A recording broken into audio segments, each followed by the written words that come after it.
from Hollywood, it's time now for... Johnny Dollar. Earl Poorman here. Poorman?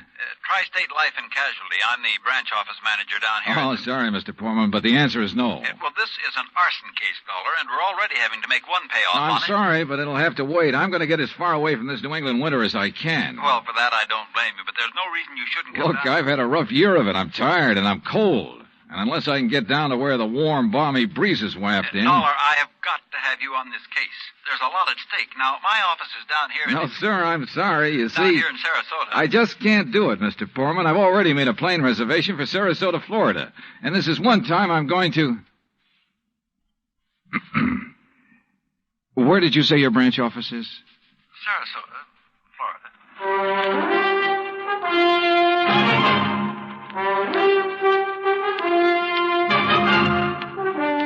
Bob Bailey in the exciting adventures of the man with the action-packed expense account. America's fabulous freelance insurance investigator. Yours truly, Johnny Dollar.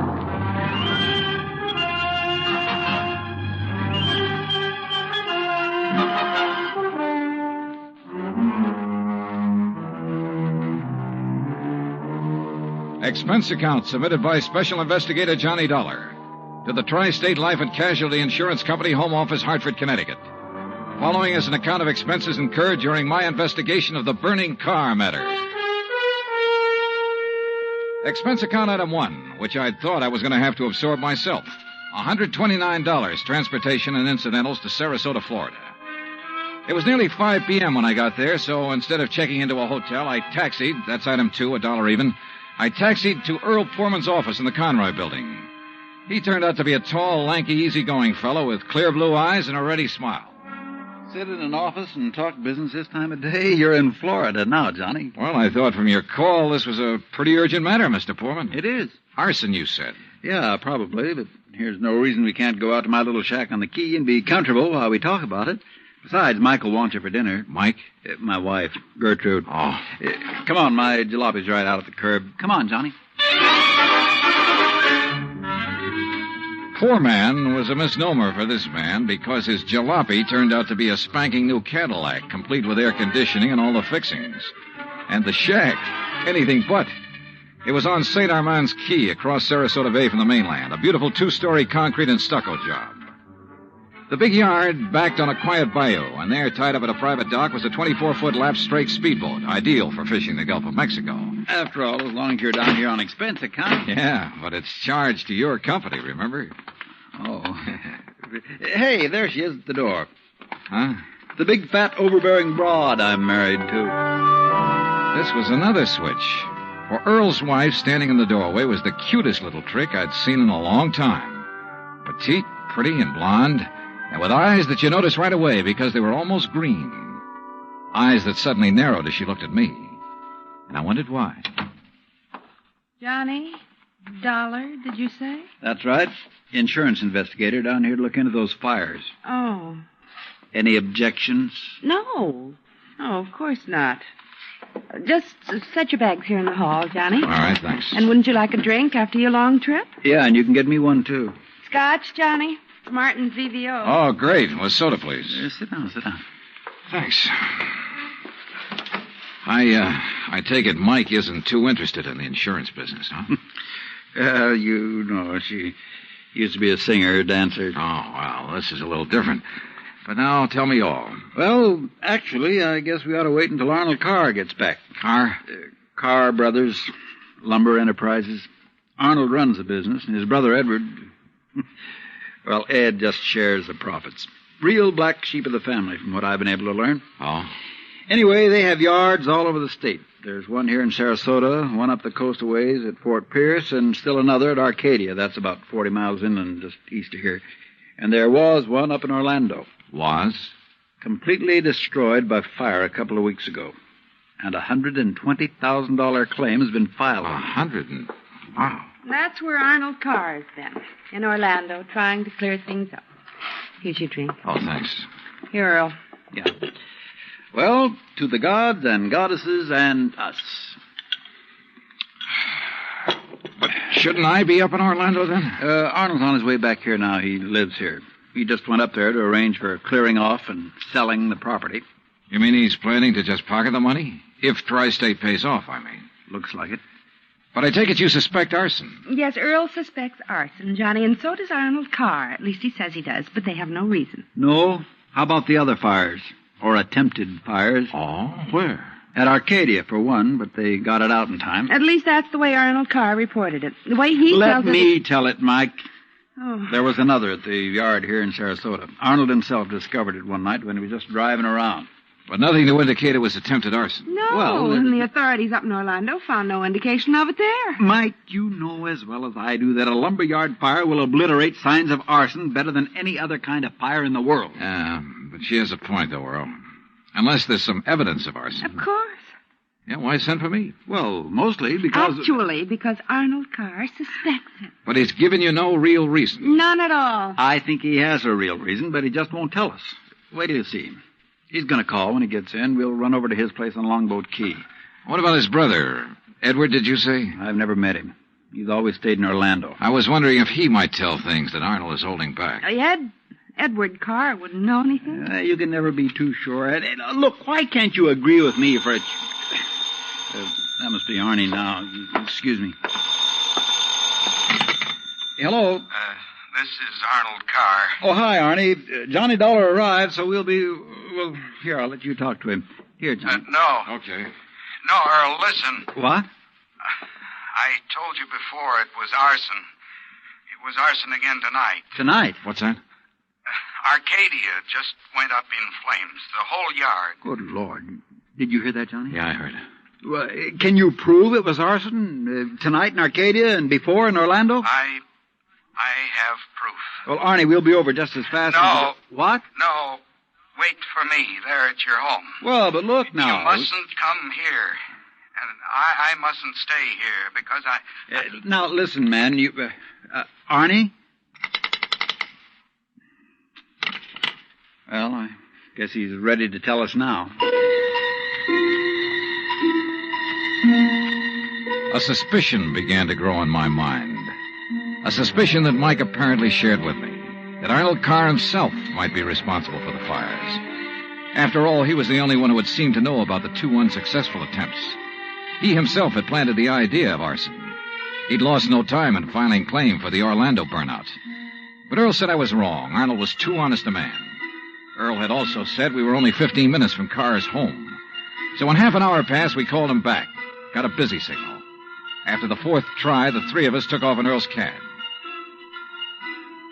As we pulled into Carr's driveway, we could see him through the picture window, sitting at his desk, telephone in hand, apparently engrossed in a call. Then, as we walked up to the door, I noticed something else. Arnold Carr looked enough like me to be my brother. Maybe that explained Mike's reaction when she first saw me. Hey, Arnie. Can't you see? He's on the phone in there. Well, the least he can do is hear his own doorbell. Earl, wait. Good Lord. What's the matter? Through the window. Oh, no. Earl? Stand back. Earl, for heaven's sake, what is it? Couldn't you see from out there? No, what's wrong? Oh, Well, Johnny? Right through the forehead, Earl. Looks like a .38. Before I could stop him, Earl took the phone out of the dead man's hand and called headquarters. Mike turned pale and slumped into a chair. And I gave the place a quick rundown, checked doors, windows, etc. A few minutes later, an officious young sergeant named Larkin arrived and took over. 38 caliber straight through the middle of the forehead. Were all three of you here when it happened? Mr. Foreman, Mrs. Foreman, and, who are you? The answer to your first question, Sergeant, no, none of us was here. And this is Johnny Dollar, insurance investigator. Hiya. You insurance guys work pretty fast. You related to Mr. Carr? No, why? Look a little like him. Who busted in the front door? The killer? I did. When we drove up, we saw Mr. Carr sitting there at his desk. We rang the doorbell and knocked, but... And when he didn't move, you took things in your own hands and busted in, huh? That's right. You haven't moved anything, have you? No. Except I took the phone out of his hand to call you. Dollar, if you're any kind of investigator, you should have known better than let him touch anything. Now, let's see. The shot must have come from somewhere near this window by the fire. Ah, sure, here we are. Bullet hole right through the pane. Bullet was fired from outside. You're sure, Sergeant? Sure, I'm sure. Look for yourself. You call yourself an investigator? Hey, Cummings, Woolway, check the area around that window beside the chimney out there for footprints. Maybe an empty cartridge case. Now, you folks get out of here so I can call Doc Hanley over and get on with my investigation. And no, Dollar, I don't need any of your help. Well, thank you, Sergeant. Your job is fires, not... Hey, where did Mrs. Poorman go? Out to the car. Why? Who told her she could leave? Who told her she had to sit here looking at a corpse? All right, Dollar, all right. Just be sure the three of you stick around town in case I decide to question you further. Oh, of course, Sergeant. Yeah.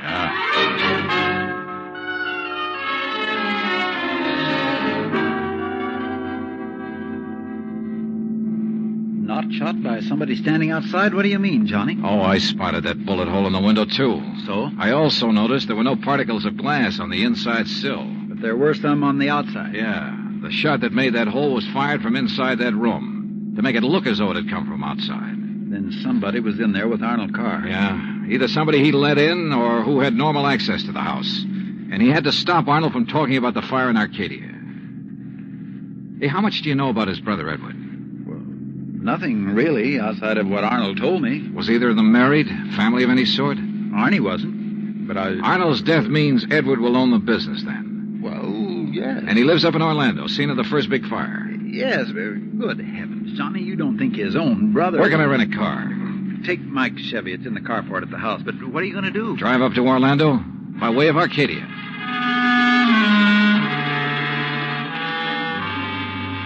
When I got to Arcadia, only a few people were standing around the remains of the fire. One hose company was still working on it, and a couple of police were poking about in the embers. Walking toward it, I almost stumbled over a little old man sitting alone in the darkness beside a palm tree, hunched over, his head in his hands, sobbing. He didn't even look up when I stopped beside him. It's like losing part of my own life, it is. You lost someone in the fire, sir? No, son. Only part of my life. I helped build up that yard, me and Mr. Arnie. Arnold Carr. All along he's been worried about it. And last week when him and me smelled smoke and come over here and put out the barrel of trash that was smoldering, he knew. Knew what? That somebody was trying to burn him out? That's why he stopped by tonight on his way home. That's why we drove over here, him and me. And I brought my gun just in case. Yeah. Well, we got here too late. It was already blazing. And when he seen the automobile pulling away... What auto? Yes, Frank, he said to me.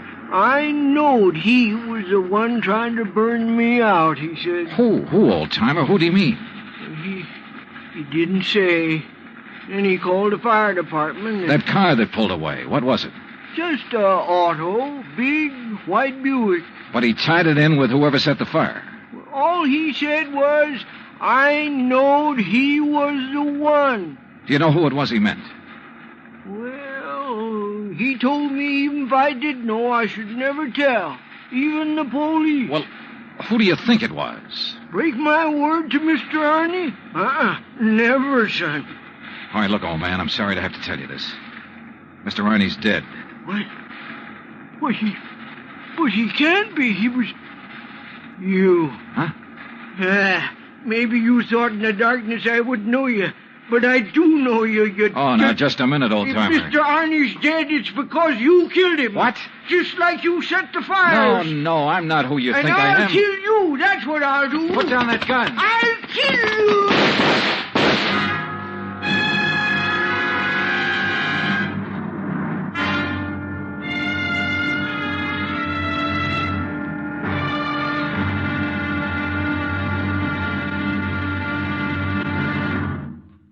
Act 2 of yours truly, Johnny Dollar, in just a moment.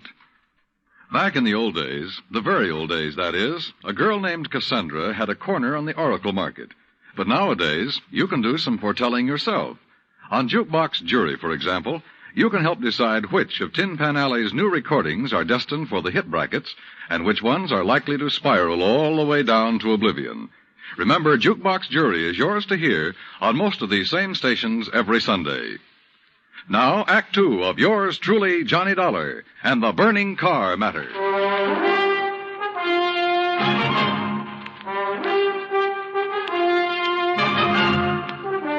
Expense account, item 3, $5.15, gas for the borrowed Chevy to keep me going to Orlando. Either the old man's eyesight was bad or he was just a lousy shot. Either way, it was okay by me. I hated to slap him down, but there was no point hanging around Arcadia trying to explain things to the local authorities. So after making sure I hadn't really hurt him, I appropriated his gun and took off fast. He'd thought I was someone else. Even I had noticed a family-type resemblance to myself and Arnold Carr. Sergeant Larkin had asked me if I was related to him. And now the old man at the fire had apparently thought I was the one who...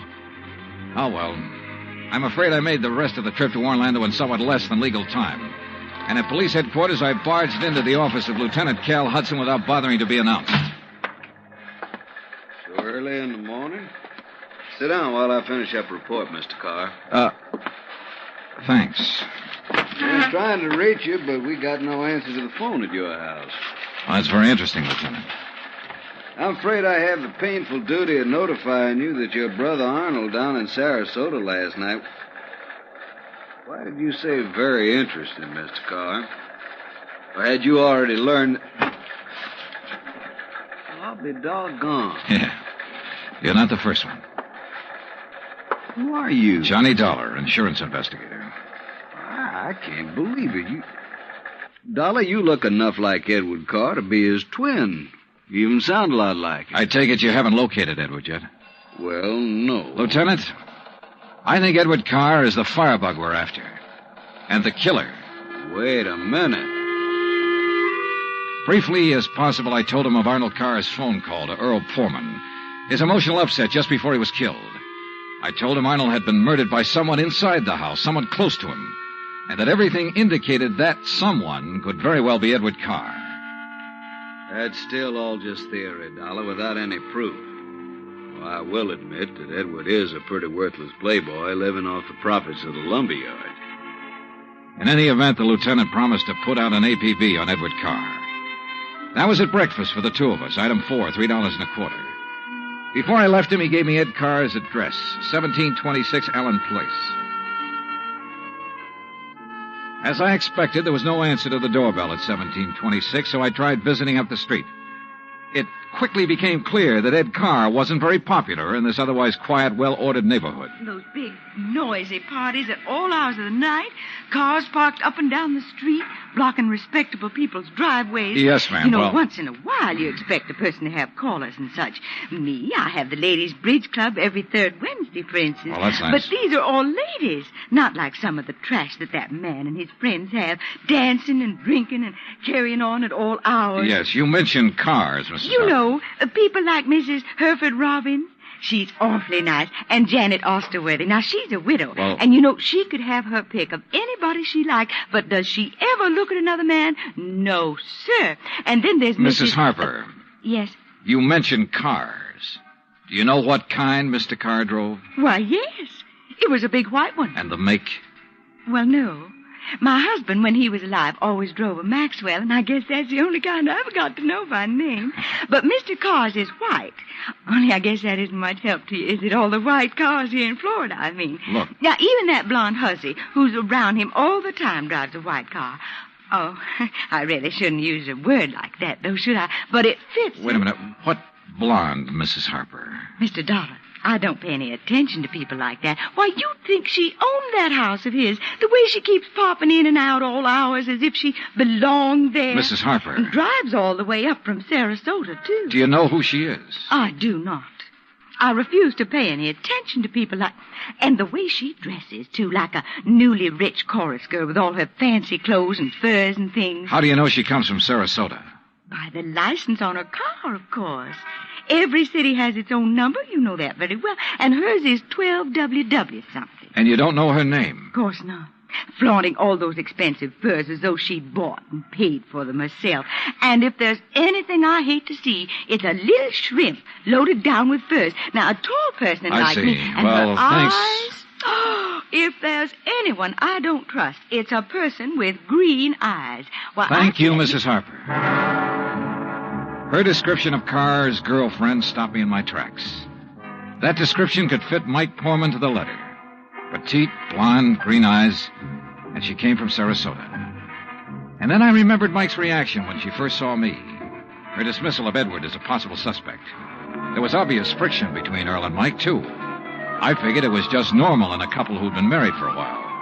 But now... Item 5, a $1.30 phone call from the nearest booth I could find to Earl Poorman at his office in Sarasota. No, she isn't, Johnny. Why? Well, do you know where Mike is? When I woke up this morning, I could hear her talking to her girlfriend, Betty, on the phone downstairs. Betty? Betty lives here in Sarasota. They used to be on the stage together, sister act, you know. Yeah, well, well, then when I went down for breakfast, she was gone. Took my car, too. I had to come here to the office in a taxi. Yeah, well, okay, Earl. Thanks a lot. Hey, now, wait a minute. How are you doing? You found out anything I ought to know about this arson and murder business? No, Earl. Nothing that you need to worry about. Liar. I sat down at a corner drugstore. That's item 5, 80 cents, over a sandwich and a Coke to try to think things out. But I'm afraid I didn't like anything that I thought. Finally, I drove over to Allen Place again. I parked a couple of blocks away and walked to 1726. I rang the front doorbell, knocked a couple of times. Then I slipped around to the back door, finagled a lock on it with a little celluloid pocket calendar, finally got it open. I left it open for the sake of a quick exit if such became necessary. But I guess that was a mistake. For a couple of minutes later, as I rounded the corner from the den into the living room, I felt the barrel of a gun poked into my back. Out of town, huh? Now, wait a minute. Don't move, Eddie boy. Trying to stall off pay me the $5,000 by saying you're going to be out of town, huh? Okay, so you think I'm Edward Carr? You kidding? Don't you know what happens when somebody tries to stall me? This... I don't know exactly how long I was out, but when I came to, it was dark. Except for the glow from a streetlight outside. And what roused me was the sound of footsteps, feminine steps, cautiously entering the back door.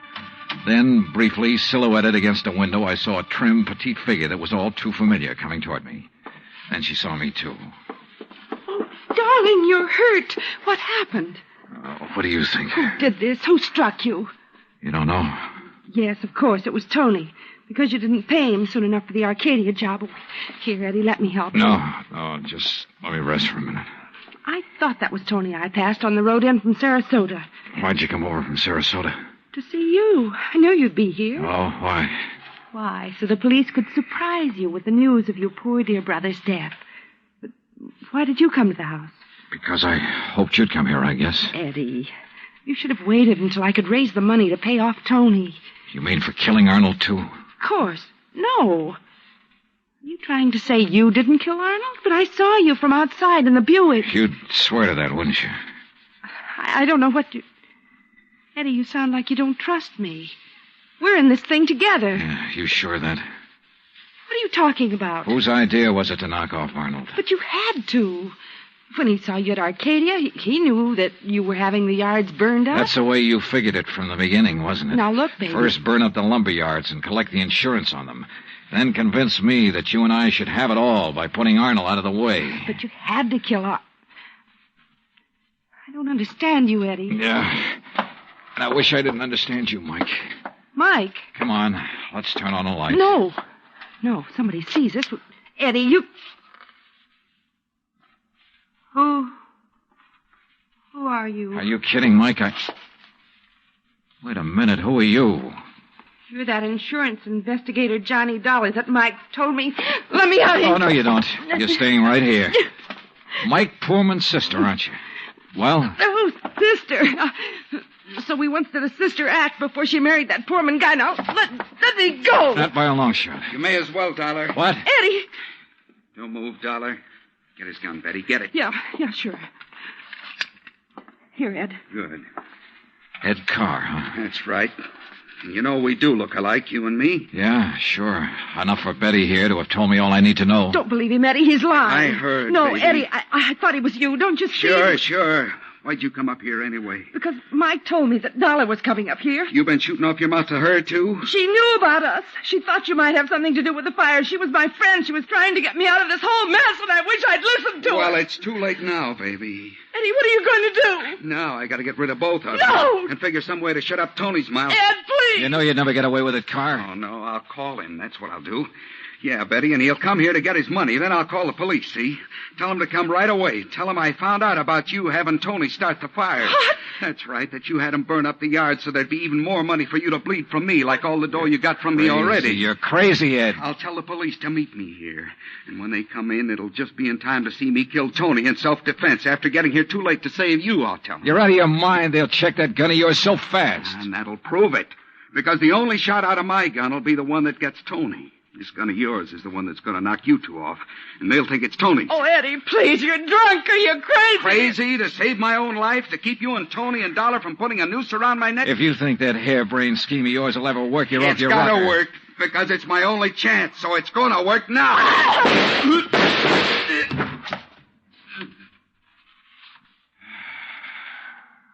Thanks, Lieutenant. I'm afraid I was too late to save her, Johnny. Mm-hmm. Yeah.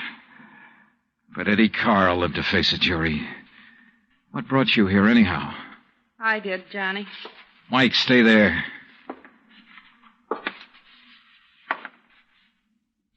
Stay right here, Mike. I know. I don't want to see it. She was my friend. Where's Earl? I came alone. When I talked to Betty this morning, I knew your suspicions about Ed were right because, you see, I knew Betty and Ed were going together. Earl didn't know. Yeah. Maybe you better call him.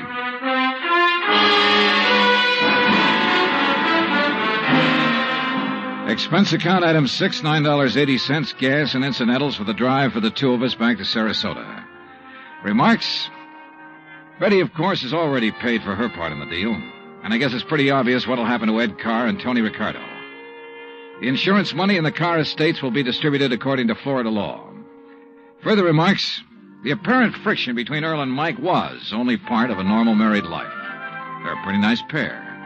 Oh, and I thoroughly enjoyed 3 days of fishing in the Gulf, thanks to Earl. Expense account total, including all the incidentals I could think of, $385.26. Yours truly, Johnny Dollar.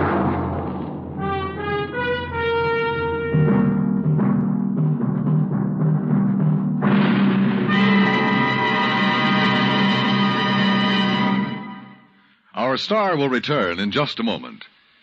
You don't have to be an efficiency expert to figure out that it's easier to lend your support to several worthwhile fundraising campaigns all at once than it would be helping one campaign at a time. That kind of efficiency is yours to enjoy through the United Community Campaigns. CBS Radio hopes that when the United Community Campaigns are underway in your town, that you'll remember how much good you can accomplish with one gesture of support. Now, here is our star to tell you about next week's story. Next week, a case with a real twist. One that I think will just about tear your heart out. Join us, won't you?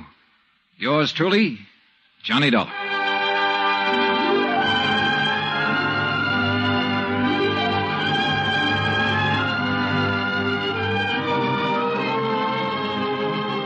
Yours truly, Johnny Dollar, starring Bob Bailey, originates in Hollywood. It is produced and directed by Jack Johnstone, who also wrote tonight's story. Heard in our cast were Virginia Gregg, Harley Bear, Victor Perrin, Bob Bruce, Harry Bartell, Vivi Janis, Tony Barrett, and Junius Matthews. Musical supervision is by Amerigo Marino. Be sure to join us next week, same time and station, for another exciting story of yours truly, Johnny Dollar. Dan Cubberly speaking.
From Hollywood, it's time now for... Johnny Dollar. My name is Hardy, Mr. Dollar. Yes? I'm returning the call you made to Mr. Ellis Rasmussen. If you will state your business, I shall be glad to transmit it to him. You tell Mr. Rasmussen I'm an insurance investigator from Hartford, and the matter involves a member of his own family. Oh, young Mr. Rasmussen? Yes. Could you hold on a moment, sir? I could. Mr. Rasmussen will send a car for you at 6 o'clock. Look, I can take a cab. Oh, well.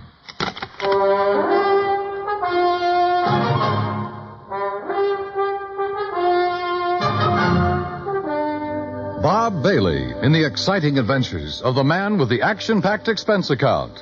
America's fabulous freelance insurance investigator. Yours truly, Johnny Dollar.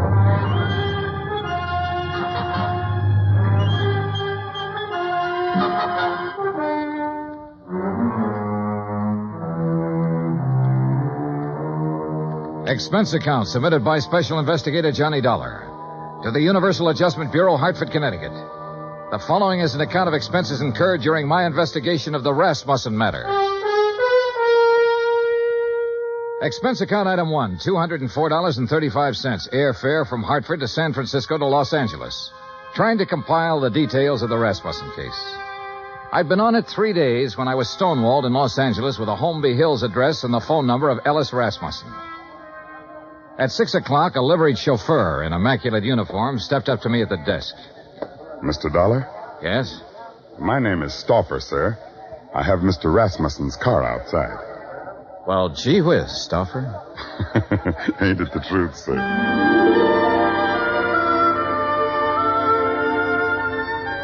A few minutes later, when we turned into the lush green Holmby Hills section, I had a suspicion I was about to deal with a bona fide millionaire.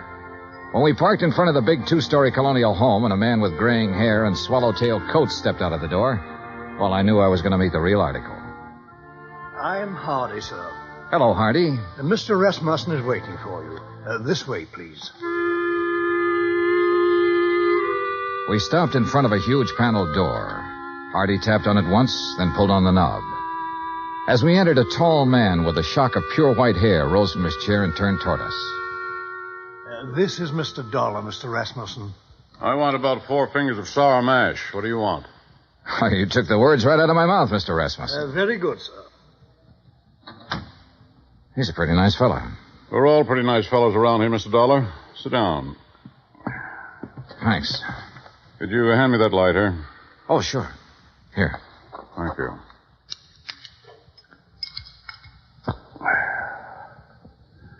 What are you doing in Los Angeles? Why, federal underwriters of Hartford wrote a blanket policy for all Imperial Rubber Company employees. Your son was an executive with Imperial when he was killed in Malaya last spring. Federal owes his widow $25,000. I don't know where she is, Mr. Dollar. I see. I doubt if you do. Let me put it this way. I never met the young lady. Fred married her one night in Elko, Nevada. 2 days later, they were on their way to Malaya. 6 months there, and the development station was raided by guerrillas one night. And I suddenly no longer have a son. Have you eaten your dinner, Mr. Dollar? Oh, I wouldn't want to trouble you. Hardy, set a place for Mr. Dollar. Very good, sir. Well? Well, I thought she might phone me when she got back to the States. She never did. Never a letter, nothing. I'm old and sick, but I still want to see the girl my son married. It's not an easy thing to lose a son, Mr. Dollar. And I lost a good one. I lost the best son a man ever had. I'm sure you did, sir. To your son. To Fred. During dinner and afterward over coffee and liqueurs, I listened to the story of Ellis Rasmussen's life. It came from the lips of an old man who was dying, but in whose eyes I could see reflected the memories of a brawling, bustling life that started in an Oklahoma oil field and moved to Alaska and Arabia and Africa. More and more during the talk, I began to know his lost son. For in everything the old man had to say about himself, I could sense an unmistakable reflection of his son. Finally, I thanked him and left. If I may say so, I do hope you'll call soon again, sir. Mr. Rasmussen enjoyed your visit very much. I haven't seen him so much like his own self since we received the terrible news of young Mr. Rasmussen's death. He must have been quite a man, Hardy. Young Fred Rasmussen. He was, sir. All of us miss him dreadfully. None of us ever met Mrs. Rasmussen, and we were most anxious to receive her, especially after young Mr. Fred's death. I imagine so. The car's all ready, Mr. Dollar. Good night, sir. Good night, Hardy.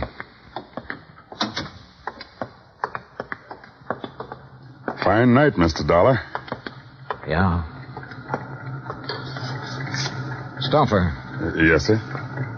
I didn't want to press the point with Mr. Rasmussen, but now maybe you can straighten me out. Did he approve of his son's marriage? Let's put it this way, Mr. Dollar.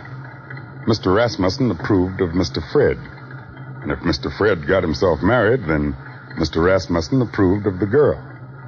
Between them two, they had that kind of understanding. Real people. Expense account item 2, $1.98. Telegram to Personnel Division, Imperial Rubber Company, requesting a copy of all information they might have on Laura Olson Rasmussen. Item 3, $6. One long-distance phone call to the Universal agent working the case in San Francisco. Mrs. Rasmussen left the Malaya Peninsula by boat from a town called Cosheti 3 days after the news of her husband's death. A week later, she booked plane passage in Hong Kong with Trans-Pacific Airlines. She changed planes in Honolulu. She cleared the Port Authority in San Francisco. From there on, we lost her. Get a list of all the passengers who were on that plane. Okay. Get someone checking the hotels in the Bay Area. She might have checked into one when she hit Frisco. Okay. Now listen, we're looking for a woman whose husband was brutally murdered about 2 weeks before she got back to the States. If she's anything like I think, she was probably about at the end of a rope. Now start asking questions at places where people like that go. Right. On Wednesday morning, I rented a car. That's item 4, $25, and made the rounds. First stop, Los Angeles Board of Education. By 4 o'clock in the afternoon, I had found 35 Laura Olsons who had attended public school in Los Angeles and were more or less in the proper age bracket. The next day, the folder arrived from Imperial Rubber Company. Among other things, it contained a passport picture and a complete description of Laura Olson Rasmussen. She was a blonde girl with a pouting, sultry kind of mouth and wide, dark eyes.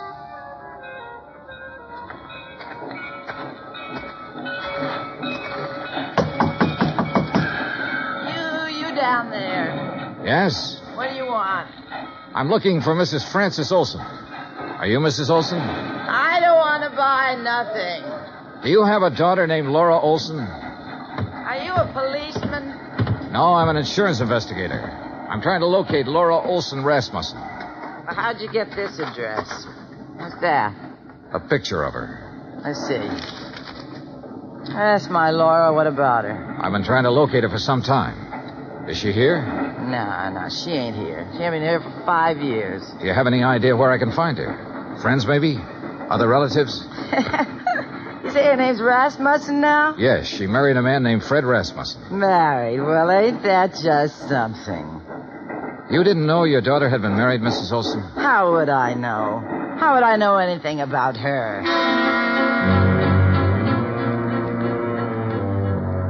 Saturday at noon, a registered letter arrived from the agent in San Francisco containing the list of passengers who had been on the plane with her. 3 of the names were in the Los Angeles area, including a Mr. Oberlin, who lived in Pasadena.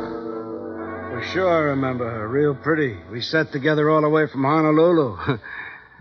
What's up? We're trying to locate her, Mr. Oberlin. Did she happen to mention her plans when she returned to the States? Plans?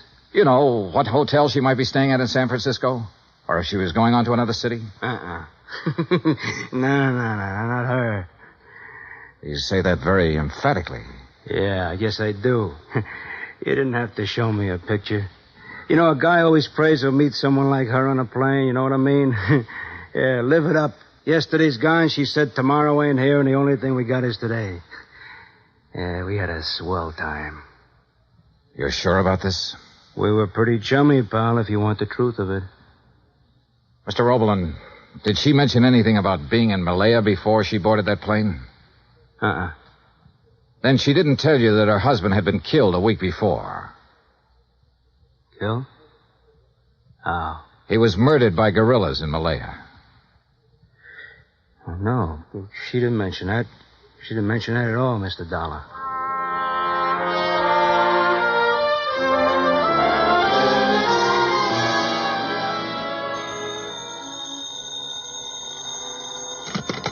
Johnny Dollar. This is Hardy, Mr. Dollar. How are you, Hardy? How's Mr. Rasmussen? He's not so well, sir. That's why I called. Could you possibly find time to visit him? Tonight?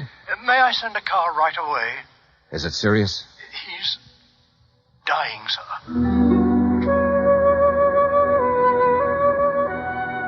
I knew why he wanted to see me. Have you located my daughter-in-law yet? No, I haven't located her, Mr. Rasmussen. But I know something about her. I know she drank whiskey and flirted with a fat salesman on an airplane all the way from Honolulu to San Francisco. I know her mother's a drunk. I know she didn't think enough of you or your son to contact you or anybody else when she got back.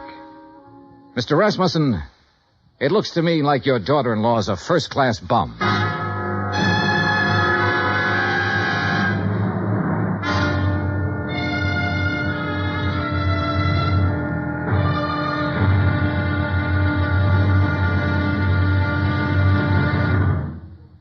Act Two of yours truly, Johnny Dollar, in just a moment.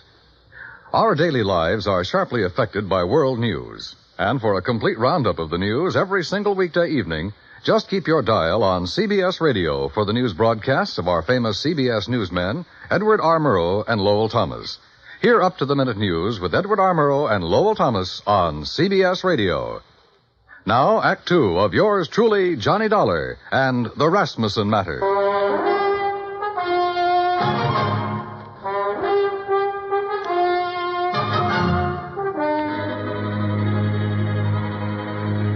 There was a black coupe with MD on the license parked in the driveway of the Rasmussen house when we pulled up. In the bedroom, a silvery-haired man in a black suit was sitting beside the bed that held Ellis Rasmussen. He was introduced as Dr. Butler. Then I shook the hand of Mr. Rasmussen. Someone suggested that Dr. Butler might like to use the library for his calls. And I was alone with the old man. If you want some whiskey, I keep it in the sideboard over there. Not now, thanks. I wish I had some news for you, Mr. Rasmussen. We're finding out things, but we haven't found her yet. What things? Oh, things. Nothing important. Dollar, if I judge you right, you know your business. And if you haven't found my daughter-in-law by now, you've certainly found out what kind of person she is. So tell me. I haven't met her. I don't know. You're being evasive. I don't work for you, Mr. Rasmussen. I'm an insurance investigator trying to locate a woman and pay off a claim. If I don't find her, the case will just have to sit, unless you or someone else concerned makes a report to missing persons. Then the cops can take over, and maybe they should right now. My son was a fine man. I can look back on all the years I had with him and be proud of every year and every day. He married a girl named Laura Olson.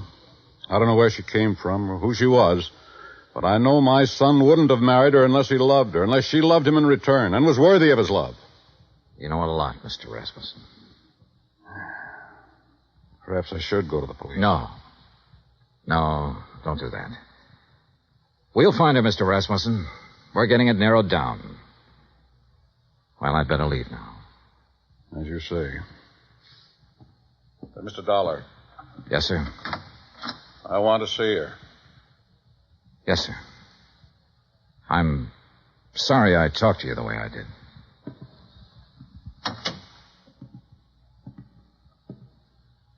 Phone call for you, Mr. Dollar. Would you like to take it in there? Oh, yeah, sure. Keep an eye on him, Hardy.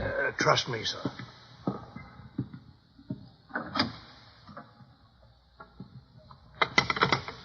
Johnny Dollar. This is Officer Daly, Los Angeles Police. Oh, yeah? You the insurance guy looking for a Laura Olson Rasmussen? Yeah, have you got anything? We got her. Huh? She's here with the rest of the girls in the drunk tank.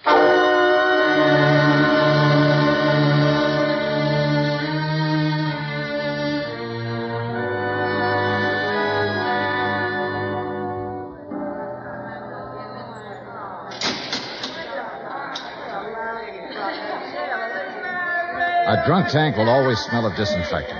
This one was no different. There are no bunks, no chairs, no blankets, no nothing.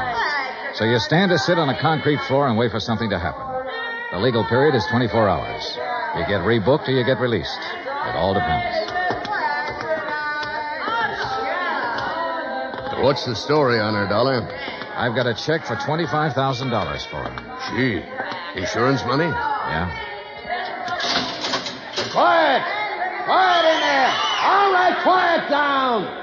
You girls better learn to get along. Which one? Back there, sitting on the floor. Oh, good. What's the situation? If somebody comes up with bail, they can have her. Expense account item 7, $100 bail. While I was waiting around, Officer Daly broke open a file on her. A dozen aliases, a dozen charges, and one conviction for shoplifting. A career of petty thievery that began at the age of 16 and ran up into a 22nd year.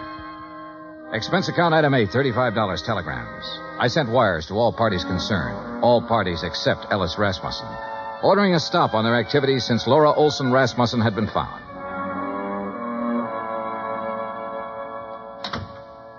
Over there. Who are you? My name's Johnny Dollar. Thanks for getting me out. Why? I did it for a friend. Friend.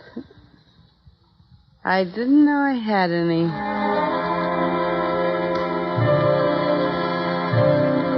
Expense account item 9, 20 cents, 2 cups of coffee. We had it in a diner across from the women's section of the main jail. I looked at Laura Olson Rasmussen while she drank the coffee. Looked at the blonde hair and the wide eyes and the pouting mouth. Looked at the woman who had once been the wife of Fred Rasmussen. What's the catch, mister? No catch. You put up $100 for me. I don't know you from a load of coal. No, you don't. Where do you live? I've been staying at the Piedmont Hotel. You know where it is? No. No, not many people do. Especially people with clean shirts. What have you been doing since you got back from Malaya? I've been getting along. You got something to do with Fred? You know about Malaya? I know about a lot of things. I've been looking for you for a month. So what? Why didn't you contact your father-in-law when you got back? Why should I? What would he care about me? He never met me. What do I mean to him? Right now, since he no longer has a son, you mean everything to him. You're kidding me, mister. I wish I was kidding you. I wish to heaven I was kidding you. Well, what now? Oh. I want you to come over to my hotel with me. Oh, now look. Just sign some papers. I have a check for $25,000 for you. What was that? Your husband was insured. You're his beneficiary. All you have to do is fill out an application. I'll give you the check. I don't believe it. It's true. Come on. Expense account item 10, $2, cab fare to my hotel. I took her upstairs with me, stood over her while she filled out the necessary papers. Outside of that, we didn't say a word. Johnny Dollar. This is Stauffer, Mr. Dollar. Hardy asked me to phone you to see if there's any word. Oh, yes. Well, what'll I tell him, Mr. Dollar? Tell him no luck yet, Stauffer. How's the old man? About the same, sir. Counting on you, I think.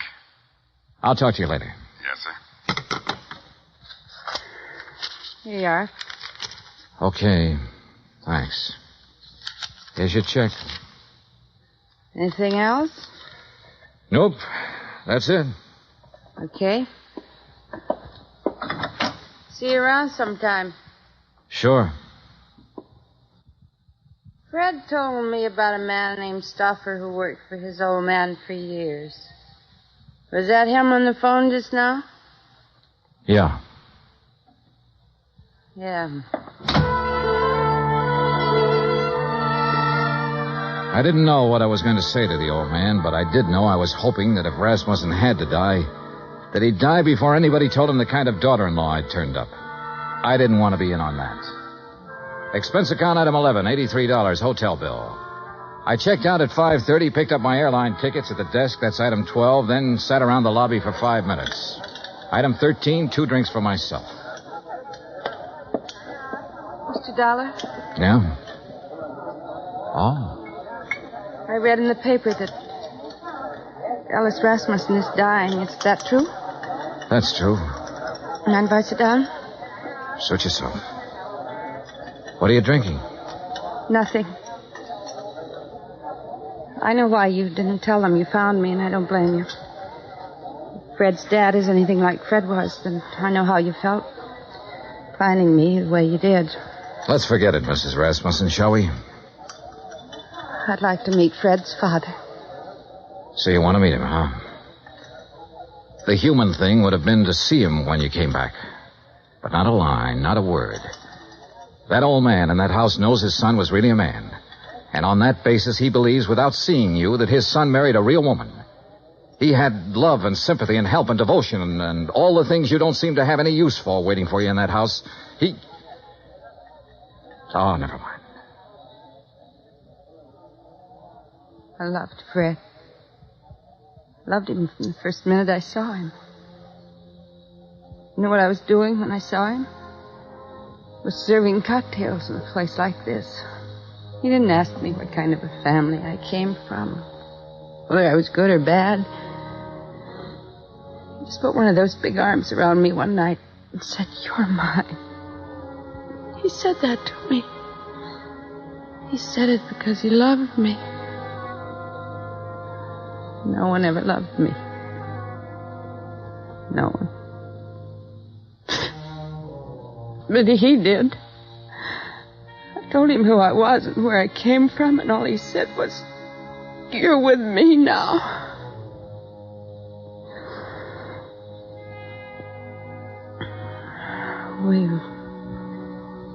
We went to Malaya together, and I never knew in all of my life what I knew then. How it was to be wanted by someone who was decent, kind. And then he was killed. He told me one afternoon when I was in Cochetti. I took a boat, and then I took a plane back here. Go on. I want to see Fred's father. I took a car to the house, and I saw what kind of a house and what kind of people his family were. I didn't go in. Couldn't you see me, cheap, rotten, dirty little me? Couldn't you see me walking in there and saying, "I'm me"? Couldn't you see that mother of mine moving in? What would that have done to the old man? It would have crushed out his whole memory of Fred. But don't think, Mr. Dollar, I haven't got my memory, too. I didn't drink that away. I was loved by a man. And I loved him back. I've still got that. I'm going out there pretty soon. Would you like to meet him? Do you think I can? I think so. I think so very much. Oh, Mr. Dollar, I've been waiting in the lobby. I thought you might be here. How'd you do, miss? Stuffer, I'd like you to meet Mrs. Rasmussen. Well, my. I'm mighty pleased to meet you. The boss will be mighty happy. She dried her eyes in the car. I didn't say much. She didn't say much. But in the half hour it took to get out to Holmby Hills, something happened to her again. The something that must have happened when the big arm went around her shoulders the first time. Good evening. Mrs. Rasmussen, Hardy. How do you do, Mrs. Rasmussen? We're very happy to see you. Thank you, Hardy. Fred spoke of you often. That was kind of Fred. This way, please.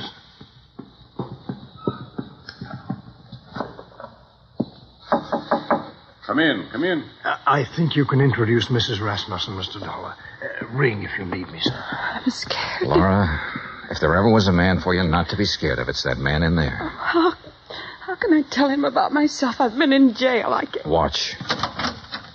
Well, Mr. Dollar, come in.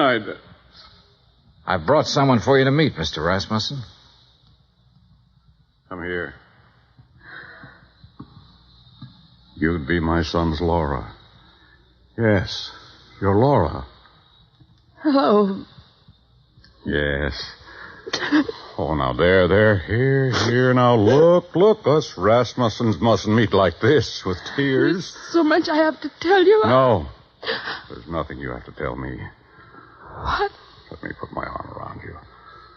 There. Now, feel it? Mm-hmm. You're my daughter. Do you understand that? Yes. Oh, yes. Then that's all the explanations we need between us. Yes. Hardy. Yes, Mr. Rasmussen? Bring Mrs. Rasmussen some brandy, I think. And I'll have some sour mash. Mr. Dollar? Sure. Make mine sour mash, too, Hardy. Very good, sir.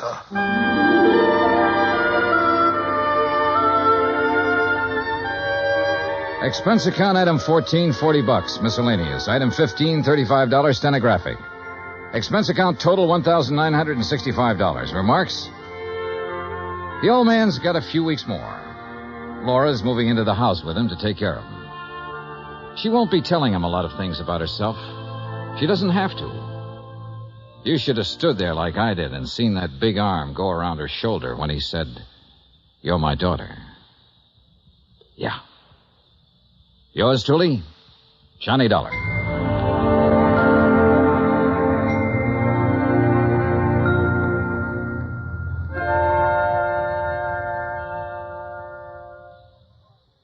Our star will return in just a moment. Folks abroad want to know more about us Americans, how we live, how we eat, what we do in our leisure time. You know something? You can help promote international goodwill by corresponding with someone abroad. For the name of a correspondent, write to Letters Abroad, 45 East 65th Street, New York. That's Letters Abroad, 45 East 65th Street, New York. Stay tuned for 5 minutes of CBS News to be followed over most of these same stations by the FBI in peace and war. Now here is our star to tell you about next week's story. Next week, one cute, tiny little mouse, that's right, mouse, almost scares a big insurance company out of business. Join us, won't you? Yours truly, Johnny Dollar.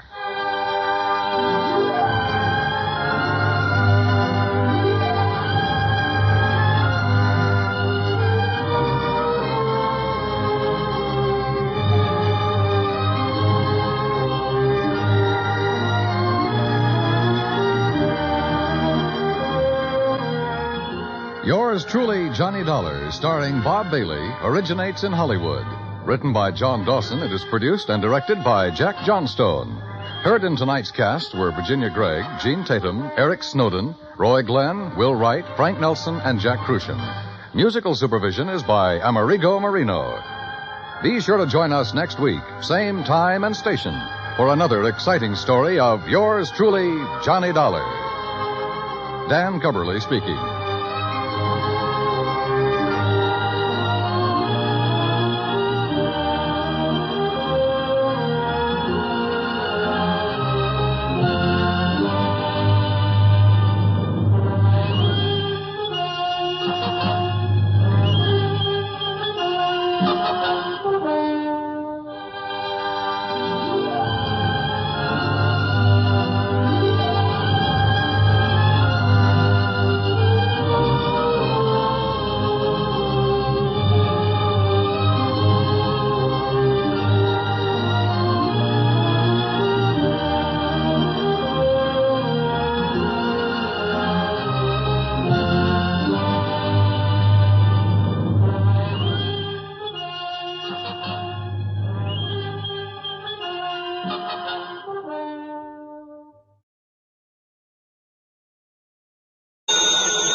Hello? Yes, this is the Falcon speaking. Oh, Nina. I'm glad you called. Now, you'll have to count me out tonight, Angel. I'm in the middle of a hot deal. Some boys I know are interested in the big money, and they figure if we put all our capital in a gun, we ought to make a killing.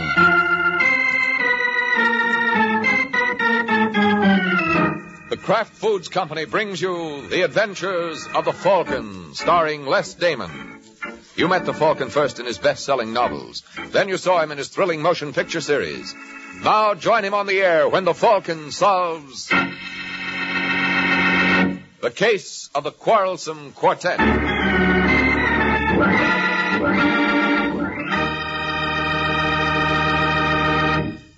Before the Falcon starts on tonight's case, I'd like to say just a word about something extra delicious. Kraft mayonnaise. Here's really true mayonnaise at its finest. One taste will tell you that. Just one taste of delicate, exquisitely flavored Kraft mayonnaise will tell you that here is mayonnaise to delight even the fussiest cook. Try it. Try it and see for yourself. Tomorrow when you shop, get a jar of wonderful tasting Kraft mayonnaise.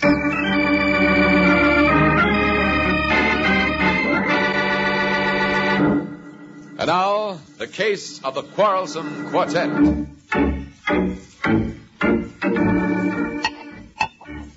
It's late evening in New York, and in a shabby apartment on Manhattan's West Side, a short, heavy-set boy named Dixie Taylor watches his companion, Georgie Reynolds, attack an age-old problem: how to dispose of an empty bottle.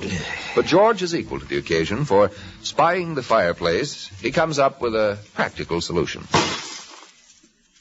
Well, I guess that's one way to get rid of your empties. Anybody ask you, Taylor? No. All right, then shut your face. Hazel? Hazel! You want me, George? No, I was just rehearsing. I'm going in for hard calling. Oh, I'm sorry, sweetie. I was busy. Well, I hope I wasn't interrupting anything important. No, honey. Get me another bottle. Well, darling, don't you Didn't think... I tell you something?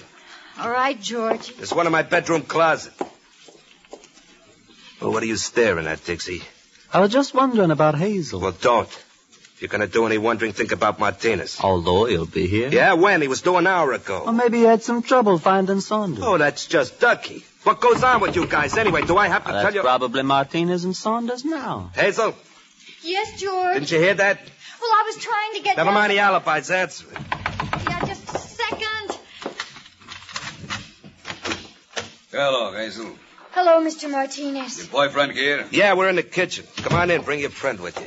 Hi, Georgie. Hello, Taylor. Hello, Louis. Well, you took your own sweet time getting here, Martinez. Well, I have a little bit trouble finding Mr. Saunders here. Gentlemen? Bring in a couple of chairs, Hazel. Yes, dear.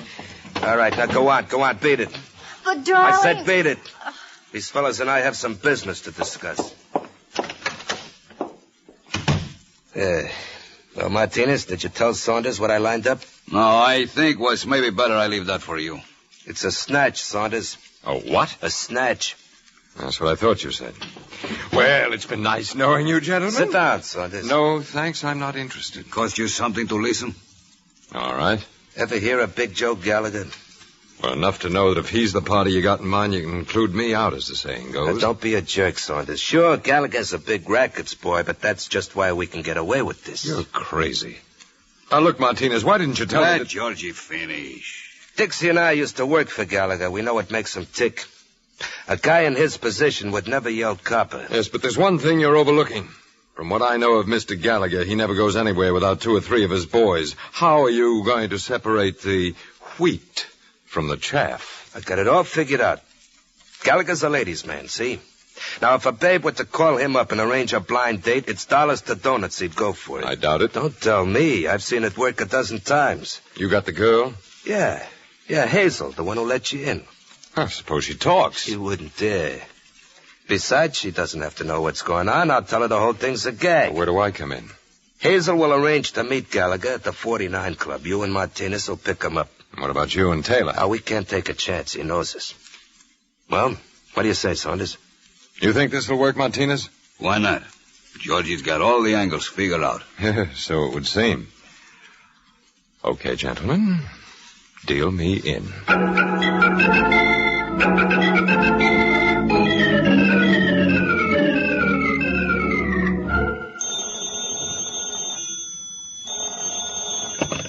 Yeah? I'd like to speak to Mr. Gallagher, please. Who wants him? Well, he wouldn't know me, but you can tell him I'm a friend of Gloria Wilson. I never heard of her. Are you Mr. Gallagher? Yeah, that's right. Well, Gloria made me promise to look you up when I got to New York. I'm sorry, sister. I don't know anybody by that handle. She was a chorus girl at Pirandello's. Hey, wait a minute, baby. What's your name? Hazel Walsh. You look anything like you sound, Hazel? Oh, now, really, Mr. No, Gallagher. kidding, because if you do, I'd like to see it. I'm afraid that's out of the question, Mr. Gallagher. I'm flying to the coast tonight. What time? 1:15. Well, that still gives us 3 hours to get acquainted. What do you say, baby? All right. But you'll have to meet me here. You see, I'm expecting friends. Oh, that's okay. Where are you? It's a little place called the 49 Club. Do you know it? No, but I'll manage. What color dress you wearing? Blue. My favorite color. Okay, Hazel. I'll see you in 20 minutes.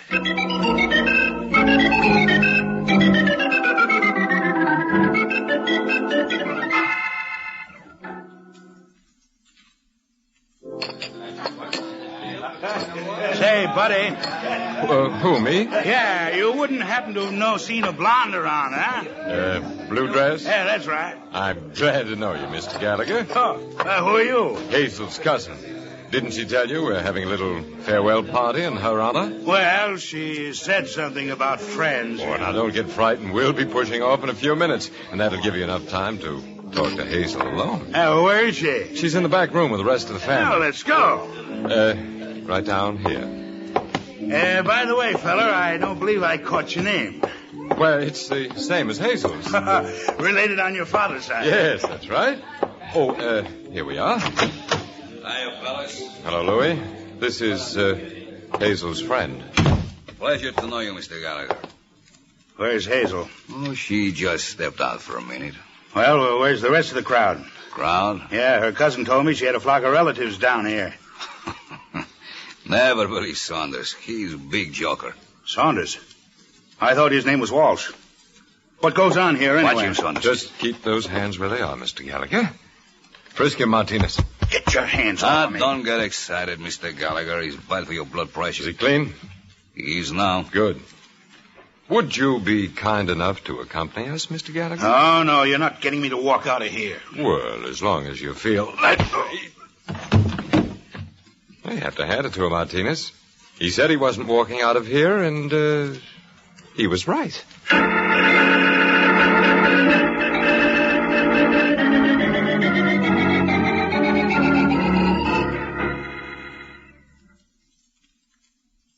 Those guys anyway. Got the time, Dixie? You asked me that just 5 minutes ago, George. Now, don't get smart. Think anything could have gone wrong? Not a chance. What'd you tell Gallagher's wife? Just what you told me. I said we had a husband, and if she wanted him back, she was to dig up $100,000. Yeah, maybe I should have gone for it myself instead of sending Saunders and Martinez. What are you worried about, Georgie? They managed the snatch, all right. Yeah, but how do I know that they're George. I'll get it. Hello, George. You got it, Saunders? What does this bag look like? All right, let me have it. How'd it go off? Oh, like clockworks. As soon as Mrs. Gallagher gives us the money, I give her the key and tell her where to find her husband. Oh, nice work, Louis. Yes, I guess congratulations are in order all around. $100,000. Just think of it. You think of it, Saunders, because that's as close as you're getting to it. What do you mean, George? Well, I tell you, friend, it's like this. The boys and I had a little talk. And you decided why split 4 ways, huh? Why, you catch on fast. But didn't you think I'd have anything to say about that? All right, put away that gun, Saunders. Yeah, Georgie was only clowning. Yes, I'll bet. You know, I'm a little surprised at you, Dixie. Look, if we were going to double-cross you think we'd send you for the dough? Sure, that doesn't make sense, does it? No, don't move, Parsi. Just drop the gun. Nice going, Martinez. Well, Mr. Smart Guy, what do you say now? That's enough, Georgie. Go on, Saunders. Beat it.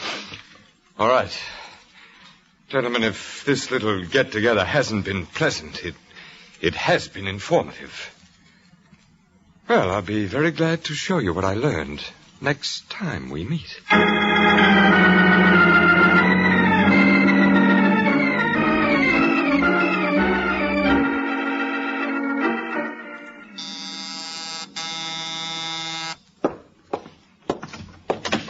Alone? I'm looking for a Michael Waring, private detective called the Falcon. Well, you picked the right place. Oh, are you... Mm-hmm. Come on in, Angel. Thank you. Sit down. I suppose I should introduce myself. It's customary.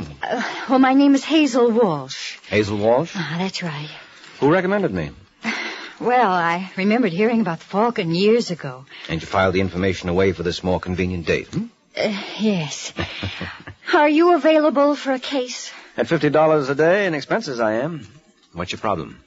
Well, it's really not my problem, Mr. Waring. A girlfriend of mine is engaged to some man, and she believes that he's done something... Crooked? Of course not. All right, let's call it unethical. Go on. Well, if the man ever was caught, could they force my friend to be a witness against him? They certainly could. Even though she found out about it by accident? Doesn't make any difference, Miss Walsh. Well, isn't there anything she can do? Nope. Only if she were married to him could she refuse to testify. Well, if we got married... if they got married, I'd... Let's use the first example, Hazel. It'll be easier on us both. Now, look here, Mr. Waring. No, you look, Angel. You're obviously in some sort of a jam. Now, what is it? I tell you, you're wrong. What did your boyfriend do? Nothing. Absolutely nothing. All right. I suppose you tell me his name. It's Harry Prescott. Come on, Hazel. What's his name? Well, you have no right to question me like this. No, but the police have. But you're not going to call him. No? Well, it's George Reynolds. You the same Georgie Reynolds who used to run with the Gallagher mob? No. No, it's not that one at all. Uh-huh. Well, suppose you introduce us and let me see for myself. I'm an easy man to convince.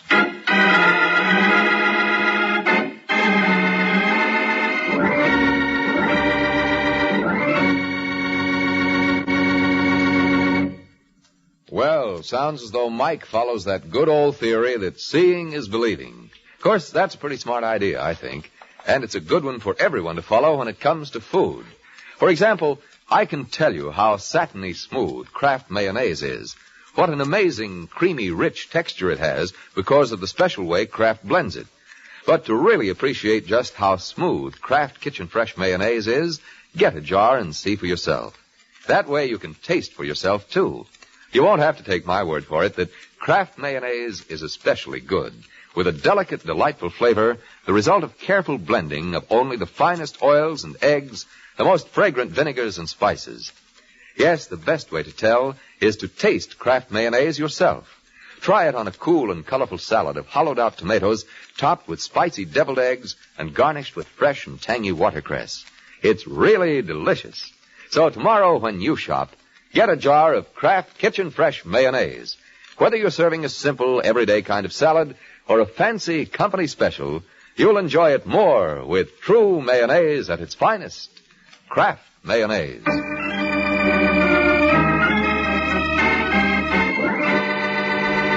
Now back to the adventures of the Falcon. 15 minutes have passed since Hazel Walsh introduced herself to Mike Waring, and now the two are on their way to Georgie Reynolds' apartment. And strangely enough, Miss Walsh doesn't seem too delighted by the trip. I don't know why I let you talk me into this, Mr. Waring. It's simple, Hazel. You're the kind of girl who's taken such a licking you could be talking to anything. That's a lie. All right, then why did you bring me here? Because I thought you could help George. Well, if it's the same George I think it is, you'll have to get yourself another boy. Whatever made you tie up with a guy like that? I don't think that concerns you. This the place? Yes. Can I help? No, thanks. Where's the light switch? A little over to your right. Have you got it? Yep. George! Stop that. I saw him. Now you stay where you are. Is he? Yes, he's nothing else but. Someone gave it to him right through the temple. George! Look, you get a grip on yourself. How can you talk to me like that when my fiancé's been murdered? I can talk to you like that because it's not your fiancé. What? This is a boy named Dixie Taylor. Now will you behave? I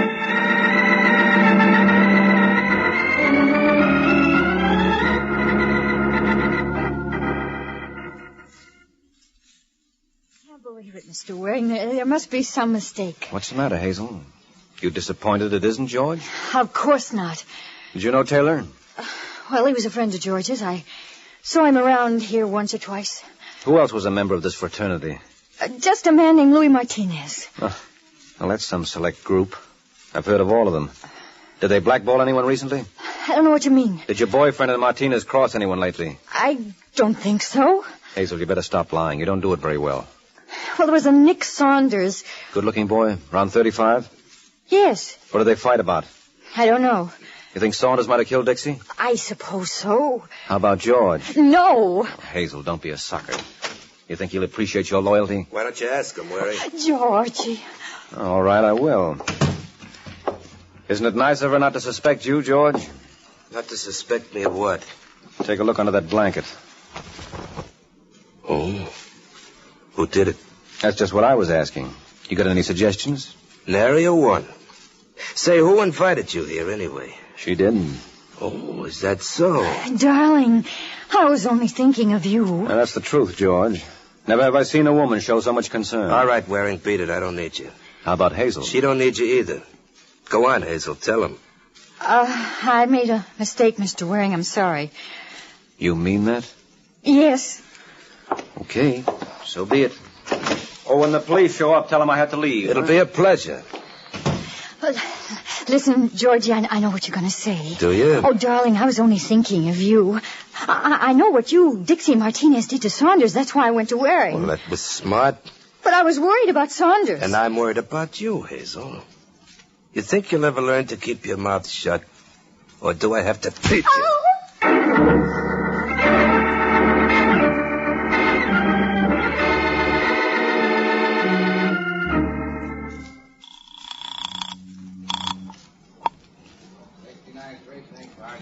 Hello, Corbett. This is Mike Waring. What's on your mind, Mike? Listen, what kind of caper has Georgie Reynolds pulled recently? Well, there's some talk going around that Big Joe Gallagher was snatched last week. Well, that's crazy, Sergeant. I saw him on 48th Street yesterday. I know, but that's the story we got.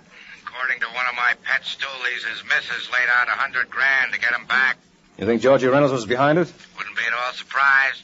Well, can't you do anything? You tell me how when we got no proof, and Mrs. Gallagher hasn't seen fit to make a complaint. Was Nick Saunders in on it? You seem to know more about it than I do. What do you know about Saunders? Not quite enough, Sergeant. I'll let you know the minute I learn more. Oh, by the way, there is a body over at Georgie Reynolds' apartment. Go over and pick it up like a good fellow, will you?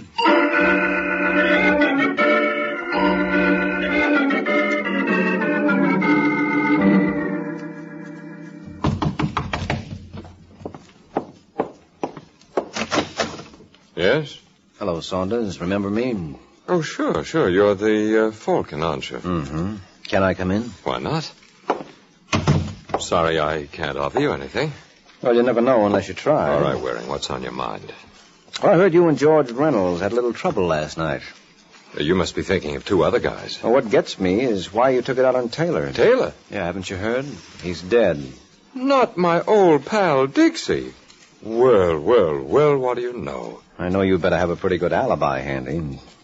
Come on, Saunders, get your coat. We're going to headquarters. Just brief me on one thing, Waring. You're a private detective, aren't you? That's right. Now, where do you get off pushing people around? It's my hobby. You going to get your coat, or will you go like that? Oh, act your age. Put away the gun, Saunders. Put it away before I... Cut it out. Go on, drop it. No, Drop it. All right, now what do you say, friend? Do we take that little ride I mentioned? Okay, Waring. But don't be surprised if someday I return the favor.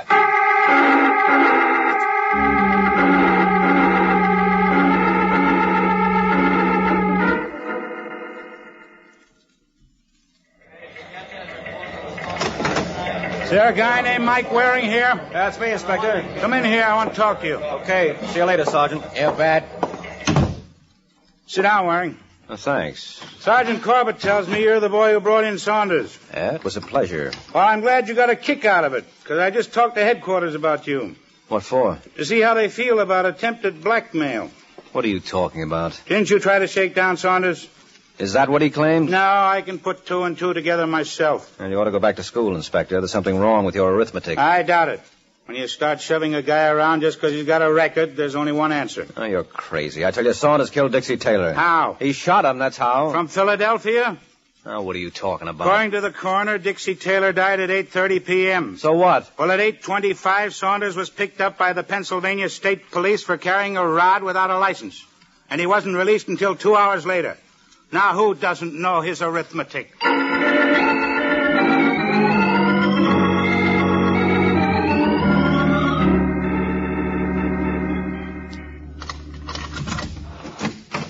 Hello, Mike. Huh? Hazel, how did you get in here? The superintendent let me in. I've got to talk to you. Now, that makes us even, Angel, because I want to talk to you. Look, you've got to drop the case. Now, that raises a problem. How can I drop something I've never been paid for in the first place? I don't understand. I mean, if I'm going to work for free, I might as well do it for myself. You can't do that. Well, I'd like to see someone stop me. What's Georgie's phone number? Why? Because I want to talk to him. What about? The murder of Dixie Taylor. He doesn't know anything about it. Are you kidding? Now, what's the number? Come on, Hazel, I'm not clowning. It's Raleigh 4099. Now, cheer up, baby. When I get through with Mr. Reynolds, he won't ever lay a hand on you again. You don't hear me complain. Next, you'll be telling me you love the guy. I do. Hello?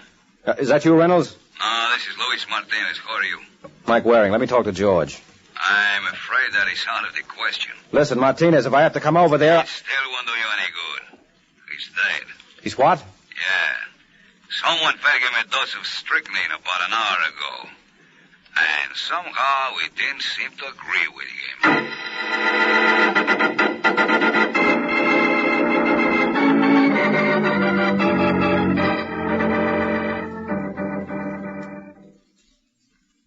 It's not true, Mike. I don't believe it. Martinez was lying. I suppose we go over and check. But George, it's this. Oh, come on, Hazel. Get a grip on yourself. You're better off without him. Oh, how can you talk that way? Because it's the truth. He was no good. That's a lie. Oh, don't give me that. You knew he was the brain behind the big Joe Gallagher snatch. No, you're wrong. Who are you kidding? Oh, so incidentally, what happened to the loot? The loot? The ransom money Mrs. Gallagher paid off. How would I know? Well, you would if anybody would. You can't keep it, Angel. I didn't intend to. Then where is it? Well, they didn't tell me, but I watched them through the keyhole. Where did they put it? Under the middle cushion of the sofa in George's apartment. Okay, let's get it before someone else gets the same idea. I wouldn't be surprised if we're a little late now.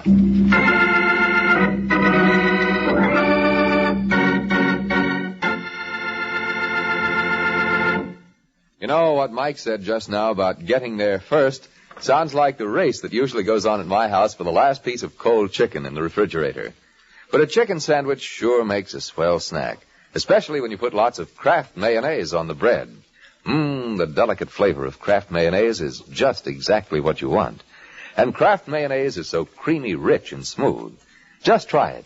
For a grand sandwich spread, as well as for fine salads, there's nothing like true mayonnaise at its finest. Kraft Kitchen Fresh mayonnaise.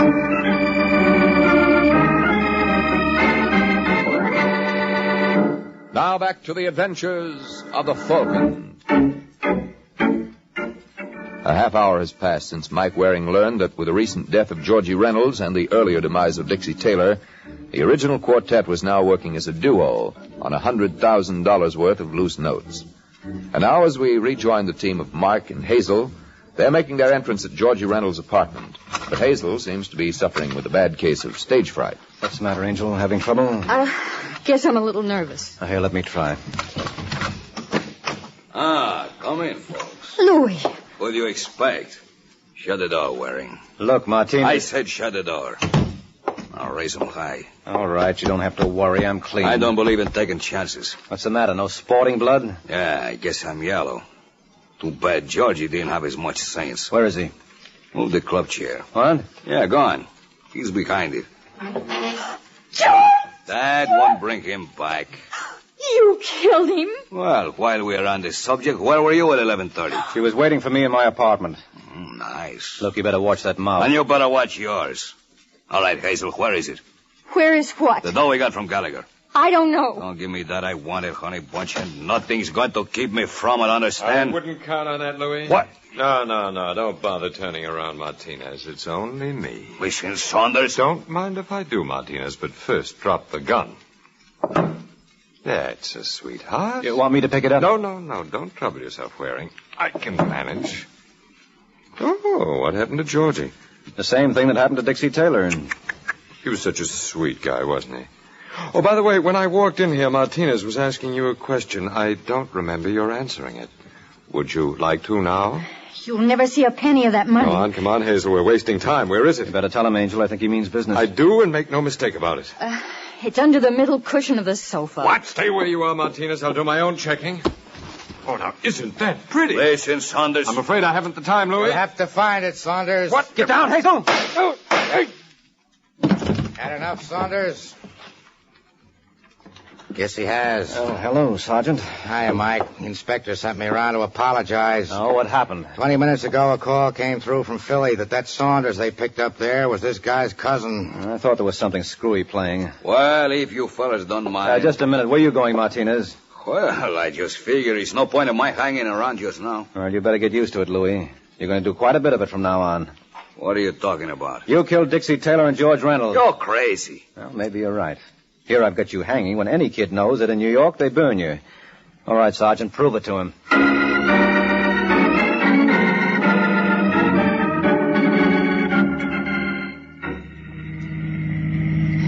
Mike. Oh, don't say it, Angel. But I was just going to Ask me to explain things. Well, yes. Well, I guess you're entitled to it. You see, this was a modern version of thieves falling out. When Louis Martinez saw how George double-crossed Saunders, it didn't take him long to figure that he was next. So he decided to beat your boyfriend to the punch. First he killed Dixie, which made it look bad for Saunders. And then to ensure his bet, he killed George. Then why did he wait at the house for us? Well, he had to. You were the only one who knew where the money was stashed. And until he got it, he committed 2 murders for nothing. Well, couldn't Saunders have done that? I knew Martinez was the killer long before Saunders ever showed up. How? Well, Martinez told us he hadn't called the police, so obviously there was no autopsy performed. Yet he knew exactly what poison killed George and the time he got it. Remember he told me over the phone that George had been fed a dose of strychnine an hour before I called? Mm-hmm. Well, now, how would he know that unless he was right there feeding it to him? Shall I tell you something? I wish you would. I lied to you about loving George, you see. Otherwise, I was afraid you might suspect me. Oh, I couldn't afford to, Angel. Why not? Well, you're much prettier than Martinez and Saunders. Oh, I don't understand. Well, you see, I figured to wrap up this case around midnight. And if you were guilty, what would I do for a date?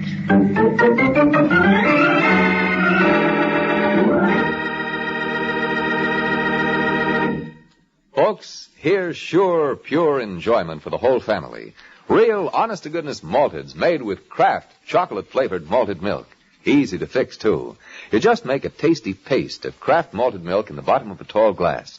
Then fill the glass brimful of milk and stir it. Enjoy the best malted you ever put to your lips. Include Kraft malted milk on your shopping list for Tuesday. Enjoy a Kraft malted for snacks, with meals, or before bedtime. But be sure it's Kraft malted milk. At your food store now.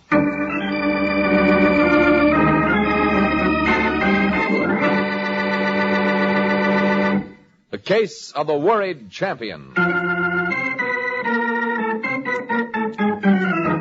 The Case of the Worried Champion. That's the title of next week's adventure of the Falcon, when Mike Waring learns that a boxing title is something a number of people are willing to shoot for. So be sure to listen next week at this same time to another exciting adventure of the Falcon, brought to you by the Kraft Foods Company. The Adventures of the Falcon are based on the famous character created by Drexel Drake, produced by Bernard L. Schubert, written today by Gene Wang, and directed by Richard Lewis. Music was by Arlo. Les Damon was starred as the Falcon, with Amzie Strickland as Hazel. This is Jay Jackson speaking. This is NBC. From Hollywood, it's time now for Edmund O'Brien as Johnny Dollar. Johnny, Bob Hall at Plymouth. We've got a bad thing down here. Oh, what's that? One of our company investigators has been killed. I think you knew him, Gene Reimer. Gene Reimer is dead. Yeah, shot to death. We learned of it this morning. Sent him down to Charleston to look into a murder. Does his wife know yet? She was with him. I mean, she went to Charleston with him. We want to put somebody right on it, Johnny. That's why I called. Oh, sure, Bob. I'll come right over and get the rest of the story from you.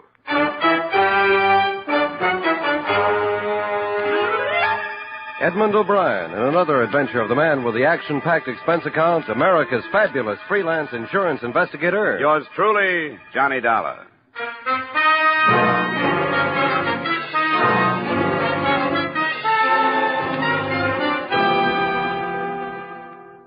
Expense account submitted by Special Investigator Johnny Dollar to Home Office, Plymouth Insurance Company, Hartford, Connecticut.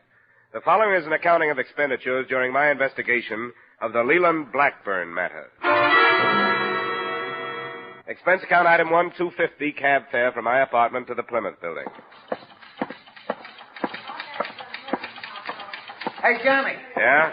Oh, hi, Merle. What are you doing down here? It was the Gene Reimer shooting. I wondered if it heard.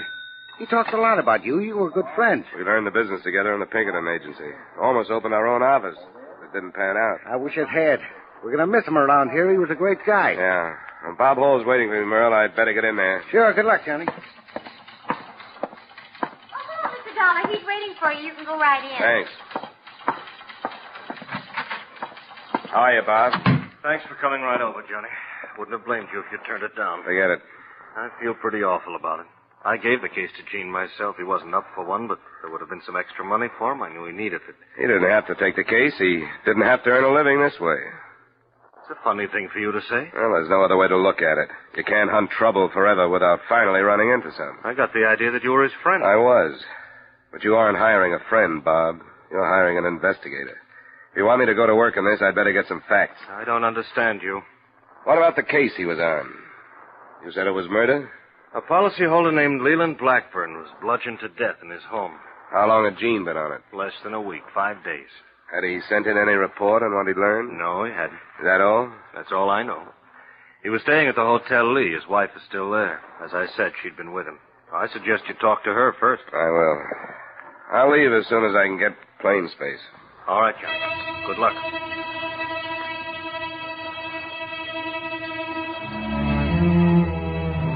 Expense account item 2, $85 transportation between Hartford and the Hotel Lee in Charleston. It was 8:30 p.m. by the time I checked in, and my first move was to the phone. Yes? This is Johnny, Barbara. Johnny, where are you? The floor above you. The Plymouth company sent me down to look into Gene's death. Oh, I'm glad you're here, Johnny. When will I see you? As soon as possible. Oh, give me just 15 minutes to put a face on it. Come on down.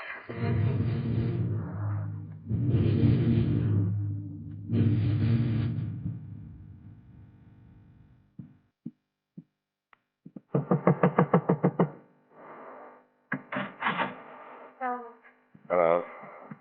It's been a long time. I can't tell you what a shock it was to hear your voice on the phone. I've been thinking about you. Oh? It was natural to. You've been the only one I turned to when there was trouble. How did the company happen to send you? Because I knew Gene, I guess. Was anything said about us? There was no reason for that. Everything between you and me stopped when you got married. We'd better keep it that way now. Sure.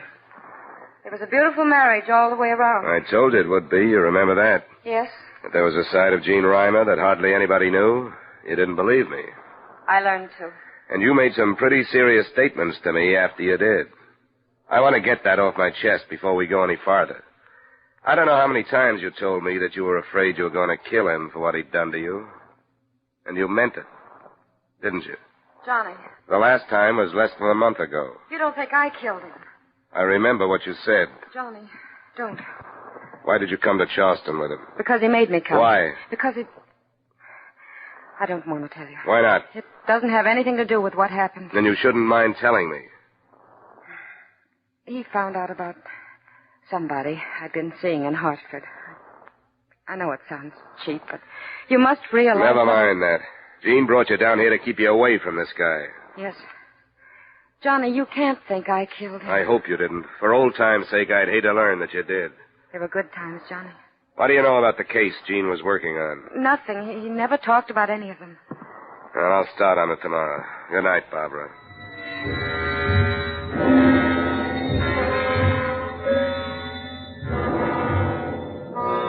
Expense account item 3, $2 cab fare the next morning to police headquarters where I met Lieutenant Sims, the officer in charge of both killings. Well, looks to me like they piled a load of work on your shoulders, Dollar. You assigned to both murders? Chances are that they go together, don't you think? Hard to figure that far yet. Well, what have you got on this Leland Blackburn? The file isn't complete on him. The widow and son refused to authorize an autopsy. Took a few days to force it through, so we got no report. Who was he? An old codger, a pillar of the old South, so to speak. He was a broker, him and his son Rollin, pretty wealthy folks. What do you think was the motive? Well, we're thinking it was robbery. Nobody knows how much, but old Leland's wallet was empty when they found it. He just told the phone operator he wanted the police when he was hit. The phone was still in his hand. Well, I'll have to go and talk to the family. Help yourself. This other Hartford man, a likable kind of fella, you know him? Yeah, I knew Gene for quite a few years. Makes it bad when it's a friend, don't it? Well, it doesn't help. Do you have anything on his death? No, absolutely nothing. He was shot 3 times at close range with a .32 caliber gun. All 3 slugs went through him and smashed up on a brick wall behind him. Spoiled him for ballistics. Where did it happen? In an alley off Magazine Street. And that's why we can't figure any connection between that shooting and the Blackburn killing. You know this town? No. Why, I know Blackburn had set foot in that Magazine Street section. They live at the other end of the town, south of Broad Street. That's a whole lot closer to heaven, I can tell you that. Yeah. Well, thanks a lot, Lieutenant. Looks like I've got a lot of cold trail to follow, so I'd better get moving.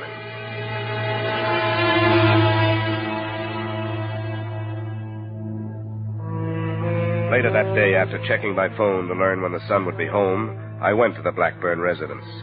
It was a warm, friendly estate glowing with Southern tradition. The same thing could have been said about the widow, Mrs. Blackburn, but son Rollin must have taken after his father. What I resent most of all is that you are here simply because you suspect either Mother or me or both of us of nefarious plot. Now, Rollin. Isn't that right? Murder is a hard thing to ignore, Mr. Blackburn. I am not ignoring it, but I believe our local police are quite able to do what must be done. I should think you'd be interested in having as many people as possible working to clear it up. Naturally, I want to see my father's killers brought to justice.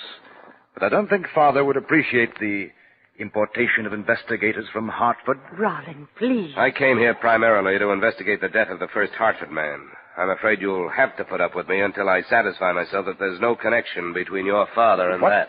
What possible connection could there be? I don't know. There isn't any. And if I hear of you dragging the Blackburn name into a sordid murder in that part of town, I will personally thrash you to within an inch of your life. Rollin, I must insist. I think perhaps that if you left, Mr. Dollar and I could conclude this meeting much more rapidly.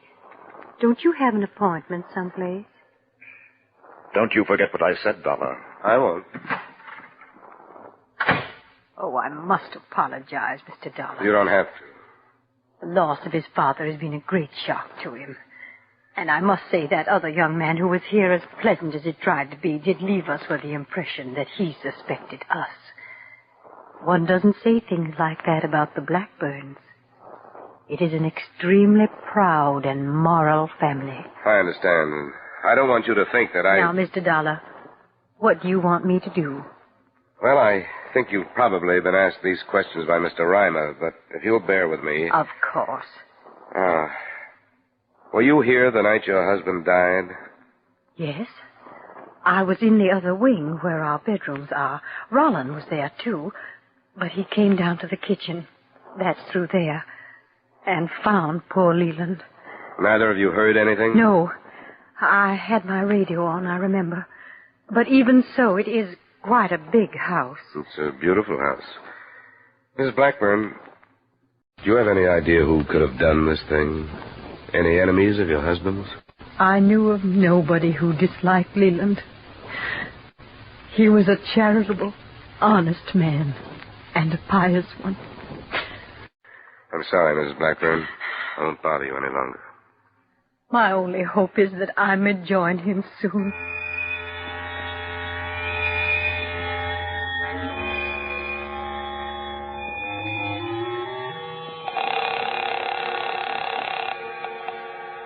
Lieutenant Sim. This is Dollar, Lieutenant. Oh, yeah. What have you been up to? I went out to see the Blackburns. How did you reconstruct the killing out there? Well, like I said, he still had the phone in his hand. He'd been hit a number of times with some blunt instrument. Anything to make you think there was more than one killer? No. The wounds were all on the right side of the head. Struck from behind by a right-handed man. Why? The son. He was a little agitated at my being there. He said killers. What's that? He said he wanted to see his father's killers brought to justice. Plural. What would make him say a thing like that? I don't know. Well, as it stands, it's not worth anything as evidence, but I thought I'd tell you.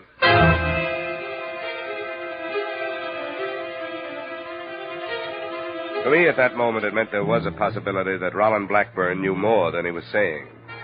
I spent another 2 hours trying to find something to strengthen that possibility, the financial condition of both the family and their brokerage firm. I got no place with it, but I returned to my hotel with the feeling that that one slip was going to develop into the link to connect Jean's death with the Blackburn investigation. The feeling lasted only a few seconds after I met the man who was waiting for me outside my room. Mr. Dollar, I'm Hal Brand. Oh, yeah? I'm the hotel detective here. I think I'd better talk to you. What about? The woman down on 413, Mrs. Reimer.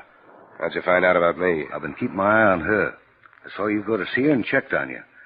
I had an idea that insurance company would send somebody else. Why have you been watching her? Her husband paid me to. I guess there was something wrong between them. Yeah. A man showed up to see her the day the husband was killed. I didn't get a chance to tell him, but I thought I ought to tell you. Who is he? Richards is his name. George. He's in the Clemens Hotel up the street. He checked in from Hartford, too.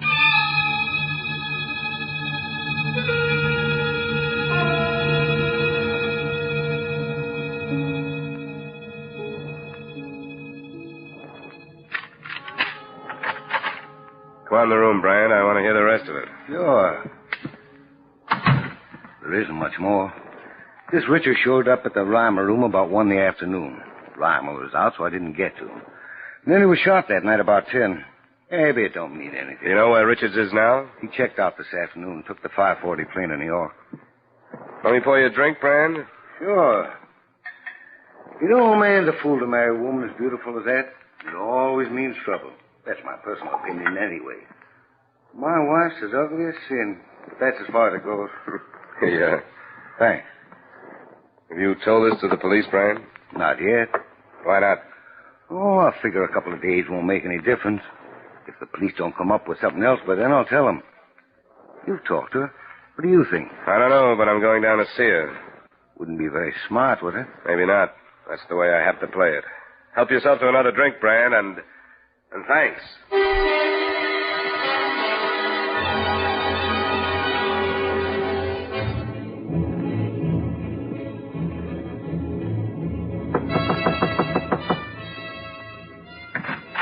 I've got to see you. Sure, Johnny. Come in. What's the matter? Why'd you lie to me last night? I didn't. I don't understand. George Richards. Why didn't you tell me he was here? How did you find out? He was seen coming to this room. Why didn't you tell me? I was afraid to. Yeah, that I believe. I put myself out on a limb for you today because I thought there was a chance you wouldn't lie to me. I withheld information. They want a motive for Jean's murder, and I didn't mention you. I didn't kill him. That doesn't mean anything now that there's Richards. I didn't know he was here until I opened that door. He stayed here 10 minutes, and I made him leave. I told him to go back home or there'd be real trouble. He didn't leave until this afternoon. I didn't know that. Johnny, I know I should have told you last night. I've always trusted you, but I knew how bad the situation would look, and I just prayed that nobody would know George was here. You weren't covering up for him? No. I didn't know, Johnny. I didn't know he was still here. Quit it, will you? Come on, sit down, get a hold of yourself. Look, I want to believe you, Barbara. You know that. But it doesn't make any difference now whether I do or not. The police are going to learn about Richards. Are you going to tell them? I imagine they'll tell me. But I can't hold back anymore. And with the answers I'll have to give them, they can probably indict you for murder, or at least accessory with Richards. I didn't kill him. I don't know anything about it. Stop it. I don't need hysterics. I need proof. How can you prove to me that you knew nothing about it? I don't know. Would Richards have done it alone? No. How can you prove that? It's a thing I know. I can't use things you know. I need people and statements. People who will swear that they saw you at the time Jean Reimer was killed. People who will swear they saw Richards. It was 9 o'clock. I was here. I can check that. That's all I know. Johnny, stop. Please stop. I can't stand any more. All right, Angel. I'll stop.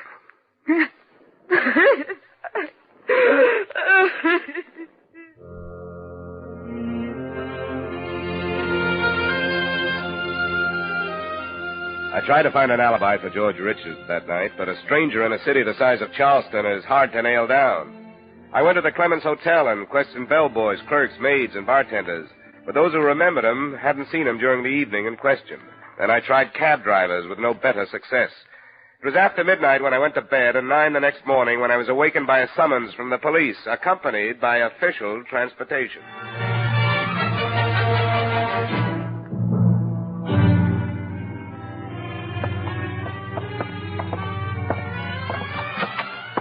Here he is, Lieutenant. Thanks, Sergeant. You can wait outside. Yes. Sit down, Dollar. Thanks. I had an interesting chat with the hotel detective where you were stopping. Oh, I'm not surprised, Lieutenant. What's the matter with you, son? You put yourself in a pretty darn serious position by holding back information from me. Why'd you do it? I'm not sure. You admitted knowing that Gene Reimer. Why didn't you tell me then that you knew about trouble between him and his wife? Well, I wanted to check the other angles first, the Blackburn investigation. How bad was this trouble? Pretty bad. Reimer had a mean streak that didn't show except to his closest friends and intimates. You'd say he did her bodily harm? Yep, lots of it. How'd you find out? From her? How well did you know her? I knew her before they were married. In love with her by any chance? If I had been, I would have married her. I know what you're driving at, Lieutenant, the possibility that I came down here to protect her from a murder charge. Well, that's half true. What's that? She's been my friend. I didn't want to see her pulled in if she wasn't mixed up in it. You don't think she was? I'll have to leave that for you. I know she had a motive, and to make it better, a possible accomplice turns up. But so far, it's all circumstantial. And we put a searcher out on this man, Richards. That's how good them circumstances look to us. Sure. And I'll bet I can reconstruct your reconstruction. A phony tip to Reimer on how to crack the Blackburn thing, an appointment on Magazine Street, and the payoff. Huh? You break that down? No, and I tried. Barbara has an alibi, but Richards hasn't. Well, I gotta have somebody for that killing, Dollar. I'm going to bring her in. I'm surprised you haven't already. I want to talk to you first. I want you to stay here while I talk to her. Why? Why, you think she'll break down because of me? What's the matter with that board? I'll be right back. I gotta go get a man to pick her up.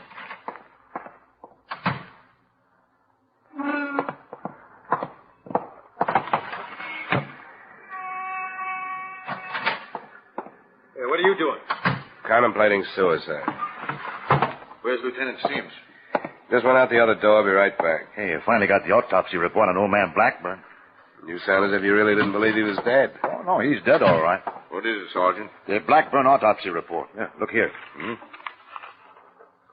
Well, I'll be narcotics user. The press has been waiting for this, Lieutenant. And they've got a right to it. No, wait. Don't give it to them yet. This has been pretty hard on that family. Hold on to it. No use dragging them through any more mud. At least till the federal men go to work on it. All right, sir. She'll be here in a few minutes, Dollar, so relax. I gotta run through a few reports while we wait. It was hardly the time for relaxation, but I tried. We sat through an hour of questions to which there was no provable answers. And at the end of it, Barbara Reimer was booked on suspicion of murder, and I was released on bail, charged with suspicion of being accessory after the fact. I had only one place to go. Good afternoon, Mrs. Blackburn. Good afternoon. I'm Mr. Dollar. You remember me? Of course I do. I wasn't expecting you. I'm sorry I didn't have time to phone. May I come in? Yes? Your son at home? No, he's at the office. What is it, Mr. Dollar?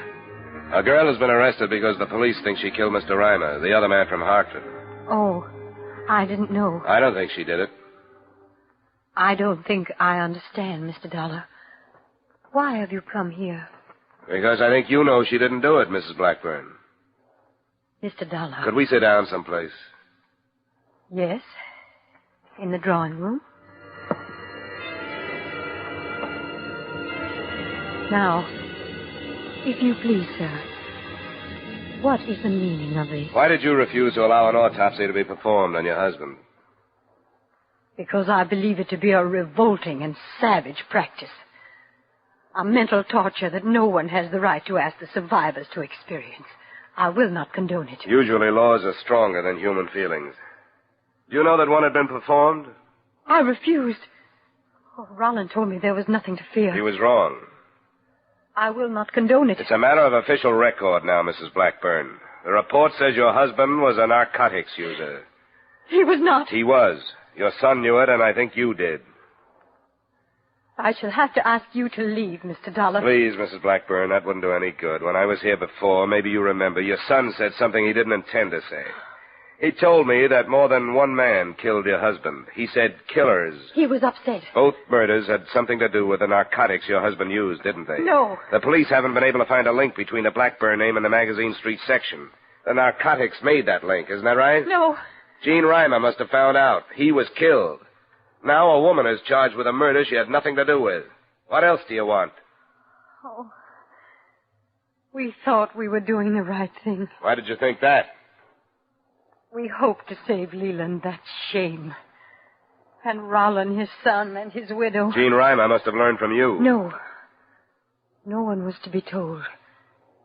Mr. Reimer discovered it himself. When he faced us, we begged him to say nothing. But when he threatened us, we told him their names. The names of the people who supplied your husband? Yes, and made a hell of our lives. They've extorted money from us for almost 10 years. We, of the inviolate family. They killed your husband. They came that night to force him to buy more. And when he refused and tried to telephone the police, they killed him. I want you to tell me who these people are. We told Mr. Reimer. And he... I won't go alone. It will be finished then. This farce we live. It would be finished anyway. Oh, yes. We go no further. There are two. One is named Miller. The other Stone. Where do I find him? You won't go alone. We've caused one death. I'll be all right. All right. I'll tell you where to find them.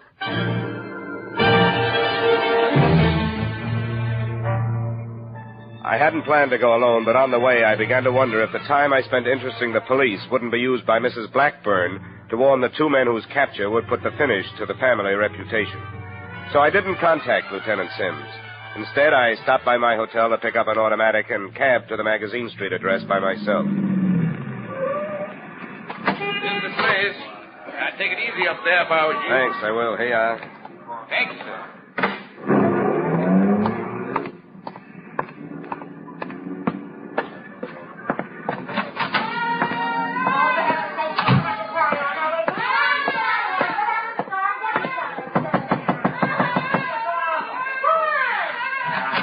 Yeah? Who are you, Miller or Stone? What's the difference? None. Hey, now, what is this? Who are you? Miller. What's the idea of pushing in? I just came from the Blackburn place. Where? The old lady is tired of trying to save the family pride. She talked again. What? What other reason would I have for being here? She's ready to talk to the police about her husband. I'm ready to talk to you about Gene Reimer. I don't get it. You'd better start. Come on. Where? Out the door. We'll find our way. Now, listen to me. You can't pull a man around like this without saying why I haven't done nothing. Then why argue? All right, I'll go. Miller! Miller!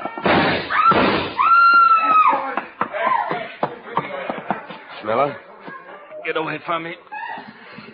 Find Stone. I gotta talk to Stone.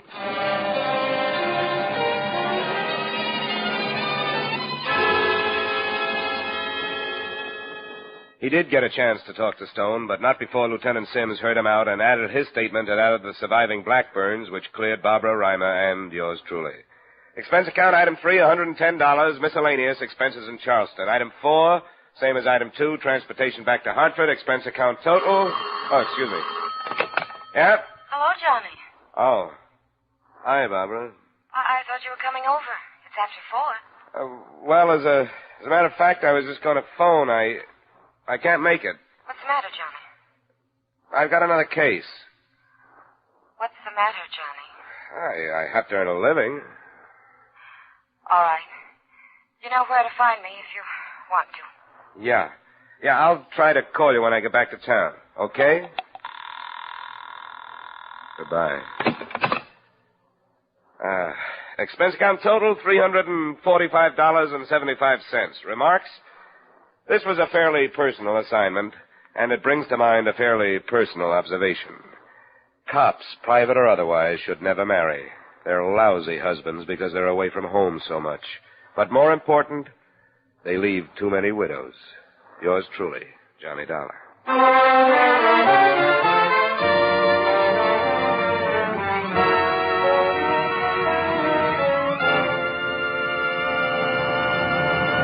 Yours truly, Johnny Dollar, stars Edmund O'Brien in the title role and is written by Gil Dowd with music by Wilbur Hatch. Edmund O'Brien's latest picture is the Paramount Pictures production, Warpath. Featured in tonight's cast were John Daner, Jim Nusser, Jeanette Nolan, Georgia Ellis, John McIntyre, and Larry Dobkin. Yours truly, Johnny Dollar, is transcribed in Hollywood by Jaime Del Valle. This is Dan Coverly inviting you to join us next week at this time when Edmund O'Brien returns as... Yours truly, Johnny Dollar.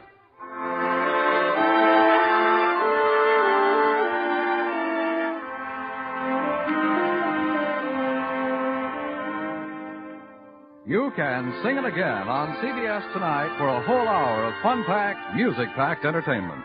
And maybe Dan Seymour will be calling you to solve one of the tuneful little riddle songs that lead to a chance at radio's largest cash jackpot, $5,000, plus $10,000 more in wonderful prizes. Alan Dale, Judy Lynn, Bob Howard, the Riddlers, and Ray Bloch's orchestra are on hand to sing and play the riddle tunes leading up to Dan Seymour's coast-to-coast calls. Be listening again later tonight when Sing It Again comes along on most of these same CBS stations. Now stay tuned for Von Monroe's Caravan, which follows immediately on most of these same CBS stations.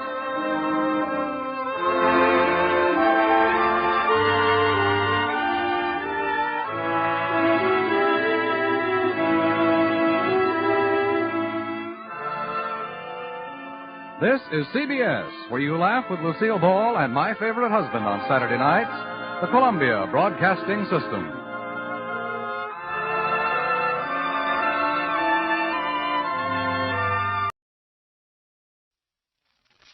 Gallencamps present Pat Novak for Hire.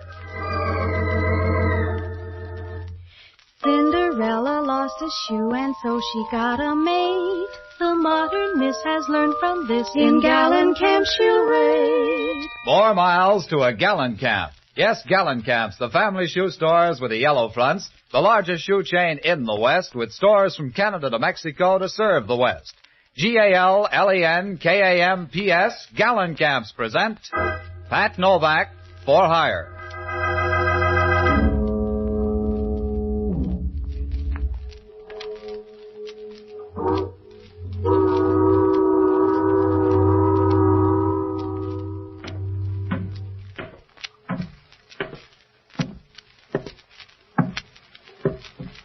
Sure, I'm Pat Novak for hire.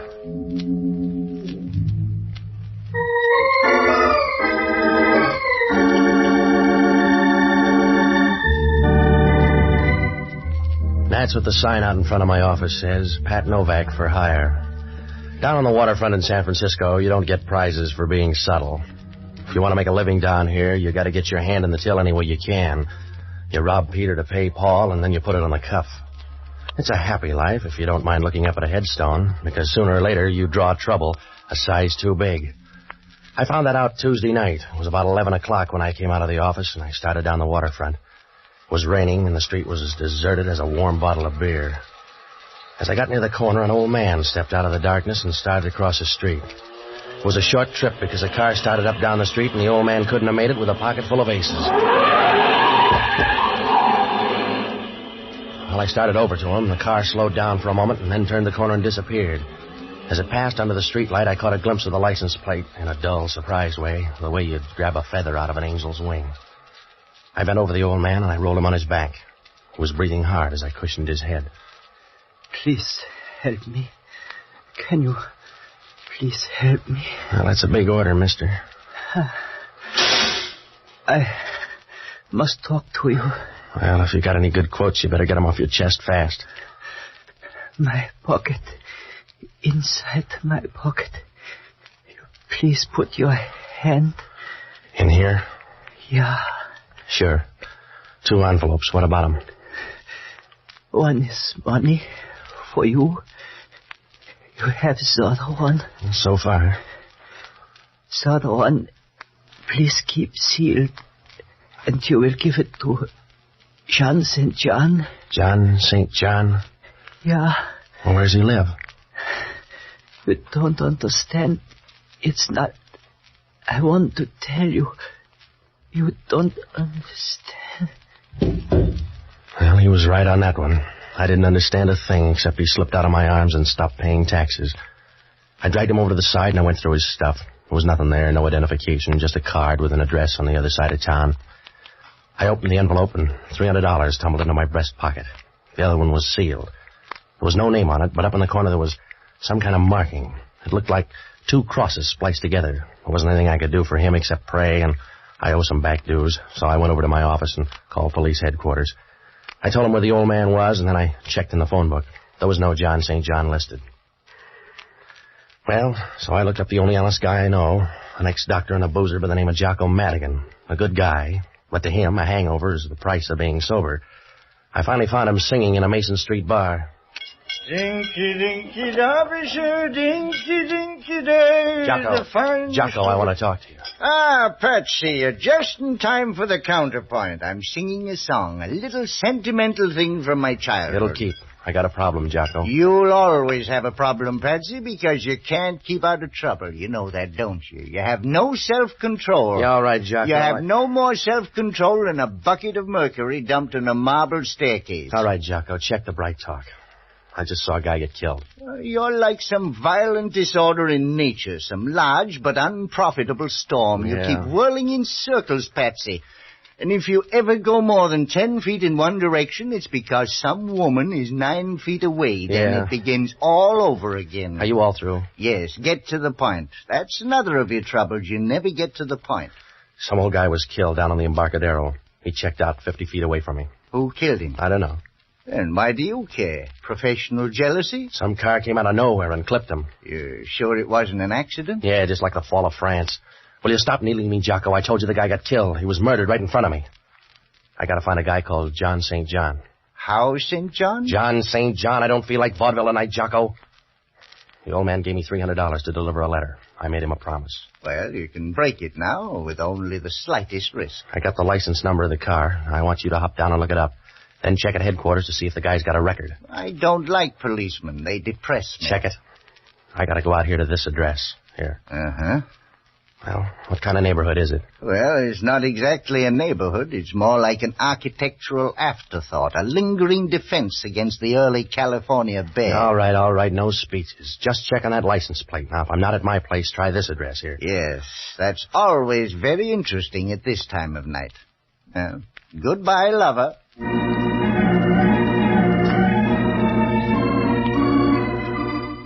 Well, Jocko was right about the neighborhood. When I left him, I doubled by my place and I left the envelope. I put it in another envelope and stashed it behind some books. Then I headed out to look up John St. John. It must have been about midnight when I got there, and it was the kind of a neighborhood where a for rent sign reads like a ransom note. I found the place, though. It was an old rooming house, a third-floor apartment. I knocked at the door, and when she opened it, I knew it was time to wire home for money. If they pick a Miss Blowtorch of 1946, she'll be right up there in the running. A tall, blonde blister with lots of Fahrenheit.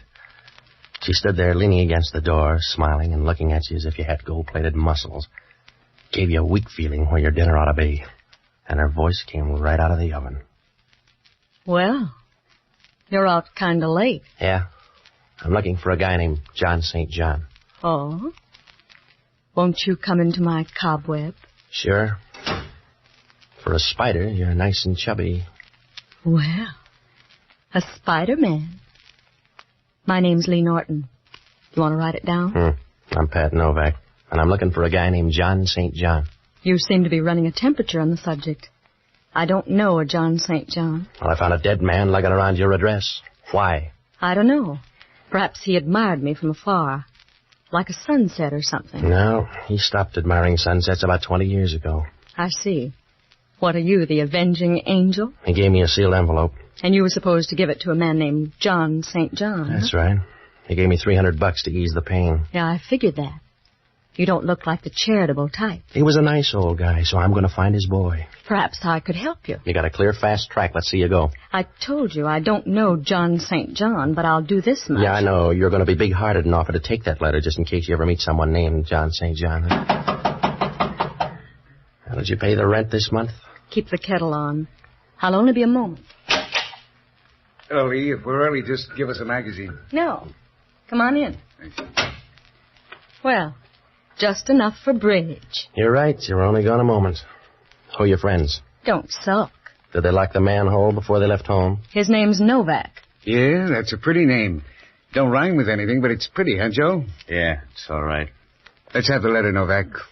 You got hold of a bad rumor, fella. The one I got's good. Let's have it. I don't want to strain your mind, Junior, but try to understand. I don't have a letter. Ask him again. Go on home, mister. You're not going to get anything out of me except a small tip. Now, if you're a good boy, I'll give you a nickel for your friend, too.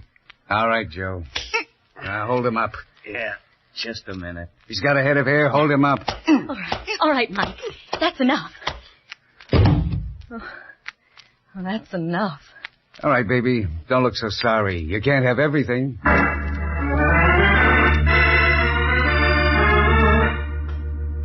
We'll be back to Pat Novak in just a moment. Have you ever worn uncomfortable shoes? Perhaps the size was wrong or the shoe was the wrong shape for your foot. But no matter why, there's nothing more uncomfortable than shoes that don't fit. The more you're on your feet, the more you know it. Gallencamp specialize in properly fitting shoes for the whole family, right from the toddler's first important step. And Gallencamp's good shoes are built to give support to active feet. Listen to an authority on shoes. He's Mr. John F. Stahl, 64 years young, a retired postman with a hobby. You guessed it, he likes to walk. He says, I've been on my feet most of my life. Since 1935, when I retired as a letter carrier, I walked 10,000 miles. I just walked to San Francisco from Trinity Center, California. That was 410 miles.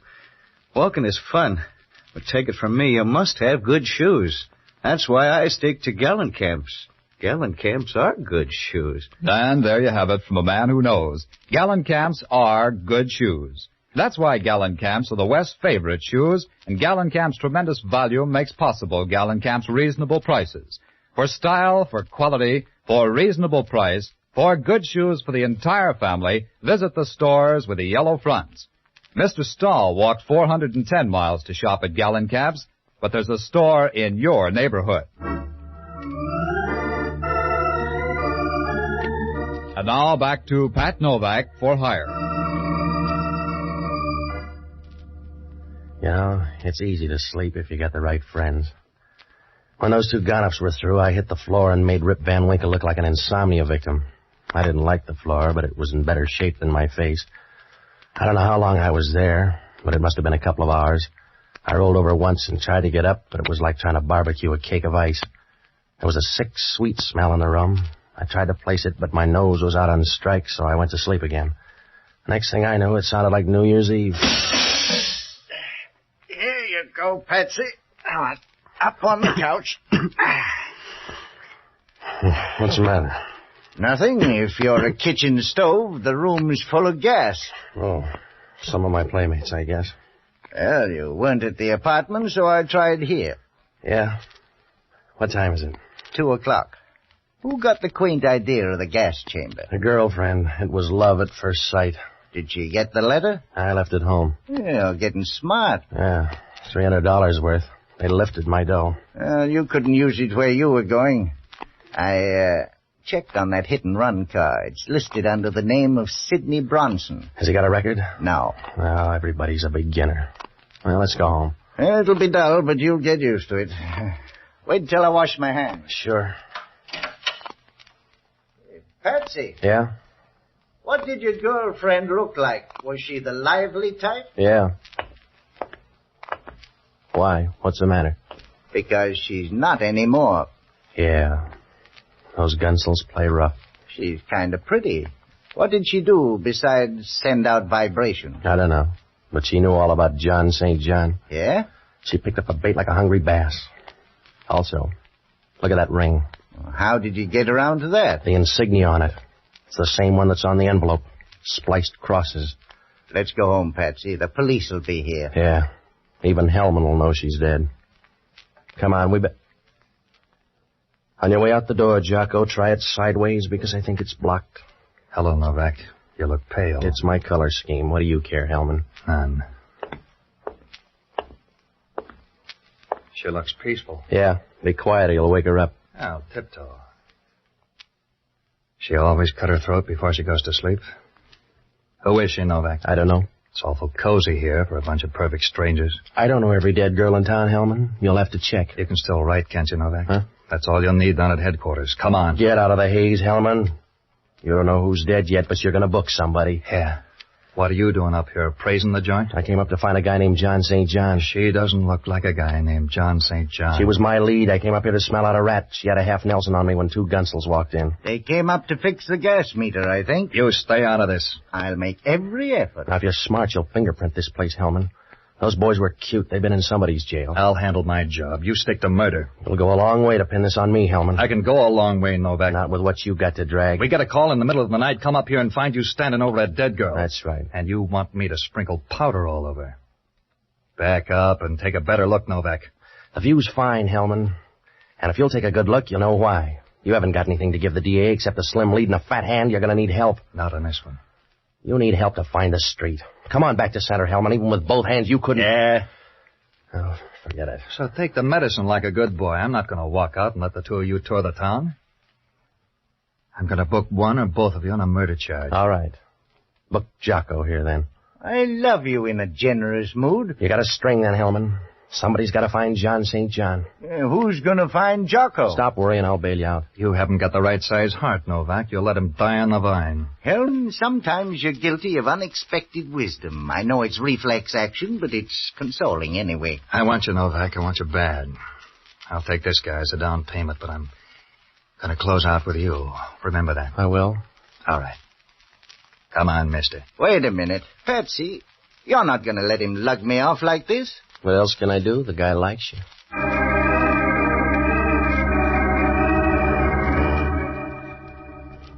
No, it was a bum curve to throw Jocko, but somebody had to dig us out of a hole, and Jocko wasn't the boy. You can't shovel dirt with a bar rag. I had no idea where to start. There were 2 murders, and they were both tied up with John St. John. He didn't look like a good guy to know. There was that insignia, too, the one on the letter, and the girl's ring. Oh, sure, it could be coincidence, but that's what they said about Bluebeard. The only thing I could do was open that letter, so I went back to the apartment. I didn't have to turn on the light. They were running in pairs tonight. She was sitting there on the couch, proud of a pair of long silk legs and smiling like a guy who knows he's got $1 million in the bank. She was blonde, too. A little more lemon juice, maybe, but blonde anyway. She was nice and comfortable, and I got the idea she'd just signed a lease. Good evening. How do you do? Not very well so far. A sly remark, Mr. Novak? No, I'm just bringing you up to date. Your girlfriend's dead. Yes? Yeah. I just want to let you know the gas jet's out in the kitchen. Oh, don't shout. I'd like you better if you purred. I don't need your vote. Who's John St. John? I don't know John St. John. Is he worth breaking your heart over? There's a good guy down in the clink sweating out a murder rep for me, so I want John St. John. You've got nice friends. Who's Sidney Bronson? How does that fit into the picture? This started with a waterfront corpse. The leftovers belonged to an old guy that was hit by a car. The car's registered in the name of Sidney Bronson. Mr. Novak, you seem so intense. It's a pity to waste it on random speculation. I told you. I got a friend in the jug. Loyalty's a nice trait. One of your nicest. Yeah. You're a pretty thing, Patsy. Well, don't get fooled by the wrapper. I'll take a chance. Anybody ever brief you on trouble? You're hard to see that far away. Come on over into focus, Patsy. Yeah. You're pretty, Patsy. You look like you want to bill a sale. I'm the gentle kind, Novak. I'd just like to break your ribs. Go ahead. I can get a brace. Come here. Mr. Novak, I'll bet you do a swell rumba. Yeah? What's on your mind? What you're going to say when you find out about this gun. Huh? That's right, sweetheart. My finger isn't hollow. Back up and take a look at the gun. Well, you got to that purse, huh? That's right.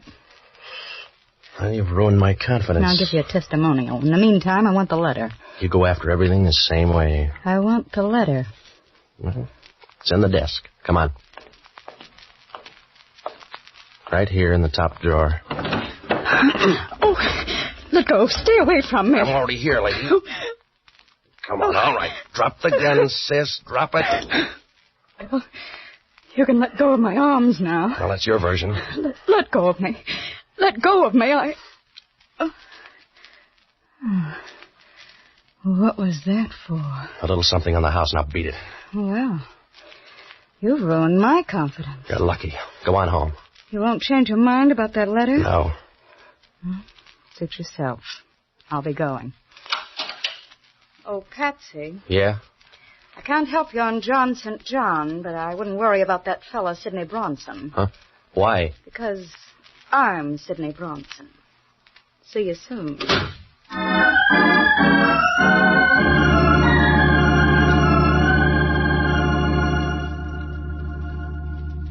Dad began to look like a big, fat, well-fed double cross. I had to find out what was in that letter, so I made tracks for the bookcase. All I could do was browse because the letter was gone.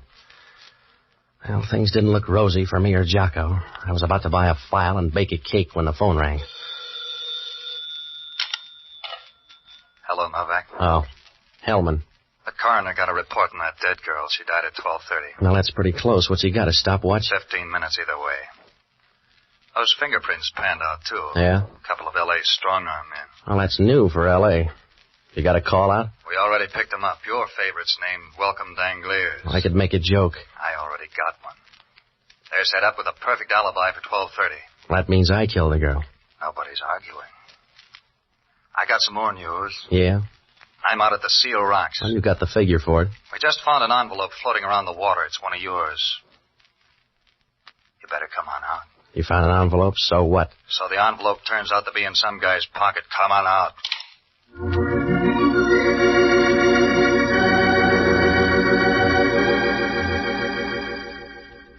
Well, that only meant one thing. Whoever took the envelope out of my place got popular. It was getting late, so I grabbed a cab and rode out to the beach. When I got there, Hellman was standing down in the water. He had Jocko with him. The surf was rolling in, and Jocko wasn't much better.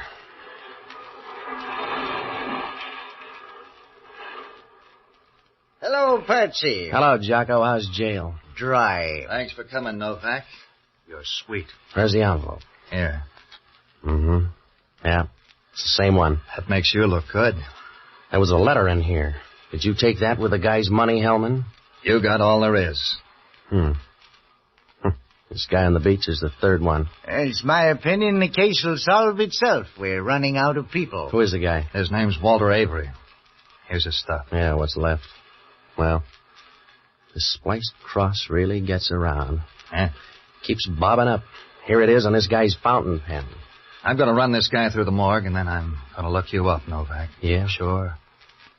We want you down with us. That's right. I'll introduce you to all the best people. Good night, lover.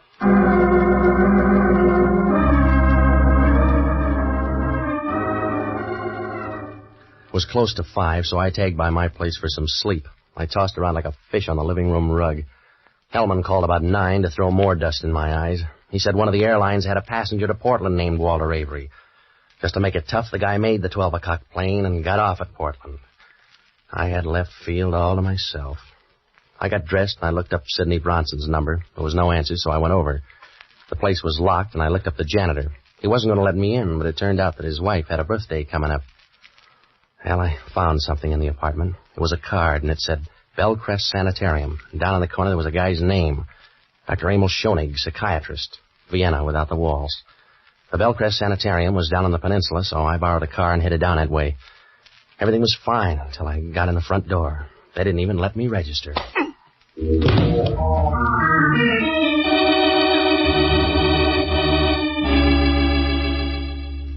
I woke up on a couch in Schoenig's office. It was dark outside, and my left arm was throbbing like a love story in a woman's magazine. The radiator sitting beside me was Sidney. You're a deep sleeper. I think I got some help. What happened to my arm? Hypodermic. You only need one arm anyway. In your case, I need a spare. Who did it? Dr. Schoenig. Oh, he's a darling boy. Where is he? Out on the phone trying to figure out what to do with you. What's that make me, a patient? That's one way of putting it. You made things easy. We were coming to you for the letter. You want to try that over again? We were on our way when you stumbled in. You're wrong, Sid. Somebody's giving you a fast pitch. That letter was gone when you were up at my place. I don't want a bum rib, Patsy. I want that letter.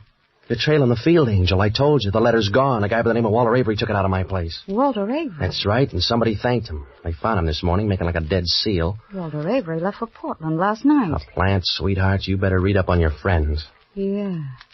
Thanks, Patsy. I told you to watch him, Sid. You had more shots. What's the difference? Oh, none, I suppose.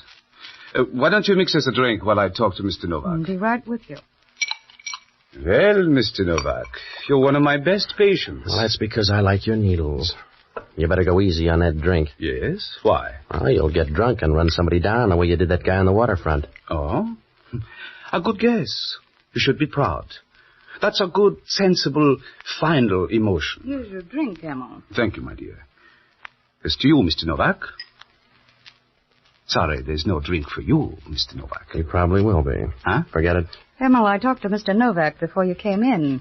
He thinks you're a heel. He does. And so do I. I can stand it. He told me about Walter Avery. I'm sorry about that. Walter got that letter. You killed him and took it. I was supposed to blunder around until you got rid of me, too. That's a bum joke, Emma. You're getting hysterical. With laughter, Emma. You put one of your boys on the plane. Only Novak aired the wash too fast. Suppose I did. Somebody ought to bring you up to date, Sidney. You've been hanging on too long. The free ride's over. I might as well tell you now you're all through. I carried the whole bunch along and... and I'm all through. Steady, Emma. What's the matter with me? What's the matter with me, Sid? Give him a hand, Novak. He just had a bad drink. You wouldn't do that, Sid. I'm full of surprises. You got a stomach full of poison. You got a stomach full of poison in 15 seconds, Emma. Put down that gun, Emma. I want you to, Sid. Please, Emma, put down the gun. I'm a selfish fellow.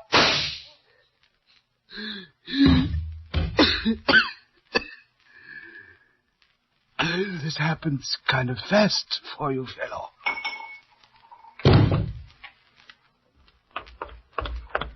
Lots of noise, huh, Patsy? Yeah. I'll get you a pillow. I'd rather have your lap. You get mercy, not love, baby. Yeah? Thanks for small favors. How do I look? Not so good. That was the 3-2 pitch. Yeah. I had it coming up. I'll tell you about John St. John. I know. There was no such guy. That's right. It was the name of the group. Those spliced crosses? Yes. You found out a little late, but it's always that way. That's the way I found out about you. Yeah? I had a funny little hunch about you and me. I found out a little late, but I know now, Patsy. Does that help?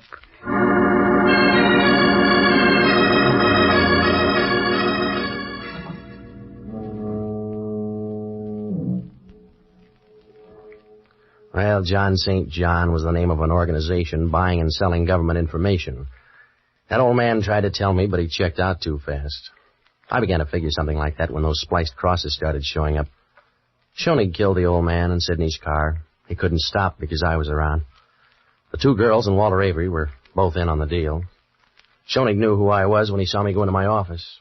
He trailed me to my place and left Avery there to look for the letter. He killed that girl up in the rooming house, and then he found out she didn't have the letter. When Avery showed up, he took it away from him, threw him to the fish. He was trying to shake Sidney by sending her up to my place after he had the letter. The scheme went haywire when I showed up at the sanitarium. He was trying to work himself out of that one when the payoff came. John St. John? Well, right from the start, Jocko said he was either dead or in the state pen because anybody with a name like John St. John would have killed his parents as soon as he got old enough to find out about it.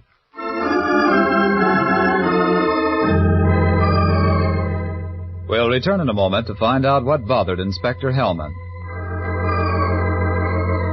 But now it's Cinderella time. Cinderella lost a shoe and so she got a maid. The modern miss has learned from this. In Gallen Camp she'll rate. A pretty face, a graceful figure, lovely shoes. That's a combination that no man can resist. What a delightful feeling to know that from the top of your head to the tip of your toes, you are the picture of glamorous perfection. Here's what Marilyn Buford, Miss America 1946, says. Probably the most fun of being chosen Miss America is modeling the gorgeous clothes. What girl wouldn't be thrilled to select costume after costume from a collection of America's leading designers? And after seeing the importance they attach to the right shoes for every costume, I'm glad I learned about Gallenkamps years ago. Yes, Marilyn, there's magic in a pair of shoes, as every woman knows. And having the right shoes is no longer a luxury thanks to Gallenkamps, the home of lovely shoes at, reasonable prices. And that's why Miss America's favorite store is the favorite store of America's misses. Cinderella lost a shoe and so she got a maid. The modern miss has learned from this. In Gallenkamp she'll rate. And now back to Pat Novak. It worked out all right. They found the letter out at Shoney's place, and there were some plans for jet planes and a few other trifles. Hellman asked only one question. How come Shoney didn't kill me before I could talk to the girl? It's always that way with a guy who commits murder. Either he goes too far or he doesn't go far enough.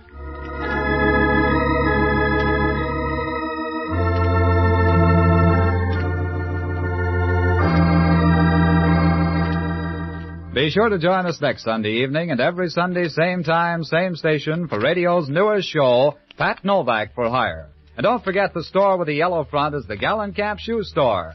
Gallenkamp shoes are good shoes. There's something about them you'll like. Franklin Evans speaking. This is ABC, the American Broadcast. Use Gem Blades. Use Gem Blades. Use Gem Blades. Gem Razors and Gem Blades present The Adventures of the Falcon.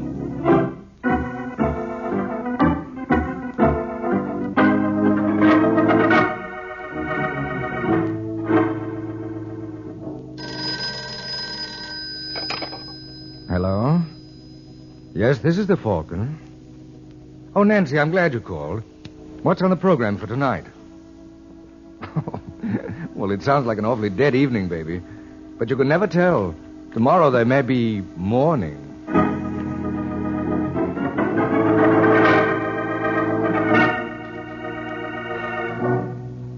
Once again, Gem Blades, the razor blades that help you avoid 5 o'clock shadow, bring you The Adventures of the Falcon. The Falcon, as you know, is Michael Waring, freelance detective, who's always ready with a hand for oppressed men and an eye for repressed women. So join him tonight when the Falcon learns murder is a family affair.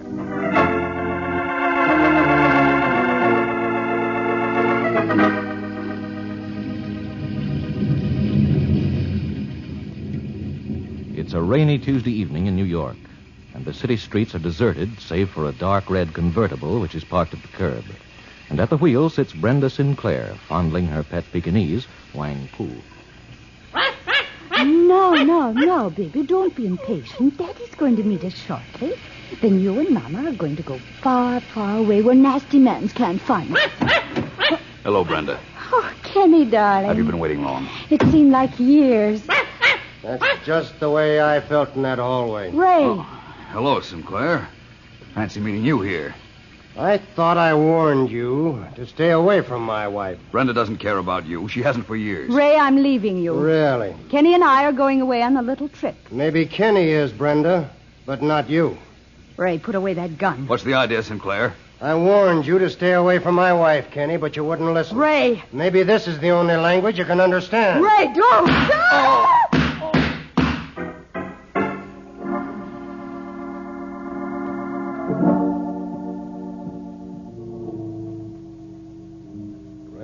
Sinclair, it is the judgment of this court that you be confined to State's Penitentiary, and on the night of November 27th, you shall be electrocuted there, as provided for by state law. And may God have mercy on your soul.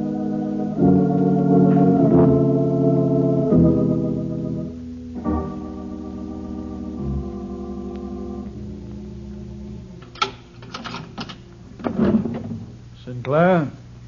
Yes, sir. Some visitors for you. Hello, Mike. Nancy? Hello, Ray. Ray. Have you heard anything yet? You better tell him, Mike. Ray, we just got back from seeing the governor. Bad news, huh? I'm sorry, fella. I wasn't very hopeful. No matter how you put it, I still killed a man in cold blood. Well, we Sinclairs never did have much luck with our women anyway.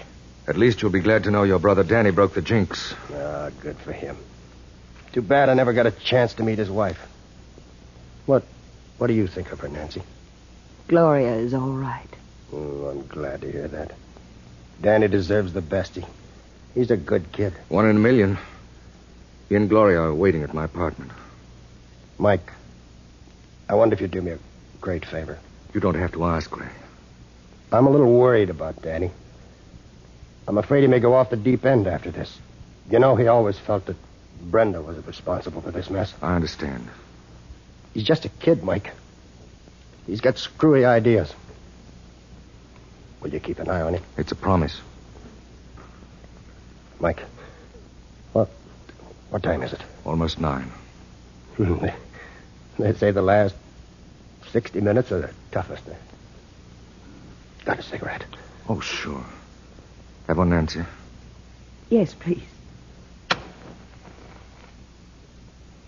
No, not 3 on a match.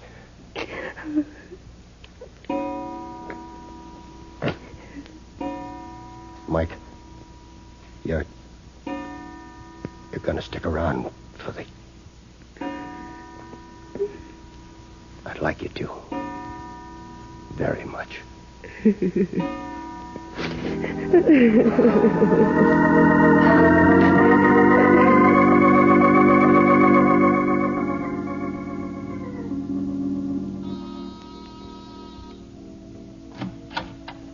Oh, back already? Yes, it's all over, Gloria. I know. We heard the flash on the radio. Where's Danny? In the living room. How's he taking it? Not so good, Mike. If he'd only yell or cry, I could understand it. But he just sits there and looks at the wall. He won't even talk to me. Shh. Hello, Danny. Hello. How's the boy? Great. Danny, I can't tell you. Mike, maybe Danny would like some coffee. Oh, that's a swell idea, darling. Why don't you make some? No, don't bother, Nancy. Danny, for heaven's sake, stop it. I'm sorry, Gloria. Danny, you've got to stop tormenting yourself. We know what you're going through. No, I don't think you do, Nancy. Mike, did you make all the funeral arrangements? No. You see, kid, it was kind of taken out of my hands. Oh, what do you mean? Your sister-in-law, Brenda, claimed the body. Oh, good old Brenda. She doesn't miss a trick, does she?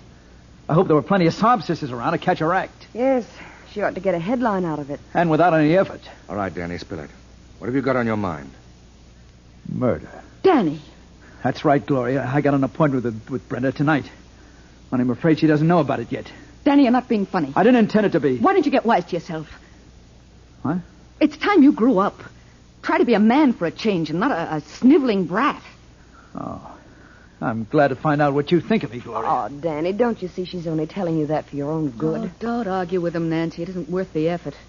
He'll go along all his life feeling sorry for himself, wondering why everybody picks on him.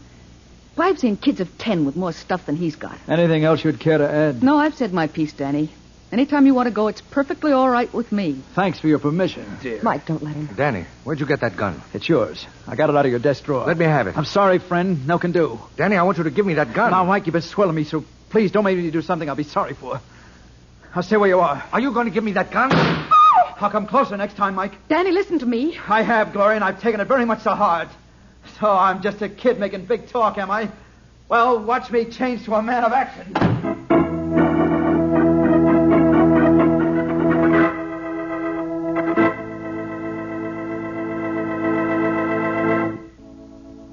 Well, now we have to worry about Danny and hope he'll realize that Brenda's not worth shooting. Well, there isn't anything I can do about that. But here's something I can do to help a lot of you who have 5 o'clock shadow. I can tell you that 9 times out of 10 men will stay face neat right around the clock by shaving the gem way. That is, with a gem razor and a genuine gem blade. Now, I know it takes a definite effort on your part to change your shaving method, but I promise you that if you shave the gem way, your effort will be repaid every day of your life. Gem razors are again available at your dealers. Get one if you haven't one already, and begin immediately to enjoy Gem's famous features, such as the clever face-fitting bevel, which compels you to use the master barber's long, gliding stroke. And, too, you'll like the way the super keen gem blade gets the beard at skin level. So close, clean, and comfortable. So try the gem way, won't you? Avoid 5 o'clock shadow with a gem razor and gem blades.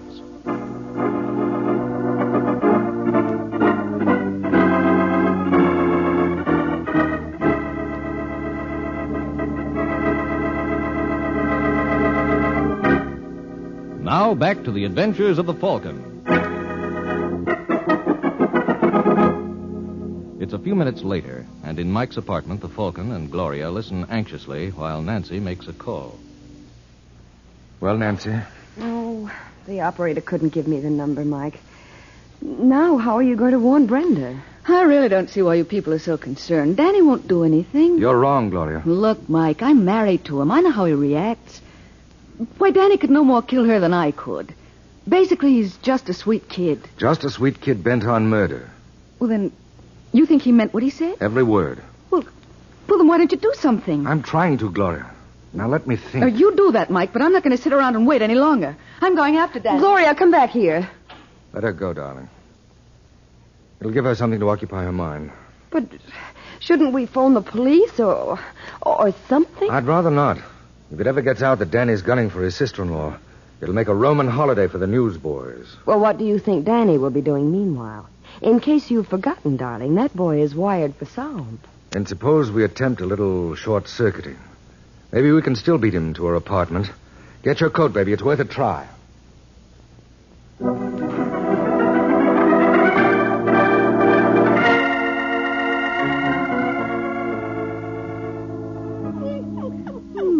Nice dog. You did, Miss Brenda, didn't you, baby? Come on, let's see who it is, darling. Oh, it's you, De Silva. What do you want? How can I talk to you when all the time you got that lousy dog in your lap? Don't speak that way about Wang Pu. Excuse me, please. Brandy, in the last month you borrowed close to 12 grand from me. You'll get your money back. Sure. But when, Brenda? Any day, as soon as they settle Ray's estate. I got news for you, darling. What are you talking about? Papa didn't leave you a cent. How do you know? It's my business to know.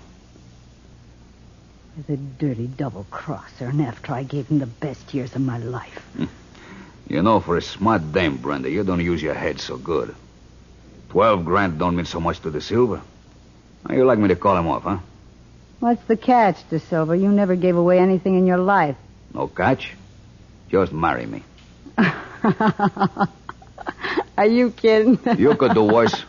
Why, you fat slob, I wouldn't have you for all the gold in your teeth. For a dame who's in hockey, you're awful fussy. Don't make me laugh. Now go on, get out. You want to watch your mouth, girlie. Nobody ever talks to De Silva like that. Are you threatening me, you big ape? Come on in. Hello, Brenda. Oh, why, Sugar Plum, this is a surprise. It was awfully sweet of you to call. Isn't it sweet of me, too? Oh, Nancy, I didn't see you. Are we interrupting something? No, nothing important. Mr. De Silva was just leaving, weren't you, Fatso? Have your little joke. Maybe when you think him over, it won't be so funny. Oh, there, darling. Did nasty man frighten Mama's baby? Isn't she sweet, Michael? She's pedigreed, you know. Takes after her mother, doesn't she? Yeah. What did you mean by that crack? Exactly what you think I mean. Girls. Well, Nancy never liked me, Michael. You were the only one who ever understood me. Yes. Why, Sugar Plum. Oh, come now, Brenda. This is Sugar Plum, remember? He knew you when. Very funny. Well, what do you want? I don't suppose you came around to offer your condolences. No, but I came around to offer some advice. Your brother-in-law, Danny's gunning for you.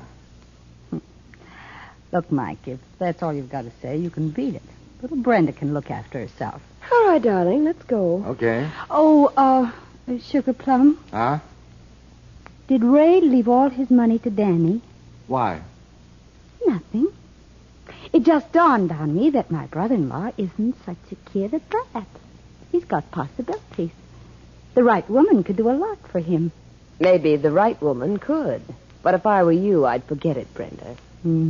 But then you're not me, dear. Because what I've forgotten, you'll never learn. Good night, you lovely people.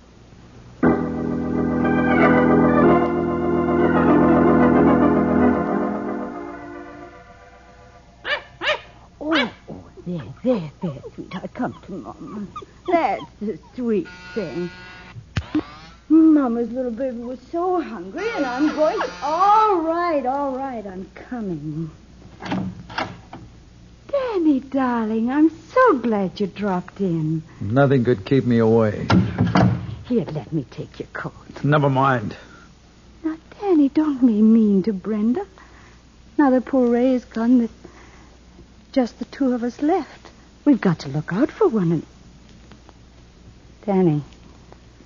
Danny, put away that gun. As soon as I've finished. You're frightening Wang Pu. What about you? Danny, you've got to believe me. It wasn't my fault. You're quite fool. You're crazy, Danny. You're crazy. You'll never get away with it. They'll fry you like they did Ray. I don't think so. Danny, please.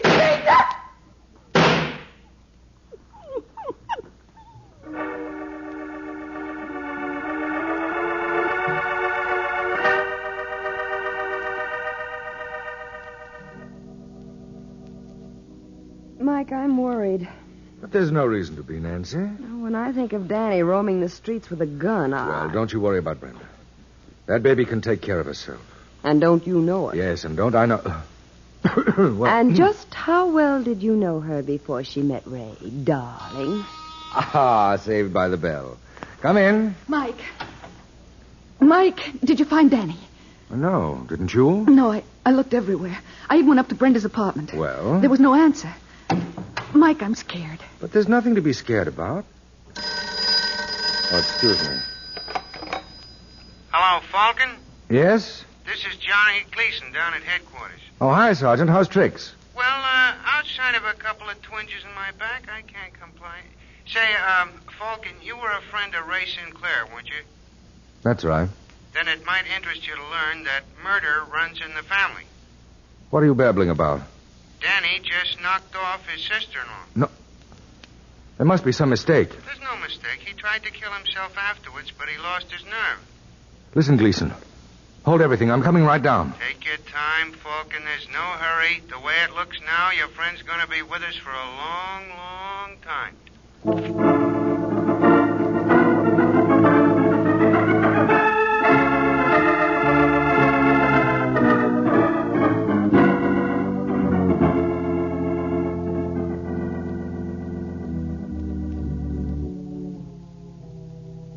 Now, check me if I'm wrong, Danny. After you pulled the rod, your sister-in-law tried to move away from you. That's right. Whereupon you made a couple of more speeches, and then you let fly at her. What'd you do after that? I turned the gun on myself. Then you passed out? Yes, sir. Well, I think that takes care of everything. Now, if you'll just sign this... Oh, now what? Hey, Gleason, tell him to let me in. All right, George. Hello, Danny. Hello, Mike. How do you feel? Oh, all right, I guess. I want you to tell me exactly what happened. If you don't mind, Falcon, I was here first. Now, go ahead, kid. Sign it. Now, what's that? His confession. Hold it, Danny. Gleason, have you seen Charlie De Silva? You mean the loan shark? Yes. He had a fight with Brenda tonight. She was in hock to him. I heard all about it. We had him on the carpet an hour ago. How come you let him go without informing me? Look, Falcon, I was under the impression the new mayor's name was O'Dwyer. Well, can't you give me a little time to get all the angles? Why do you want to give the kid false hopes? We know who killed the dame. He admits it. He's right, Mike. Yeah, and this is the gun you used, ain't it? Yes, sir. I took it from Mike's apartment. Let's see that. Anything to waste time. Yes, that's mine. Only when he took it, it was fully loaded. Say, wait a minute, Danny. How many shots did you fire at Brenda? One. And one at yourself, is that right? Yes. And before you left my place, you took a pot shot at me. Oh, he did he? Now, that's not the point, Gleason. How many shots in all does that make? Don't tell me. 3. All right, Einstein. Look at this chamber. There are 4 exploded shells in there. How do you explain that? It's easy. He shot the girl twice. Did you find 2 slugs in her? Well, no. Then what happened to the other bullet? It went wild? No, it didn't. I only shot her once, and then I turned the gun on myself. You're lying. Use your head, Gleason. He's admitted killing her. What motive would he have to lie about that missing bullet? It must be somewhere in her room. Did any of your boys find it? What was the point of looking? And you can't have any objections if I do. Falcon, will you stop trying to complicate matters? Come on, Sergeant. Be a sport. Give me an hour to look over Brenda's apartment. If I can't find the shell by that time, I'll advise Danny to sign the confession. There'll be no more horsing around? I give you my word. Okay, here's the key.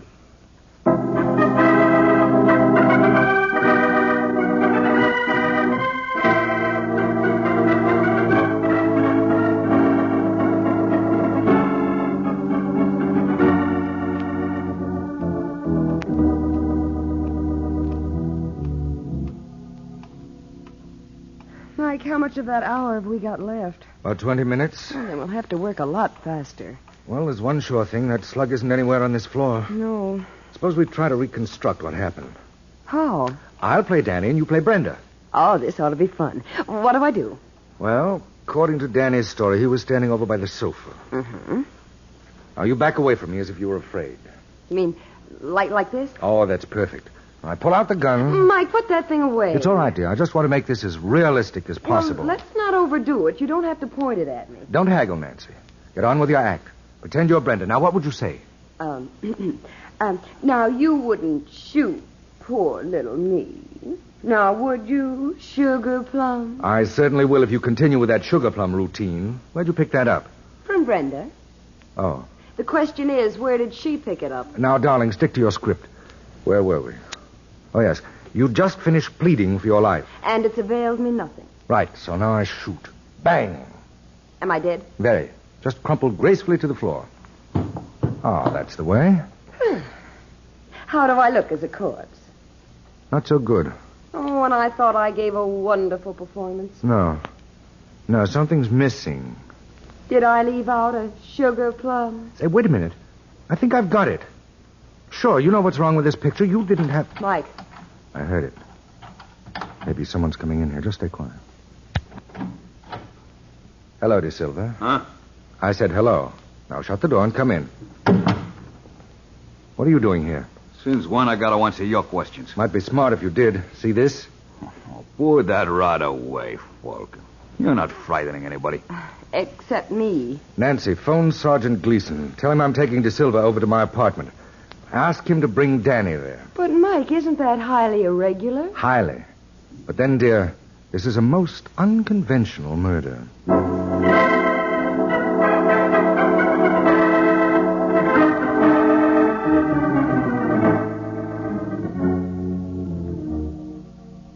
You know something, Falcon?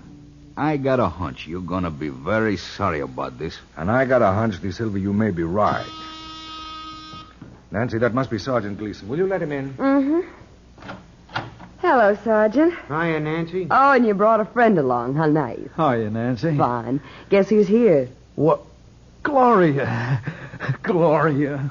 Honey. Danny, darling. Now, don't ogle Gleason. It's not polite. Oh, Sergeant, I believe you know Mr. De Silva. We've met. Nancy, will you lock the door, please? Certainly. What will I do with the key? Put it where no one can get it. I know just the place. Hey, don't do that. Oh, I'm sorry, Sergeant. It slipped. Very comical. I know a good one, too. Suppose I tossed you all in the clink. Relax, Gleason. I'll tell you why Nancy did that. It better be good. It is. The killer of Brenda Sinclair is in this room. You don't have to tell me. I brought him here. Well, if you did, he's not getting out alive. What are you talking about? Why do you think I had Nancy lock that door? You expect to sweat a confession out of someone? More than that, Gleason. Give me half an hour, and that someone will be sweating blood. Only this time it'll be his own.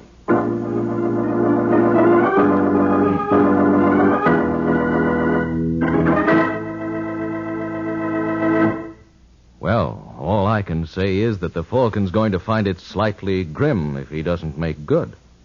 You know, that's one thing that never worries me when I make statements about the Gem way of shaving. Gem always makes good. And now that Gem razors are once more available at all dealers, more men than ever before can shave the Gem way and so avoid 5 o'clock shadow. You know, of course, that to get the best out of your Gem razor, you must use Gem blades. They fit precisely, shave perfectly. Their super keen, deep wedge edge gets the beard at the base, clean and close. No topping the beard, no little islands of stubble left on your chin. You get incredibly close, smooth shaves which naturally last much longer. That's why we can say that a Gem shave will keep your face socially acceptable right around the clock.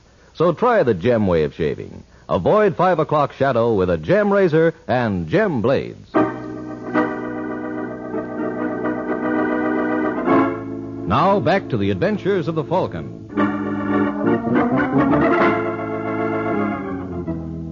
25 minutes have passed since Mike Waring made his promise to reveal the killer of Brenda Sinclair. And now in the Falcon's apartment. Well, how about it, folks? Anybody feel like confessing? How about you, De Silva? They say it's good for the soul. You can go right... Easy now, fella. Look, Falcon, a joke's a joke, but... But what? If you don't open that door... I'm sorry, Gleason. You saw Nancy lose the key. No one's leaving until the murderer confesses. But Danny killed her. Didn't you, kid? Well, I'm not so sure now. Say, what goes on here? Well, I only fired 3 shots out of that gun. So you did. But the chamber shows that 4 were fired. Maybe you'd like to know what happened to that missing bullet. Did you find it in Brenda's apartment, Falcon? No. That's what put me on the right track. You didn't, so it did. Oh, why didn't I learn a trade? Try to visualize this scene, Sergeant. Because this is what must have happened after Danny shot Brenda. We know. She keeled over dead. That's just it. She wasn't dead then. That bullet didn't touch her. And the man's crazy. No one ever saw Brenda unless she was carrying about that pet Pekingese of hers. Wang Pu. It was the only thing she was fond of. So what? Well, that's where your missing bullet went. It hit the dog. What? That's right. And Brenda fainted from sheer fright, as anyone might. But Danny didn't know that. He turned the gun on himself. Next, our murderer enters. He sees Brenda and Danny out cold, so he takes the gun out of Danny's hand and pumps a shot into Brenda. And he exits, but not before he removes the dying dog. Why? He had to. Otherwise, it would give the whole show away. Am I right, De Silva? How would I know that? That's right, you wouldn't. Come to think of it, you had no real motive to kill Brenda. You wanted either Brenda or the money you loaned her. Well, with her dead, you were out of luck on both counts. So if we want to find our killer, we'll have to look elsewhere for him. Mike, you said him. Then our murderer is a man. That was a figure of speech, dear. As it happens, our killer is a woman. Isn't she, Gloria?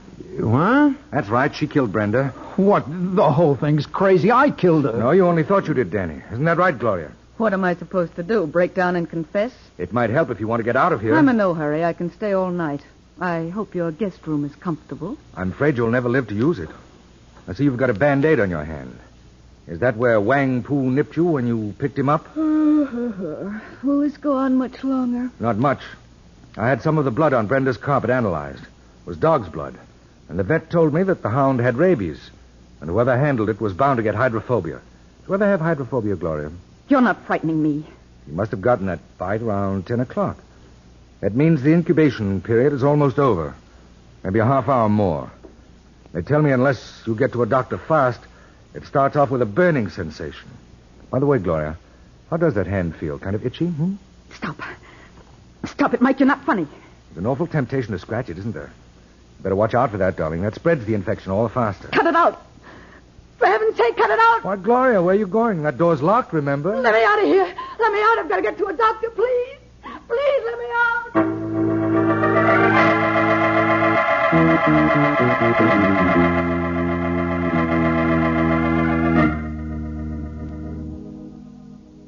Michael. There wasn't any blood on Brenda's carpet. That's right. And that pooch didn't have rabies. Of course not. Was a nice touch, though, wasn't it? Oh, lovely. It just goes to prove what a terrible thing a guilty conscience can be. Yes, but I still don't understand why Gloria killed Brenda. Oh, she didn't intend to originally. She thought Danny was going to do it for her. But when he fumbled the ball, she had to do the job herself. I don't follow you. Well, Gloria knew the cops would grab Danny for the murder. You mean she wanted to get rid of him? That was her fondest desire.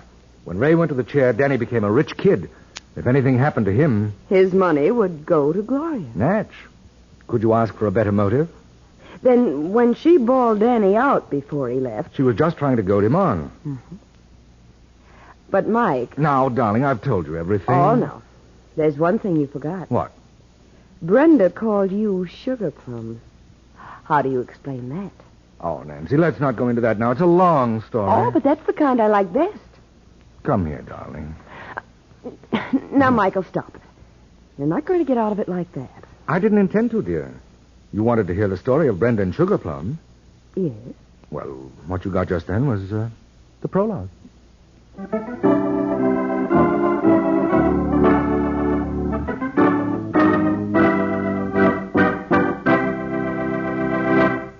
Murder is a grave situation. Murder is a grave situation. That's the title of next week's adventure of the Falcon, when Mike Waring learns that even those with double trouble can only die once. So be sure and listen next week at this same time to another gay, exciting adventure of the Falcon. And in the meanwhile, avoid 5 o'clock shadow with a gem razor and gem blades. The Adventures of the Falcon are based on the famous character created by Drexel Drake. James Meehan was starred as the Falcon. This is the Mutual Broadcasting System.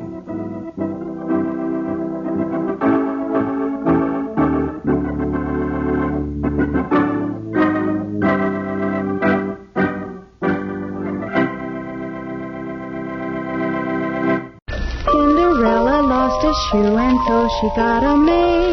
With lovely shoes a girl can't lose. In Gallon Camp she'll raid. More miles to a Gallon Cap. Yes, Gallon Caps, the family shoe stores with the yellow fronts. The largest shoe chain in the West, with stores from Canada to Mexico to serve the West.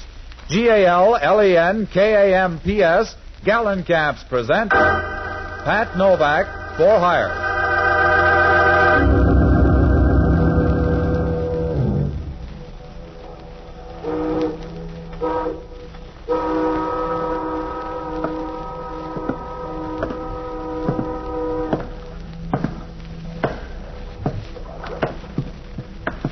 Sure. I'm Pat Novak, for hire.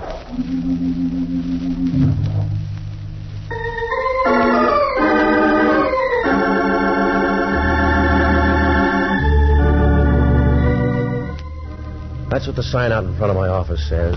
Pat Novak, for hire. Down on the waterfront in San Francisco, you always bite off more than you can chew.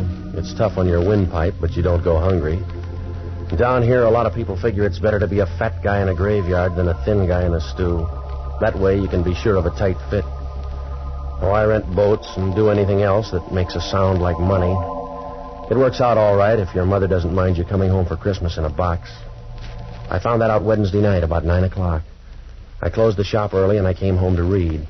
Well, it wasn't a bad book if you ever wanted to start a forest fire. It was one of those historical things, and the girl in it was just getting her second wind and her third man when the door to my apartment opened and the place began to get crowded.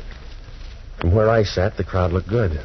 She sauntered in, moving slowly from side to side like 118 pounds of warm smoke. Her voice was all right, too. It reminded you of a furnace full of marshmallows. Good evening. Yeah, thanks for knocking. I don't think you mind my coming in without warning. No, I get the cabbage smell from next door the same way. Does it pay to be that polite, Mr. Novak? Saves you the trouble of saying please. What's on your mind? That bottle in front of you. Will you pour me a drink? No. You'll save dough if you look up a bartender. All right. I came to use you instead of your whiskey anyway. Talk. My name is Lee Underwood. I'll give you $300 to do something for me. It'll only take an hour. That's too much dough unless it's murder. And if it is murder, it's not enough dough. Are you afraid? I just don't like paid murder. I told you. When you get caught, the pain gets expensive. If it were murder, I'd do it myself. Mr. Novak, I want you to frighten someone for me. Why don't you hire a friend? Are they too pretty? It's a man named DIXIE GILLIAN. You'll find him in an office down on Folsom Street, at this address. I promise nothing will happen to you. That's what they told Billy Kahn. He'll be in this office until 11 tonight. I want you to go in and see him. Tell him you're from Adrian, and that he's to get out of town by tomorrow noon. Suppose he wants to put it off. He won't. Don't let him know who hired you. Just tell him Adrian said to leave. Yeah. You better go home. For $300, I won't buy a tissue paper plot. Now tell me more or say goodbye. There's not much more I can tell you, except there won't be any trouble. He's a rotten little beast, and I want him frightened badly. Why? He's been bothering my sister. Why doesn't he bother you? Because I bother back too fast. Do you want the $300, Mr. Novak? Yeah, it's going to be a long winter. Put it on the table. Good. And you'll need this, too. No, you keep it. I don't want a gun. It's empty, don't worry. See? No shells. It's perfectly safe. Now, look, I've got a nasty disposition. You can rent that for $300, but if you want more, find a gunsel or an off-duty copper with you. I don't want you to be a gunsel. That's why I want you to use this gun. I know it's empty. If you use it on Dixie, he'll scare fast. It's just a way to save some breath. All right, it's your 300. You better go now. Yeah. Wait till I get a coat, will you? If your doorbell rings, don't play mouse. Oh? Because I may look you up. Am I too young to ask why? Because if anything goes wrong, I'll be around looking for you. And from there on, it won't be nice. I'll dirty you up like a locker room towel. Relax, Patsy. You'll never learn to fall in love that way.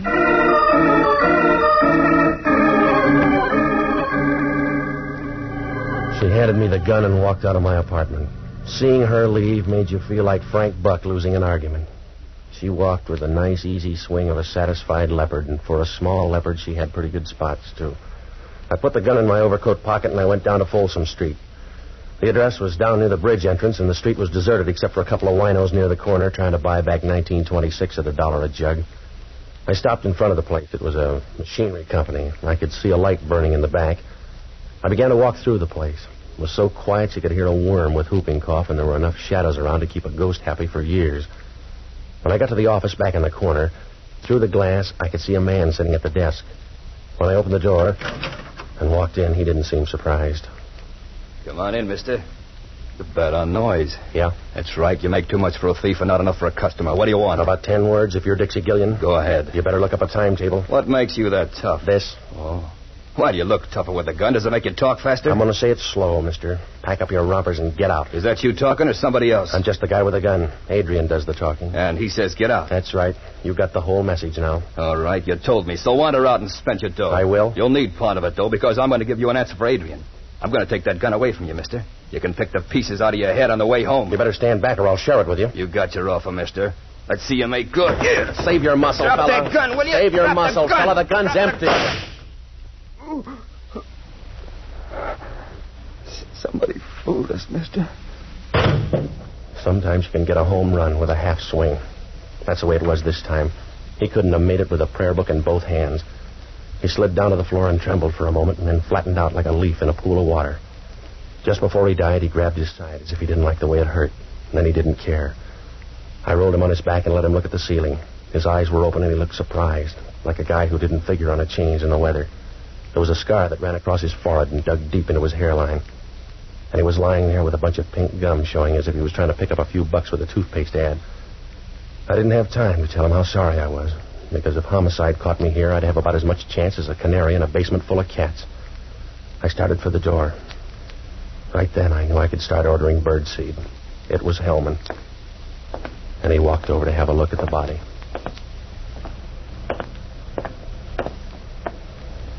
Hello, Novak. The guy looks embarrassed. Yeah, I guess he is, Hellman. What's he doing dead? Putting in a beef somewhere, I guess. He rates it. He'll like you for that, Novak. How did it happen? A team play. We worked it out together. But you've got the gun. That's right. I got the gun. You feel like a bet? No. Just keep stealing the old way. You know how I feel, Novak? Yeah, you feel flabby to anybody else, but to yourself, I suppose you feel good. Now, look. I walked in here with a gun. There was some quick fight talk, and I killed him, but it's still not a good rap. I can get a long price on it for you, Novak. I'll bet you can, Hellman. You can give me a bad deal, but part of the time it'll be from the other side of the deck. Worse than that, Novak. It'll be all the time, and I want to watch you because I think you're going to be a crybaby. I'm going to scream, if that's what you mean, Hellman. I'm going to scream about a gal that sent me in here with an empty gun. That's a big hole for a cap pistol, Novak. I got a last-minute curve. It was empty once. Yeah. That's the only way they make a gun, Novak. I don't want you for an hour ago. I want you for this dead guy on the floor. All right. I told you I didn't come in here to kill the guy. I don't know him. He may even be a good guy. I'm sorry he's dead. All right, Novak. Just wait a few weeks and you can tell him personally.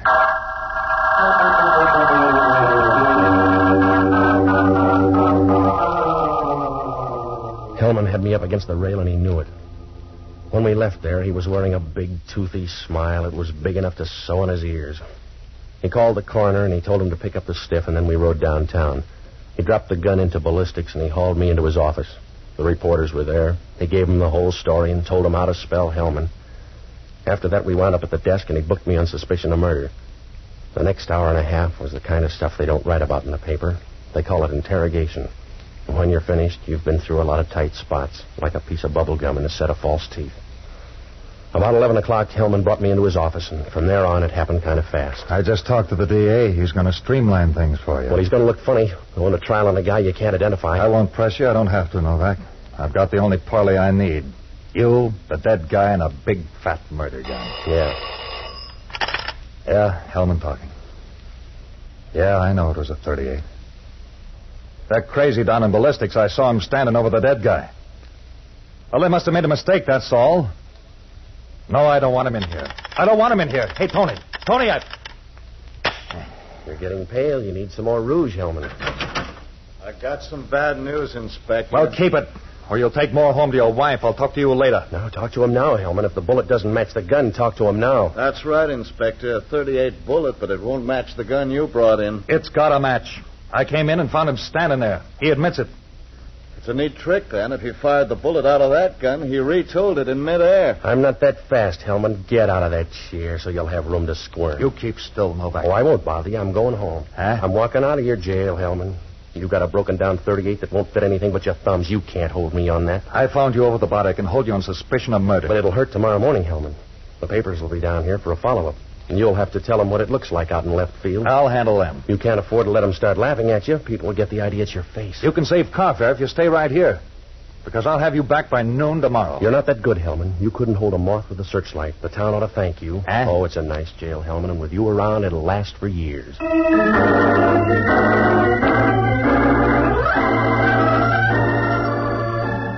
We'll return to Pat Novak in a moment.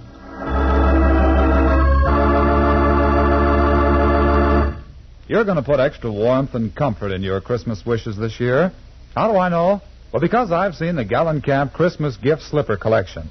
You know, everybody's talking about it as the gayest, brightest idea on the gift shopping horizon. When you visit your neighborhood Gallencamp store, well, then you'll know why. There you'll find slippers for every member of the family. Soft and cuddly warm ski capers for Sis, handsome embroidered Chinese slippers for Mom, warm shearling-lined opera slippers for Brother, and good-looking, smooth kid opera slippers for Dad's fireside loafing. Yes, and there are appealingly soft and gorgeously colored shearling scuffs to delight the heart of any young lady from 16 to 60, and slippers for the little nippers. All are irresistibly comfortable, good-looking, and irresistibly Gallencamp price. Go to Gallencamp's, the store with the yellow front near you, to buy Christmas gift slippers that'll say Merry Christmas in a heartwarming way. Give more smiles with a Gallencamp slipper gift.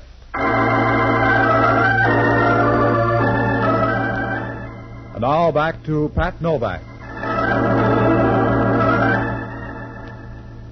When I walked out of headquarters, I had a nice mess to juggle. It was like trying to walk the baby on a floor full of marbles. If things didn't add up for Hellman, they weren't doing any better for me. I knew the gun I had went off. If it did, what happened to the bullet? And where did the other one come from? And why weren't there two shots? Oh, I couldn't put my finger on a thing, and nothing added up. It was like trying to follow a grain of rice in a Shanghai suburb. I looked up Lee Underwood's address, and I went by her apartment. The girl downstairs told me she worked at a nightclub out on the Bayshore Highway. Well, I had a couple of places to hit, so I looked up the only honest guy I know. An ex-doctor and a boozer by the name of Jocko Madigan. A good man until he began to figure the last drink in a bottle is just as easy to get as the first. Well, I found him in a little leather-trimmed sink on Powell Street.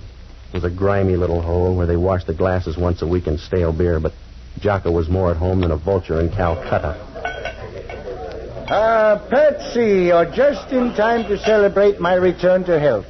Something mild for Mr. Novak. A double stinger, perhaps. No, forget it, Jocko. I got to talk to you. Patsy, I've just passed through a crisis. Yeah. A few minutes ago, they set before me a glass with a woman's lipstick all around the rim. All right, Jocko. I took one gulp and looked at the glass, and in this dim light, I thought I was bleeding to death. It took them 10 minutes and 3 mirrors to calm me down. Jocko, I'm in trouble. You got to help me. No, but they washed the glass for me in ammonia. They must have left a little ammonia in the glass because the next drink had a very odd tang about it. I've had 3 more just like it, a sort of ammonia colony. All right. Well, so far, they've been using domestic ammonia. When the imported stuff comes in, I may give up whiskey altogether. Calm down, will you, Jocko? I got a bum shake tonight. Yeah? I either killed a guy or I thought I did. Well, that uses up the alternatives. What are you doing now, taking a vote? I got hired to scare a guy down on Folsom Street. 10 minutes later, the guy was dead. Oh, Patsy, you take your work too seriously. Couldn't you have just scared him into a lingering illness instead of killing him? One of the props was an empty gun. Only when the fight came, it grew bullets. Hellman walked in right after on a telephone tip. What are you doing out of the electric chair? Oh, the whole thing backfired down at headquarters. The bullet and the phony gun wouldn't match. Oh, Jocko, it doesn't add up. The call to Hellman's a tip-off. I was framed, but why wasn't I framed all the way? Well, who is the dead man? It's a guy with a falling blood count. His name was supposed to be Dixie GILLIAN, but there's no identification and no record on him. Oh, you shouldn't have hired out as a gunsel. I told you I didn't hire out as a gunsel. It was somebody else's idea. Oh, you have no conscience, Patsy. Just a sort of soap opera rule of thumb you put into practice now and then, but no real conscience. You'd let a dying woman lie in the middle of the highway, unless her head was resting on a pile of war bonds. All right, Jocko, I'll cry with you later. I need help now. What sort of help? I want you to break into a girl's apartment. Yes? Don't worry, she won't be home. Oh, is that supposed to be an incentive? Here, it's at this address up on O'Farrell. Her name is Lee Underwood.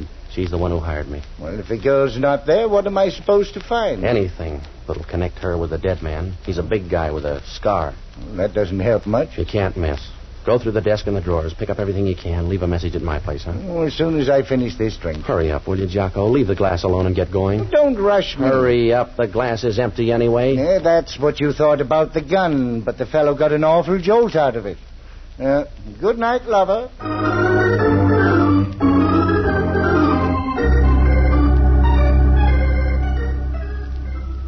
I went by a horse parlor on O'Farrell Street and borrowed a car from a guy. It was after midnight when I started down the Bayshore Highway, and about a half hour later I pulled up in front of the Cat's Paw. It was a long, rambling place on the left side of the road. No, there was no plan. It just followed the erosion line until they ran out of material. There was enough neon in front to light a main intersection in heaven. I asked a 50-year-old busboy, and he said Lee Underwood was back in her dressing room getting ready for the 1 o'clock show. When I walked in, she was sitting in front of a mirror, working on an upswept hairdo. If she swept it up any more, it was going to leave her head. I stood behind her, looking at the pink, fresh part of her neck that didn't show when her hair was down. You seem fascinated, Patsy. No. I just want to know where to break it. Oh. Sit down on the footstool here next to me. That's it. I like to look down on people. Here, let me brush that strand of hair back. Or do you like it in your eyes? Brush it back so I can see your answers. Who's Dixie GILLIAN? What difference does it make? None to him and some to me. He's dead. No, he couldn't be dead. He'd like to believe that, too. I couldn't sell him that story about an empty gun. He couldn't have been killed with that gun. No? No, I put in a blank, Patsy. Somebody used a hard-working bullet because Dixie's dead. There was no reason to kill him. I don't understand. That makes you even with homicide, but they got a bigger team. I don't understand it, Patsy. Who's Dixie GILLIAN? He was after some microfilm. I thought I could scare him away. You better be ready to identify him because homicide stopped. Even the scar didn't help. What scar? Scar across his face. There's no record on him. Oh, no, Patsy. Everything goes wrong. Everything you touch goes wrong. That's the wrong man, Patsy. Yeah. Well, it's too late for a recount. You've got to get to that body, Patsy. I don't know how, but some way you've got to get to him. You look good, Lee. You'll make a nice picture. Wait a minute, Dixie. You don't need your coat. Come on. I don't know how it happened, Dixie. I didn't mean it that way. If you like it that way, all right. Bring your boyfriend, too. No, don't let him, Patsy. Oh, that gun's too big. I'm going with him. It was a short trip. He led us out of the dressing room and down a thin hall to the back door. On the way past the kitchen, you could smell onions and used grease, and that's all you noticed, except the sound of a jukebox somewhere out in front, and someone laughing in a loud, mirthless way. When we got to the door, it was raining outside. We walked about 40 feet, over near some trees where the dark was working overtime, and the gunsel made her stop. And that's where it happened. She's going to get wet, mister. You'll have a little trouble yourself.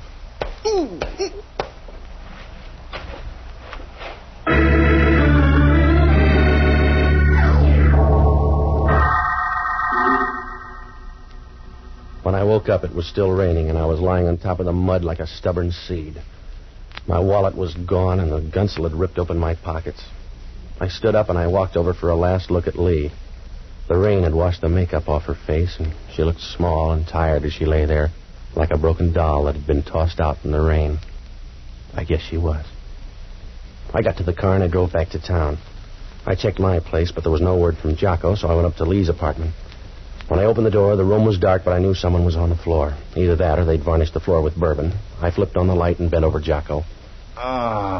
Wake up, Jocko. Come on. All right, Jocko, wake up. Oh, Oh, a little ammonia. A little ammonia, I think, would bring me around. What happened? I was sapped, I guess. Yeah, everybody's got the same act tonight. Help me up. All right, come on. Where have you been? I went down to meet the girl. Huh? Where'd you meet her? In the swimming pool? I've been in the rain all night. She's going to stay longer. What'd you find out? The fellow with the scar is her husband. Yeah? There's a picture in the desk. Are there any more pictures? Oh, a few. Take a look. Where, in here? Yes. Well, well. Who is he? Must be Dixie Gillian. He was down to pay off a debt tonight. She called him Dixie once. There's a note with that name and address in the other drawer. He's our boy. We better get up there. Not if he's already killed 2 other people. We can't wait for Hellman. If he gets away, I'm all through. I won't have a leg to stand on. That's my point. When the other fellow gets through with us, we won't have much standing to do.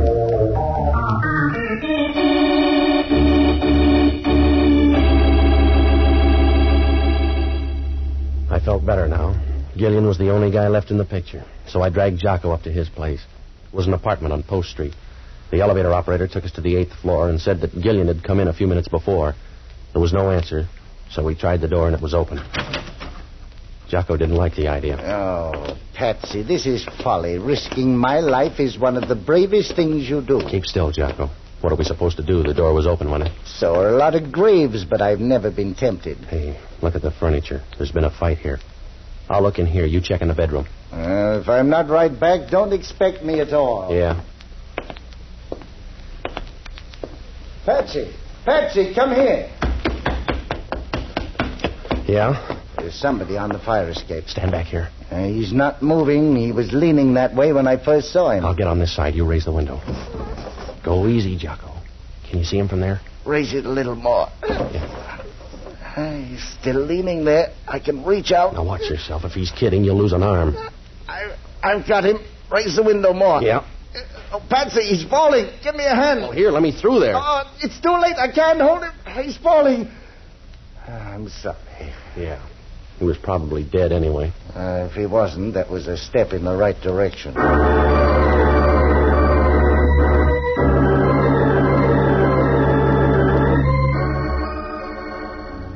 Oh, it was an easy night to die. 3 of them had checked out already, and there was still time to look for more. Jocko and I went downstairs to see the guy. He was lying face down in the alley, and as you looked at him, you got the funny feeling he belonged there. He didn't disturb the scene. He just fitted in, like a dirty, wet newspaper under a grandstand. There was a gun in his pocket, probably the same one that killed the girl, but there was no way of knowing.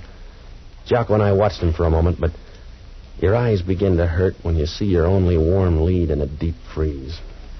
Well, it was past 2 when I got down to headquarters, and I looked up Hellman. I briefed him on the girl and the guy in the alley, and then I asked him if any microfilm had turned up on the first guy in the morgue. It was a waste of time. Hellman couldn't find a brass ring in a dead man's nose, but we went over to the morgue for another look. So far, it was working out like a crossword puzzle torn in half. It's your time, Novak. I got more after tomorrow. You haven't. The microfilm must be on the guy. 3 people have been killed for it, and I got roughed up just for laughs. We searched the guy once.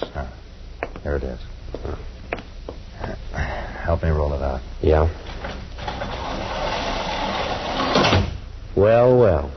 He sure got thin under that sheet, didn't he? Wait a minute. Oh, you run a good morgue, Hellman. What'll the papers say when they hear the stiff got up and walked out? They got him in the wrong place or something. He didn't walk out. He's gone, Hellman. Have you got an answer? He's been moved, I tell you. The guy was dead, and I saw him put him here. He couldn't be walking around with a hole in the middle of his back. Oh, I don't know, Hellman. You can do it with one in your head. Don't sell the guy short.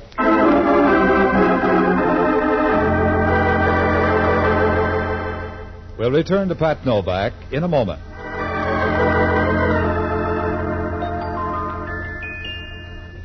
Cinderella lost a shoe and so she got a mate. With lovely shoes a girl can't lose. In gallant camp she'll rate. What girl hasn't dreamed Cinderella dreams of her own and wished for a fairy godmother to make those dreams come true? Here's what the newest Cinderella, Marilyn Buford, Miss America, says. The modern girl doesn't waste time dreaming. She makes her dreams come true, and she needs no fairy godmother to give her lovely shoes. She doesn't, that is, if she has discovered my favorite shoe store, Gallencamp. Yes, Marilyn. For gracefully lovely shoes, flattering and in the latest fashions, wise girls go to Gallencamps. Gallenkamp's are shoe style leaders. And so amazingly priced, a girl can afford to have all the shoes she needs. And here's extra good news of a special Thanksgiving shoe sale. Yes, prices are actually going down on many of the up-to-the-minute shoe styles tomorrow at Gallenkamp's. So shop this sale at the Gallenkamp store near you tomorrow to step assured into the exciting holiday activities ahead. Look lovely in Gallenkamp's. Cinderella lost a shoe and so she got a maid. With lovely shoes a girl can't lose. In Gallencamp she'll raid. And now back to Pat Novak.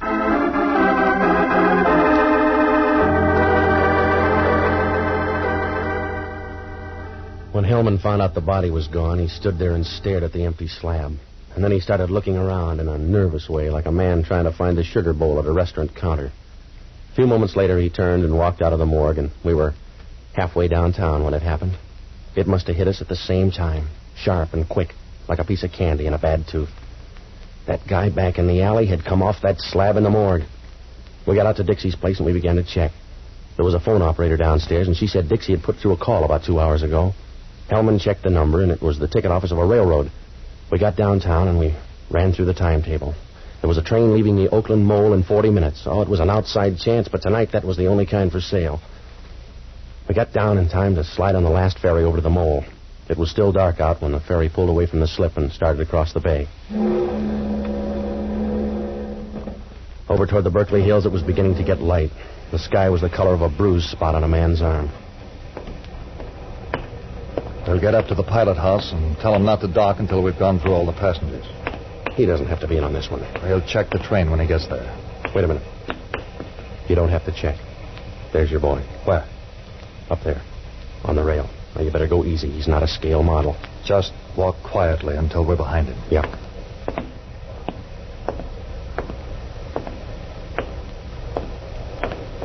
Turn around, mister. We'll get a better view. Oh. Well, hello, Novak. How was the wind and the rain in your hair? Meet Inspector Hellman. You better turn in your ticket. Well, I hope you brought your muscle. Grab it, Hellman. That's what I'm trying to do. All right, copper. What's it?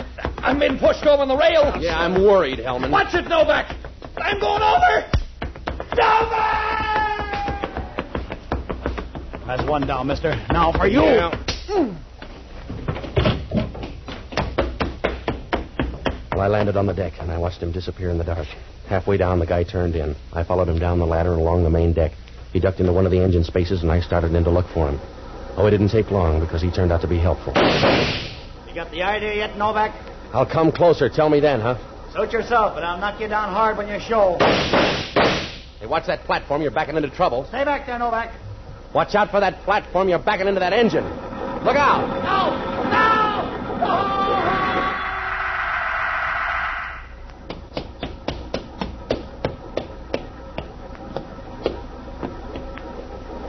I kind of wound up last, huh? Yeah. That's the way it looks. Did you get the microfilm? Yeah. Oh, I got a big hurt. Does it show? A little. Yeah. Yeah, it's been a long night, Novak, huh? Yeah.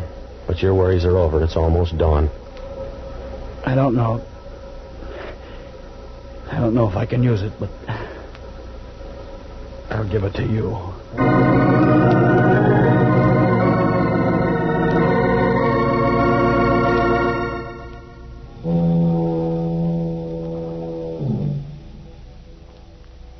Well, they fished Hellman out of an oil slick a few minutes later. It was the first time his hair ever looked good. Dixie Gillian lasted long enough to piece the story together for homicide. Lee Underwood was on the level. She knew her husband was carrying microfilm and was worried, so she hired me to scare off Gillian.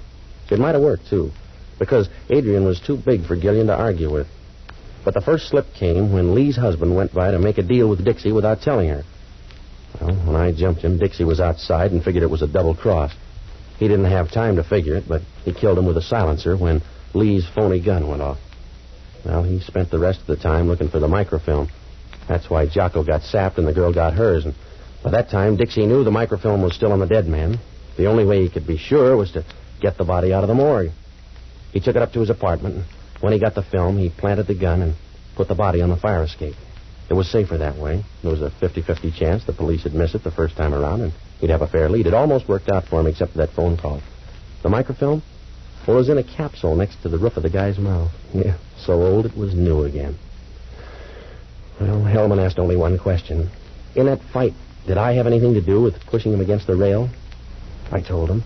Sometimes those ferry boats roll as much as 45 degrees. Be sure to join us next Sunday evening and every Sunday, same time, same station, for radio's newest show, Pat Novak for Hire. And don't forget, the store with the yellow front is the Gallencamp Shoe Store. Gallencamp shoes are good shoes. There's something about them you'll like.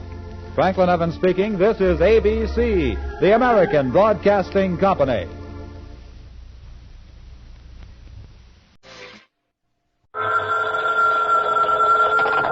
Hello? Yes, this is the Falcon speaking. Oh, Rita. I'm glad you called, Angel, but we'll have to make it another time.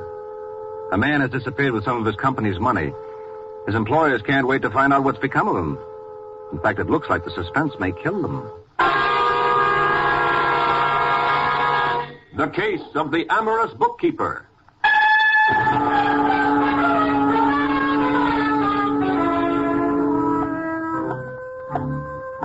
It's late Sunday night in New York, and Lucille Landis is worried.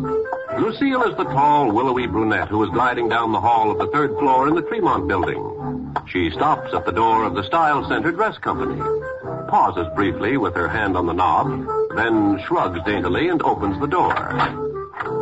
Her partner, large, paunchy Barney Murdoch, looks up from the books on the desk in front of him as she enters. Ah, at last. Come in, come in. All right, Barney. Now, what is it? You were so excited on the phone. Come here. Sit down. Well?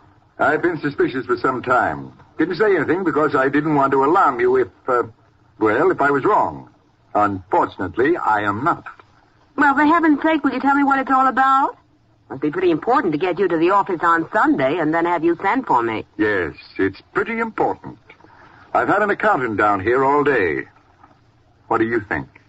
Something wrong with the books? Hard to believe. Finch has been with us for, almost from the beginning, and he's such a mild little guy. What's wrong? Has he made a mistake? Mistake? Yeah, quite a mistake to think he could get away with it. He's been taking us, Lucille, for the last 6 months. Are you sure? Oh, I can't believe it. It's all here, black and white. How much? Nearly $30,000.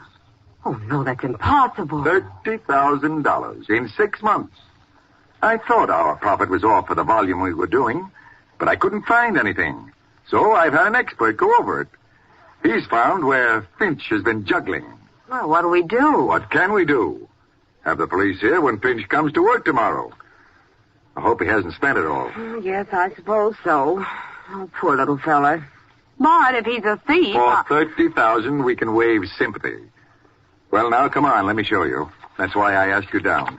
I want you to see what the accountant pointed out so you'll understand. You know I can't make heads or tails out of figures. I leave all that part of the business to you. If you say Finch has been robbing us, well, that's it. You ought to take more of an interest. Well, I do in designing and production. But believe me, Barney, when it comes to bookkeeping, I don't know a debit from a ledger. All right, Lucille, if that's the way you want it. That's the way. Now, let's call the police, shall we? Here I am, Finchy. Oh, Lucille, I've been looking for you. I didn't see you in this back booth. Oh, that's why I picked it. I don't want it to be seen. Sit down. You don't have to worry. Cora doesn't know about us. It's not your wife we have to worry about anymore, Finchy. What do you mean? The jig's up.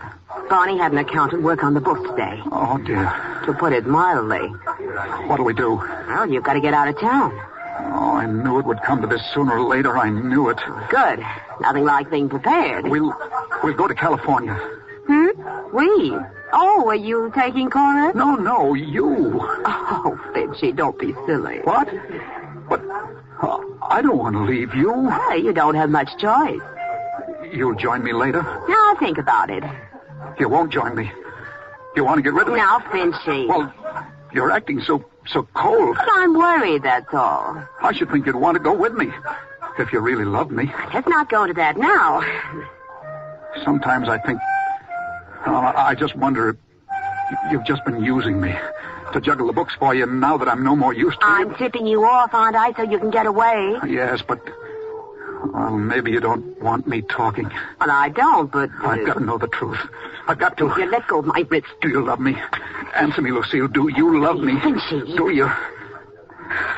Well, you asked for it. I know it. I know it all the time. Look in the mirror sometime, Finchy. Did you think for 1 minute that Stop. Don't say it. I didn't think even for 1 minute. Not really. I pretended, that's all. The whole thing was just like a dream. Now it's turned into a nightmare. Oh, I'm sorry. Honestly. You better be, for yourself. You're in this with me, Lucille. And I may decide not to go to California. I may stay, see? And I may talk. Oh, Finchy, don't be silly. You juggled the books, you took the money. And there's nothing to prove you gave any of it to me or that I knew anything about it. But you wanted me to get out of town. Well, partly for your sake and partly because I don't like unpleasantness. I can deny anything you say, but I'd rather not be bothered. A little unpleasantness, that's all you're afraid of. Well, just don't underestimate me, Lucille. I'm warning you now. Don't underestimate me. Thanks for the tip. Barney Murdoch underestimated me. It cost him $30,000. Cora underestimated me. She wouldn't believe I could ever have a woman like you. Maybe someday people will find out that Elliot Finch is... Oh, what am I talking about? Lucille, don't leave me, please. I'm scared. Good night, Finchy. Lucille. She hates me. No, she doesn't even hate me. What am I going to do? What am I going to do?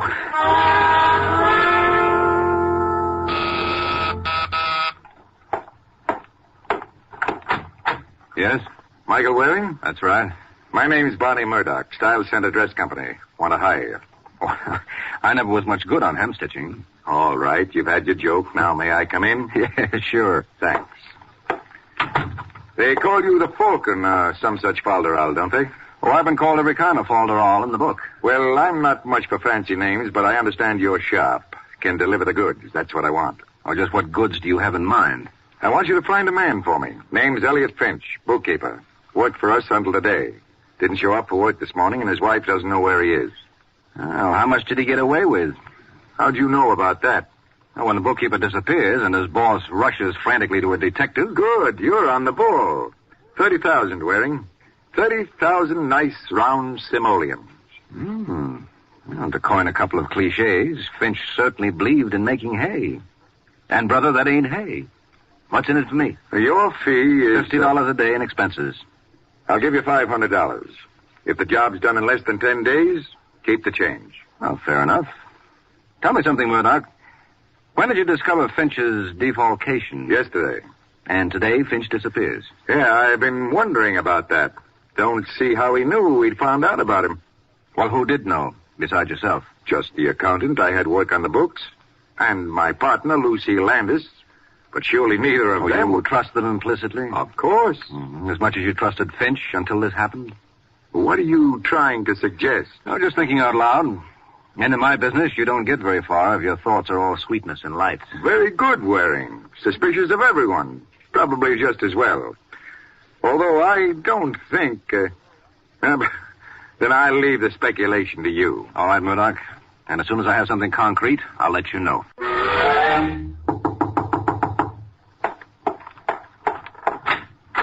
What is it? Are you Mrs. Finch? Yes. My name's Michael Waring.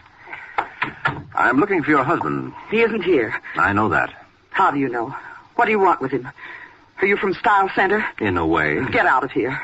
Go on back to Mr. Murdoch. Tell him all he's lost is $30,000. I've lost a husband. Oh, perhaps I can help. Help! Elliot's gone. Run away.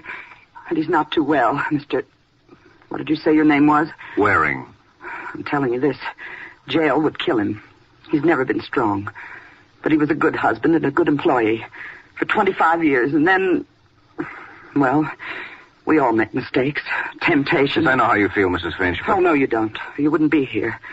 Trying to find him so you can take him to jail, so you can kill him. All right, Mrs. Finch. What was that? I didn't hear anything. Maybe the wind. And maybe your husband. No, he isn't here. How do you know? Maybe he just came in the back. He didn't. He wouldn't. Come on, let's go see. No, Elliot. Elliot, if you're here, get out. There's somebody here looking for you. All right, Cora. Elliot, he wants to take you to jail. He's not going to take me to jail. But where did you get that gun? I found it. Now, look, Finch. Please, I don't want to listen to any lectures. I took the money, I admit it. I can't pay it back either. But I'm not going to jail. I'm sorry about this, Cora, but you know the whole story. You know there's nothing I can do. So this is all that's left. Goodbye, Cora. Finch, wait.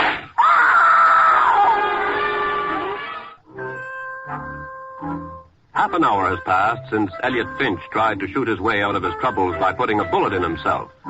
Finch has been rushed to a hospital, and now Mike is talking to Cora Finch, who is just recovering from the shock. Is there anyone you'd like me to get to stay with you? Only Elliot. That's impossible. You say Mr. Finch was a model husband. He was. Well, men don't just change overnight unless something happens. Now, what happened to make him suddenly take money from the firm? I told you.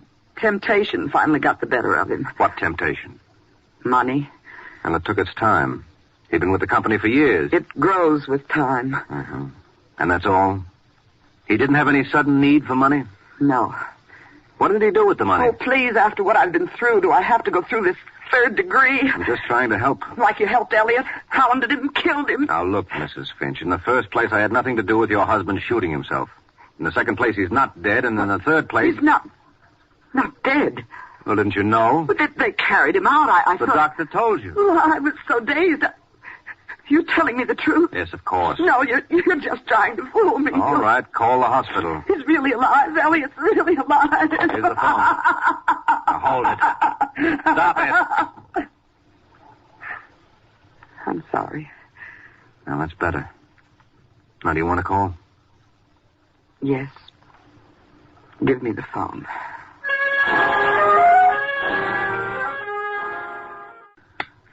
Yes? Mr. Waring is here, Mr. Murdoch. All right, send him in. Already.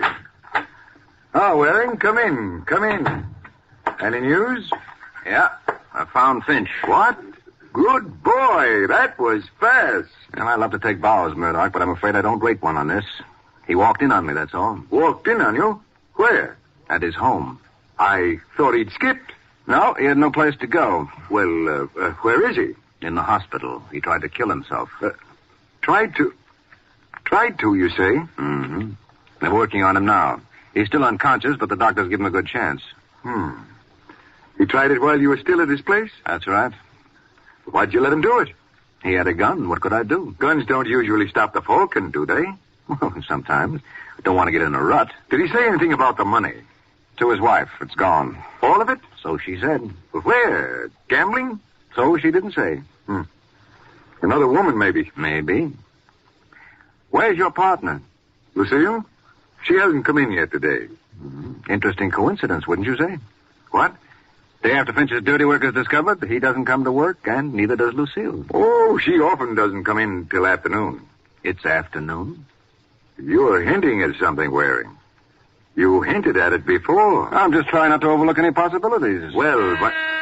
There's a Sergeant Corbett of the police here. He wants to talk to you. Oh, just a minute. Must be something about the robbery, Waring. I'll see him in a minute. No, that's first, not just the robbery, Murdoch.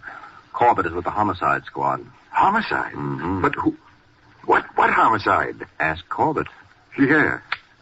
Send the sergeant in. Yes, Mr. Murdoch. You said Finch tried to kill himself, Waring. Well, that's suicide, not murder. Besides, it didn't work. That's right. Hello, Corbett. Waring. Well, now my day's complete. Mm-hmm. And what can we do for you? You can sit tight and keep your mouth shut. I want to talk to Mr. Murdoch. Well, what's it about, Sergeant? Your partner, Lucille Landis. Lucille? She's been murdered. What? What do you know about it, Murdoch?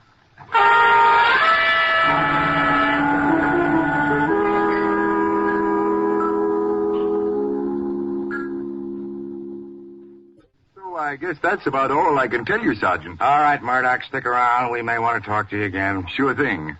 Good day, Sergeant. So long. Goodbye, Waring. Bye-bye, Corbett. I'll see you down at headquarters later. There are a few things I'd like to find out. And you think we can help you? You flatter the department, Waring. I thought you're the guy who likes to tell us, not ask us. Oh, you're all right for routine, Corbett, if it's simple. He expects us to give him what we got after that. You will, Corbett, in spite of yourself. Your irresistible charm, no doubt. Why, Corbett, you do care. I've got work to do. All right, Waring. Your friend, the sergeant's gone. You can stop being cute. I want results, and I want them fast. What results? Proof that Finch killed Lucille. And if he didn't? He did. Must have. She got him to jockey the book. Did she? Look, it's your idea. You've been hinting at it right along. Yeah. Tell me something, Murdoch. What? Just when did you catch on to my hint? Now, wait a minute, Waring. I don't like that kind of a question. You're supposed to be working for me. Well, why so touchy, Murdoch? All I said... I know what you said. Now listen to me. I hired you to find Finch. You did. Okay. Now I'm hiring you to prove he killed Lucille. For an additional $1,000.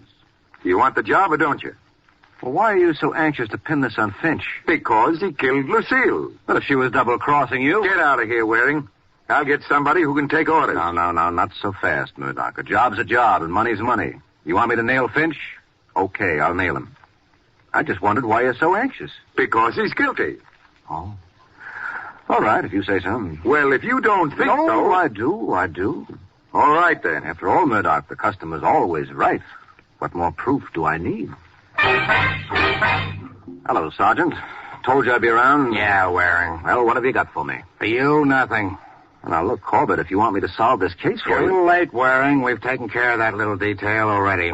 You've made an arrest? We will. We know who we want. We know where to find them. You got the wrong man. Oh, we have. Naturally.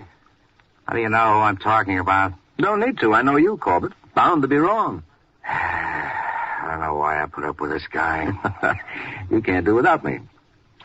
Now, would you like me to tell you who really killed the Landis girl? Yeah, tell me. Elliot Finch. Oh, Finch. That's right. And just how do you know it was Finch? Because I know which side my bread is buttered on. That makes a lot of sense. Does to me. I like butter. All right. Now, would you like me to tell you who pulled the job? Yeah, who did it? Finch. What?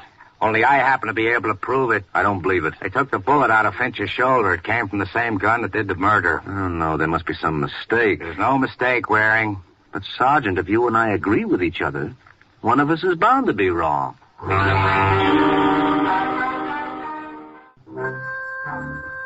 It's 20 minutes since Mike Waring and Sergeant Corbett startled each other by seeing eye to eye on a case. Now they're at the hospital to see Elliot Finch. They find Mrs. Finch in the waiting room. Hello, Mrs. Finch. How's your husband? He's regained consciousness, but I haven't been able to talk to him yet. They're giving him a transfusion, and then they say I can go in again. Not until I do. What? Who are you?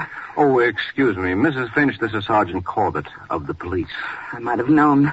Can't they give him any rest even now? I'm sorry, Mrs. Finch. I'll bet you are. I can see it written all over you. Why do they always have to have families? You stay here with her, Waring. I'm going inside. But, Sergeant, You'd better do as he says, Mrs. Finch.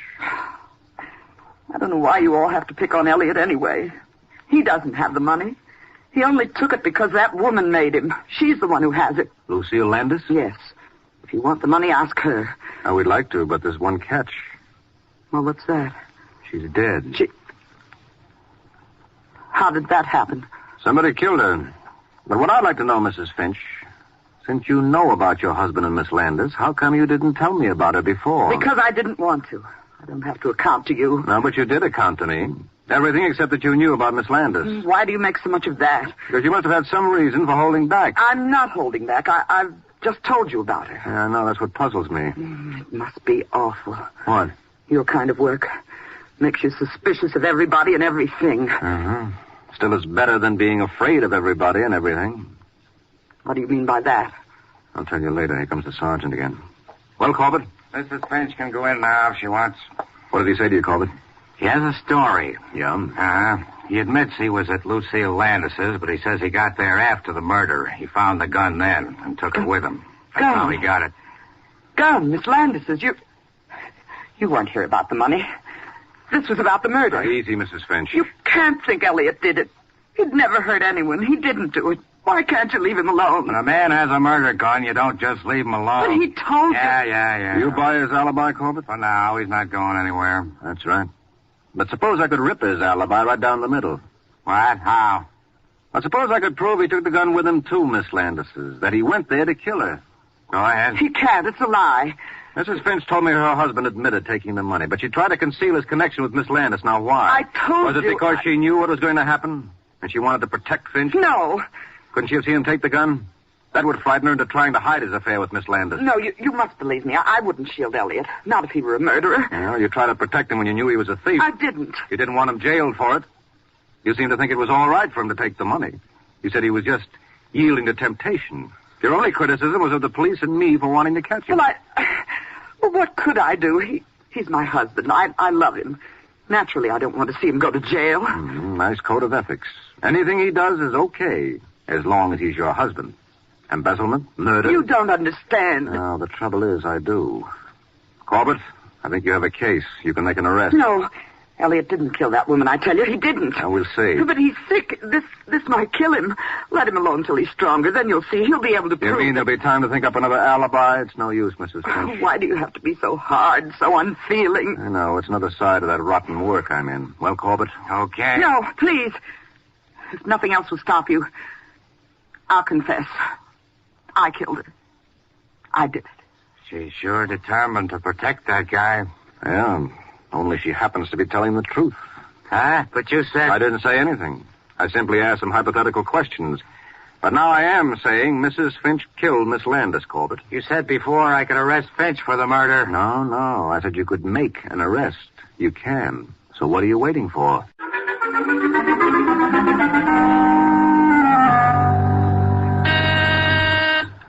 Yes? Mr. Waring is on line 1, Mr. Murdoch. Right. Hello, Waring. What news? Well, I've wrapped it up. You did? Finch? Yep, I hung it on him. There's been an arrest? Yep. Right. Come on over and tell me about it. I'll give you your check. Oh, there's not much to tell. You wanted me to prove Finch killed Miss Landis, so I did. Good. Yeah, forced the real murderer into confessing. What? Yes, Mrs. Finch didn't like her husband being ruined by another woman, so she eliminated the other woman. Mrs. Finch? Yeah, that's right, Murdoch. She's the one who killed your partner. But I didn't think you'd mind it turning out like this. All you really wanted was me to prove you didn't do it, right? Yeah, Waring, but I was so sure. Yes, I know. You want to be careful about that, Murdoch. You know, there's a theory we're supposed to operate on that a man is innocent until he's proved guilty. Not a bad idea. I'll see you around.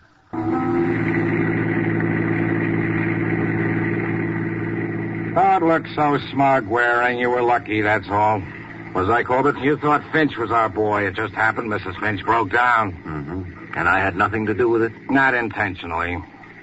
I suppose I'd tell you I suspected her almost from the first minute I met her. More hypothetical questions? No. On the level. Okay, you suspected her. You suspect everyone. Yeah, that's what she said. But I picked her as the best bet. Why? Because one of the first questions she asked me was, are you from Style Center? What does that prove? Nothing. But she followed it up with, get out of here, go on back to Mr. Murdoch. The Style Center isn't just Mr. Murdoch. It is, or was, Murdoch and Lucille Landis. But Cora Finch had already crossed off Landis. And I couldn't help wondering why. I see. Then what clinched it was her holding back on me about Finch's tie-up with the Landis woman. Although she knew about it all the time. Could have been she was protecting her husband like you suggested at the hospital. Yeah. Except that when she heard her husband was better, that he would live and could talk, suddenly she told me about him and Lucille Landis. Oh, I didn't know that. Yeah, so she couldn't have been trying to protect him, or she would have continued to keep quiet. So you figured she wasn't covering for him, but for herself? Sure. She didn't want us to know that she was wise to her husband and the Landis woman, because then we wouldn't know she had a motive to kill her. Uh-huh. But when she found out her husband was going to live and might admit he had told her the whole story, she decided to spill the works. That's right. She thought it would look better coming from her than it would if we latched onto it ourselves. But instead, it cooked her. Well, she's not cooked yet, Corbett. Just about, with the confession and all, but I reserve final judgment until the jury comes in. Why so cautious all of a sudden, Mike? I just like to practice what I preach. And I've been preaching. Isn't that a little out of character for you? Well, could be. Fact seems to me this whole case is out of character for you. Well, how come? Well, there are only two gals in it. One of them gets herself bumped off. You pin the job on the other one, and that leaves you holding hands with me. Oh, no. You're overlooking one thing, Corbett. What's that, Mike? the receptionist in Murdoch's office. She's waiting, and I'll just have time to pick her up. So here's where you get off. Good night, Sergeant.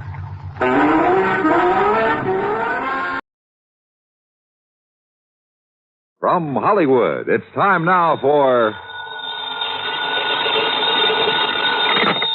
Johnny Dollar. Johnny, I've been trying to reach you for 2 days. Who's that? George Reed. Oh, well, I took off a couple of days, George. What's on your mind? A riddle. Riddle? Yeah, and a blonde photographer's model. That's better. How are you with riddles, Johnny? Not as good as I am with... But go ahead, try me. All right. A year ago, this model married Webster Preen. Preen Hat Company? Was Preen Hat Company. He sold it when he retired. Go on. Well, last week, Preen reported his wife had disappeared. And according to him, when she left home, she didn't bother taking any of her clothes or car or jewelry. And she forgot to tell her friends she was leaving? Right. Not even him. You think Preen told the truth? Johnny, that's the riddle.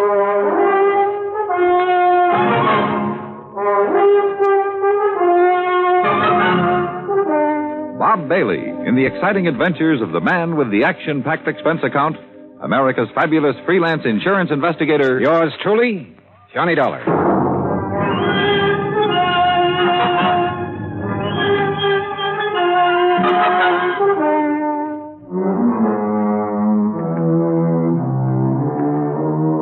Expense account submitted by Special Investigator Johnny Dollar.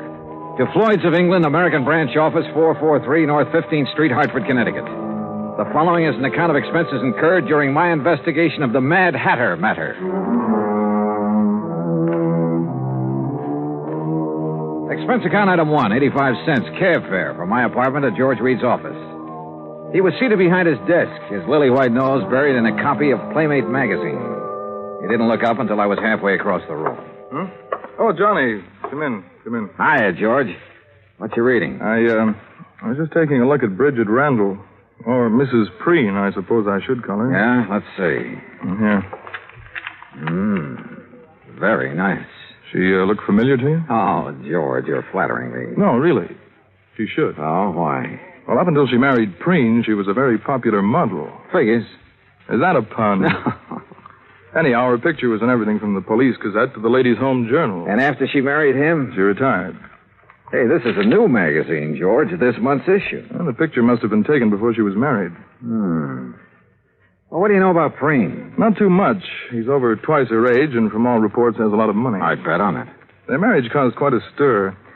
You know, real winter and spring stuff. The newspapers played it up big. Where were they married? New York. She'd done some ad work for Preen's Hat Company. He liked her look. And she liked his bankroll. Cynical, aren't you? Yeah? Anyway, since then, they've been living at his place near Los Angeles. Here's the address. All right, thanks. I called Mr. Preen long distance day before yesterday. He knows you're coming out. What about the police, George? You know who's handling their end of it? According to Preen, it's a man named Steiner, detective lieutenant. I got the feeling Preen doesn't much care for Steiner. George, how much life insurance does he carry on his wife? None. None? Nope. Or if he does, it's not with us. Then would you mind explaining why you sent for me? Not at all. We're not interested in her life. Obviously. That's a pretty callous attitude. Let me finish. We're not interested in her life, but we are in her face. In her what? The fine print reads from a point 2 inches below her chin to the hairline. Come on, break it down, George. Of course. Last year, a couple of months before she married Preen, she took out a special coverage policy in case something happened to her face that would finish her modeling career. You know, like a permanent scar, bad burn, anything like that. Uh-huh. She received quite a bit of publicity at the time, and it didn't exactly hurt us either. When does this policy lapse? Well, that's why we're so concerned, Johnny.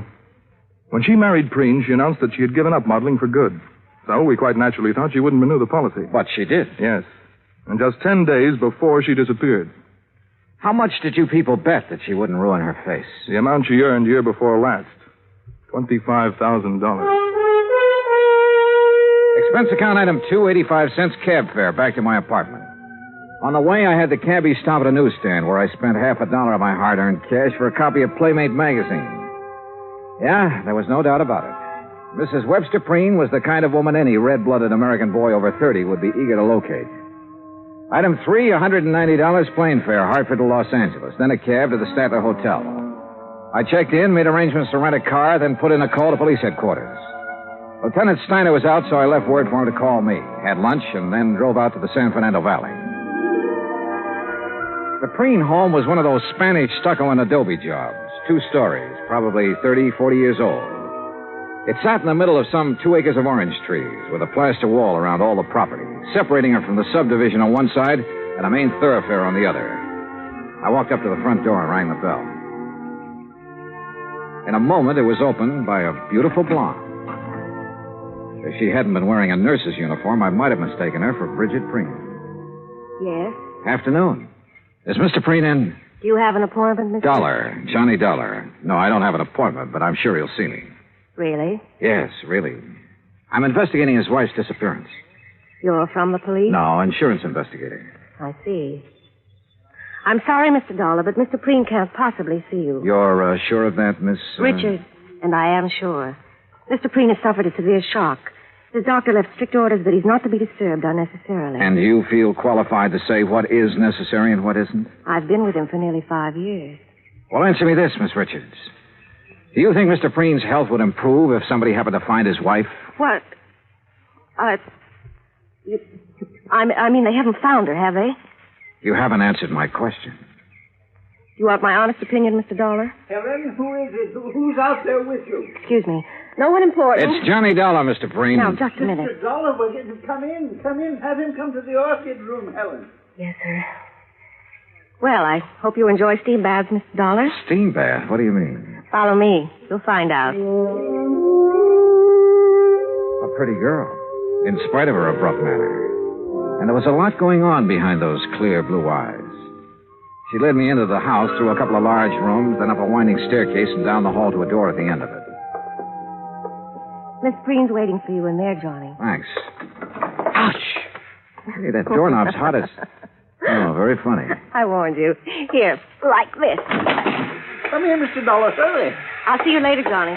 Close the door. Close it. I don't want it to cool off in here. Well, you look surprised. Well, I didn't expect to meet you in a hothouse, Mr. Preen. Well, I'm sorry if you're uncomfortable, but orchids must have plenty of heat and moisture. Now, me, I love it. I didn't used to, but since I am at the age where a man is nothing but stick and dried parchment, you can take off your jacket if you like, Mr. Dollar. Thanks. Do you know anything about orchids? Well, only that they're expensive. Aren't all beautiful things? Sit down, sir. Any place that's clean. We can talk while I do this. You know what I'm doing. I haven't the least idea. What the bees would normally do, that is, if these plants were in their native environment. Pollination? Yes, sir. Would you mind handing me those tweezers? Yes. Thank you. Hey, how many plants do you have here? More than 200, Mr. Dollar. 36 different varieties. Oh, beautiful. Oh, yes. Lovely, delicate creatures. Mr. Dollar, do you think you'd be able to find her? Well, I'm going to try. I'd appreciate it. I have so very few things left these days. Did you notice the orange trees when you drove in? Well, yes. When I bought this house, the land on both sides was nothing but orange groves. Beautiful orange trees. Green, growing things as far as the eye could see. And now it's a housing project. Yes, well, Mr. Preen, I understand you aren't entirely satisfied with the efforts the police are making to find your wife. And you understand correctly. They have done nothing but ask me the same asinine questions over and over again. Have you talked to them? No, sir. I felt that I should see you first, get all the information you have. I will cooperate with you all the way, Mr. Dollar. All right. When exactly did she disappear? Just 10 days ago. She'd come down from our place up at Lake Arrowhead, where she'd spent Saturday and Sunday. Uh-huh. We had planned on going up together that weekend, but I developed a cold. Oh? The evening she returned, I retired earlier than usual, and then when I awoke about 11:30 that night, she wasn't in her room. I called to her, searched the grounds, then waited up. But she never came home. I see. Was anyone else in the building that evening? No. We were alone. Or rather, I was. Any sign of a injury to her face? Blood? Anything like that? Nothing. Do you remember if she made any remark earlier? Anything that had given you some indication as to whether she planned to go out? She had no plans. She was tired from the drive home, had already put cream on her face and her hair up in curlers. But... Yes? Well, she did say something about wanting to go back to Arrowhead the next day. And you're positive she didn't that night? Mr. Dollar, my wife is a very beautiful woman. And an extremely vain woman. She would never leave this house with her hair in such a state. Oh? And even if it were brushed, she wouldn't leave on an overnight trip without taking along a complete wardrobe. All right. What do you think has happened to her? I don't know what to think. If I did, I wouldn't have gone to the police. A few minutes later, I left the lonely old man with his orchids and started toward the stairs. I was about halfway down when I suddenly felt as though I'd forgotten something. Only I was sure I hadn't. Still, something was wrong about this setup. I was trying to figure out what it was when Miss Richards called me. Johnny? Yeah. I'm in here. Better put your jacket on. You'll catch cold. Yeah, well, you better let me worry about that, huh, nurse? Helen, Johnny. I'm sorry I was so rude. But I thought you were just another detective who was going to upset Mr. Preen. Well, what makes you think I didn't? Because he didn't shout at you. Does he usually shout at detectives? He ripped into Lieutenant Steiner yesterday morning. Oh? You know why? Well, the police have a crazy idea that Mrs. Preen's body could be buried somewhere on the grounds or upstairs in the hothouse bed. Well, how do you know that? Well, they've been after him trying to get his permission to dig. If they were really serious about it, they wouldn't need his permission. They'd get a warrant. Johnny, you don't believe Mr. Preen killed his wife, do you? At this moment, I have no reason to. Well, everyone knows what a kind and gentle person he is. What about Mrs. Preen, Helen? Well? I hate her. Why? You, care for him? I don't like that. All right, sorry. He's a fine man, a gentleman. There aren't many left. No, I guess not. He called Mrs. Preen extremely vain. Would you go along with that description? It was made for her. Suppose something had happened to her that night. Suppose, well, something that scarred or burned her face. What do you think she'd do? If she lost her beauty, she'd kill herself. Even if she threw away $25,000 by doing it? I know about that policy, but even if it was doubled, she'd still do it. Why? Because she wouldn't have the nerve to face her friends? Friends. Bridget Preen never had any friends. But that isn't what happened to her. What did? I don't know, but I'm sure she's dead. Why? Why, Helen? Johnny, please. Tell me. Now, come on. I know you have a good reason for saying that. Now, let's have it. All right. Come over here. I put them away in this drawer. See? Well, what are they? Caps. What? Plastic dental caps. Actresses, models wear them over their teeth to give a perfect appearance. Bridget wouldn't leave a bedroom without them. Where did you get them? I found them on the floor of the garage 2 days after she disappeared.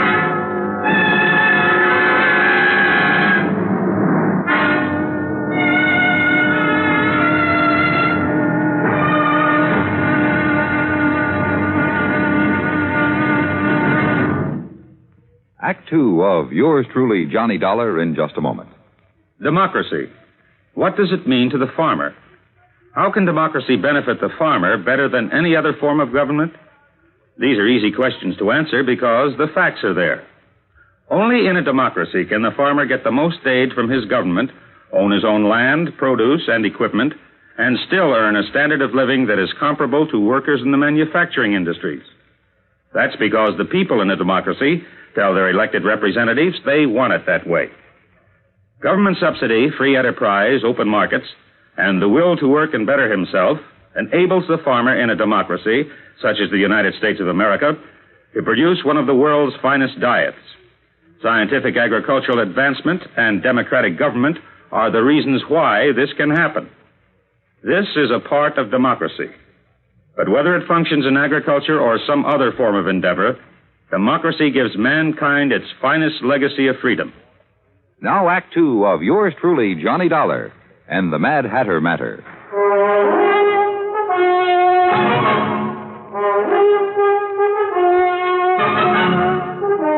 Helen, Mr. Preen's nurse, gave me the set of dental caps that Bridget Preen had used to beautify her teeth. And after telling her not to mention them to anyone, I drove back to my hotel in Los Angeles. Along the way, I racked my brain about whatever it was, something that had bothered me at Preen's home. Then as I passed the newsstand in the hotel lobby, it hit me hard. I had been in almost every downstairs room of Preen's house, and not once had I seen a single picture of the beautiful and vain Bridget. In my room, I was about to call Preen and ask him why when somebody began pounding on my door.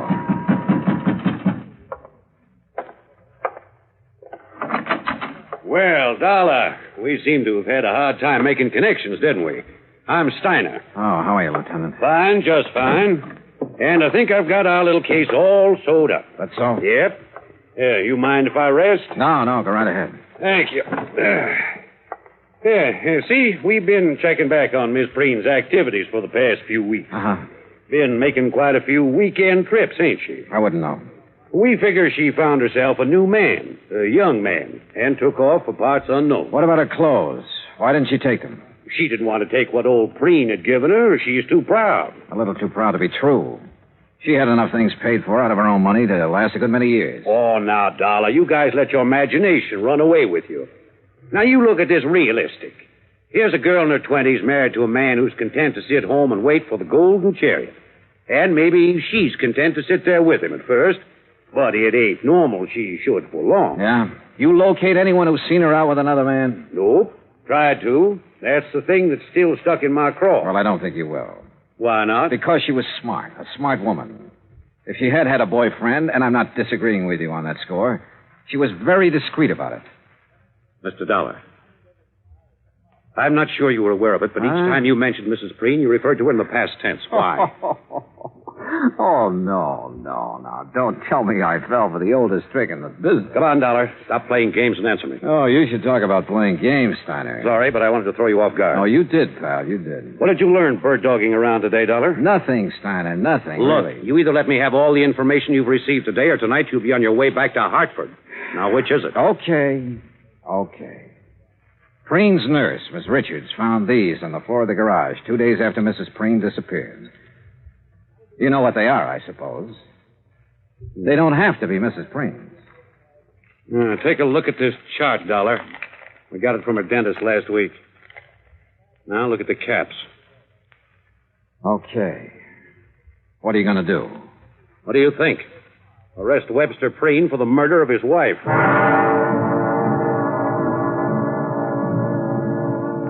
I told Steiner he could never get an indictment. The teeth caps definitely belonged to Bridget, but they were found in her own garage. She could have dropped them any time during that evening she came home from Arrowhead. And I reminded him of Preen's position in the community, his money, how well he was liked, everything.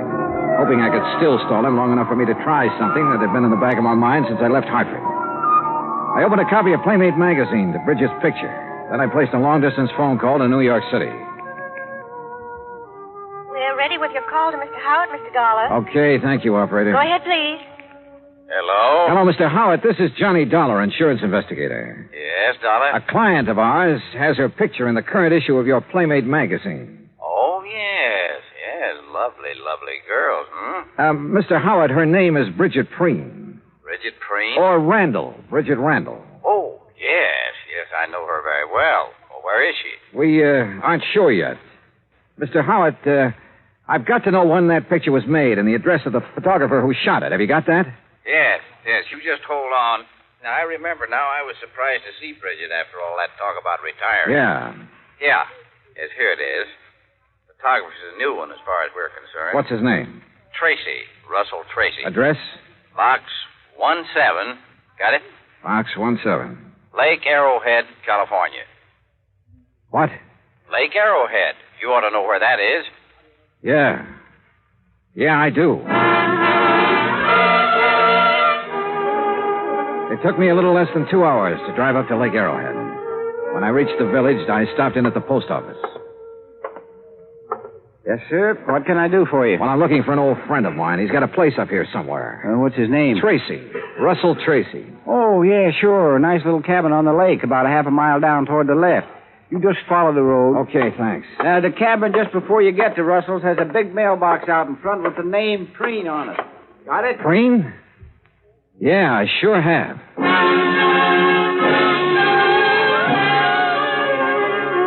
I was there in 5 minutes.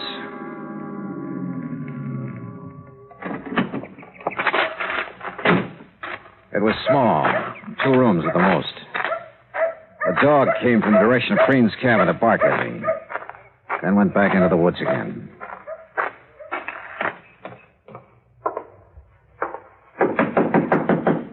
Yeah. Russell Tracy? Yeah.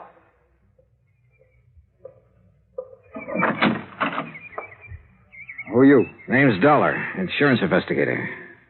May I come in? Yeah, come on in. Thanks. Oh, Mr. Dollar, what's this all about? Bridget Preen. Oh, wait a minute. You wait, I'm friend. not... That's a very good picture of her in Playmate. You tell her you sold it? Yes, I did. When? The day you decided to submit it? Or after it was sold and too late to start publication? Or not until some other photographers started calling her home to see if she'd come out of retirement? Now, look, Mr. Dollar, I haven't done anything wrong. I didn't say you had. I mean it, Dollar. All I did was take some pictures of her. I didn't have any reason to kill her. Who said she was dead?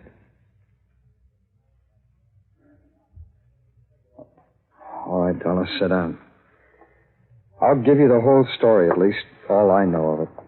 Yeah, go ahead. Bridget liked modeling. She liked it better than anything else, I guess. And when she found out I was a photographer, well, she was over here most of the time. What about the day she disappeared? I'm getting to it. I'd needed some money a few weeks before that. I needed it bad. I had a run-in with the law in Texas a couple of years back. I haven't been able to hold on to a good job since. Go on. Well, I had this one shot of her, and I knew it was right, so I sent it in without her knowing about it. When did she find out? Well, like you said, photographers called her house. Her husband answered one of them. You ever meet her husband? Yeah, a couple of times when he was up here. He knew you were a photographer? He's been trying hard to get back at me for taking that shot of his wife. How do you mean? There's a dry well out in the back, about 20 yards from the fence line. After he killed Bridget... He killed? Yeah. Yeah, because the next morning I was out with my dog and we found her face down in the well. I guess he figured the sheriff would find her before I did and figure I did it. How do I know you didn't? If I had, I wouldn't have dropped her in my own well, would I? Besides, why? All right, she's still there. No, I took her out that same morning, and it's a good thing I did, too. The sheriff and some detectives from L.A. were up here nosing around the next day. Why would Preen want to kill her, Tracy? All right, now don't ask why, but Bridget was in love with me. Tonight she went back to L.A. She was going to tell him. I guess that, on top of the picture, was just too much for him to take. Dollar, you believe me, don't you? Why didn't you report this to the sheriff? I've got a record, Dollar, and Preen's got more money than he knows what to do with. Besides, there's no proof of what I've just said. It'd be his word against mine, and you know who'd come out on top. Where's her body now? I'll take it if you want. Yeah, bring your camera. My camera? And plenty of film. Don't ask me why I trusted him. I couldn't answer. Except, like he said, he didn't have any reason for killing Bridget. He led me deep into the woods, into a clearing. And there, well, he'd done his best to make her comfortable. We removed the rocks, and Bridget she was very dead. Expense account item 4, $5.20. Assorted phone calls, Arrowhead Springs to Los Angeles. I've been hoping you'd call. Is Mr. Preen there? Yes, right now he's up with his orchid. Have you seen Steiner? Oh, yes, he was here this afternoon. He took Mr. Preen away with him. But in about an hour, Mr. Preen came Now, look, home. Helen, you stay there, but keep out of his way. Do you understand? Oh, Johnny, really, you're talking like he's a criminal. Helen, do just as I say. I'll be there as soon as I can.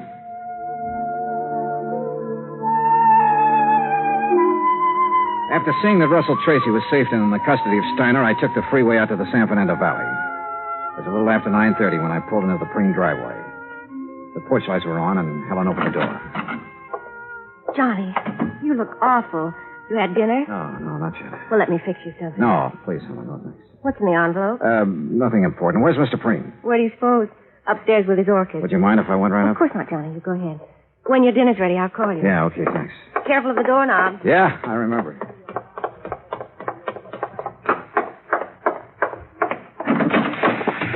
Well, Mr. Dollar, I didn't expect to see you back so soon. Hello, Mr. Preen. Didn't dress for it again, I see. You'd better take off your jacket, Mr. Dollar. Afraid I'm not going to stay long enough to bother. Oh, well, now that's too bad. Beauty such as this isn't often seen, Mr. Dollar. I disagree with you, sir. What? I think I have something here that's every bit as beautiful as any flower in this hothouse.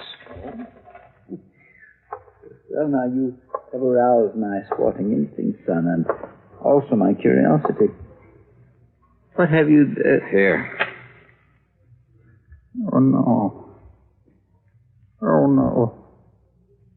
She was beautiful, wasn't she, Mr. Preen?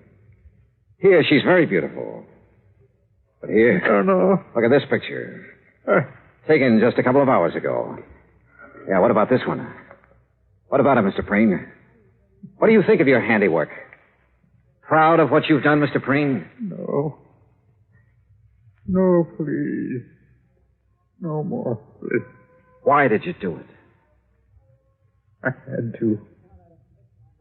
I had to. She was going to leave me. Like everybody else had done. Everything does. She was going and I couldn't let her. I just couldn't let her go. Well, Hunt, you've been right. After he'd killed Bridget, Preen had not been able to face the many photographs of her about the house, or any pictures of Bridget, as we learned. One photograph had caused her death. The others we took later put Bridget's husband away for the few remaining years of his life. Expense account total, including car rental, hotel incidentals, and transportation back to Hartford, $870.40. Yours truly, Johnny Dollar.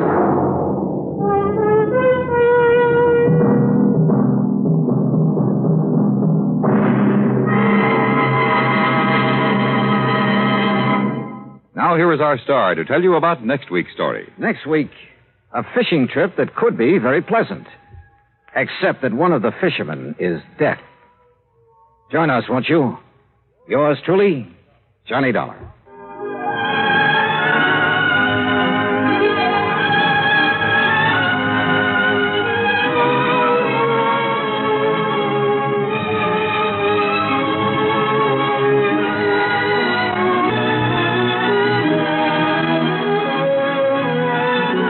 Johnny Dollar has come to you through the worldwide facilities of the United States Armed Forces Radio and Television Service.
Hello? Yes, this is the Falcon speaking. Oh, Peggy. I'm glad you called. I'll have to ask for a rain check, Angel. I'm all tied up. Mm-hmm. An actor friend of mine just bought himself a gun, and the way it looks now, he figures to make a big hit.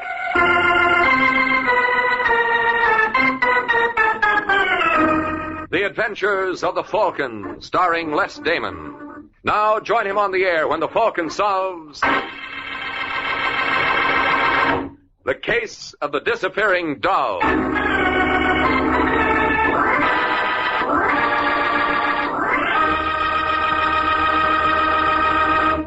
It's Wednesday evening in New York, and in a small furnished room on Manhattan's East Side, a gentleman named Carl Hoffman glares at an old clock, as if commanding it to stop.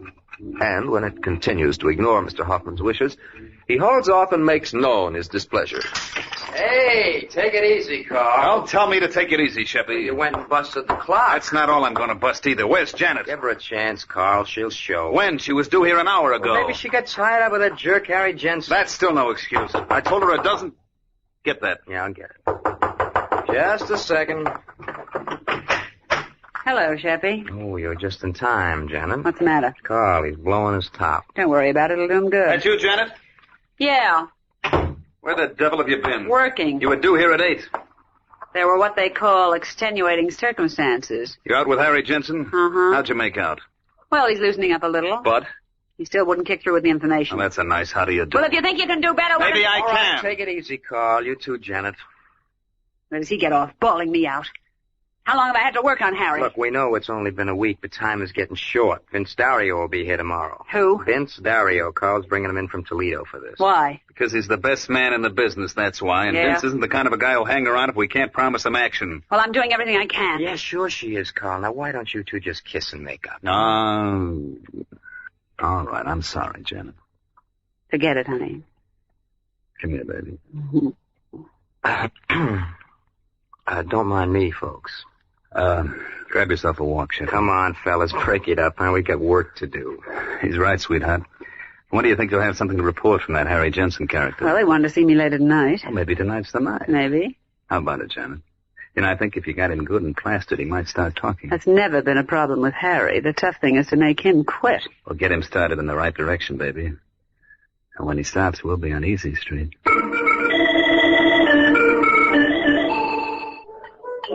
Hey, no more for me, Janet. I had enough. Aw, don't be such a sissy, Who's Harry. a sissy? You are. Yeah? Now, let me show you something. Give me that bottle. Now, Harry, do you think you should? Watch. Well, well, well. How's that? Oh, darling, you're terrific. Hey, you want to know something, Janet? What? Hey, you're pretty terrific, too. I'm crazy about you, baby. Crazy enough to marry me? Say the word and we'll do it like that. Don't tempt me, Harry. I mean it. So do I. What did we live on? What will we live on? What's the matter with me? I make good dough. $80 a week. Is that anything to sneeze at? Oh, no, that's wonderful, darling. Yeah, I'm top man with the outfit. Who do you think makes all the important deliveries? Who? Me, that's it. Go on. Don't believe me, huh? Ever hear of the McGill Company? Yeah? Well, they got a payroll of $80,000 a week, and I'm the guy who brings it to them. When? Huh? When do you bring it to them? Oh, I'm sorry, honey.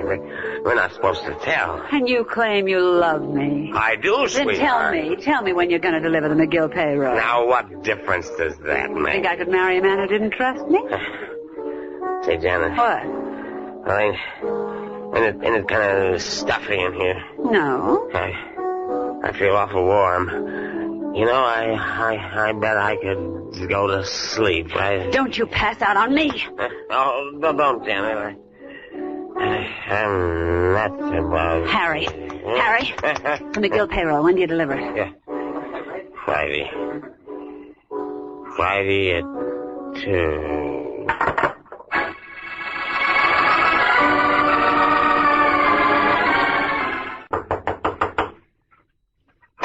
Yeah, what do you want? Looking for Carl Hoffman. Well, who are you? All right, Sheppy, let him in. Hiya, Vince. Hello, Hoffman. Sheppy, Vince Dario. Glad to know you. Thanks. When'd you get in, Vince?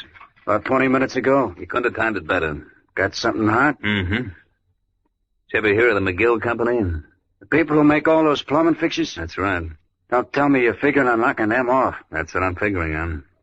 I wish you would have told me that in your letter. Why? because I wouldn't have wasted my time coming to New York. Let him go, Carl. Shut up, Sheppy. Now, before you make up your mind, Vince, maybe you ought to hear the deal.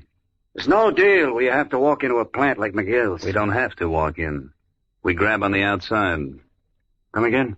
The messenger who delivers the payroll is a character named Harry Jensen. We know to the minute what time he'll get to the factory. Now, you interested? I'm still here.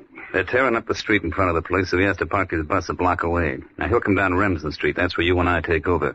Sheppy will be covering the street with a Thompson from a vacant room across the way. Sounds all right. It gets better as it goes along. Now, we give the dough to Janet. Wait a second. Who's Janet? A girlfriend of mine. I don't like it, Hoffman. What's the matter now? I don't like any caper where a babe is involved. You don't know this, babe. How do you think we found out when they're going to deliver the payroll? She's a real stylish kid. What's her last name? Halsey. Wait till you meet her. I liked her very much. It's all up to you, Vince. What do you say? We got the time, the place, and a girl. What more can a fella ask? How did she handle, Janet?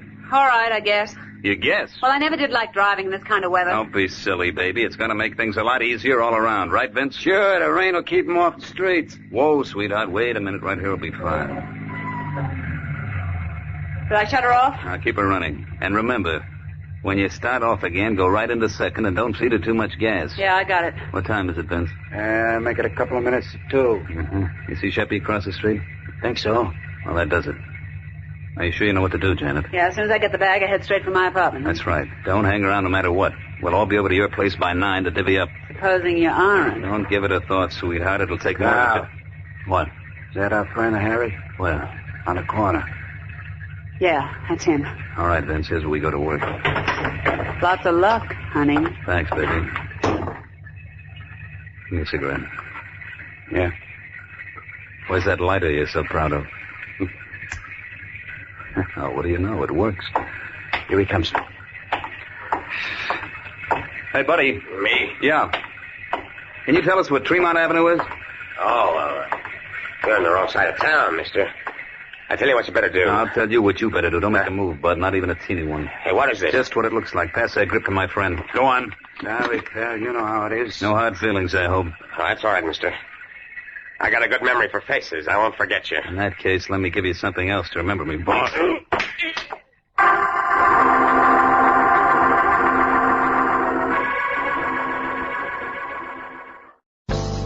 Let's pause for a moment. Les Damon returns as the Falcon right after these messages. Dimension. George Burns and Gracie Allen. Hopalong Cassidy. Edgar Bergen. The Shadow. John and Blanche Bickerson, the Whistler. Choose from among thousands of downloadable old-time radio shows and spoken word titles at MediaBay.com. The best voice on the net. Yeah. And now let's return to Les Damon as the Falcon in the case of the disappearing doll.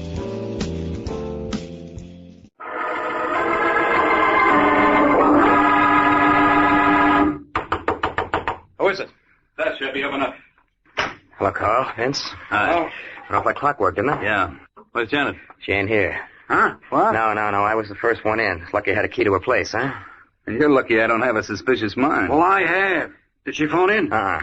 You told her to come straight here, didn't you, Carl? Yeah? Well, you don't think she had an accident, do you? No. We would have heard about it. I had the radio in the car tuned to the police calls. But if the cops snapped her... You kidding? There was nobody within miles of her. After you chucked the bag into her car, she took off. She'll show up, Vince. She better. She's got all the dough.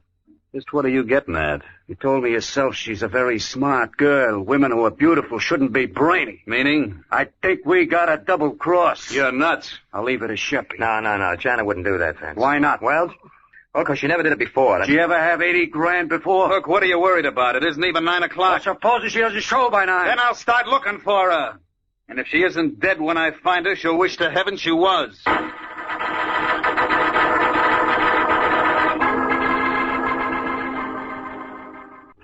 Hey, you guys got a butt? I'm fresh out. There's a pack in my coat pocket, Sheppy. Thanks. Carl, you wouldn't have anything else in that pocket. Like what, Vince? Like 80 grand. Pardon me for pointing, but it's 20 after 9. Your girlfriend hasn't shown up yet. So? So I think we ought to start looking for her. Suppose she comes back in the meantime. You can always leave a note. No. I think one of us ought to hang around here. Who, for instance? Why, do you want to? Maybe I'd better. Okay, you wait here. Sheppy, you cover the east side. You know the places Janet likes. I got you. What are you going to do, Hoffman?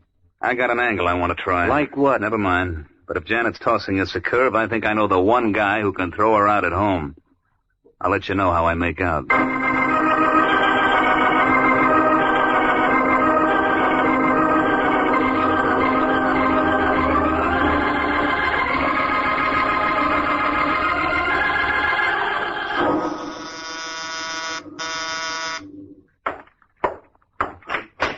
Yeah? I'd like to see Mike Waring, the Falcon, please. You are now. Oh, well, my name's Carl Hoffman. Yeah? Can I come in? Oh, sorry. Thanks. Sit down. Much obliged. What's on your mind? Well, I'm looking for a girl. Aren't we all? No, I mean, this is a special one. Her name is Janet Halsey. Janet Halsey? Yeah. She's my girlfriend.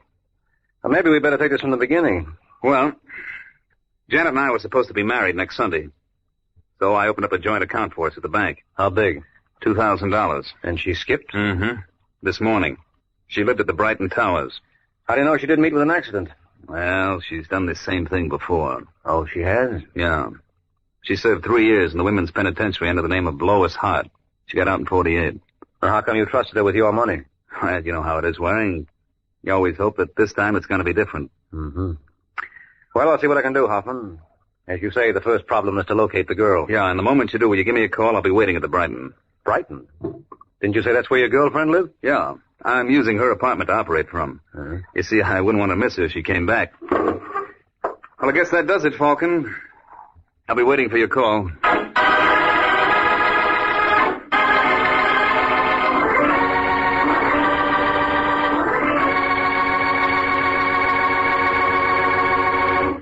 An hour has passed since Carl Hoffman recruited Mike Waring in his search for Janet Halsey. And now as we find Mike, he is making a tour of some of the shadier spots on New York's 3rd Avenue. Looking for someone, mister? As a matter of fact, I am. Falcon. Hello, Joey. A long time no see, pal. What can I do for you, Mike? Well, you're a man who knows all the wrong people. Ever hear of a girl named Janet Halsey? Huh? Oh, we seem to have an audience. Yeah, and I like your act, mister. Only I missed the last line. Would you mind repeating it? Now, cut it out, Sheppy. This is Mike Waring. I don't give a rap who he is. What do you want with Janet Halsey? I don't think that's any of your business. All right. Suppose we take a little walk outside. No, thanks. It's too hot. That's all right. I got something in my pocket to chill you off. Now, take it easy, Sheppy. Keep out of this, Joe. What do you say, Waring? I don't seem to have much choice in the matter. No. Let's start walking. I'm sorry, Mike. It's all right, Joey. All in a day's work. Quit gabbing. Come on, I haven't got all day. Look, if you'd like to put this off for something... Don't be a wise guy. Okay, where do we go from here? Let's try that alley. Now, look, you heard me. All right, hold it. This is fine. Now, let's pick up where we left off. What do you want with Janet? It's a long story, Sheppy. It's okay. You're not going anywhere. Oh, it might surprise you. Here we go. Get that hand out of your pocket. Let go or I'll what? All right, punk, on your feet. Let me alone. I said on your feet. Why are you so interested in Janet Halsey? Maybe I'm looking for her, too. Maybe, and then again, maybe you know where she is. No. Where can I find her? I got no idea. Well, get one. Let me go. Come on, Shep, you can keep this up all night. Have you been to the Brighton Towers? No, but someone else has, and she wasn't there. Well, you might try the Riverdale. Apartment 4E. Oh, thanks a lot, fella. You've been a great help. Let's do it again sometime.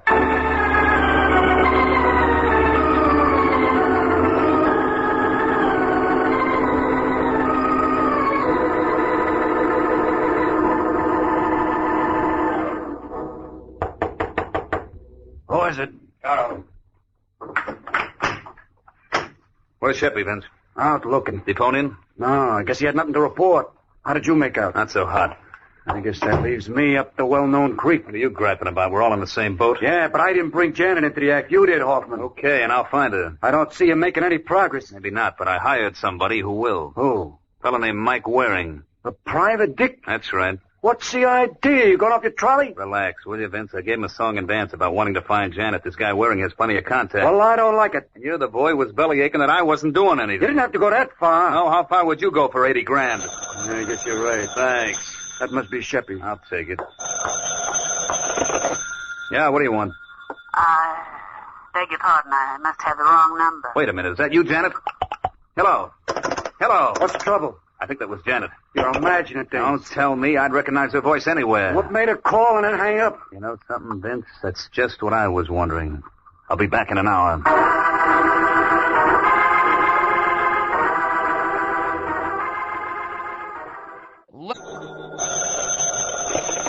Hello? Hello, is it Janet Halsey's apartment? Yeah? It's Carl Hoffman there. Who's calling? Mike Waring. We just stepped out for a while. Want to leave a message? Who's this? It's okay. I'm a friend of his. My name is Vince Dario. Well, tell Hoffman I've got a lead on his girlfriend. She's supposed to be at Riverdale Arms. If you'll meet me at the 86 Club, we'll go over together. Thanks a lot, Mr. Waring. I know Carl'll be glad to hear that. Waring, over here. It's about time, Hoffman. Sorry, I'm late, but I just got your message. Where'd you get your dope from? A punk named Sheppy Oliver. What? Yeah, he pulled a gun on me. That's the funniest thing I've heard yet. Is it? Yeah. Sheppy's a friend of mine. Oh, is that so? Sure. When he heard you asking for Janet, he must have gotten suspicious. Why? Well, he's not very bright. What was that address he gave you again? Riverdale Arms. That's what I thought. It's a bump steer. How do you know? That's where Sheppy lives himself. Why would he give me his own address?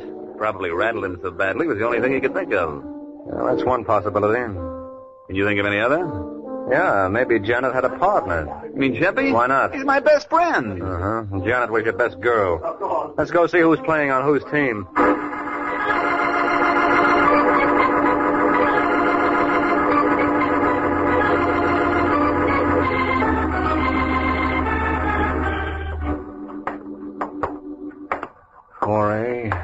The last one down the hall, Waring. You know, there's one thing that throws me. Only one? After I left your office, I went back to Janet's apartment. I was talking with Vince Dario when the phone rang. So? A girl got on. I would have sworn it was Janet, but she claimed it was the wrong number. Well, maybe she was trying to get in touch with Sheppy, and she got frightened when she heard your voice. Could be, but I never thought Sheppy was her type. This is the place. I just can't believe that he... What's the matter? Unlocked? Yeah.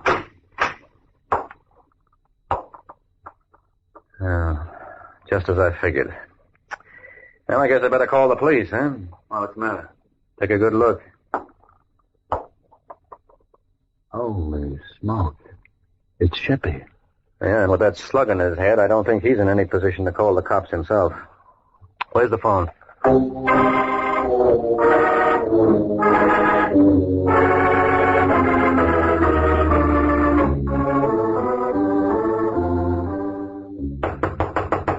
Come on, Vince, open up.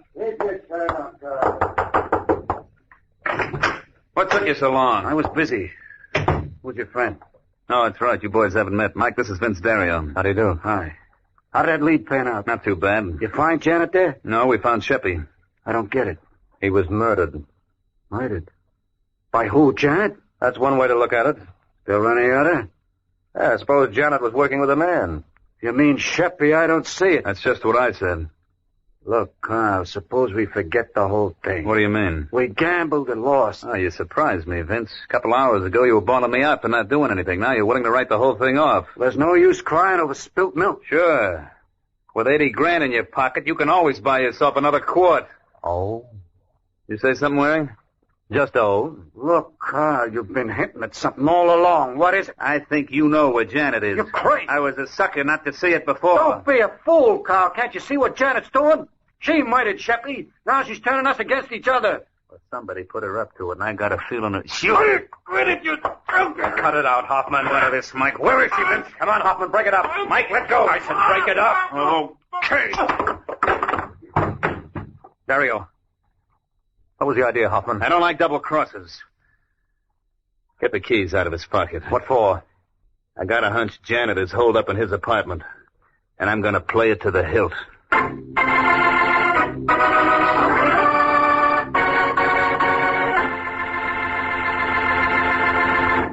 Only a few minutes have passed since Carl Hoffman decided that Janet might be hiding in Vince Dario's apartment. Now he and Mike are at Dario's, but So far, there's been no sign of Janet. Well, looks like your hunch was worthless, Hoffman. You try the kitchen? I've been all over the place. There's no one here. I still believe that Janet would do it. Wait a minute. Open that drawer again. I thought I saw an envelope in there. Yeah, you're right. Mr. Vince Dario, 2719 Bolton Avenue, Detroit. Look at the postmark.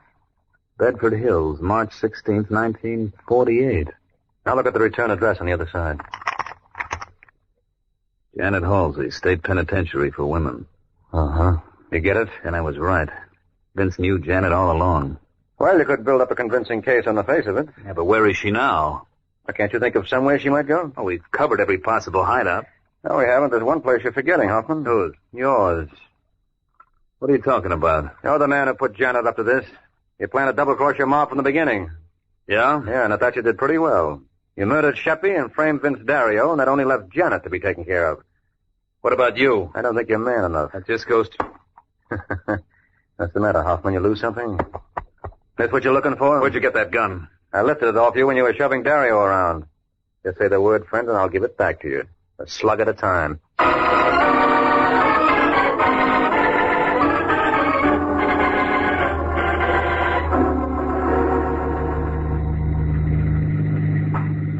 Well, what happened after that, Mike?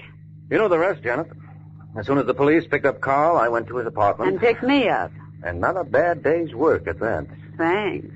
No, I'm talking about the little bag you had with you containing $80,000 belonging to the McGill Company. Oh. Now, what gets me is how you people knew exactly what time the payroll was to be delivered. Oh, I had inside information. From the boy who delivered it? How did you guess? It figured. What did you do? Use your feminine wiles? It didn't take much. He wanted to prove what a great big man he was. Mm-hmm. Well, you have that effect on the opposite sex. Sure. Yeah, it's just too bad you had all your work for nothing. Yeah, I guess when you come down to it, I was pretty lucky at that. You sure were, Angel. There's no doubt that with Sheppy and Vince Dario disposed of, you were next on Carl's list. Dirty double-crosser. No. There's no reason to be angry. After all, you were in on 99% of the plot. He just neglected to tell you the big finish he planned for you. Oh, incidentally, when you called your apartment and got Hoffman on the phone, why did you pretend it was the wrong number? We had it arranged. When Carl picked up the phone and said, yes, what do you want, I knew he wasn't alone, and that was my cue to hang up. Pretty cute. That was the second way he convinced Dario he was acting above board. What was the first, Mike? Hiring me. He had to go through with the motions of trying to find you, and what would make him look more innocent than hiring a private detective? I still don't see what proved to you he was guilty. Well, the return address on the envelope I found in Dario's room gave your name as Janet Halsey. And Carl told me when you were up at the Women's Pen, you served time under the name of Lois Hart. So obviously the letter was a frame. And Carl was the only one who could have planted it. That's right. You know, you're pretty wonderful, honey. I mean, Mr. Waring. Oh, I don't mind you getting affectionate. After all, we're going to be seeing lots of each other, Janet. Are we? Mm-hmm. Whoop. Almost past our destination. Is this where you live? What's the matter with you, Janet? Don't you recognize the building? It's police headquarters. That's right. Why, you no good double-cross. Now. What are you complaining about, Angel? I promised you we'd be seeing a lot of each other. Can I help it if for the next 10 years it'll have to be through bars?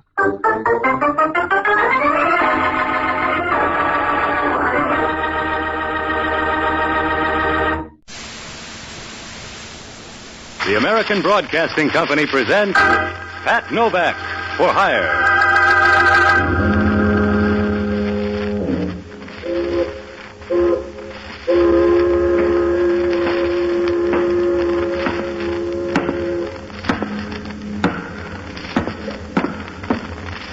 Sure, I'm Pat Novak. For hire.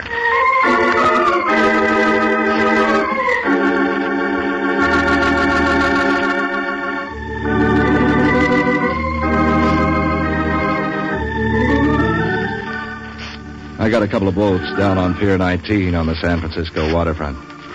Sometimes I rent them out, but I found out it's easier to keep my budget healthy by risking my health in other ways. So I work around doing odd jobs. You can take that any way you like. But the best you can say for it is that it beats begging. At least you don't always limp. If your luck's in, you can keep a half lap ahead of the bill collectors if you don't let it go to your head. I did once. I helped a guy who owned 7 hotels convince a blonde in San Rafael that her memory wasn't that good after all. The payoff was too rich for my blood. I got the idea that with that kind of money, I could take over the gambling joints up around Lake Tahoe. It took them 3 days to show me I was wrong.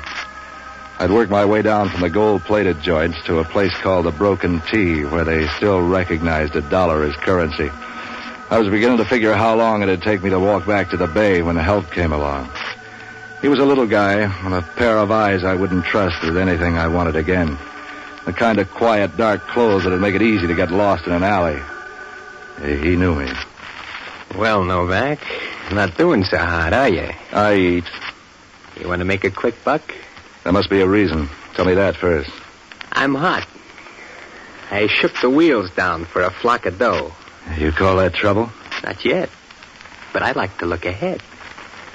How do I know these guys like it that I got all their money? If it hurts you, give it back. They'll take it. I got a better idea. I want to take it down to San Francisco. Look, Crocker owns the Southern Pacific. If you got an urge to travel, talk to him. If you got a proposition, spread it out. I'm driving down. It's a lonely road. I want you to go along as a bodyguard. If these guys are out to hijack your role, 2 of us won't stop them any more than 1. They come in bunches when they want to. Do you want the job, or are you going to talk me out of it? I'll ride down with you. For $200. You charge a lot for a ride. You said it's risky, remember? Okay, here's 50. You get the rest in San Francisco. I see you outside in 5 minutes. My name's Brown. I'll be waiting in my car. Brown, huh? Yeah, Brown. John Brown. Want to make something of it? How can you?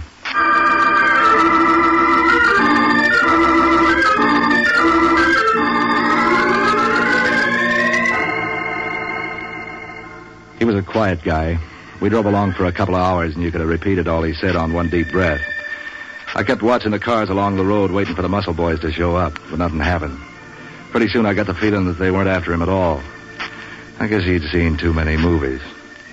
I finished off a pack of cigarettes as we got down out of the mountains and got him to stop at a roadside joint for reloads. He wouldn't leave the car, so I was all alone when the girl came up to me at the bar. You going down to San Francisco? Something like that. You got room for me? How far are you going? That depends on who I'm with. You might be handy at that. Car's without a heater. I don't have to own it. So you'll keep one hand on the wheel. So you better ask the guy who does. He's sitting out in the car. Why don't he come in? Don't build him up so fast. I got a car, too. Where'd you get it? Steal it? You selling medical insurance, maybe? Why? You're going to need it if you keep elbowing into my face. Speaking of elbows, what do you mean trying to muscle in on my dame? You 2 together? Yeah, why? That's what I've been wondering. Why? So long, sucker. What do you make of that? I'd say you're out. You don't have to slide. You're to blame for this. Yeah. And tomorrow I'm going to make it rain. I can start a storm right now. Go right ahead. You got the wind.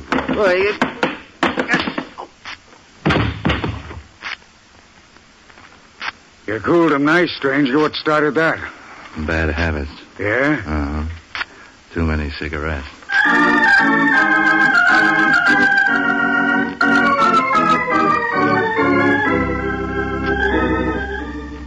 I guess I didn't have to hit the guy, but I was all geared up over the ride. I had to take it out on somebody. Outside, the air was cold and clear. A river made soothing noises in the darkness. I figured it'd be an easy night from then on in, but Brown was having the fidgets. Come on, Novak. Let's get going. Where's the dame? What dame? One came out here, a hitchhiker, wanted to ride to town. I didn't see any dame. Come on, let's go. That's queer. What's queer? Let's go, let's go. And suddenly you're nervous. What's the matter? When I need a doctor, Novak, I know where to find one. Yeah? Can you find one whose shakes synchronize with yours? Otherwise, he's going to have a tough time with your pulse.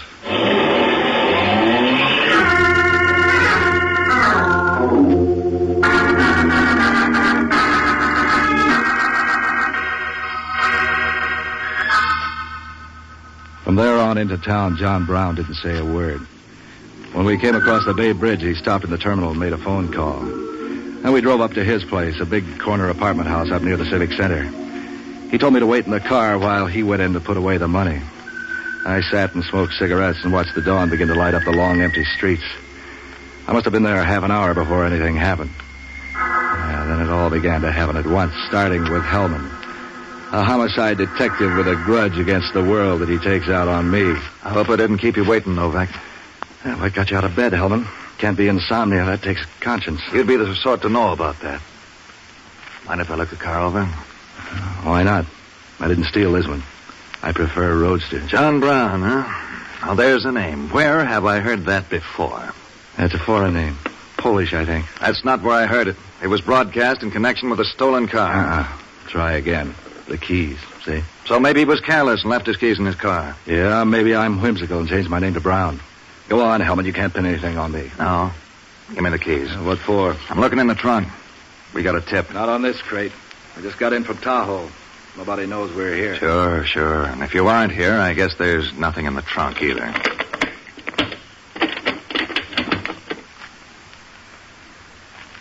I'll bite. What'd you find? A body. A girl's body. I'm not intruding, am I? Not on me. You better get Brown. He's in the apartment there. Sure. But won't you be lonely? Look, Brown hired me to ride down from Tahoe with him. He cleaned up at the tables and water protection for his role. It's his car and his girl. Let's get him. All right, come on.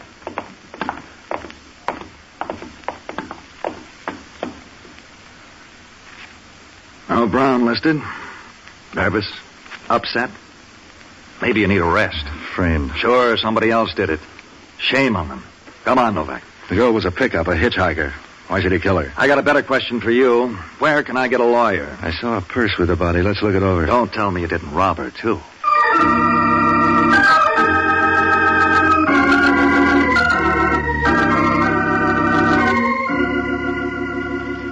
The purse didn't turn up much. Some keys, a little mad money, makeup stuff. A letter to Alice Stone with an address out in the Potrero district. The letter was no good, just a guy trying to patch up a split. I had a hunch that Brown must have known Alice. That was the only way the killing made sense. I needed to get some dope on Brown. I needed to know about Alice. Hellman took Brown's address off the registration card, and I couldn't see where that had helped me any. No one had seen us together all the way down from Tahoe. Even if Brown were picked up, he could swear he'd never seen me before. With the car listed as stolen, he was a cinch to prove it. Yeah, I needed help bad. So I started looking for my old friend Jocko Madigan, an ex-doctor turned boozer who had more connections around town than the water department. I ran him down in a trap on Ellis Street trying to hold back the recession in liquor sales. Hello, Patsy, my boy. Join me. This is the first one today. Look, I'm in trouble, Jocko. You're in trouble. Think how I feel. What's the matter? Sick? No, just worried. I was reading in the paper here that the good ship Clyde Harris went down off the New England coast last night with 10,000 cases of scotch on board. Yeah, there's some left. Listen, Jocko, I'm in a jam. When did that become news? I was up at Tahoe, and a guy hired me to drive him down here. He didn't know you. It turns out the car is stolen, and there's a body in it. And the guy's disappeared. Well, I don't blame him. The body belonged to a girl named Alice Stone at this address. 10,000 cases of scotch. Can you imagine that? No. And the way I figure it, the girl must have known the killer. I'm not very sure that John Brown, who claims his car was stolen, is innocent either. It's mighty strange that he left the car keys lying around. What'd you want me to do? Get on the grapevine. Find out if this John Brown is tied up in the rackets. The same for Alice Stone. Find out if they ran around with each other. Whatever you can about them. All right, Patsy, but you'll have to wait. I've got to catch up on my drinking first. Can't you lay off this stuff for a little while? Are you telling me how to live my life again? You who consort with murderers, car thieves, and women of dubious ways? Push the bottle over here. Look, Jocko. See if you can put the finger on a neat little guy with a pair of con man's eyes. Black hair, toy mustache, and dresses like Dapper Dan. About 150 pounds. Imagine you trying to tell me how to live. You who've got more bad habits than a dope fiend's convention. The guy goes for dark, expensive clothes. He doesn't talk much unless he has to. When I drink, I get the hangover. All you have to do is breathe regularly, and trouble's all over town. If you had any social conscience, you'd go somewhere and hang yourself. I can't understand how I tolerate having you around. Will you get a line on the guy for me? From the way you described him, it ought to be a lay-down cinch. There's only about 10,000 men in town who'd fit that description. Will 100 or so of them be enough? I want one. It's a long gamble. But try, will you, Jocko? Imagine that, with the ocean full of ships hauling guano, bones, cattle, oil, lumber, pineapples, sugar, old newspapers, and gunny sacks. The one boat that has to sink. Will you get on it? Oh, there's no hurry. It's only you at stake. So long, lover.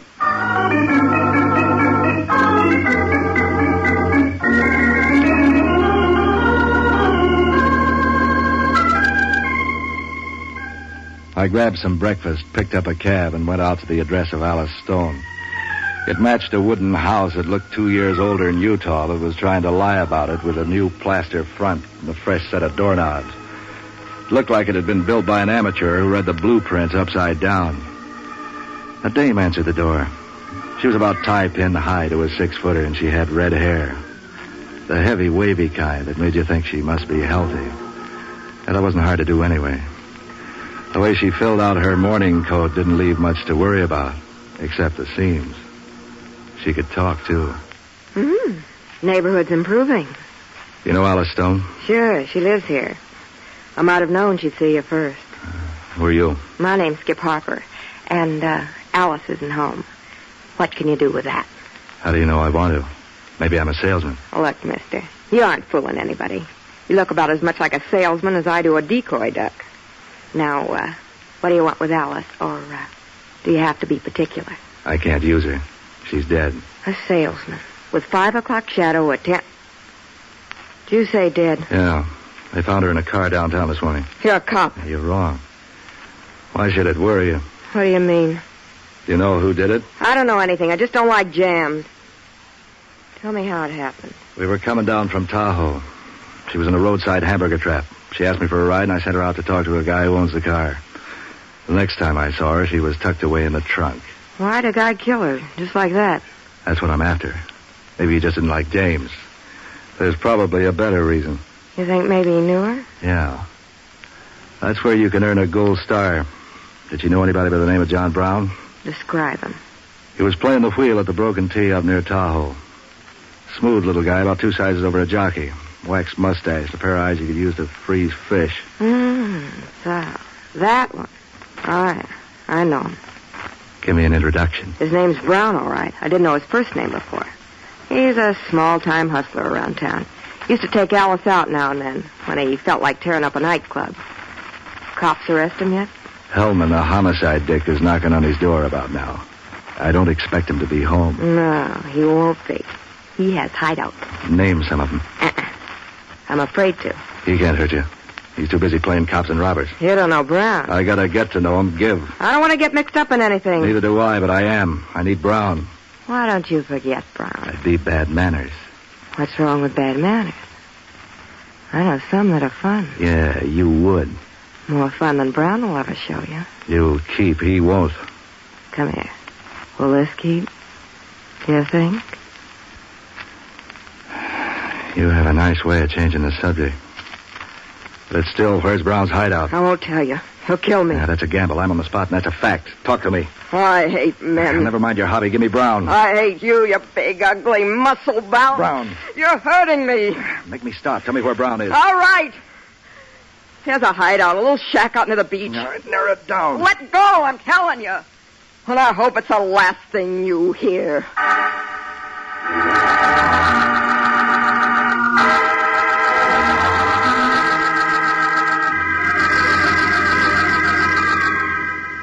From Skip's place out to the beach wasn't much of a drive. I went up and over Twin Peaks, watching the city and the bay spread out beneath the road like a giant map. The sun was working for the Chamber of Commerce that day, and the whole region was... Every backyard was full of clothes blowing in the wind. As the highway neared the beach, it began to turn up bunches of kids on their way to cash in on the weather. John Brown's hideaway was one of those old pioneer shacks built out near the ocean in the old days by guys who wanted to get away from it all. It was painted a weather-beaten brown, tilted a little on one side, and it looked like something that had been washed ashore in a bad storm a long while ago.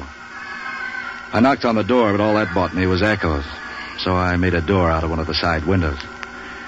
The inside of the place looked like something out of a hobo jungle. None of the furniture matched. The best piece in sight would have made a junk man sneer. There was a broken-down setup for poker and a tired double bed, and after that you were practically on your own.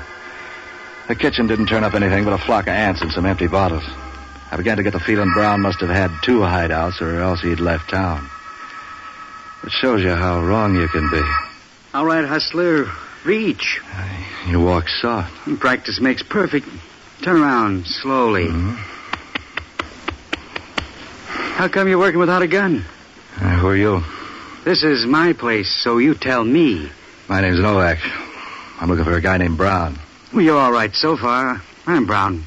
Who tipped you off I'd be here? I don't remember. Oh, you don't remember. So let me guess. It was that punk Venanti. Never heard of him. Never mind the rube routine. You got Hustler written all over you. What did Venanti send you here for? Does he think I know too much? If I was sent to rub you, do you think I'd come without a gun, start using your head? I like the way it's working. Tell me more. I can't tell you anything. You don't fit my blueprints. Don't get smart with me, Hustler. Venanti sent you. Tell me what for. If you're Brown, you don't need any new worries. You got an armful already. I'm feeling no pain. The cops have your car down at the station. What for?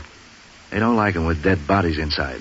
Steady now. Let's have that again. A dame named Alice Stone was found stuffed in your trunk. You're hotter than 4 stoves. Laugh yourself out of that. If you know so much, why aren't you yelling copper? Don't worry. They're on their way. I'm trying to get the key to the killing. If this turns out to be a frame... Look, I saw the guy who did it. And I'm the only one who did. That's better than your gun, so treat me nice. If you saw the murder, you can help me out. Sure. What do I get for it, a merit badge? Yeah, things are coming too fast. I got to do some checking. You better spill what you know, or else I'm liable to forget mine. You got a nice lever there, Hustler. If you can back up your talk. If the dame's dead. Look who's bargaining. Before I tell you anything, I need to check around. Just wait a while. The cops will tell you everything. I like to find out things for myself. You will. I got a good grapevine in the county jail. Now do it the hard way. You forget I have the lever on you now. Yeah. Remind me to get scared about that. Try some aspirins for that.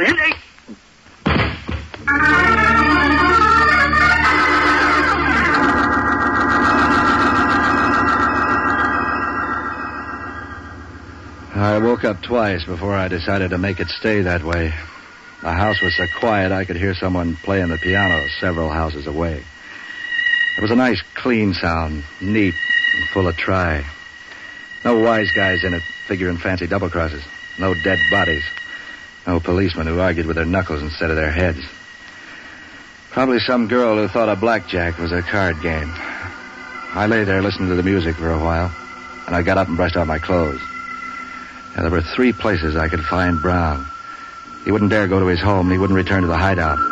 That left Skip's place. On the way over, I stopped at a drugstore and phoned Jocko to find out if he'd turned up anything. If you left out the hiccups, it went like this. Hello, you reprobate renegade from all that's good and holy. Skip the overture. Did you check on those people I asked you about? Sure, I found out about them. Old Dr. Madigan and his crystal ball. He knows all and he knows all and like that there. Tighten it up and tell me some. That girl Alice Stone, you remember? How can I forget? She lived with a dame in the Potrero named Skip Harper. Nice people. The landlord served eviction notices every day except legal holidays. So they liked a good time, then what? Then she owns a half interest in a gambling joint around Lake Tahoe. It's not much of a place. They say the roulette wheels have so many magnets hung around them, the nails began to come out of the walls. Her partner runs the joint, and she shills the suckers in from down here. How'd you make it the wheels crooked? I have my informants. I have a network of good drinking folk who get around and hear things all the time. You'd be surprised how careless a guy can get with talk when he's got his elbow in a barroom ashtray. Now, as I was saying... If the wheels are fixed, how come Brown was able to shake the joint down for $50,000? I don't know how he did it. Maybe he was wired, too. All I know is that they've got better control of the ball than Bob Feller ever had on his best day. It's easy to believe if you know Skip's partner. Yeah? Introduce me. Name's Venanti. What's that again? The partner's name's Venanti. He's wanted in 8 states and Cuba. Venanti. I'll remember the name. What'd you get on Brown? John Brown? Oh, swell guy. Helped free the slaves. A friend of man. A tribute to the nation. I've heard that song. Now let's talk about the local Brown. A small-time hustler. Petty larceny stuff. You didn't get any tie-ins with Venanti? Oh, yeah. He was up at the gambling joint near Tahoe last night. Cleaned the place out. $50,000. That would buy a lot of schnapps. It's beginning to fit together. No doubt your mighty intellect has found the key. I can count up to 10 if I don't wear mittens. Sometimes 13, I'll bet. Well, who did what to whom? Brown's got a partner working for him. You don't say. I'm going over and shake it out of Brown. He must know where the guy's hiding. Well, don't go looking into too many auto trunks. Those things bite. So long, lover.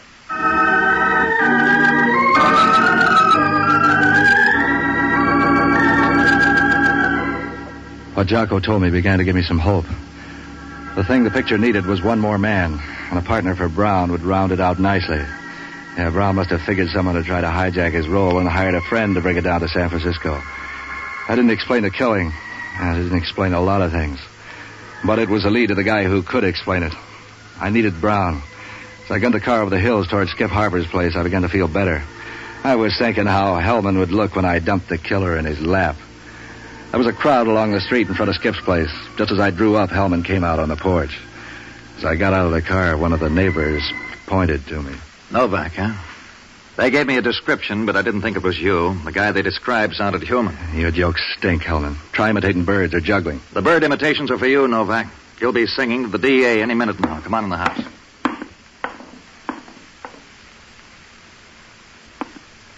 Ah, it's Brown. Where's the dame? What did you do, kill her, too? Come off it, Hellman. You can't pin this on me. I don't have to. The neighbors did it for me. Why should I kill my alibi? Because he wasn't. What did you do with the dame, Novak? Why don't you try thinking for a change? I do my poor best. For instance, I think you killed the dame in the car and then tried to saw it off in Brown. Then you caught Brown here this morning and killed him. What for? Or don't you care? For $50,000. Brown won at the Broken T up at Lake Tahoe. The neighbors saw me come here. I must have seen Brown come here, too, after I'd left. Nobody saw Brown come. Why didn't you buy a witness, Novak? You can afford it. The dame's gone? We haven't looked under the rugs. How'd you get the dope on Brown winning all that dough? Wayphone Tahoe, bright boy. You've heard about the telephone? Vaguely. Who'd you talk to? The police. And then a guy named Venanti.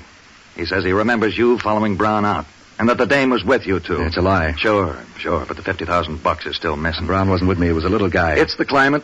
He grew since you two dropped him here this morning. I need some pictures. Well, you drop Brown. The dame's going to drive you home. You proposition her on the way to help knock off Brown. She turns you down. Not those kind of pictures.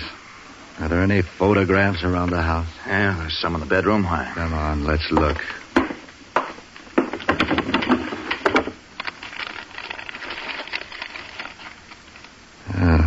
The way she looked, she'd like cameras. Here's one on the beach. What's she wearing? That's a bathing suit. Here's the one. Tahoe. Well, look at this nightclub gown. How do they hold those things up? Thumbtacks. And so that's Venanti. Look at the two of them posing in front of their sucker trap. So what?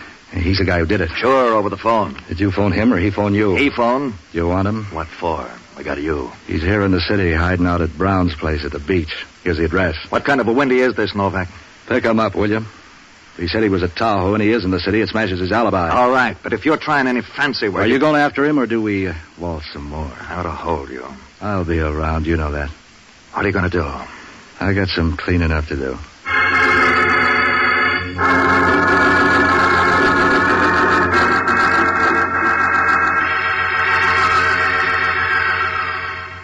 There was only one place for Venanti to be.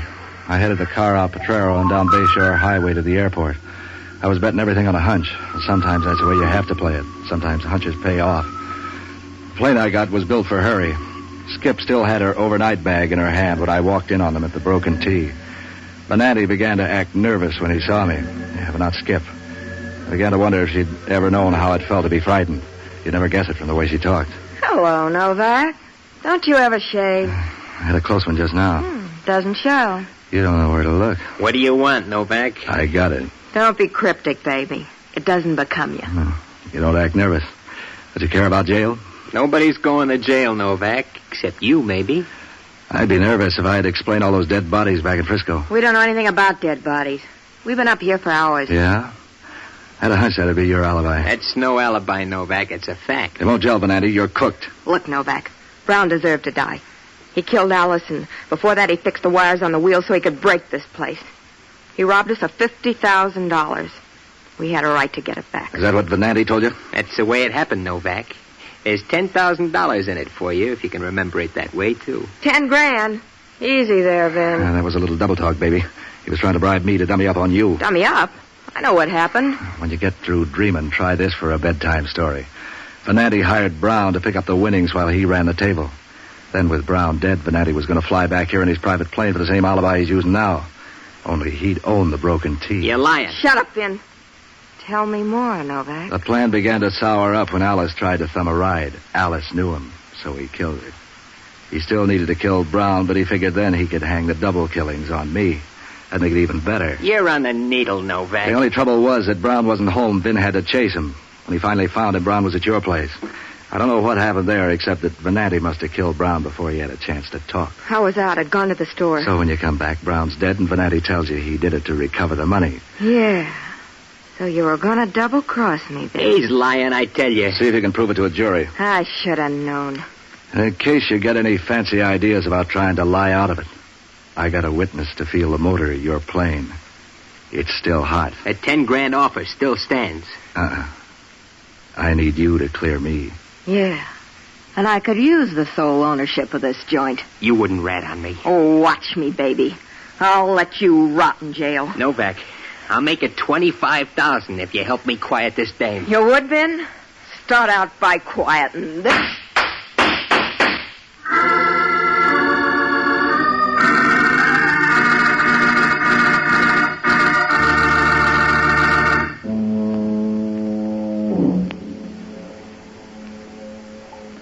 They were lousy shots.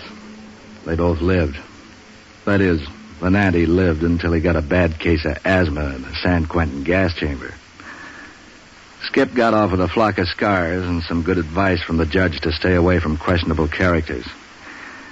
But advice is free, and Skip was the kind who went after the dough, so, I see her now and then. She's gone honest, I think. Sometimes we toss dice, and I've known her to lose.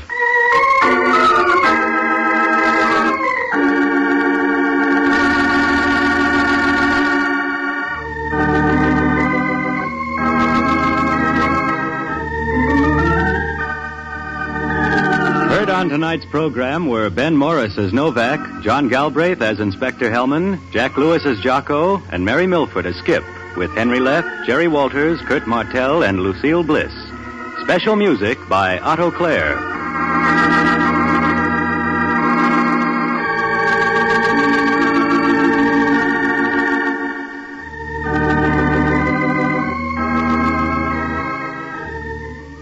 Listen next week at this same time when over most of these stations, the American Broadcasting Company presents Pat Novak for Hire.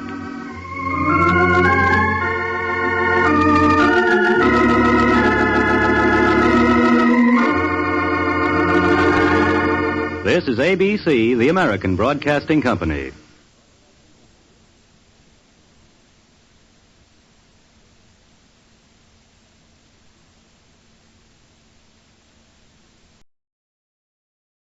From Hollywood, it's time now for Johnny Dollar. Paul Brennan, Inter-Allied Insurance Company, Johnny. Oh, hi, Paul. How's the world doing by you? Oh, I got troubles. Oh, like what? Like Albert W. Winkler. Winkler? Who's he? Maybe you mean who was he? Well, which is it? Well, that's the trouble, Johnny. We don't know. Huh? Well, he's disappeared, and with him a hunk of emerald worth exactly 100,000 clams. Wow. Well?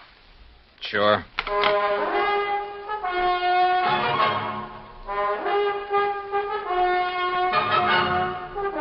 Bob Bailey in the exciting adventures of the man with the action-packed expense account. America's fabulous freelance insurance investigator. Yours truly, Johnny Dollar.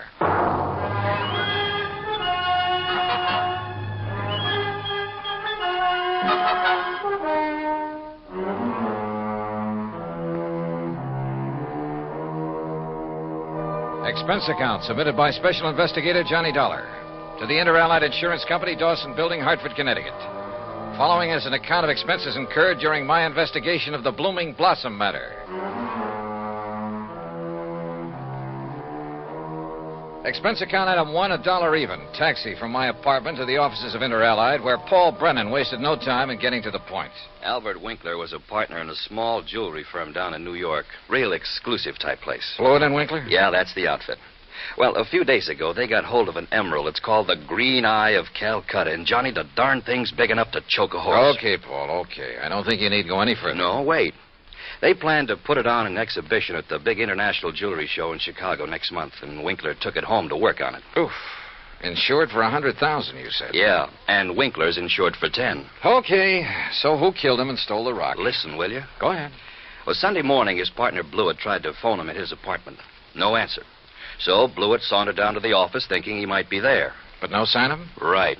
Nor of the Green Eye of Calcutta. Only a note Winkler had left the night before saying he was taking the stone home to work on it. Well, that makes it look as though maybe Winkler... Listen. About that time, the phone rang there in the office. It was the police department, also looking for Winkler. Oh. Yeah, they'd been called by Winkler's landlord after a chambermaid had found his apartment completely ransacked and the old boy missing. Uh-oh. Who's working on it? For the NYPD, I mean. Sergeant Randy Singer, 18th Precinct, homicide. Old friend of yours, I believe. Yeah, good man. Has he come up with anything? Nothing. Well, Johnny? Sure, Paul. Now? Now. Item 2, another $1 for a taxi back to my apartment where I slicked the stubble off my face, showered, dressed, and was about to head for New York when the phone rang.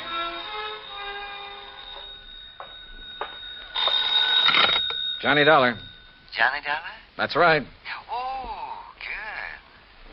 Well, who's that? Oh, yes, of course, Mr. Dollar. Huh? I must talk with you, sir. It's important, very important. Well, who are you? Me? Well, this is Wilbert Kenworthy Blossom. Yes, and I must see you right away. Well, what's this all about, Mr. Blossom, did you say? Oh, why, that's right. How did you know that? Is this some kind of a gag? Certainly is not. And to think that now I'll be working with you on a... Oh, it's wonderful, just wonderful. What are you talking about? Why, don't you see? I follow every single one of your cases, sir. Either in the newspapers or on the radio. Oh, I'm your biggest fan. Is that all you called to say, Mr. Blossom? It is not. I'm calling about the mysterious disappearance of Mr. Albert Winkler. Winkler? You know something about him, his whereabouts? I certainly do. Where are you, Mr. Blossom? Here at my house in New York, and I'll be waiting for you, sir. Goodbye. No, wait. Give me your address. Oh, yes, of course. How could you know where to come if I hadn't given you that? Yeah. That was silly of me. Well, goodbye. The address, man, the address. Oh, of course. Yeah. It's 825 East 73rd Street.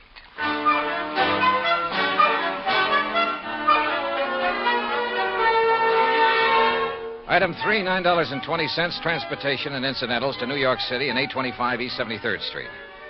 It turned out to be one of New York's famous old brownstone houses, well preserved and reeking of an era long past, when the city's wealthy and elite had built row on row of these monuments to a now forgotten financial aristocracy. Oh, come in, Mr. Dollar. Come in. I'm Wilbert Kenworthy Blossom, and I cannot tell you how thrilled I am to be working with you on this. I don't know how to describe it, but I'll try. The inside of Blossom's home was unbelievable.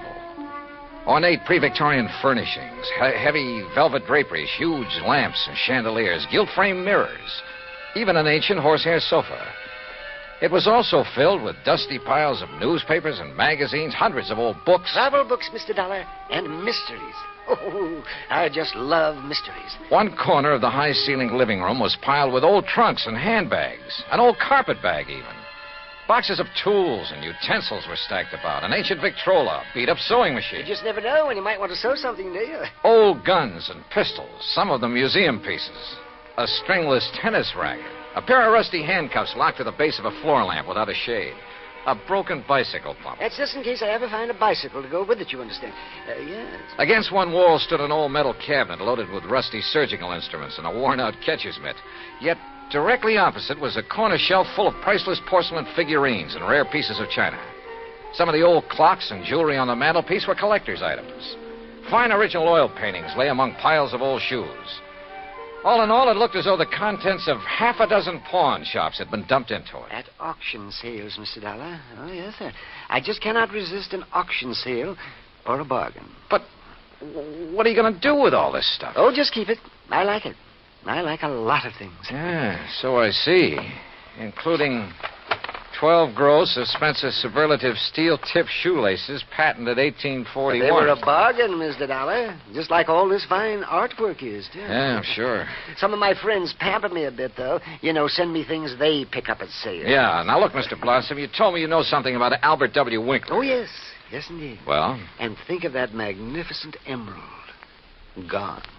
Disappeared. Yeah, but now you said... And that poor Intralite Insurance Company. Oh, my. That's how I knew you would be called on this case. But $100,000... and $10,000 on Mr. Winkler. Well, at least they're off the hook on him until he's proved dead. Aha. And that's where I come in. With proof. Proof? What proof? Have you seen Winkler? Mr. Dollar, I have. Well, where is he? You understand, of course, that I know Mr. Winkler very well because I've seen him at his office so many times. Yeah, okay, go on. Oh, go on. yes, indeed. Such beautiful, beautiful jewelry he had there. And, of course, he was always trying to buy some of the things I had. But you say you've seen him where? Well, Saturday I'd planned with a couple of old friends to attend a railroad auction. That was the Canyon City and Metropolitan Railroad. Winkler was there at the auction sale? Well, yes. Did you speak to him? Oh, no. Well, why not? You said you knew him. Oh, I didn't go to the auction. I wasn't feeling very well that day. I had a little cough. It was kind of like that. Then how do you know he was there? My friends went, and at least they talked about going. Mr. Blossom. And I'm sure they did, too, because they sent me something from... And what do you suppose it was? I don't know. I don't care. Now, look here. You got me It was the very thing that has solved this whole case for you. What? And think of it. This dull, drab, dreary life of mine has suddenly become... Why, it's almost like a mystery story, isn't it? Adventure and... Look, Mr. Blossom, Think of it. I'm being a detective. I'm working with my idol, the famous Johnny Dollar. Oh, George. Mr. Blossom, what did they send you? What's that? Oh, yes, of course. Here it is, sir. It's right here between the erector set and the golf clubs. This old trunk? That's right. Oh, great Scott, you think you do. But at first, of course, I thought of calling the police. But knowing all about you... Mr. Blossom, let me see that.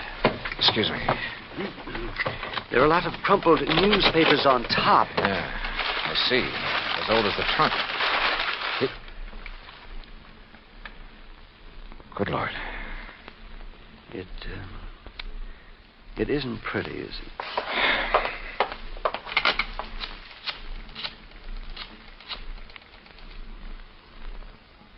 Sergeant Randy Singer, homicide. Randy, Johnny Dollar, get somebody over to 825 East 73rd Street right away, will you? Body of Albert Winkler. Randy got there in a matter of minutes. Got the same story from Blossom that I had, then called for the lab crew to come and take over. Now, who delivered this trunk, Mr. Blossom? Why, it was just a delivery man. Can you describe him? Would you know him if you saw him? Yeah, well, he was big and strong. He was very strong. Distinguishing features, scars or a limp or a beard or something? Well, I told you, Johnny, he was big and strong. How old? Well, I would say he was somewhere between 25 and, Yeah? 50. Yes, I'm sure. Well, that's a lot of help. Yeah, you better have those thick spectacles changed. But he was big. Yes, we know, and strong. What about his truck? Oh, I didn't see that. He left it outside. No. Now, look. These friends of yours who did attend the auction, who were they? Oh, yes. Now the investigation proceeds. Now the excitement... Who were they, Mr. Blossom? Well, there's Randolph Harrison and Percival...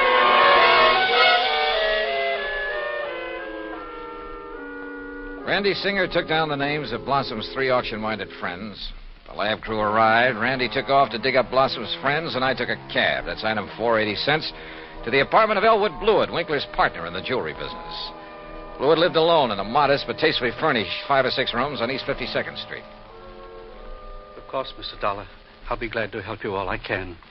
Albert's death has been a terrible blow. Yes. Well, tell me this, please. Yes?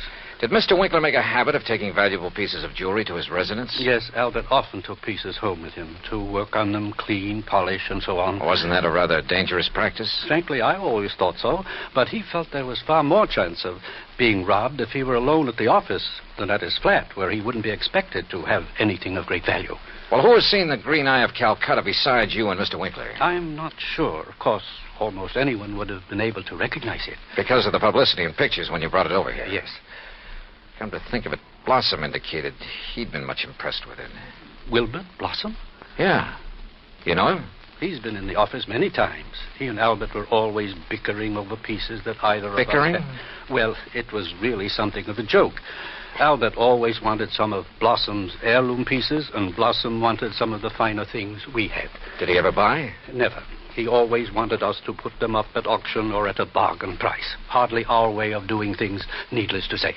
When did you last see Blossom? Why, Last Friday, I was busy with an important client, and from the back room where Albert worked, I remember hearing Blossom insist that Albert show him the emerald. What did he? I don't know. The silly argument got so noisy that I closed the door on them.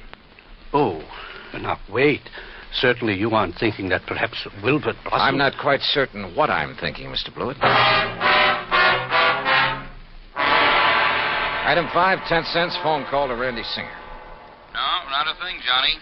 One of the 3 names on Blossom's list is in Europe. The other 2 did go to the railroad auction, but purchased nothing. Randy, do a couple of things for me, will you? Like what? Phone whoever is stationed at Winkler's place that I want to look it over. Sure, everything is just as it was, including the poker that was used to kill him. Also, I want a copy of the picture of the trunk your lab boys took and the list of Blossom's friends. I'll have them waiting for you. And post a man at Blossom's place. Keep an eye on him. Yes, right away. Johnny, have you learned something? No, just, just for his protection, say. I'll talk to you later. Yeah, but...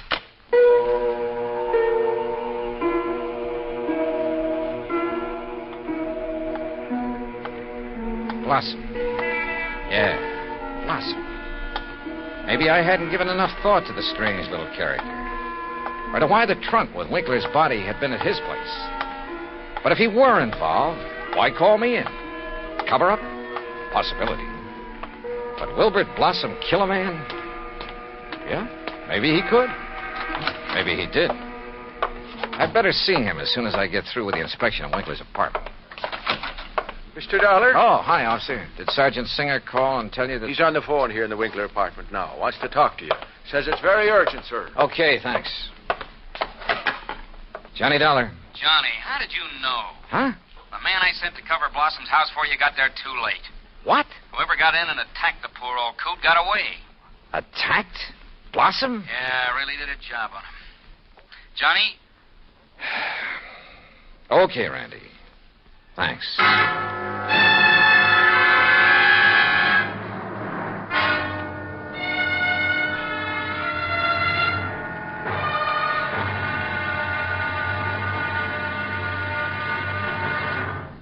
Act 2 of yours truly, Johnny Dollar, in just a moment. Democracy. As everyone knows, democracy means many things. Self-rule of the people, a higher standard of living, freedom of speech, press and religion, rights and privileges, liberty. But the most vital promise of democracy is mankind's right to dignity. For it is through the dignity of man that democracy has given mankind its greatest legacy of freedom. Now, Act 2 of yours truly, Johnny Dollar, and the Blooming Blossom Matter.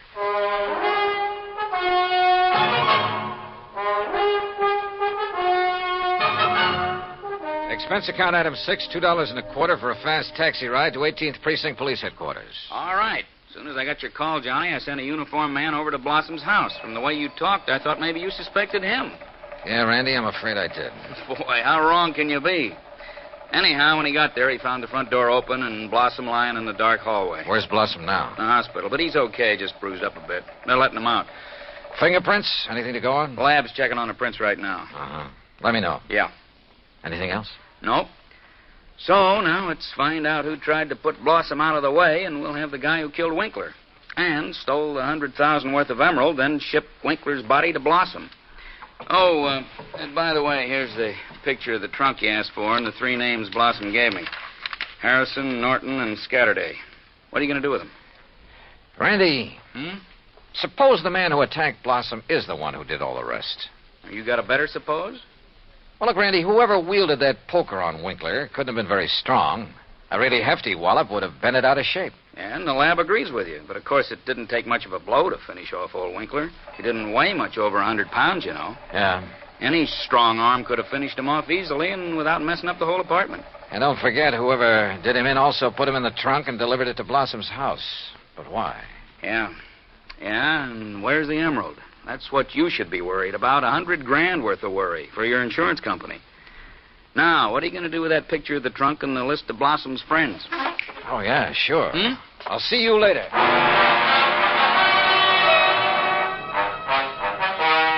Item 7, $5.50 for a taxi to the warehouse of the Canyon City and Metropolitan Railroad over in Jersey. There I finally managed to track down a man who knew something about their occasional auction sales of unclaimed baggage and stuff. Insurance investigator, eh? That's right, Mr. McKinney. One of those boys with a fancy expense count, eh? Well, that's a matter of opinion. Look, you had an auction sale here last Saturday, didn't you? That's right. Handled it myself. Want to know something about something we sold off? Exactly. Then I'm your man. Always remember all about every single item I sell and who bought it and all about them. That's fine. Because I want to know if any of the names on this list bought from you on Saturday. Yeah? Randolph Harrison. Man by the name of Harrison buy anything? Nope. How about Percival Wentworth Scatterday? Nope. Ellsworth Norton? Nope. You sure, Mr. McKinney? I'm sure. How about Blossom? That a man's name? Yes, Wilbert Blossom. Well? No, sir. Nope, never heard of him. And like I told you, I never forget the stuff I sell or the fellas I sell it to. Wait. This picture of a trunk. Huh? Have you ever seen this trunk?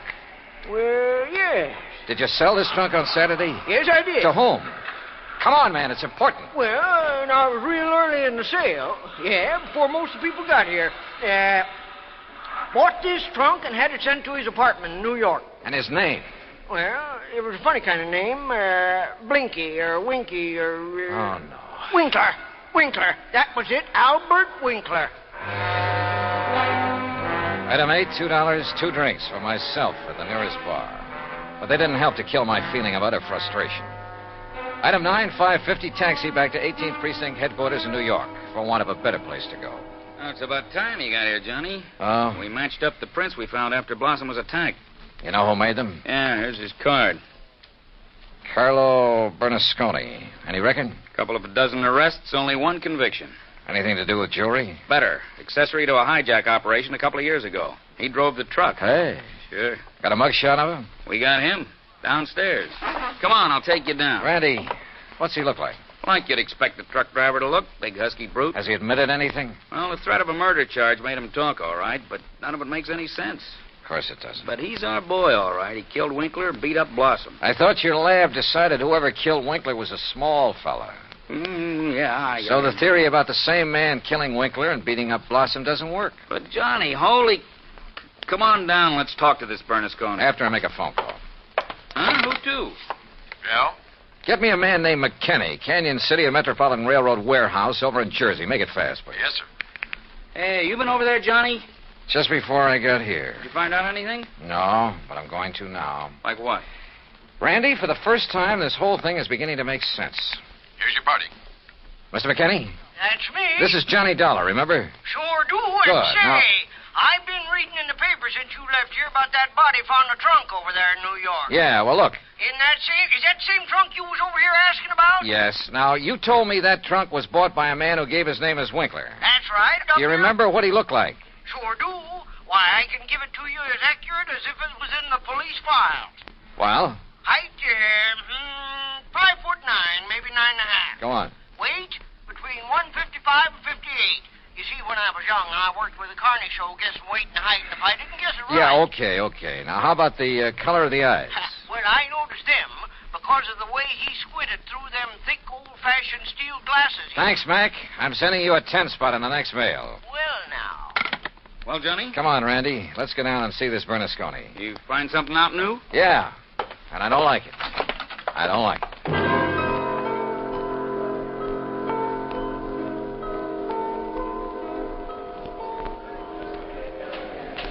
Now, look, Bernasconi, you're in plenty of trouble for the assault on Blossom. Maybe even more. But I'm the man who can save you from a murder rap, if you'll answer a couple of questions. Sure. I told the cops. All right. Did you pick up and deliver a trunk yesterday morning? Sure, I told him. For a guy named Winkler. You got the trunk from Winkler? Sure, at his apartment on East... What did he look like? How tall? Maybe 5'8" or 10. What? Johnny... Slight build or heavy or what? I'd say about medium. Maybe 150 pounds. Johnny... Now, look, mister. Now, wait a minute. You look. Did you deliver that trunk to a man named Blossom? Sure. At 825 East 73rd Street. What did he look like? Him I never seen. I knew it. He hollered from a window that the door was open and I should put the trunk in the living room. What a junk house. But you must have seen him later when you came back and assaulted him. It was night then. When he come to the door, I just slugged him and let him lay there. Then I went inside where the lights was on to look for... Well, I looked for the big rock I'd read about in the paper. But then I heard a prowl car coming, so I beat it.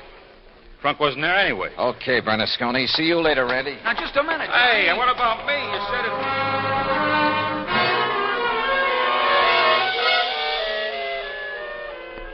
Item 10, 90 cents, taxi to Wilbert Blossom's old brownstone house on East 73rd. Come in, Johnny. Thanks, Mr. Blossom. All recovered from your beating? Oh, of course I am. Here, sit down. You said you wanted to help me on this case. Oh, yes, indeed.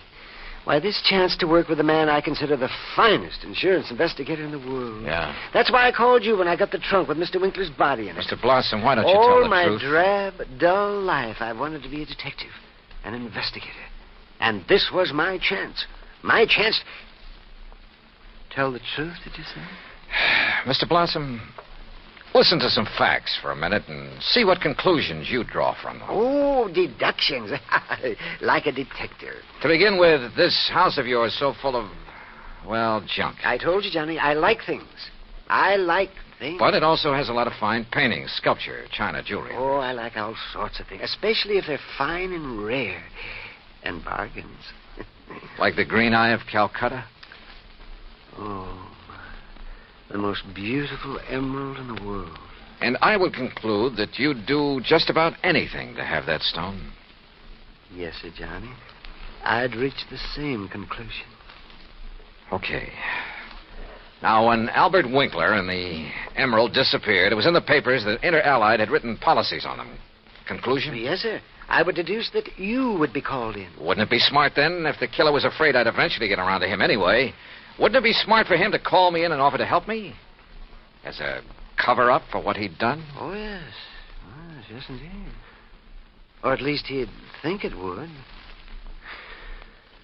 Oh, yes, I guess he thought it would. Another thing, Mr. Blossom. Oh? What is it, Johnny? The body was packed in the trunk with old newspapers. Like these you keep piled around. Oh, yes. And I would deduce... So obvious that both Randy Singer and I overlooked them completely. Oh, well, there's so many things piled around here. You couldn't be expected as... Johnny. Yeah? What really made you decide that... Well, I'd like to know. All right. Albert Winkler was a frail little old man, about 4'11", not much over 100 pounds. Yes, he was.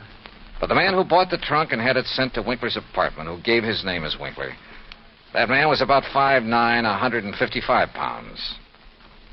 And he wore thick, old-fashioned steel-rimmed glasses. But, Johnny, I can't see without them. Then there's the truck driver. The man who ordered the trunk delivered to this house gave his name as Winkler, too. But Winkler was dead by then. Dead from a blow inflicted not by some big bruiser, but by somebody of, say, your build. Oh, that awful truck driver who thought the emerald would be in the trunk and came here to steal it and who beat me up. I suppose you want the emerald. Yeah.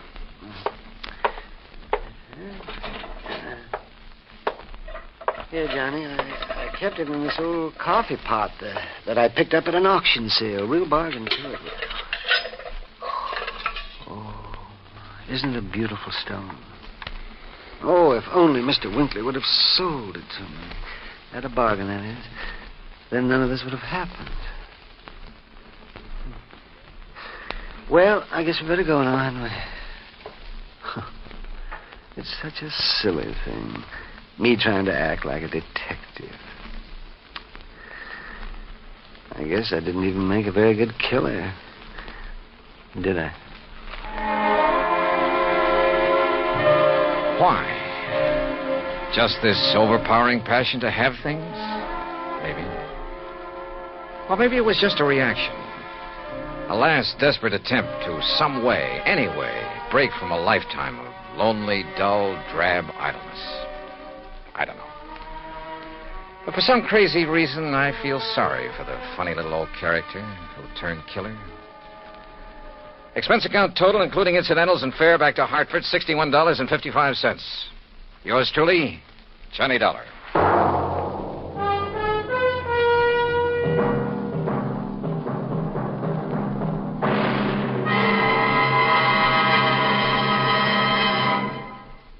Now, here is our star to tell you about next week's story. Next week, a case so simple, so easy, so obvious, that it proves almost impossible to solve.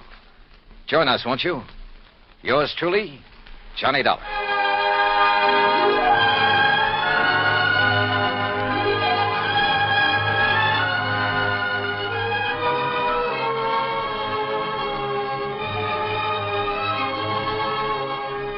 Yours truly, Johnny Dollar, starring Bob Bailey, originates in Hollywood. It is produced and directed by Jack Johnstone, who also wrote tonight's story. Heard in our cast were Howard McNear, Herb Ellis, Herb Vigran, Junius Matthews, Herb Butterfield, Frank Gersel, and Johnny Jacobs. Musical supervision is by Jerry Goldsmith. Be sure to join us next week, same time and station, for another exciting story of yours truly, Johnny Dollar.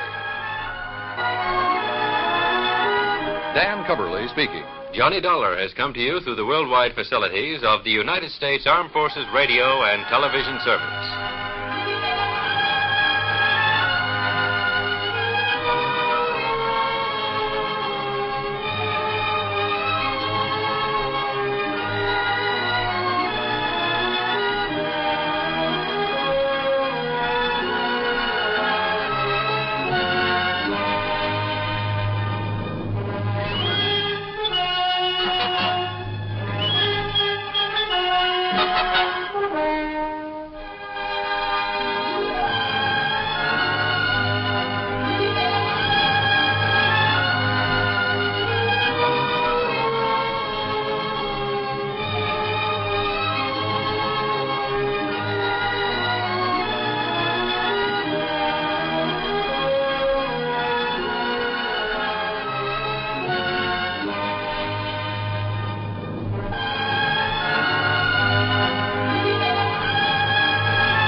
And now, the case of the larcenous LARK. It's late Wednesday night in New York, and in Arnie Kessler's very private gambling club on East 69th Street, tall, handsome, gray-haired George Watkins stands at the end of the dice table shaking the dice cup in his manicured hand and makes his roll.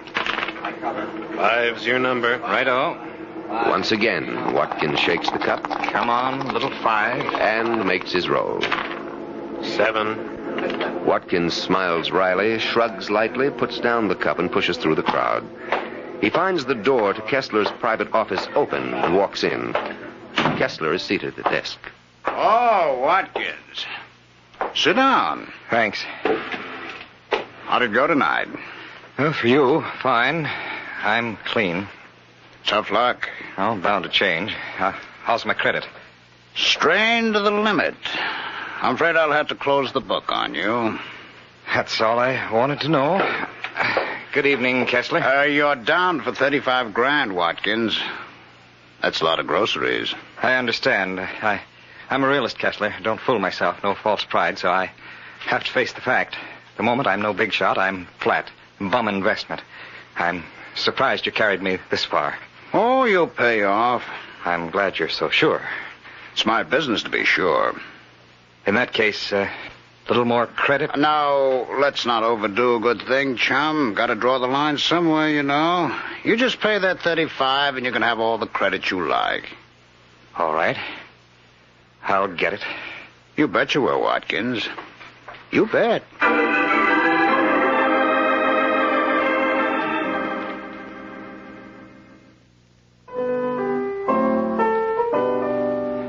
Rex, here you are. Just sign these papers and I'll run along. Just a minute, Watkins. Reader, get this. How do you like this phrase?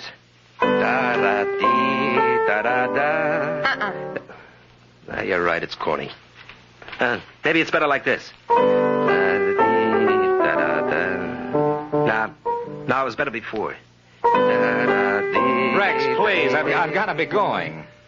Okay, Watkins. Give me the papers. Here you are. Here's the pen. Okay. You know, it's funny. I had it the right way in my head, but it's gone. No. I tell you, if I could remember, it's terrific. All right, Rex, but look what you're doing. Signing my name. I got to look for that. Don't you even read what you're signing? I can't be bothered. That's what I pay Watkins for, my business manager, huh, Watkins? That's right. Now these checks. Right. I think you'd be interested. Interested? In whereases and double entries and capital gains? I say it's spinach and to Watkins with it. Okay, Watkins, there you are. Righto. Now you can get back to your work. So long, Rex. Goodbye, Miss Long. Yeah, be seeing you. Bye. You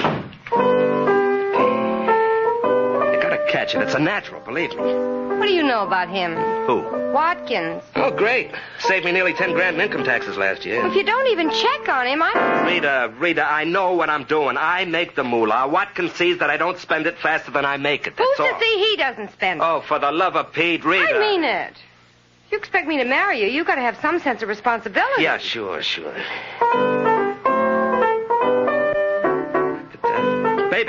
Baby, there it is.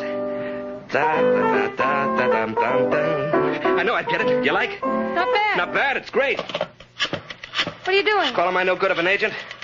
Rex, I'm trying to tell Yeah, you. not now, honey, not now.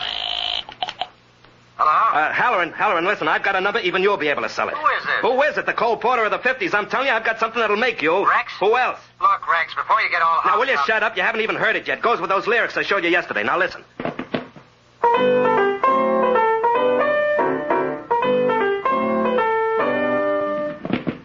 Did you hear? Yes? Well?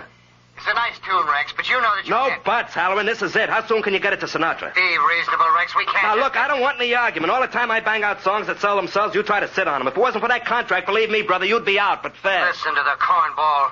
Where were you before I took you over? Strictly minor leagues. Now it's the big leagues and you're beating them, huh? You got a nice tune. I'll do what I can. Now, look, shut up. I want you over here this afternoon, understand? That creep always got to give me conversation. You'd think a guy'd get some encouragement once in a while, but no, nice tune, he says. And you won't even listen. Got to yap about what? I listen, Rex. It's just that I'm worried.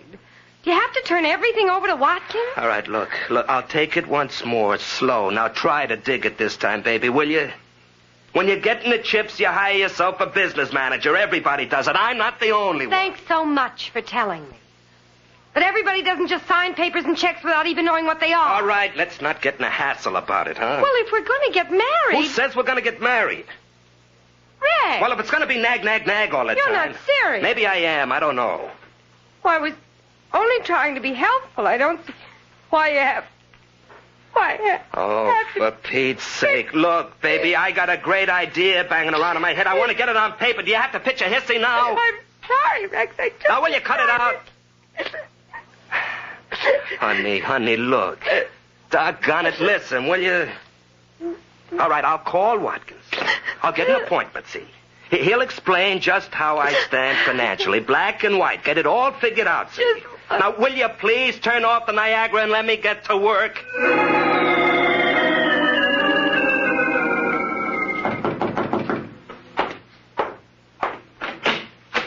Oh, Kessler. Hello, Watkins.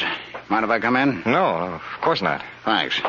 As a matter of fact, I have something for you. Glad to hear it. Yes. Here you are. 1, 2, 3, 4, 5 grand. Good. That leaves an even 30. It may take a little time. Oh, that's all right. Just so long as you settle up before you leave town. Leave town? What makes you You bought a ticket for Chicago this morning. How do you know? Have you been having me followed? Let's just say I have a very sensitive Ouija board, You see, Watkins, when I have money outstanding, I like to keep in touch. That's why I don't want you going away until the account is closed. I should have expected this. Oh, very well, Kessler, you've got me. No use denying there's the ticket. I was leaving. As a matter of fact, I'm on a bit of a spot. Let's face it, I'm trapped. How so? Well, I'll tell you. Always was one for cards on the table. It's like this. That $5,000 I just paid you came from Rex Elber. Only Elber doesn't know it. Mm-hmm. I had counted on him for considerably more. From time to time, you understand. You can't rush these things or they show up. Well? Well, Elber called a few minutes ago, wants to go over the account. I don't know what's gotten into him all of a sudden, but there it is. Have to face it. He wants an accounting, and I can't possibly explain the check I cashed. Well, if it hadn't happened so fast. So you were going to run out? Well, what can I do? Perhaps if you give me back that $5,000 and I return it to Rex, he may not press the charges. Sure. I blow $5,000, and if Elba decides not to play ball, you're in the soup anyhow. Well, it was a thought. I don't call that thinking. Well, what can I do? Elba isn't your only client. You have others. That's why I gave you credit. Well, they watch closer. Still, I suppose over a period of time, I could raise the rest. Take your time. I won't rush things so long as I get payments on account like this every so often. But I don't have time. That's just it. Elber wants a showdown today. Well, can't you stall him? No, not for long. If only I could keep him from asking about that check. There must be something I can do. Not only there must be, Watkins. There better be.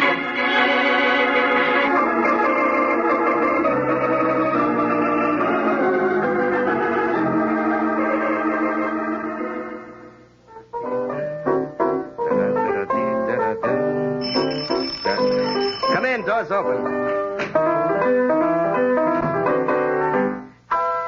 Okay, now what can I do?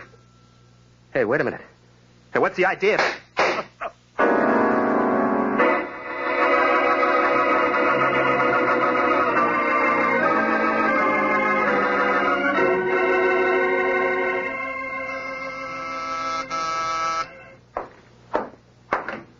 Yeah? This where Mike Waring lives, the Falcon? Yeah. You him? I'm he. Well, Halloran's my name, Vic Halloran, Rex Elba's agent. Congratulations. On what? Being Elba's agent. He must be a gold mine. Golden goose, more like. Somebody killed him. Oh? Yeah, that's why I'm here. I need a detective. Heard a lot about you. Always figure anybody has a reputation, he must have something on the ball. Well, I'll concede the point. Shall we go inside and talk business? No need. I'll only be a minute. I discovered the body, see? So I'm on the spot. Cops just put me through the ringer. Any reason you should be suspected, other than discovering the body? They suspect everybody. Oh, and you've got nothing to worry about. No more than anybody else. All right. It's like this, see? Who likes his agent? All the time gripes. How come you aren't doing more for me? Rex and me had words often. Loud words. But he's my meal ticket. I'm going to knock off my own meal ticket? Ah, yes, the golden goose. Get on it, will you, Waring? Okay, Halloran. Try Rita Vaughn, warbler at the Zigzag Club. You think she did it? She's mixed up in it. How do you know? She's a dame. Rex is current. And believe me, in a thing like this, always include the dame in. I'll make a note of it. Dames are trouble. You can count on it. Nothing but trouble. Halloran, you're speaking of the women I love. Take it from me, Waring. Nothing but trouble. Spoken like a confirmed bachelor. Bachelor? I'm paying alimony 3 ways. Now get on it, Waring, will you?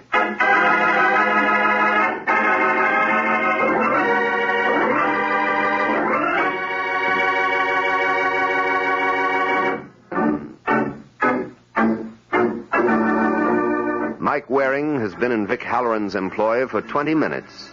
Just long enough to get from his own place to the Zigzag Club, where Rita Vaughn has just admitted him to her dressing room. All right, Mr. Waring, now what is it? Well, there's no question about it. You're a dame. What a detective. And dames are trouble. Oh? Mm-hmm. I have it on the authority of a 3-time loser. And you're looking for trouble? Rex Elba's trouble. Were you it? I was his dame, Mm-hmm. but I had nothing to do with his death. Uh-huh. So if that's all you want, you might as well run along. Who said it's all I want? I can tell you who killed Rex if that's what you want. Well, I'd like to get around with that angel, but I'm in no hurry. His business manager, George Watkins. Why do you say that? Rex had an appointment with Watkins today to check on Watkins' handling of Rex's affairs. The murder was a little too opportune to be a coincidence.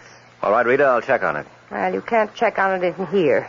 Hey, you seem in a hurry to get rid of me. I'm on in a few minutes. I'd like to get ready. And the show must go on. You said it, Mr. Waring. Maybe you think I'm taking Rex's death too... Maybe you think it doesn't mean anything. But I'll get out of here, will you?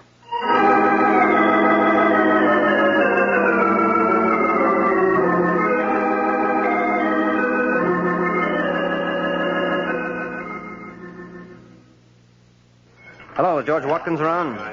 Who wants to know? Mike Waring. Well, the Falcon. This is an unexpected pleasure. You must be Arnie Kessler. I must be. Can I offer you a drink? No, thanks. You get around a lot. 33. How come you got around here? Could be I like roulette. Oh, you know better than the buck the house percentage, Waring? That's no way to encourage business. Some kinds of business I can do without. So you're looking for George Watkins, huh? Yeah, I understand he's a regular patron here. I wanted to confirm it. You expect an answer from me? No, I guess not. Is that all you wanted? Well, I'd like to know how Watkins was doing. Well, I didn't think you'd tell me. I'm not crazy. I start talking about my client's affairs, I'd be out of business fast. Well, in that case, I guess I'm just wasting my time around here. I'm glad you realize it. Might as well be running. Oh, no need to run, Waring. You can walk, as long as it's to the nearest exit.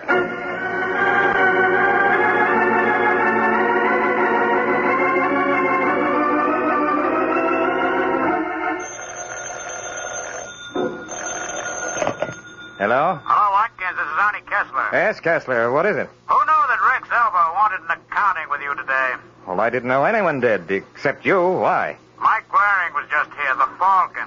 He guessed you'd been losing at the tables. Oh, dear. Relax. He's still guessing. I didn't give him anything. But if he's checking... I don't think he can prove anything, but I thought you ought to know. Yes. Thanks, Kessler. But who could have put him on to... Of course. That girl. What girl? Rita Vaughn. Never did care for her style of singing. Maybe I can figure a way to make her change her tune.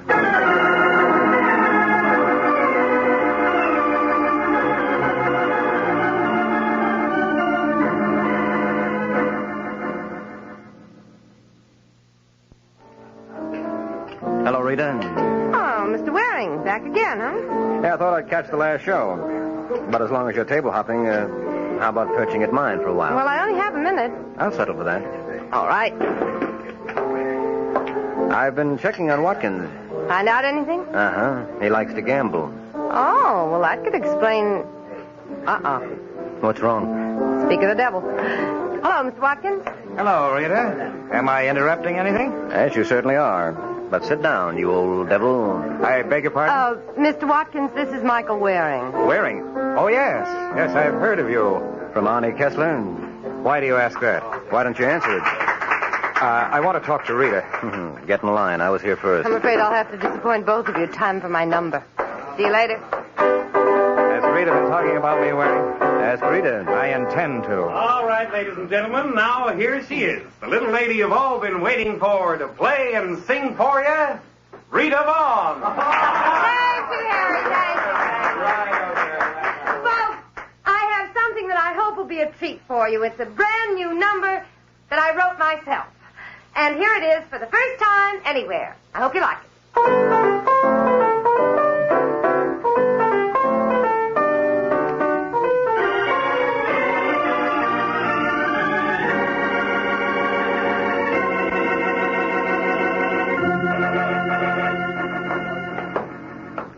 I wonder why she didn't come back to the table, Waring. She said something scared her. Didn't you see her face when she left the floor, Watkins? No, I didn't notice. That's why I wanted to get back here to the dressing room. Here it is. Hey, somebody's in there. Yeah. Look out, Watkins. Let's see if this door's unlocked. Yeah, it is. Mr. Waring. Yes, Rita. Come to take you in my arms. Let go. Not while you're waving shooting irons. Sorry, Waring. She missed. Yeah, so I see, Halloran. But let's not give her another shot at you.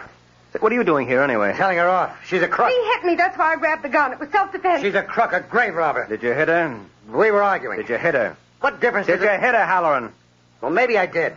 Then the gunplay really was self-defense. I told you. Uh-huh, but I want Halloran to tell me. Well, yes, it was. All right. Then I can let her go. Much as I enjoy holding you in my arms, Rita, I like it under different circumstances. Now, what went on in here? Well, when I heard her singing that song... Did you hear? I didn't see you in the club. I was over at the side, near the door. All right, you heard the song. Yeah. She said it was her song. She made it up. I did. Rex called me this morning. All hopped up. Here's a new number. Plays it for me over the phone. It's this very song, Waring. This very song. I played it for Rex. That's where he got it. He said it was his.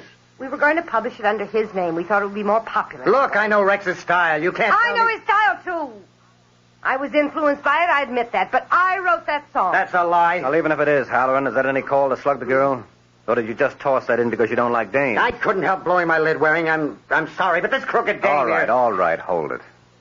Rita, you say you made up this song? Yes. When? This morning. Rex was working on a tune. It was something like this one, but not the same. Watkins, you were there, you remember. Yes. Well, then Watkins left, and Rex and I were talking, and all of a sudden it came to me. And you played it for Rex? Yes. And he played it for Halloran? Yes, and he told me that... I know what he told you. Did you play it for anyone else, Rita, until tonight? No. And it's just your word against Halloran's. Well, yes, I don't know what you hope to prove, Waring. Each one will stick to his own story. Oh, I think I've proved plenty, Watkins. What? Who killed Rex Elba. You what? I've proved who killed Rex Elba. Maybe that isn't as important as who wrote the music, but it should determine who's going to have to face it. Who, Waring? Well, considering that Watkins is in deep to Kessler... Where'd you get that idea? Maybe from Kessler himself. You couldn't. Why not? Because I don't owe him. That's not what Kessler told me, Watkins. He didn't tell you anything. What makes you so sure? He told me he didn't. And there must be something he could... Rita, look out! Oh, Too late, Waring. I've got the gun from her. Now, what good do you think it's going to do you? Well, there's one sure thing. Won't do you any good if you make a move. So stay where you are, all of you. I'm getting out of here.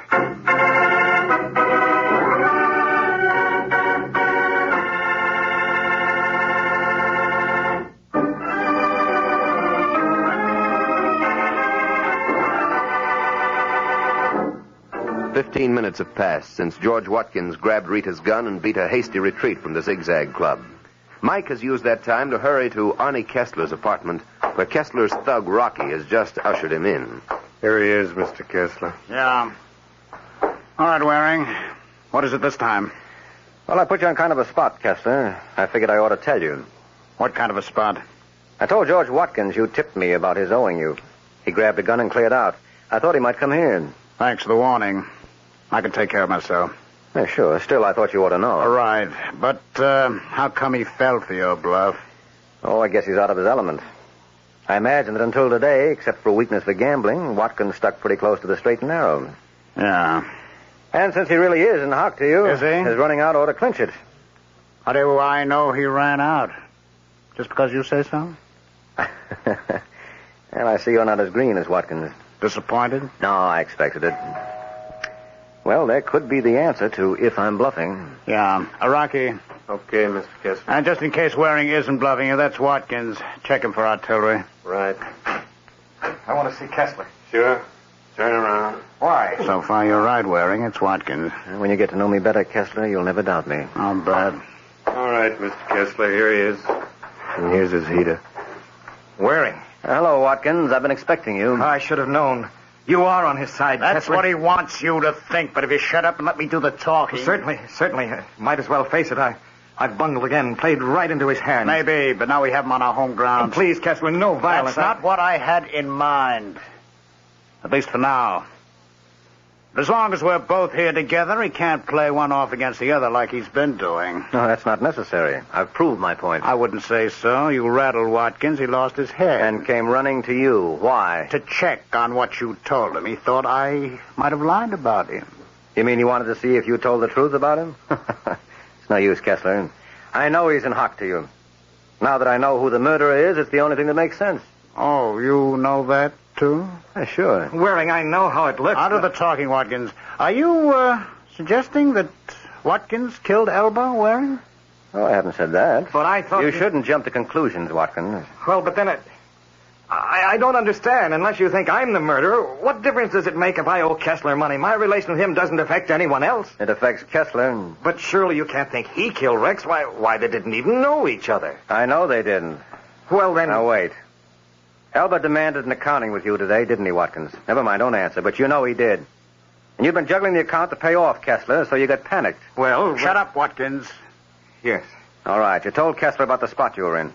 You paid off part of what you owed him, but there was still a heavy balance. Now, if Elba sent you to jail, Kessler would never get his balance. So he killed Elba to protect his investment in you. So that's it. How many times do I have to tell you to shut up, Watkins? Oh, I'm the one you'll have to shut up, Kessler. But before you decide on the rough play you so thoughtfully postponed before, you ought to know the police know I came up here. Yeah? You think I'd have stuck my neck out like this otherwise? Let's face it, Kessler, the jig is up.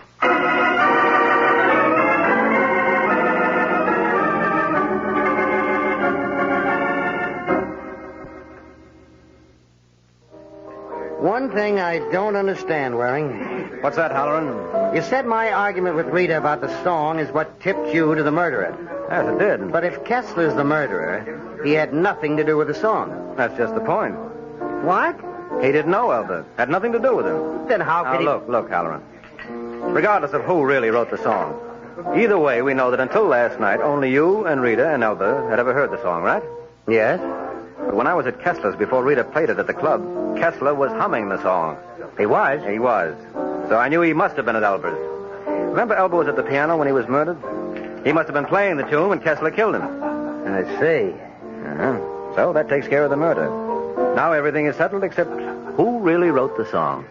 Oh, that's settled, too. Oh, it is? Yeah, yes, I was wrong. Rita wrote it all right.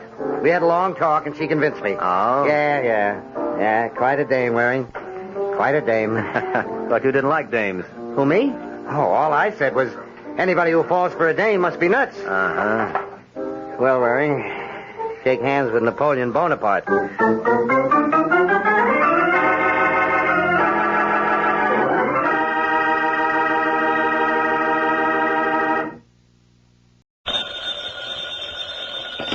Hello? Yes, this is the Falcon speaking. Oh, Grace. Well, I'm glad you called. I'll have to cancel out tonight, Angel. I'm all jammed up. Mm-hmm. Some girl I know just brought me a very unusual proposition, and I'll be hanged if I touch it.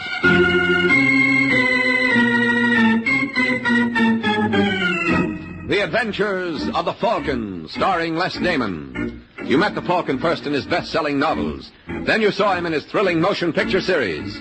Now, join him on the air when the Falcon solves the case of the talented twins.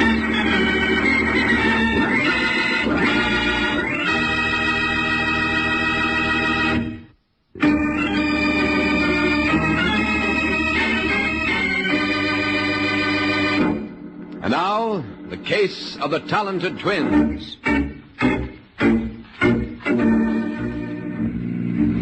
It's late evening in New York, and a yellow convertible tears down Riverside Drive. At the wheel is George Alexander, who operates the car as though he owned the streets. Yeah, Mr. Alexander is a big operator. And the blonde alongside of him knows it. You warm enough, Masha? Oh, I'm fine, Mr. Alexander. My friends call me George. Now, why don't... Oh, you passed it. Huh? You should have turned right on 76th. What for? Well, that's where I live. Oh, I'm not taking you home, Masha. Now, really, Mr. Alexander... George. The only reason I consented to go with you was because Mr. Kemp introduced us. You like singing at Mr. Kemp's club? Yes, of course. What's that got to do with it? It's got everything to do, sweetheart. I own the joint. Oh. Sure. Whose idea do you think it is for Kemp to give you a job in the first place? I didn't know. Well, anytime you don't know something, Masha, you just ask George. He's got all the answers. Well, if you don't mind, Mr. George, I'd like to go home. Really, I've got a splitting headache. That's okay. I have my boy fix you up something at my place. Now, why don't you sit a little closer? I'm perfectly comfortable over here. Nah, it's too far away. Please, Mr. Alexander, you better look where you're going. Come on, Masha, be sociable. What do you want to sit there all by... Look out! Huh? You're going to hit that man!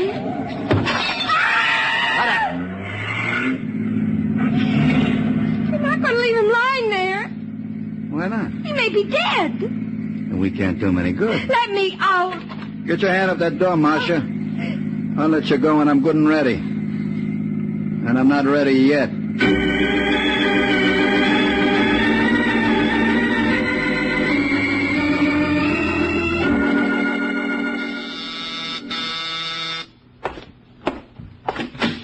Yes? I'm looking for Michael Waring. Well, you've come to the right place. Are you the one they call the Falcon? When they can't think of anything worse. Come on in, Miss... Davis. Ruth Davis. Sit down. Thanks. Now, what can I do for you? I'm not quite sure. Did you happen to notice an item in this morning's paper about a man being killed in a hit-and-run accident last night? Yes? That man was my father. Oh, I'm sorry.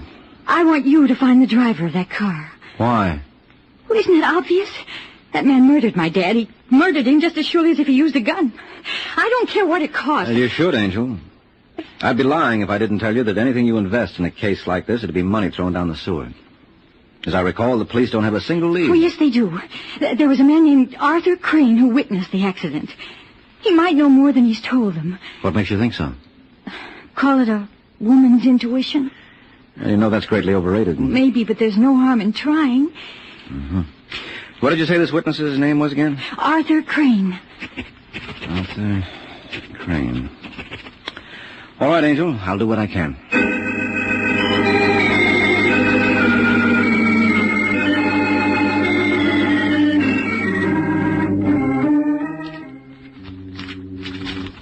Here it is, Artie. Alexander George, real estate, 1792 Belmore.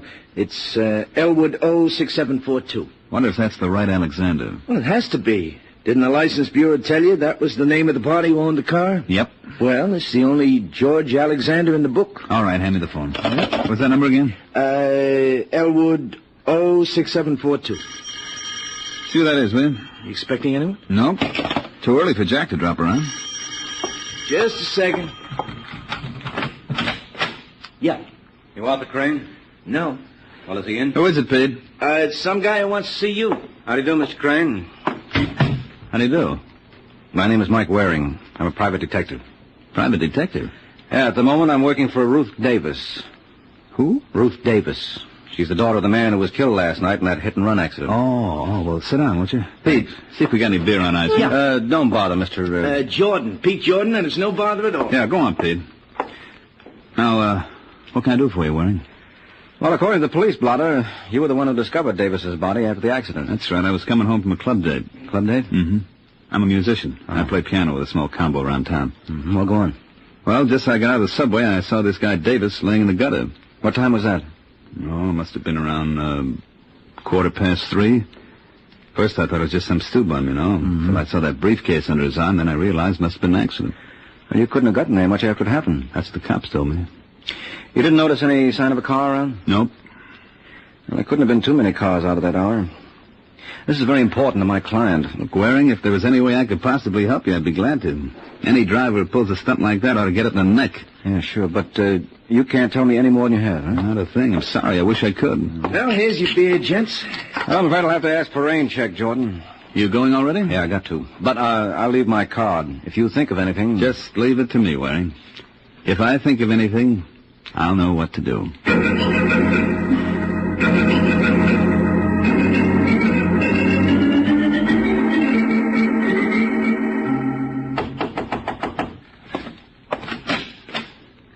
Yeah? Is Mr. George Alexander around? Who wants to know? My name is Artie Crane, but I don't think it'll mean much to him. Just say I'd like to talk to him about a yellow Buick convertible. You what? Tell him I admire his taste in cars. You're nuts. Mr. Alexander doesn't own any convertible. That's not what the license bureau told me. Maybe you better come in, Buster. Yeah, maybe I better. Sit down. I'll get Alexander. Hey, that's a nifty-looking piano he's got there. Mind if I try it? Just so you don't break it.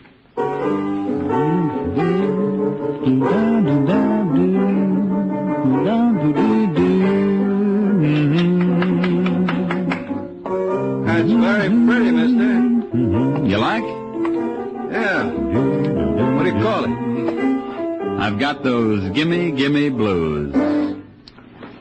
It's a very original title. I'm a very original guy, Mr. Alexander. How so? Well, 99 guys out of 100 who know what I know would have spilled everything to the cops. But not you, huh? Mm-mm. Little Artie knows when to keep his mouth shut. For instance... Keep out of this, Vince. Go on, Crane. Well, for instance, last night I was coming home late and I saw a car bowl over some character who was crossing the street. Fortunately, I had enough presence of mind to copy down the license number. And you think this car belongs to me? Mm-hmm. You're wrong. Okay. I'm perfectly willing to leave it to Mike Waring. The Falcon? That's right. He's working for the daughter of the poor slob who got hit. He was around to see me this afternoon, wanted to know if I could help him. And you told him? Not a thing. I thought I could help you more. How much more? About $10,000 worth. Why, you dirty little... Let go. Should I throw him out, George? Calm yourself, Vince. Don't be so free with your hands, You shouldn't blame him, Marty. Vince never liked blackmail. Well, that little pushing around is going to cost you another $5, Alexander. What? Take it easy, Vince. You'd think the money was coming out of your pocket. So now you want $15,000, eh, Artie? Otherwise, I go straight to Waring's and from there to the cops. Well, I wouldn't want you to make such a trip on my account. Then you better get it up. Okay, Artie. You leave it to me. I'll take care of you. And when I get through, I bet you don't complain.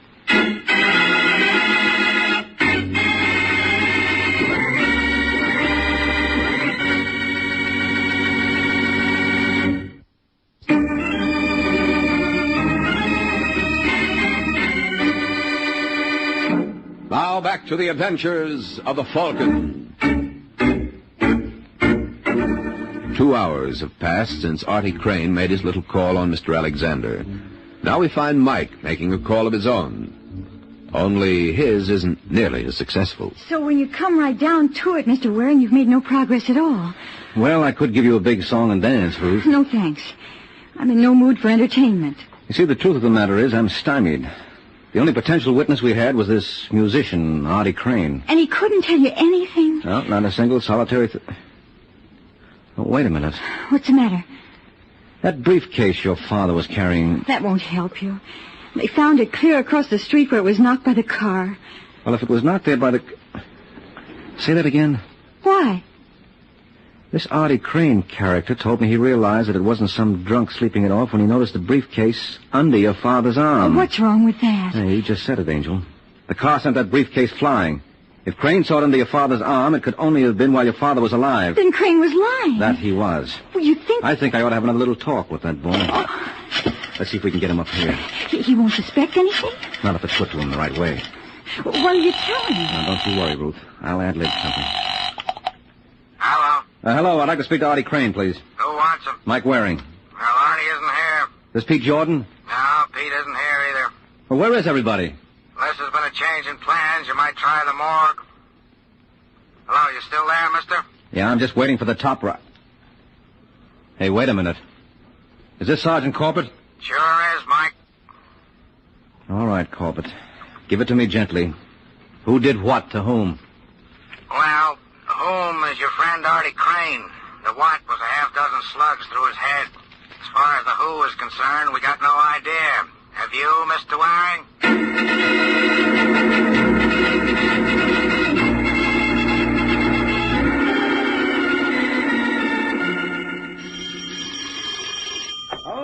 Okay, I'm coming.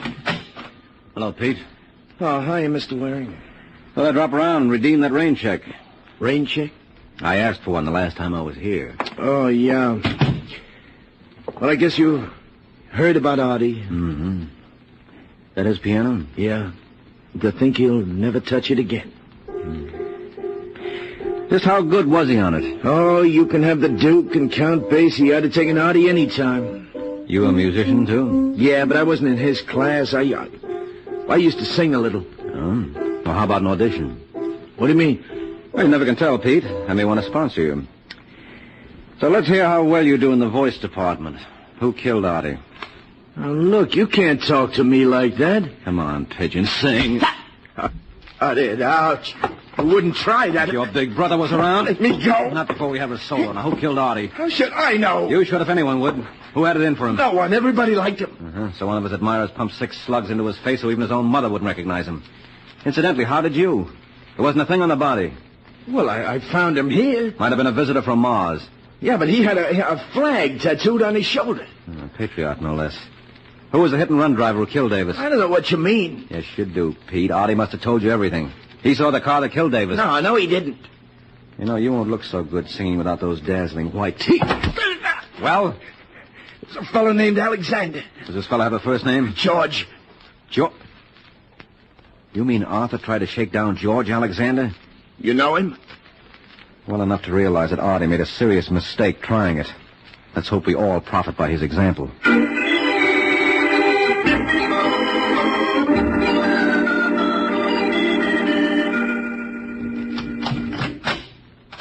That's you, Vince? Yeah. How you make out? Just look. All right, beautiful. Inside. Stop that! Inside. Hello, Marcia. You're not going to get away with this, Mr. Alexander. I told you my friends call me George. You want to be my friend, no? No. You're fooling. Sit down, baby. You can't keep me here. You can't keep me here. You can't do this. You can't do that. Why don't you give that tongue a rest? All right, that's enough. Marcia and me, we understand each other. Well, don't we, sweethearts? What do you want? I just want to make sure you didn't tell anybody about our little ride there. Get it, Vince? What about Marcia? What's the matter? Can a gentleman invite a lady up to his apartment? After all, we got you for a chaperone. All right. Hold your horses, will you? Hello, is George here? Oh, I see he is. Wait a minute, Buster. Not so fast. It's okay, Vince. This is the Falcon. He's an old friend of mine. Well, I wouldn't go so far as to say that. Oh, I beg your pardon. Am I interrupting something? No. Marcia, meet my query. How do you do? Well, generally I do all right, but I see George does even better. Cute kid, eh? Yes, indeedy. Well, if you gentlemen are through discussing me, I'll say good night. Hold it, sister. He's got her hypnotized. Vince just thought maybe I want to tell her something. It's okay, Marcia. I'll give you a call later. All right, George. You wish you were in my shoes, eh, Mike? Hardly, George. I wouldn't care to face a murder rap. I'm afraid I don't understand you, Wary. Well, it stems from the manslaughter charge. Manslaughter? Mm-hmm. For killing Ralph Davis with your car last night. You know, Mr. D.A. could tell this story very effectively. It's got a wonderful moral. How one crime leads to another. Now, the opening scene would show you driving along. Get out. Well, you might let me finish, George. It's got great dramatic possibilities. You heard him. Get out. Who's this little Sir Echo? If you're not out of here by the time I count 3... You mean you're not interested in how my little script ends? No. And you keep up like this, Mike, and you won't be around for the end.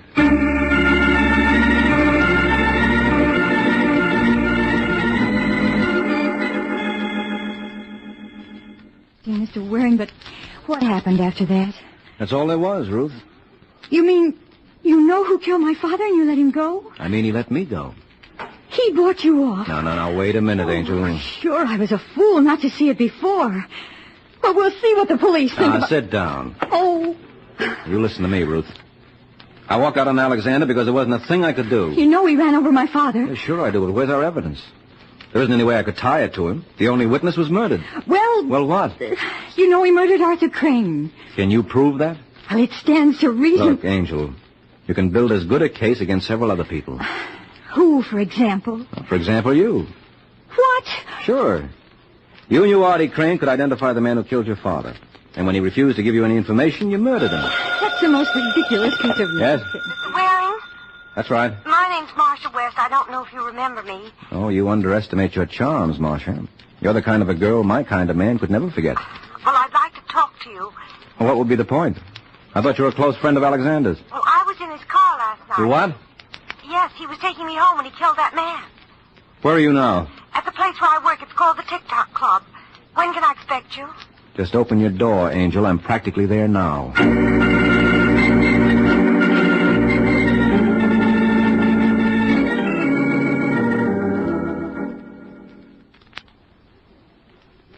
Come on, you creep. Snap into it. We haven't got all night. The show goes on in a few... Yeah, what do you want, mister? Where's Marcia West's dressing room? The first one on your left. This one here? Yeah, that's right. I don't keep her too long. She's on in 10 minutes. Come on, girls. Don't stand. Marcia? Marcia? She ain't here, Waring. What? No, just stay like you are, Falcon. Lock the door, Vince. All right. Where is she, George? Where is who? Marcia. She called me from here not more than 15 minutes ago. You sail, Vince? Was it that old hag with the mop? And you boys ought to try television. That's a great act you've got there. I'm glad you like it. What did Marcia tell you on the phone? Who? Don't be smart. And I just wanted to show you that two could play that game. What'd you tell you? Enough. You know, I wouldn't need much excuse to paste you one right now, Buster, so don't tempt me. What do you say, Mike? I say you boys aren't very smart. There are a dozen people out there. And they all work for me. So start talking, pal. Why, you... Careful, chum. Now, why you want to knock him down for, Vince? You only got to pick him up again. That's all right, Alex. I'm in very good shape. I can keep this up all night.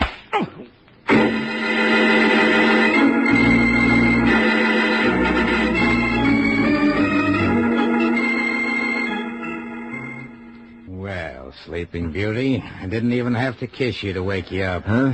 Yeah, this isn't the Princess Palace. It's Bellevue Hospital. No kidding. Okay, Mike, who slugged you?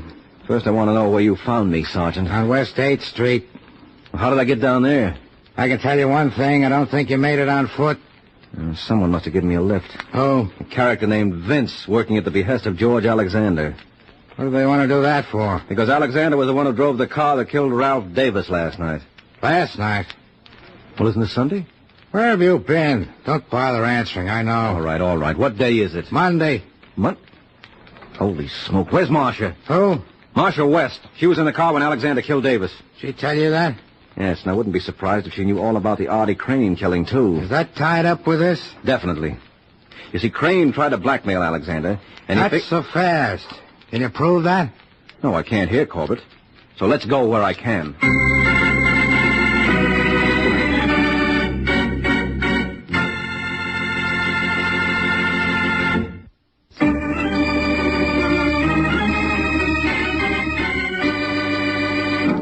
Now back to the adventures of the Falcon. A half hour has passed since Mike Waring set out with Sergeant Corbett to try to tie the case together. Their destination, the apartment of George Alexander. You're a pretty sick man, Waring. You don't know what you're saying. It's no use, George. We've got all the evidence we need. Right, Sergeant? Right.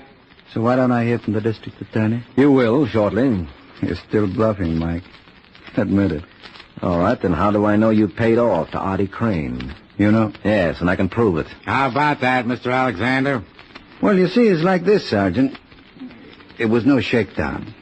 I gave Artie the money. Oh. Because you were impressed by his musical talents and wanted to see him further his career? Why, Mike, you take the words right out of my mouth. Oh, no. Something wrong? You don't think the DA will buy that? Why not? If it's okay for me to help young ladies interested in musical careers, why not young men? Sounds logical. Oh, come on, Corbett, be smart. You don't believe that? I didn't say I did. I just said it sounded logical. That's all I ask. Where's Vince? What? I want to talk to him. You're going to have a long wait. Vince leave town Friday night. Friday? Yeah. Uh-huh. I suppose that was his double who bounced me around backstage at the TikTok Club on Saturday. I don't know what you're talking about. Yeah, sure. Next you'll say you never heard of a girl named Marcia West. Of course I have. Oh, sweetheart. You call me, George? Marcia. Is this the girl you mean? All right, never mind the act, George. Listen, Marcia. This is Sergeant Corbett. I want you to tell him everything. Everything? Yes, beginning with your call to me on Saturday night. My call to you? Don't you remember?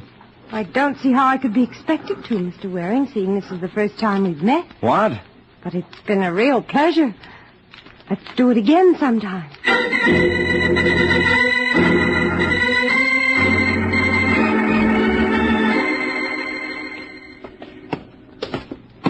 You know, Mike, maybe we ought to go back to the hospital. It's not a bad place. They got a couple of good-looking nurses there. Okay, so I'm nuts, Sergeant. But just humor me a couple of minutes more. I still don't see what you're going to accomplish with Pete Jordan. I tell you, he knows that Artie Crane went to see Alexander. That still don't prove anything. Crane could have gone to see Alexander for a million reasons. Well, suppose Pete's willing to swear that he... Yeah? Well, if it isn't the gay troubadour. Hello, Pete, remember me? Now, look, Waring, I'm busy. Yeah, sure you are. This won't take much of your time. Didn't Artie Crane tell you he saw the car that killed Ralph Davis in that accident? Well, didn't he? Yeah. Get your coat, Jordan. We're going downtown. Now, don't rush him, Sergeant. You might break the spell. As long as Pete's in the mood for singing, maybe he'll be willing to croon you something else. I told you everything I know. Not quite. There's one song you forgot. The one that goes, I killed my best friend and am I sorry? What are you talking about? The murder of Artie Crane. You know enough about that to give us a complete chorus. So start singing, Pigeon.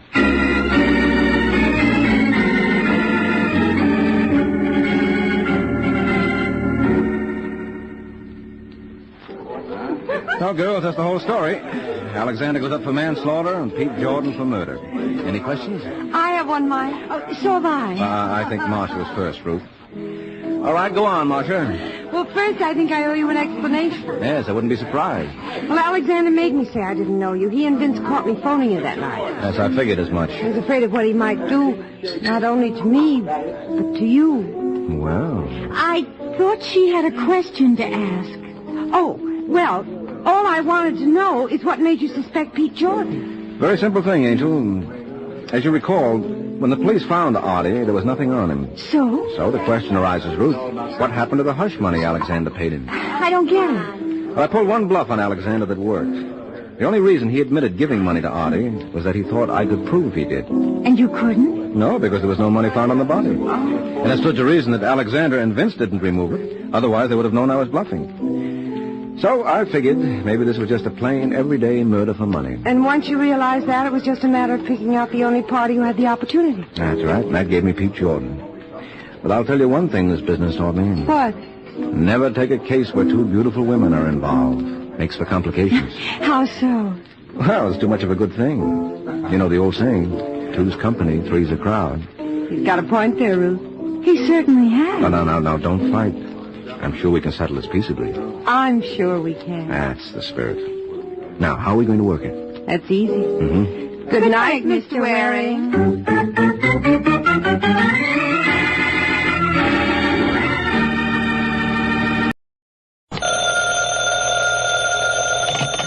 Hello? Yes, this is the Falcon speaking. Oh, Lois. I'm glad you called. You'll have to include me out tonight, Angel. I've sort of got a date with a blonde. What do I mean, sort of? Well, I'm not sure of her. You see, this gal likes to leave her man hanging.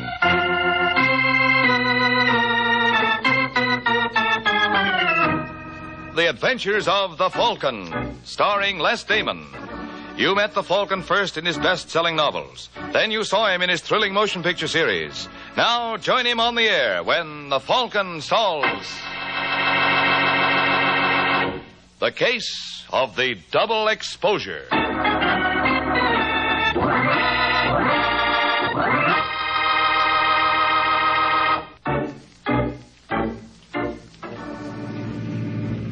It is early Sunday evening in New York, and a black chauffeur-driven sedan tears along one of the more deserted roads of the Bronx. In the back seat, a gentleman relaxes. His name is James Arcaro. Mr. Arcaro is a man who knows his way around, but at the moment he has begun to have his doubts. Say, Ralph, wasn't that Marshallou Parkway? I guess it was, Mr. Arcaro. Well, what are we doing here? I told you I wanted to go to Eileen Chambers' place. I must have misunderstood you. Wait a minute. You're not Ralph? No. Where is he? Let's just say he was indisposed, so he sent me in his place. Stop the car. Anything you say, Mr. Arcaro. What do you think you're doing? I'm going to open the door for you. What for? I'm not getting out. I got $500 and a gun that says you're wrong. What's the idea? You know. You're just trying to make conversation. All right, Arcaro, out of the car. Okay. Tell me something, pal. Sure, but stay where you are and keep your hands at your side. Can I smoke? Yeah, but never mind reaching in your coat pocket. You can have one of mine. Here. You spare a light? Why not? Happy now? Yeah. I just wanted to get a look at you. I don't think it's going to do you much good, Mr. Arcaro. You never can tell. Your name's Ford, ain't it? Well, I'm flattered. I didn't think a big shot like you would know a peasant like me. Who you working for? None of your business. You're one of Marvin Draper's boys, aren't you? Who? Marvin Draper. Come on, Ford, admit it. What do you got to lose? You all through with that cigarette? Were you the boy who took care of my partner, too? I don't know what you're talking about. Eddie Hutton. They tell me 6 months ago he took a dive in the Hudson River, forgot to come up. Now, how could that happen? Maybe because he was wearing a cement bathing suit. I wouldn't know, Mr. Arcaro. That's out of my line. Now, let's get this over with. Okay, Ford. But I'd like to ask you one other favor. What? Well, maybe you hear I'm kind of proud of this face. I wouldn't like you to mess it up. How about giving it to me in the back of the head, huh? Oh, that's a reasonable request. I don't see why I can't accommodate you. Turn around. You ready? Wait a minute, Ford. Can you work a little closer? Why not? How's this? Why, I can't see. I'm practically on top of you now. That's all I wanted to know. Let go. I said let go. Go be nice to people.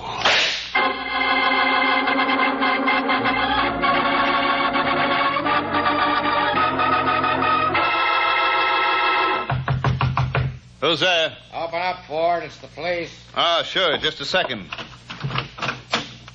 Well, if it ain't Sergeant Corbett. Darned if it ain't. It's on your mind, Sergeant. Where were you at 9 o'clock tonight? Right here. Oh, that's interesting.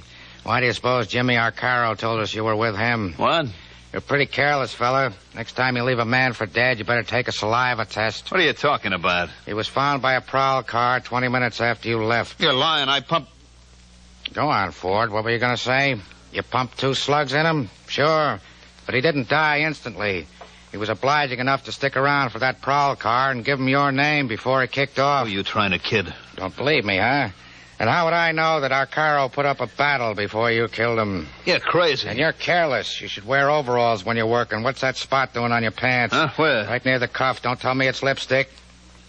Come on, get wise to yourself, Ford. You're through. Your only chance is to play ball with us. No. I'm telling you, yes.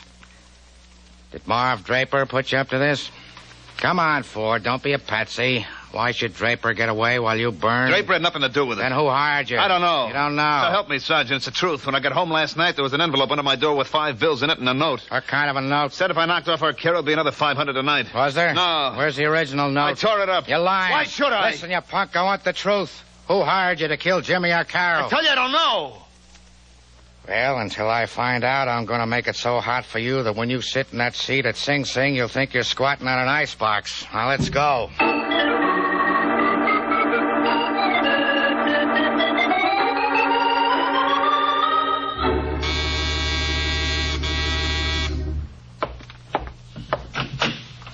Yes?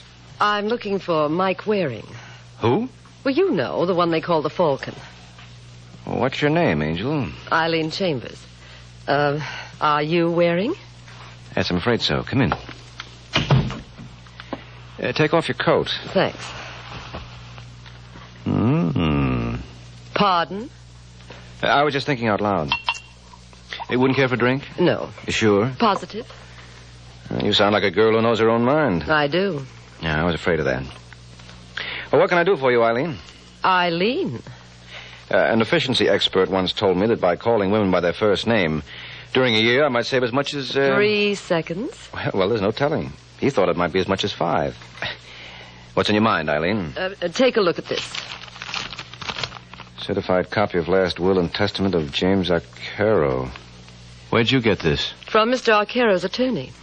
You benefit under the will? Read the last paragraph. Everything else I own, I leave to my good friend and partner, Eddie Hutton.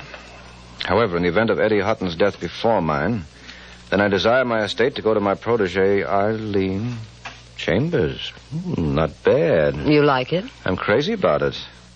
How much did Arcaro leave? What's your guess? Around $1 million. It's closer to 2. Well, that's really worth shooting for, isn't it? Just what is that supposed to mean? Oh, when Joey Ford bumped Arcaro, he really did you a favor. I don't like that kind of talk, Mr. Waring. Mr. Arcaro was a very dear friend of mine. Were you related? No, we had no family. He was interested in my voice. Oh, I see. He thought I had the making of a great singer. Well, just goes to prove you can't judge by appearances. Now, I never would have taken Jimmy for a patron of the arts, but, oh, well, that's beside the point. How do I come into this?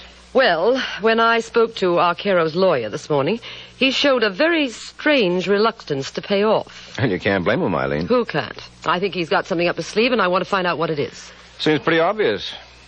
Ford hasn't told the cops who he was working for. It was Marvin Draper. On the other hand, suppose it was you. What? Well, let's face it, Angel. Arcaro's lawyer must have thought of that possibility, and so will the police. Under Arcaro's will, you come into quite a bundle. Well, that was just an accident. Eddie Hutton would have gotten it all if he hadn't died before Jimmy. But he did, Eileen. And we mustn't forget it. According to the grapevine, Eddie Hutton died in October, about 2 months after this will was drawn. So you see where that places you. But that's just a temporary delay, isn't it? Once Ford confesses who hired him to kill Arcaro, I should have no trouble. None at all, Eileen. Unless, of course, he names you.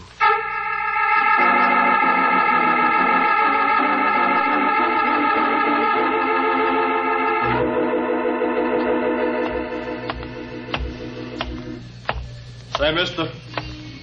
Mister? Who, me? Yeah. Did you happen to have a match with you? I think so. Here.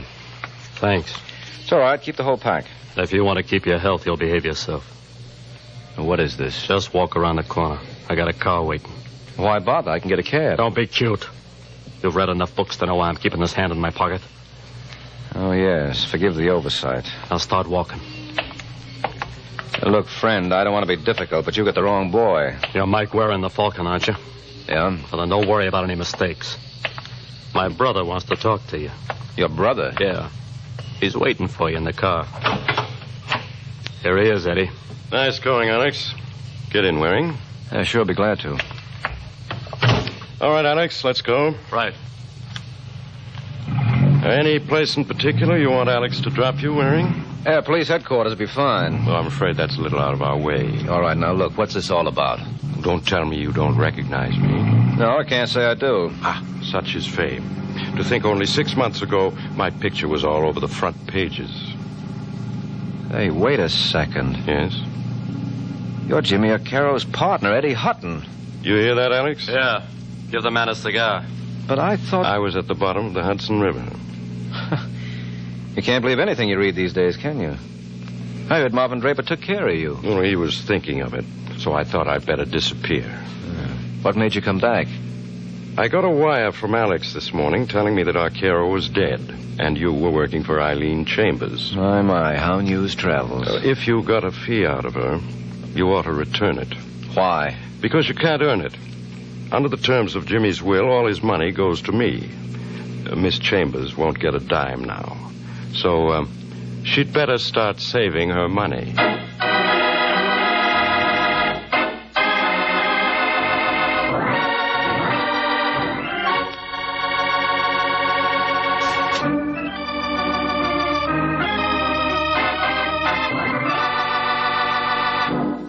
And now, back to the adventures of the Falcon.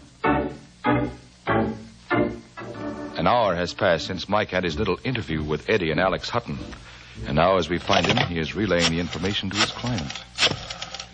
4, 1, 7, 7.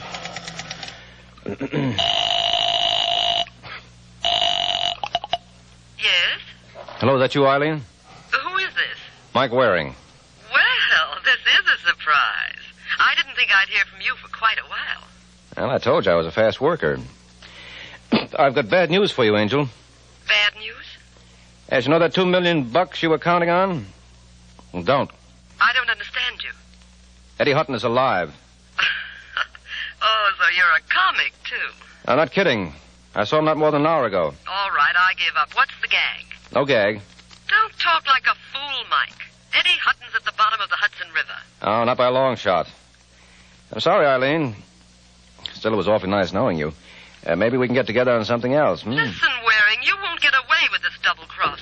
No, you're wrong, Angel. I don't believe in threats. Well, before you make one, hold the phone, huh? There's someone at my door.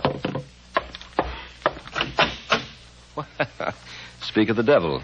I want to talk to you, Waring. There's no point in playing a repeat engagement, Hutton. I've already convinced you're alive. I was just telling Eileen. Is she here? No, I'm talking to her on the phone. Well, tell her. Tell her. Hey, what's the matter with you? Hutton. Hutton. Hello, Eileen, you still there? Yes, I'm not through with you. Oh, I'll say you're not.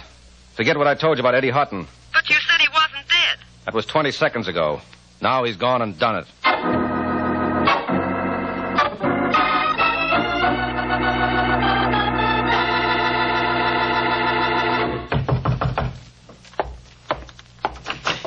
Yeah? Marvin Draper. That's right. Who are you? Mike Waring. Well, come in. Thank you. Well, this is a pleasure, Mr. Warren. I've heard a great deal about you. I've heard a lot about you, Draper. Well, believe me, sir, I've done nothing to deserve it. You're just a little boy from down south, came up to see the big city, huh? You're mocking me, Mr. Warren. You don't like that? No. So, if that's all you came here for... Not quite. I thought we could talk a little business. I'm a private detective. Well, then you're wasting your time. I don't need one. You never know. Now, don't tell me that fellow who killed Arcaro confessed he was hired by me. No. But remember a man named Eddie Hutton? Vaguely. Well, I wouldn't be surprised if the police want to talk to you about his murder. Well, they're a little late, aren't they? Yeah, well, they couldn't help themselves. His body just turned up an hour ago. Where? At my place. That's very amusing. I don't think so. You mean you can't see the comic possibilities in a man returning from the bottom of the Hudson? He wasn't at the bottom. He was in hiding. Oh, well, then the police did me a great injustice when they queried me about his disappearance. You think I ought to sue them for the embarrassment they caused me? No, I'd wait, Draper, because they're bound to cause you a lot more. They couldn't prosecute you then because they had no corpus delicti. What do you think they'll say when I tell them there's one in my apartment? Well, I'm not a gambling man, sir. But, I wouldn't mind risking a few bob wagering. I know what they'll tell you. Yeah, what? That you're crazy, Mr. Waring. Now, you just see if they don't.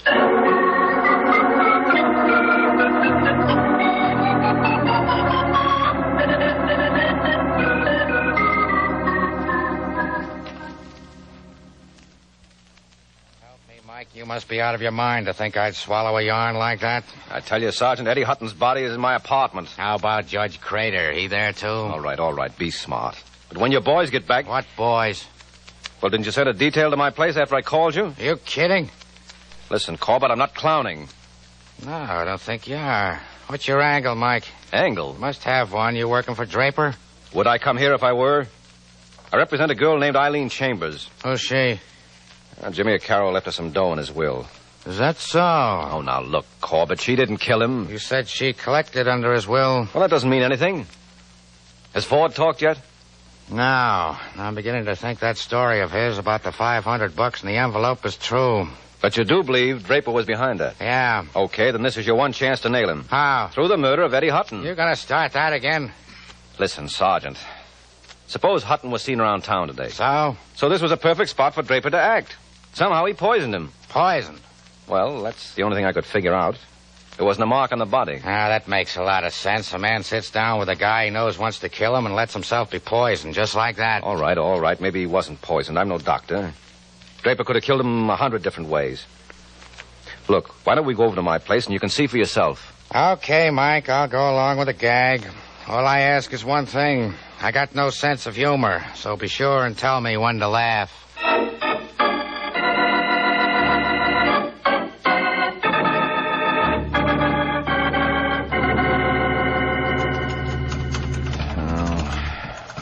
What's the matter, Mike? Having trouble? No, I got it now. Wait till I turn on the lights, huh? Where's Hutton? You blind? He's right there, but... Hey, he's gone. Is this where I start to giggle? I give you my word, Sergeant. He was right on the floor there. Very funny. I haven't laughed so hard. Oh, don't be a sap. You think I'd bring you up here on a wild goose chase? No, that's what bothers me. What do you mean? You're not the kind of a boy who goes in for practical jokes. You must have had a reason for this, and when I find out what it is... Wait a minute. What for?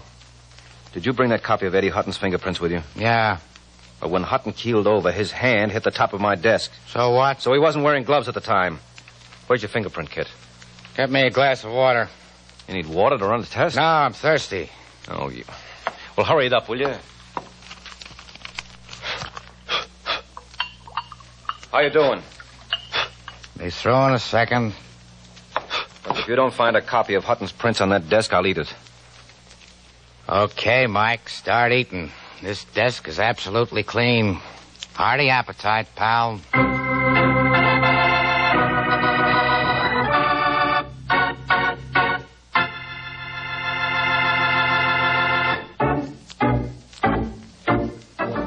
A short while ago, Mike was dumbfounded when, after promising Sergeant Corbett the body of Eddie Hutton, he discovered he couldn't deliver, for the body was gone without a trace.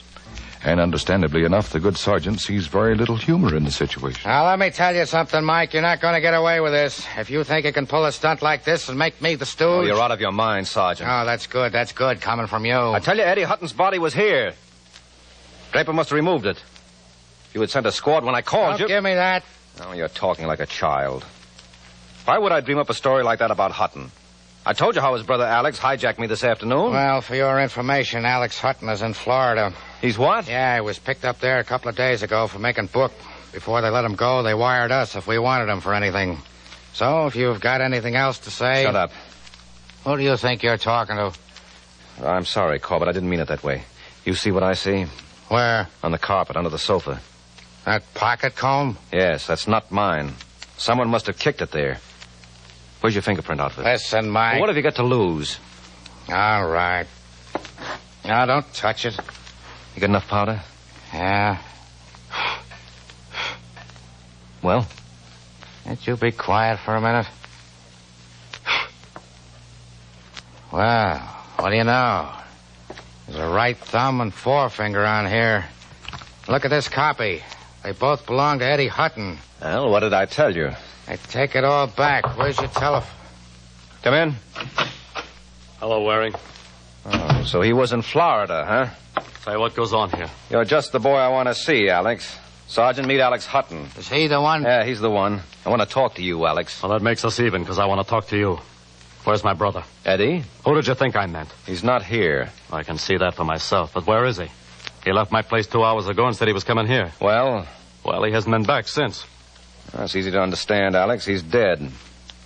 I don't like those kind of jokes, Waring. It's the truth, Alex. I'm asking you for the last time. Where's my brother? I told you he's dead. You just won't be serious, will you? Mike! All right, you better put away the rod, Alex. This man's a sergeant with the New York police. Yeah, and I got a badge, too. I asked you a question, Waring. And I answered it to the best of my ability. Eddie's dead, and you better reconcile yourself to it. Who killed him? I don't know. Maybe Marvin Draper. Yeah, or maybe it was your client, Eileen Chambers. Why should she? I suppose you forgot all about Jimmy Arcaro's will. Now, with Eddie out of the way, she's going to be sitting pretty. Yeah, you've got a point there. Well, I'm going to let you in on a little secret, friend. Eileen isn't going to live to spend a dime of that money. You better watch your step, Alex. They can burn you for this. Shall I tell you something, Waring? If I can get Eileen, it'll be worth it. I'll be seeing your friends.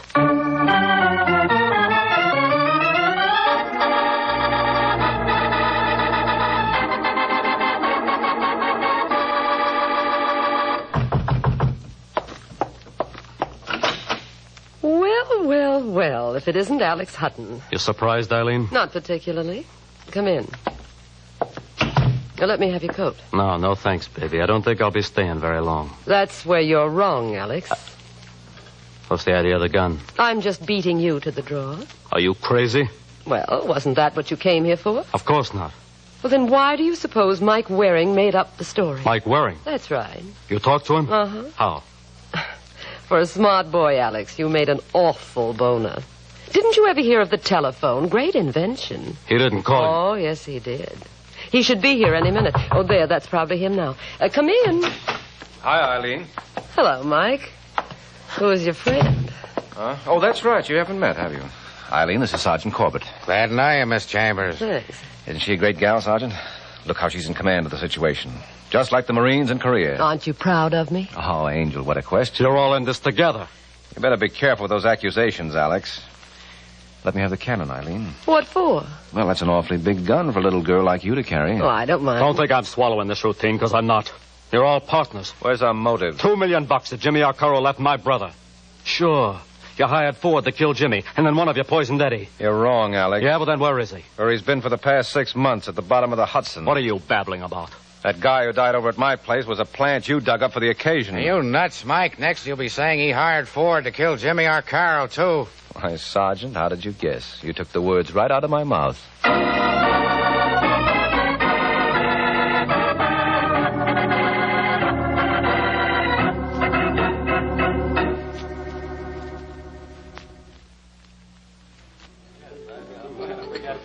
Now, admit it, Eileen. Isn't this cozy? I still don't see why we couldn't have brought your friend along.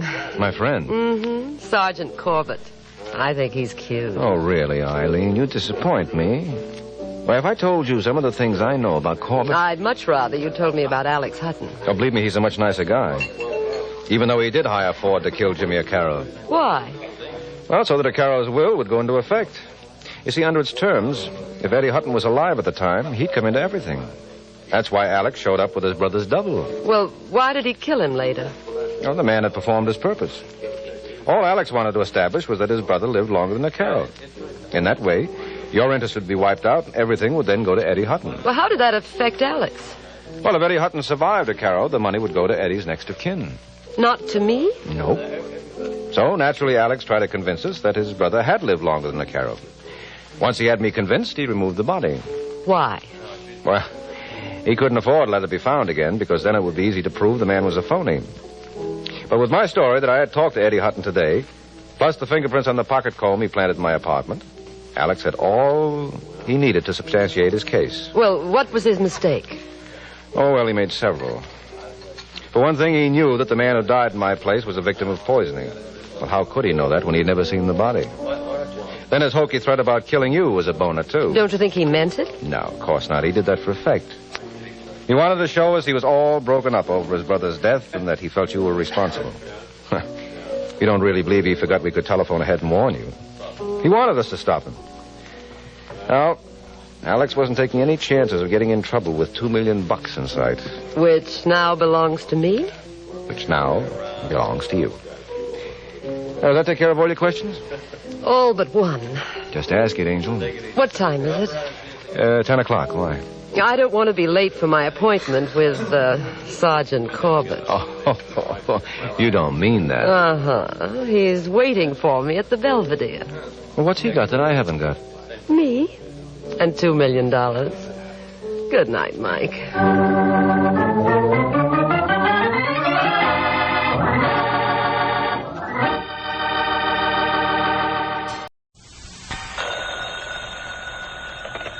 Hello? Yes, this is the Falcon speaking. Oh, Myrna. I'd love to see you tonight, Angel, but somebody took a shot at one of my clients, and he's afraid it may happen again. And you know, a thing like that can become pretty monotonous. So much so that my client could get bored to death.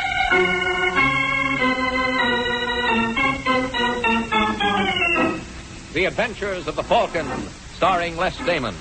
You met the Falcon first in his best-selling novels. Then you saw him in his thrilling motion picture series. Now join him on the air when the Falcon solves the case of the friendly target.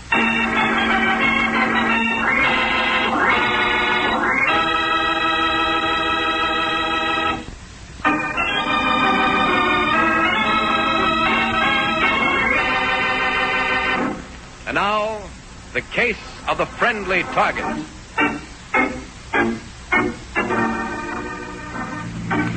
It's late evening in New York when a sedan pulls up to the head of an alley and two men get out. All right, Mitch. All clear. Let's go. Here, Connie. It's dark in this alley. Never mind, Mitch. Don't use the flashlight yet. We'll find it. It's the first door. Ah, here we are. Where are you, Connie? I can't see. Right over here. Wait.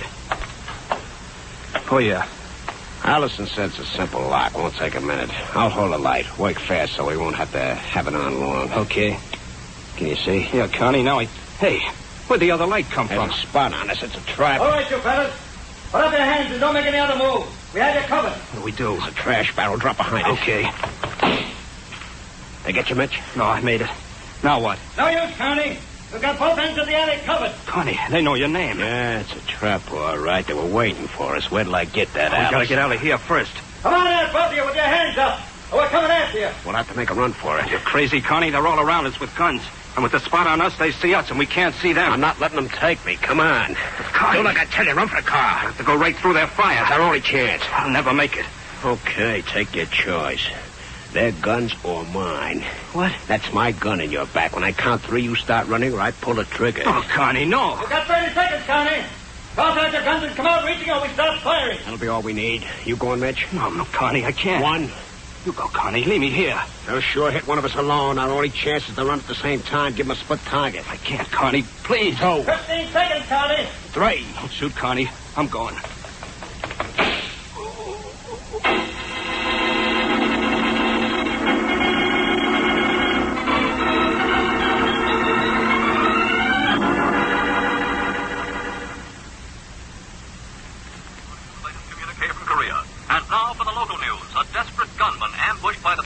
Escaped by forcing his partner to run into a hail of police bullets.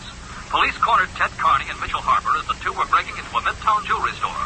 Ordered to surrender, Carney put the gun in Harper's back and forced Harper to run from their hiding place, thus diverting the police searchlight and gunfire for the few seconds necessary to give Carney his chance to make his getaway. Harper gave police this version of Carney's escape just before he died from injuries sustained in the shooting.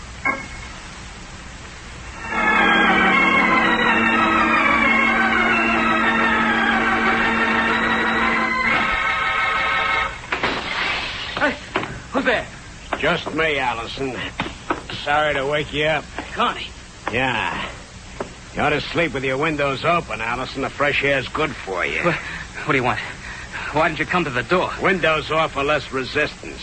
I want it in with no arguments. I don't get it. Did something go wrong? Did something go wrong, you stoolie? Stoolie? What happened? Did they get the alarm fixed? We never had time to find out. They were waiting for us. They? The law. As if you didn't know. I didn't. Honest, don't. Let go. You're going to pay for this, Allison. You're going to pay fast because your pals, the cops, are going to figure me to come here. But I couldn't run off without saying goodbye. No, you got it wrong, Connie. Believe me. It's no use, Allison. You were the one who steered me into the trap. I didn't know it was a trap, honest. Not much. I didn't. I don't have time to argue. Just let me explain. What's to explain? I got the dope from you. And I got it from somebody else. If there's a stoolie, it's him, not me. Sure. That's the honest truth, so help me. I thought he was on the level. I didn't know about... All right, you got it from somebody else. Who else? What are you going to do to him? Who else? Oh. I tell you, will you lay off me? Depends. Now, who is it? Before I... No, I'll talk. I'm listening. It's Wagner. Frank Wagner. Yeah? Why didn't you tell me about this when you laid out the job? Wagner's been going straight. They didn't want nobody to know he was selling information. At least, that's what he told me. If this is just a stall, Allison... No, it isn't. It isn't. Get hold of Wagner. Make him talk. You'll find out. Sure, Allison. I intend to.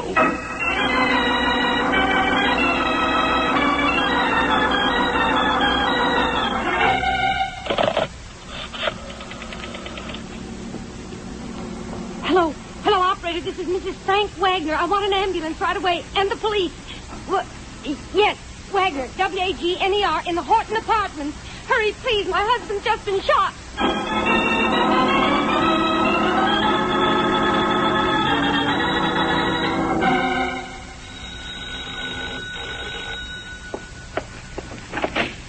Yes?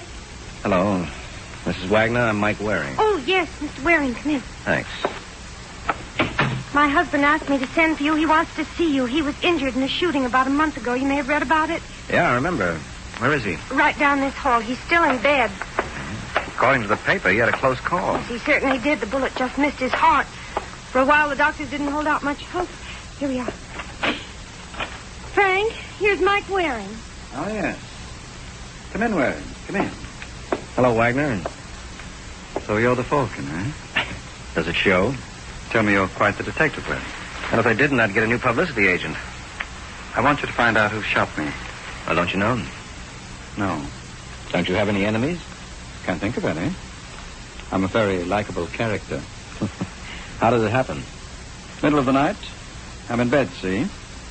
Doorbell rings. I open the door. Bang, like that. I'm in the hospital with a hole in my chest.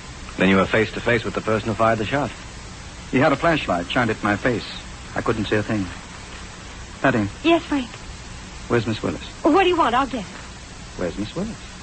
I let her go. You were worried about the expense. Yes, but I'm going to need a lot of nursing. I don't want... I can handle it. Now, what do you want? Glass of water. All right. I'll be right back. Good kid, that Waring. Hate to do this to her, but still so doggone weak I can't move out of this bed. Now, what were we talking about? The shooting. Oh, yes. I didn't see who did it. You're not giving me much to go on. All right. I'll give you something. There's a fellow named Artie Allison. I think he knows who did the shooting. What makes you think that? He called me in the hospital. The way he talked, I got the idea he knows something. But wants cash to spill it. All right, I'll get to Allison, see what he knows. Only one trouble. Price too high? No. We didn't get around to talking terms. Well? I sent a wife around to see Allison. He's disappeared. Oh, great. But you'll find Allison, and it's 10 to 1 you'll get to the boy we're looking for. Okay, I'll go to work on it. Do that, Waring. And hurry, will you? Last time, he missed me by a fraction of an inch. Could be next time he'll hit dead center.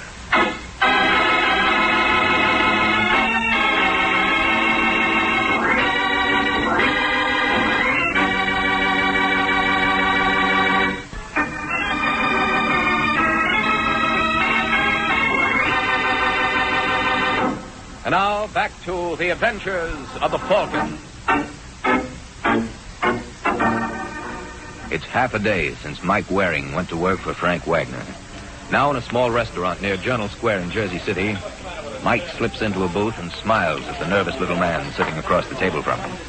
Hello, Allison. Hello. Who are you? Mike Waring. Oh. How'd you know my name? I have your picture. I've been looking for you. How'd you find me? Very simple, Allison. You're not as lost as you think you are. Besides, I have my sources of information. What do you want with me? Just to find out if you're as good at answering questions as you are at asking them. What questions? Well, number one, what do you know about the Wagner shooting? Who says I know anything? Wagner. Oh. What's he say about me? He said you have information about the shooting for sale. He's lying. Why should he? All right. It's true, Waring. I do have information. Well, what do I do? Sit here while you argue it out with yourself? I know who tried to kill Wagner. Good. What'll it cost me? Are you working for Wagner? Uh-huh. I don't get it. What? Just what Wagner's after. To keep on living. He says I can tell you who shot at him. Is that it? Uh-huh. You say the same thing, so I'm waiting. Are you sure you're working for Wagner, Waring? Why not? How can I be sure? There's a phone. Call Wagner. All right. You're working for Wagner. What made you doubt it, Allison? Nothing. I'll tell you who shot him. For free? For free. I want to get out of this. Okay, here's your chance to start getting. Who did the shooting? Ted Carney. Carney, huh? Why? Well, Carney got the idea Wagner put the law on him. Where'd he get that idea? I don't know. He accused me. When I convinced him it wasn't me, he said then it must be Wagner. That's how I know about it. I see. That's why I ran out. When I heard Wagner was shot, I was sure Carney did it. Carney knew I was sure. So he might try to shut me up. All right, Allison, let's go. Go? Where? Home. But if Carney comes... I found you here. What makes you think Carney won't? That's a thought. Yeah, but I don't think you have to worry about him anyway, Allison. So you can go home. Carney's in enough trouble. Wouldn't be very smart of him to go looking for more. That's right, Waring. But what do I do if it turns out Carney isn't very smart?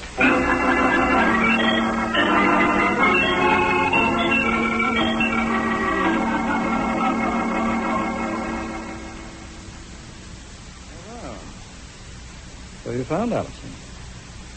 That was quick, Waring. Oh, not much to it, Wagner. I checked with missing persons. They referred me to the robbery division. You mean the police knew where he was? Yeah, seems he's been a stoolie for them. They used him on Carney, so when Carney escaped, they figured he might go gunning for Allison. They sent a man to cover Allison. He followed them to Jersey City. And Allison never knew. Well, I didn't see any reason to tell him. But they knew where to find him if they wanted him. Mm-hmm. And, now? Now he's home again. Suppose he skips out again. No, I got a man watching his place this time. We may need him to clinch things against Carney. If we find Carney. Wonder where he got the idea I tipped him to the police. From Allison, no doubt. Did you say Allison? Allison's a liar. I'm willing to bet he steered Carney to you. Who in turn came gunning for me. Could be. So now all we need is to find Carney. That's what I like about working for you, Wagner. Just one goose chase after another. Well, Waring, what's better for chasing geese than a falcon?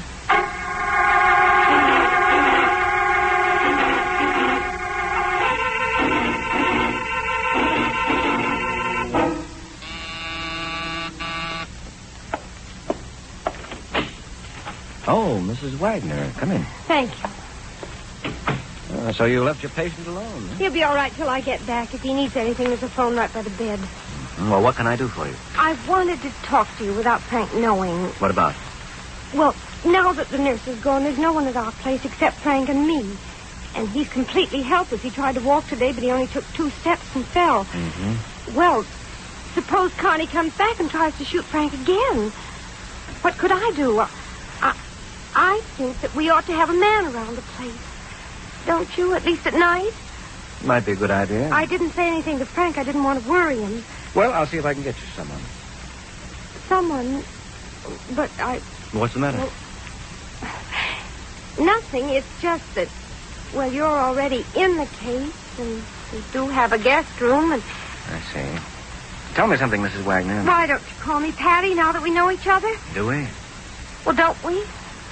I feel as if I'd known you all my life. I feel as though I've known you all of 20 minutes. Well, if you come to our place, you'll get a chance to know me better. That I believe. You don't like me, do you? Did I say that? You think I'm a heel because Frank's laid up? He told me you're a good gal. Don't take him too seriously, Mike. He talks for effect, too. Will you come?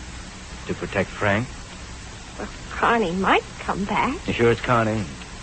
I thought that was settled. No, not quite. There are a couple of things. What can you tell me about the shooting? Can you add anything to what your husband told me? I'm afraid not. I wasn't home that night. Oh? You're trying to suggest something. No. Excuse me, Patty. Hello?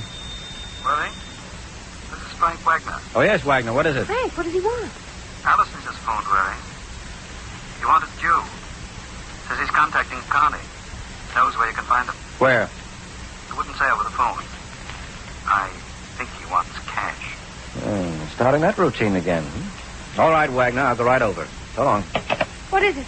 We're going to visit Allison. I have to get back to Frank. He's alone. Maybe he's better off that way. Why do you say that? Not mine. But if we're going to get to know each other, we might as well start by sticking together now.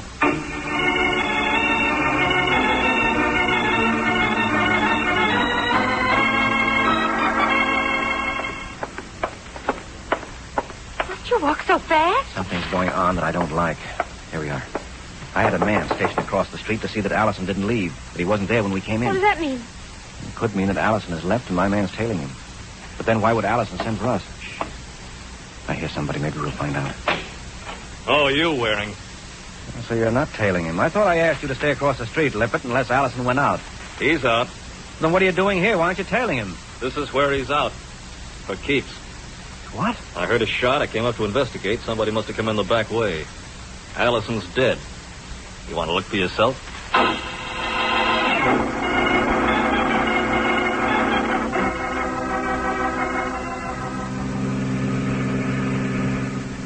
It's after dark already. I didn't intend to be gone this long. I hope Frank's all right. Do you? Believe it or not, Mike, I don't want anything to happen to him. Then I'd really feel guilty. And stop smiling. Was I smiling? Well, after all, I'm the one who called the ambulance when Frank was shot. I saved his life. Don't forget that. You called the ambulance? Yes. Thought you weren't home that night. I got home a little after the shooting and found Frank on the floor. Oh, I see. Besides, if I meant any harm to Frank now, would I ask you to come along to protect him? Is that why you asked me? One of the reasons. Of course, I do have others. Yes, so I've noticed. I think we'd get along, Mike, once you get over your silly suspicions. And once you get the idea that all I'm going along for is to protect Frank. All right. Now, only one thing bothers me, Angel. What's that? Who's going to protect me?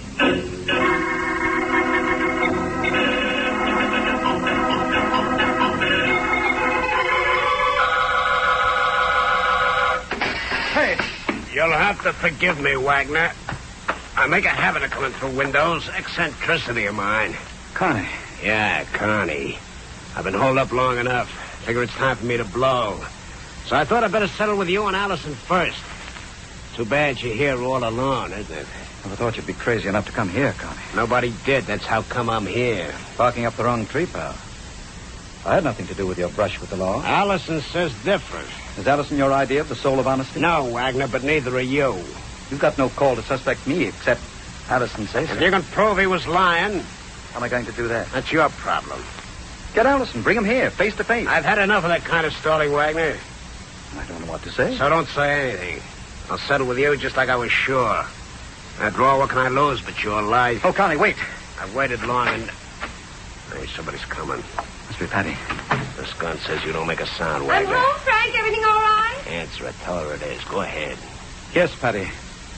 Everything's all right. Good. We'll be right in. Wait. She's got somebody with her. Sounds like Come on, Mike. Yeah. I'll have to cover both of them. Remember, you not a sound. I thought Mike wearing Frank. I thought it'd be a good idea. Hold it, both of you. Oh.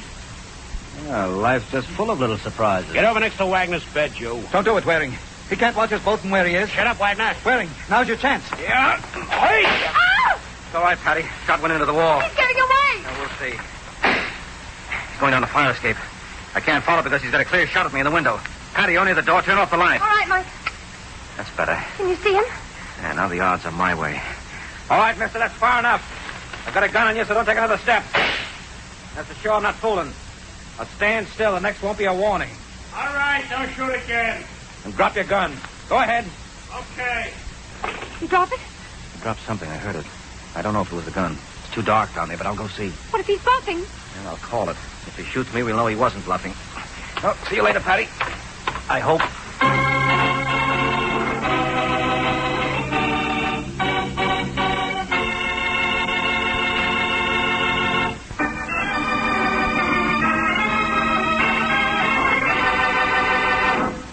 now back to the adventures of the Falcon. It's half a minute since Mike Waring ordered Ted Carney to surrender, and Carney went through the motions of obeying. Now Mike approaches Carney on the fire escape, hoping that Carney can neither fire nor escape. That's it, fella. Just stay that way until I pick this up. Wagner called you Waring. You must be the Falcon. Yeah, you must be Ted Carney. I've been looking for you. I understand you're a smart cookie, Waring. So? Maybe you'd be interested in a proposition. I don't sell out, Carney. So you're not smart. It depends on the point of view. I could make it worth your while. No dice. I don't need that kind of money. There's nothing I can say. Can't think of a thing. You'll be sorry about this, Waring. Maybe, Carney, but not half as sorry as you. Let's go.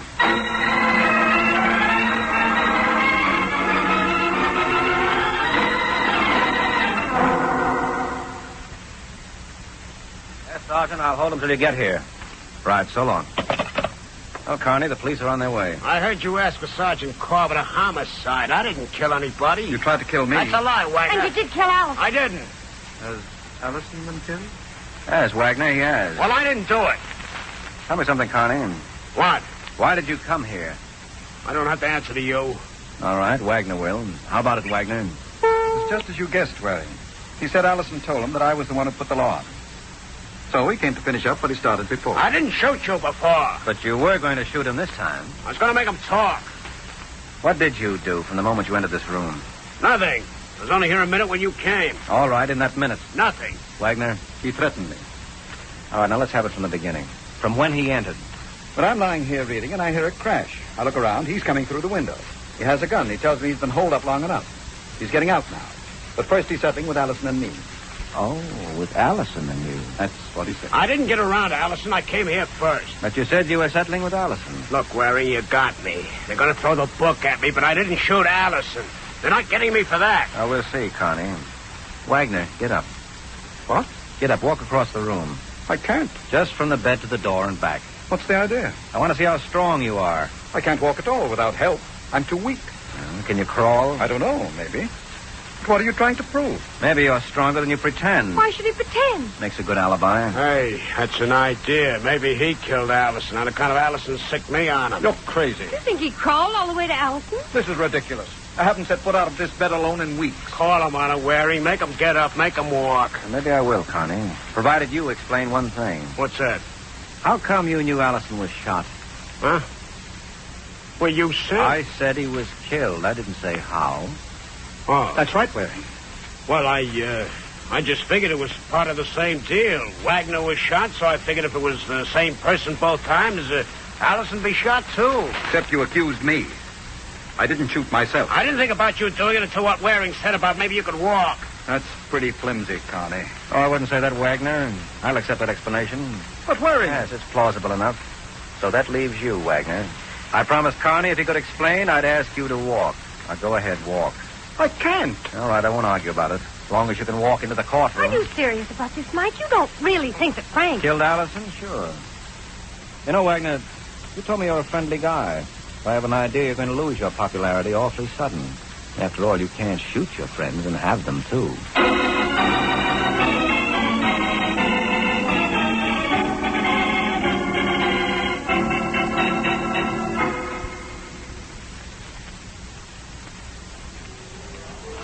I still can hardly believe it, Mike. Why? You were already fed up with Frank? But I never thought he'd kill anyone. Well, that's where Allison knew him better than you did. You see, in order to get off the spot with Carney, Allison blamed Frank for tipping the police to Carney.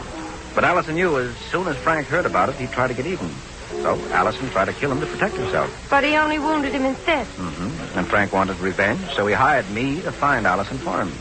He knew Allison did the shooting, but he pretended not to know because he wanted to blame Carney so he could frame him for the murder. Well, what put you on the right track?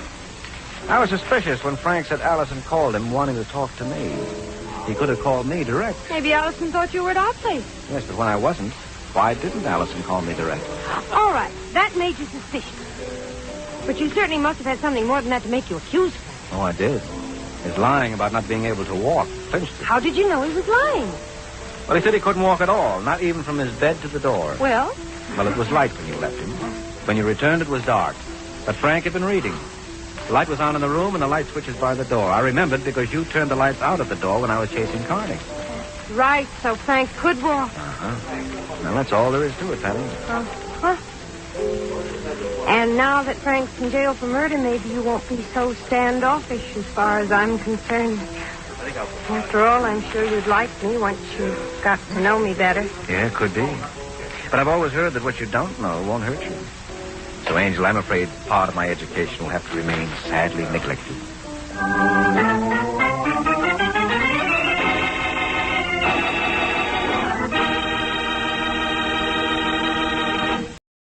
From Hollywood, it's time now for... Johnny Dollar. Vic Carson, Johnny, State Unity Life. Oh, what's on your mind, Vic? Got a job for you if you're interested. I just received a report from our agent in Venice that... Venice? Oh, I'd love it. Soft nights along the canals. Venice, California, Johnny. Okay, what is it? Murder. Bernard Slade, age 56, penny arcade operator in Ocean Park. That's right. Right next door to Venice. Go on. Well, the body was found in living quarters at the rear of an arcade in the amusement zone. Killer unknown. And? Barney Slade must have been quite a movie fan. The police found his apartment plastered with photographs of the movie greats. Silent screen vintage, that is.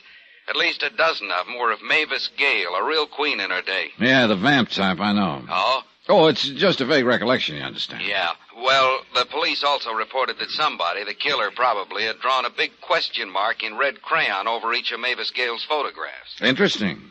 If it means anything. We think it does, Johnny. Especially since Mavis Gale is named as the beneficiary in Bernard Slade's insurance policy.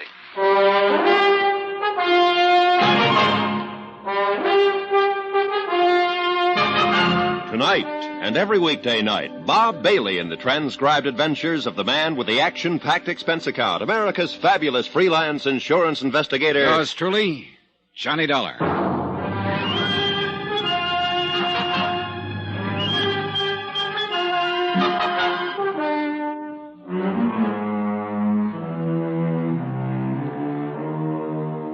Expense account submitted by Special Investigator Johnny Dollar to State Unity Life, Home Office, Hartford, Connecticut. Following is an account of expenses incurred during my investigation of the Silent Queen matter. Expense account item 1, $210.65, plane, cab fare, and incidentals to Ocean Park, California. As soon as I checked in at my hotel, I got in touch with Homicide. Sergeant McKay, they said, would probably be down at the pier. I saved you cab fare on this one, Vic. It was a beautiful moonlit night at the beach. A warm breeze was blowing in from the Pacific. And besides, it was only a 3-minute walk from my hotel to the fun zone. A gaudy array of neon and noise, an occasional whiff of salt air seeping through the aromatic blend of fried shrimp, hamburgers, and popcorn. Business was good, and the penny arcade had its share of it. I headed straight for the blonde sitting in the change booth. She looked tired, faded. Hi. Let me have a dime's worth of pennies, will you? Real plunger, huh? Oh, money means nothing to me. Well, here you are. Don't spend them all in one place. Well, you know, I might at that. This machine here looks mighty interesting. Lola the farmer's daughter. Oh, it's kind of racy. How's your blood pressure? Fine. Then try that row along the wall over there. That wouldn't do. How could we carry on a conversation if I was on the other side of the room? Who wants conversation? I do. You don't look like the lonely type. Never can tell, though, can you? Look, you run along while I finish stacking these pennies, huh? No, seriously. All I want is a few answers. Well, I got more than a few, honey. What's on your mind? Barney Slade. What about Barney? You work for him long? Who wants to know? My name is Dollar, Johnny Dollar. I'm an insurance investigator. Oh. I'd appreciate any information you can give me. Hey, your company dropped a bundle on Barney, huh? Well, that remains to be seen. Oh, Barney was a nice guy. Nice as they come. What do you want to know? We'll just start anywhere. You want to know about his friends? Well, maybe after what happened to him, you'd better tell me about his enemies. He didn't have none. Not one. Oh, must have been quite a fellow. He was, mister. Okay, let's get back to his friends, then. Just about everybody along the pier. Anyone in particular? Oh, Frank Jessup, for one, runs a concession just down the way. Go on. Sam Hegstrom owns a fishing boat. Then there's, Gus Kanakos, Irv Goldstein. Like I said, Barney had a lot of friends. Including you? Including me. How about Mavis Gale? I don't know the dame. Well, she used to be in the movies, the silent kind. Oh, I heard about her, only I never met her. Didn't she ever come around? I never saw her. Did Barney ever talk about her? Not to me, he didn't. Why? Why what? Why should Barney talk about Mavis Gale? Oh, I just thought he might have mentioned her sometime or other. Is that the door to Barney's apartment back there? Yeah, that's right. Mind if I have a look around? That'd be up to Sergeant McKay. Well, look, if he comes in, tell him where I am, will you? Tell him yourself. He's back there in Barney's apartment now. I walked on back and took note of the heavy padlock dangling open on the door leading into Barney Slade's apartment. The small living room was empty, yet it was crowded, too. Crowded with memories of the silent greats. Nazimova, Valentino, Pickford, Fairbanks, Meehan, Swanson, the Gish girls, Lon Chaney, dozens more. Their photographs filling practically every inch of wall space. Mavis Gale was there, too, a big question mark in red crayon drawn over each of her photos. I moved through a narrow kitchen. The back door was wide open. I stepped outside. Who are you? Oh, Johnny Dollar. You must be Sergeant McKay. That's right. Yeah, your office said you'd be here browsing around. So I'm browsing. There's something bothering you, Sergeant? Murder always bothers me. Yeah, I know what you mean. Like those photos in there of Mavis Gale and the question marks on all of them. Yeah, that bothers me. You think the killer did it? Could be. Let's go back inside. Why not? Or maybe Barney, huh? Maybe Barney what? I'm talking about the question marks. Could be. Pictures belong to him. Yeah. Yeah, he had quite a gallery here. Looks to me, though, that some are missing. That's so? Well, you know so, Sergeant. The wallpaper isn't faded as badly where they used to be. And there are a lot of tack marks, too. Okay, so who took him down? Barney? He could have. So could the killer. That's right. Have you found anybody who could tell you anything about him? The missing photographs? Not yet. Hey, Barney, keep a lot of money in here? Twyla didn't seem to think so. Twyla? Twyla James. Blonde out front at the change booth. Oh, yeah. Barney was sort of particular about his apartment. Never let anybody in as far as she knows, not even his friends. Wonder why. According to Twyla, he seldom used the arcade entrance. Preferred to use the back door. Is that the one the killer used? It was standing wide open when the body was found. Well, who found it, by the way? Twyla.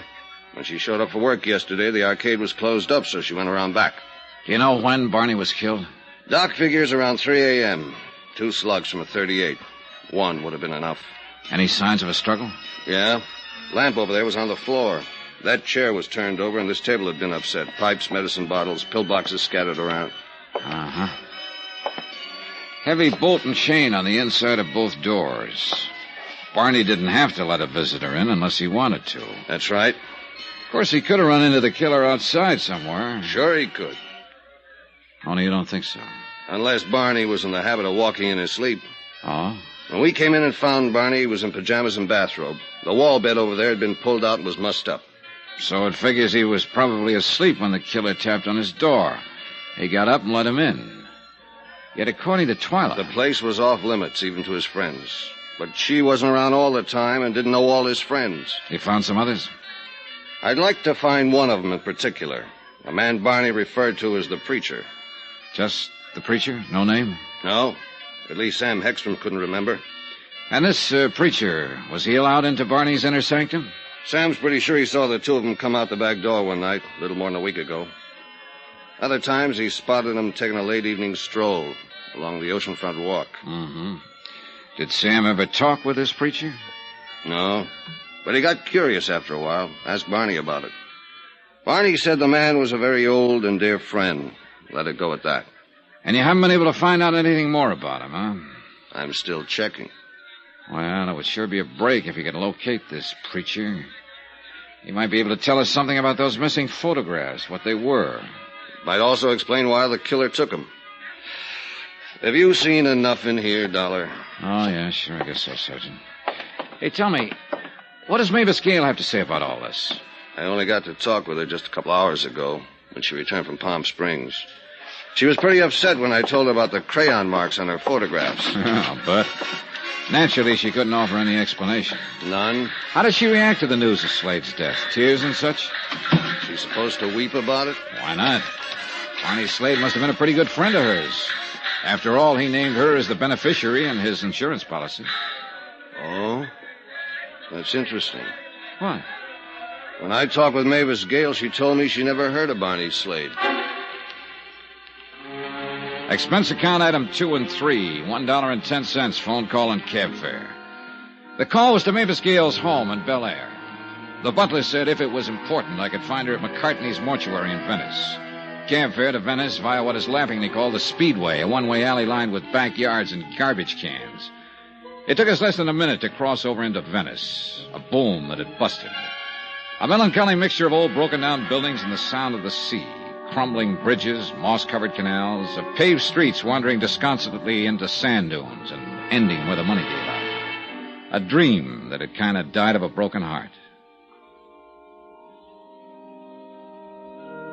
Good evening, sir.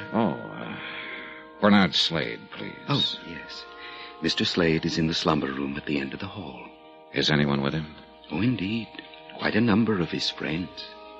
Would you know Mavis Gale if you saw her? The silent screen star? Oh, indeed I would. At least I think I would. She was one of my favorites. She hasn't shown yet? No, You mean she's expected? So I understand. Well, that's nice. Oh, that is nice. I didn't know she was a friend of Mr. Slade's. Oh, you know most of Barney's friends, huh? I know most of the people along the pier, and they were all his friends. Well, how about one called the Preacher? The Preacher? Mm-hmm. Well, naturally, I'm very well acquainted with many men of the cloth. And if you could tell me his name... I don't know it.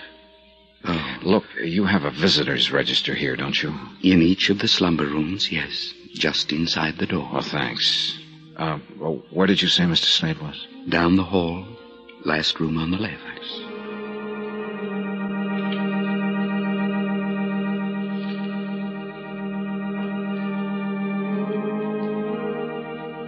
The room was crowded with friends who'd come to pay their respects to Bernard Slade. I eased over to the visitor's register and gave it a fast rundown. There was nothing to indicate that a minister was among the mourners present. Then I heard the hall door creak open. And there she was, Mavis Gale. Certainly not at all what I expected a vamp of the silent screen to look like 30 years later. Slender, trim, in a smartly tailored suit, and even more attractive than the photographs I'd seen of her in Barney's apartment. She moved down the center aisle to the casket and stood there for a moment.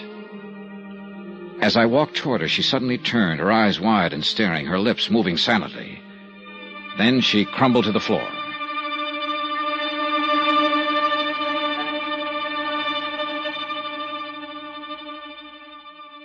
I understand you've been trying to reach me, Dollar. That's right, Sergeant. Okay, what's up? I got some news for you. Mavis Gale was once married to a small-time movie actor named Tom Sanford. Seems he was murdered during a hunting trip in the Sierras some 27 years ago. So? So now it turns out he wasn't. Mavis Gale just identified Barney Slade as Tom Sanford.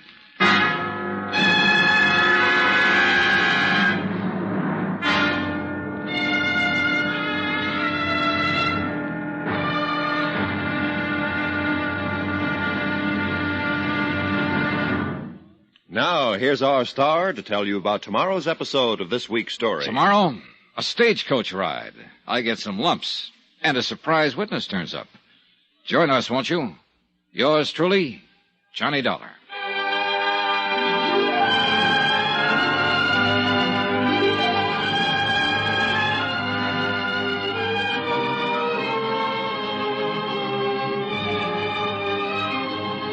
Yours truly, Johnny Dollar, starring Bob Bailey, is transcribed in Hollywood. Written by Adrian Jondeau, it is produced and directed by Jack Johnstone. Be sure to join us tomorrow night, same time and station, for the next exciting episode of Yours truly, Johnny Dollar. Roy Rowan speaking.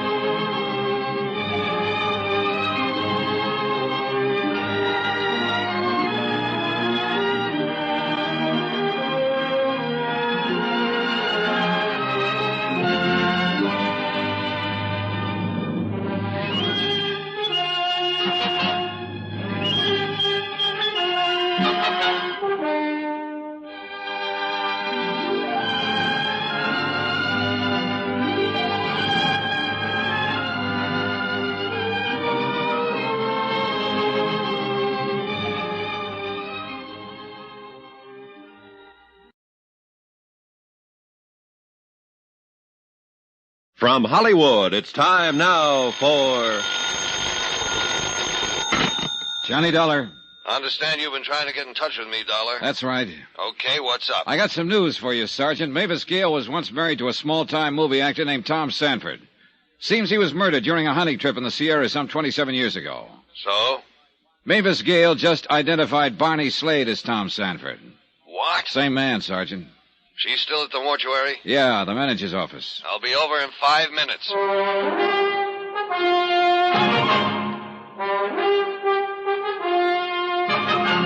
Tonight, and every weekday night, Bob Bailey in the transcribed adventures of the man with the action-packed expense account, America's fabulous freelance insurance investigator. Yours truly, Johnny Dollar.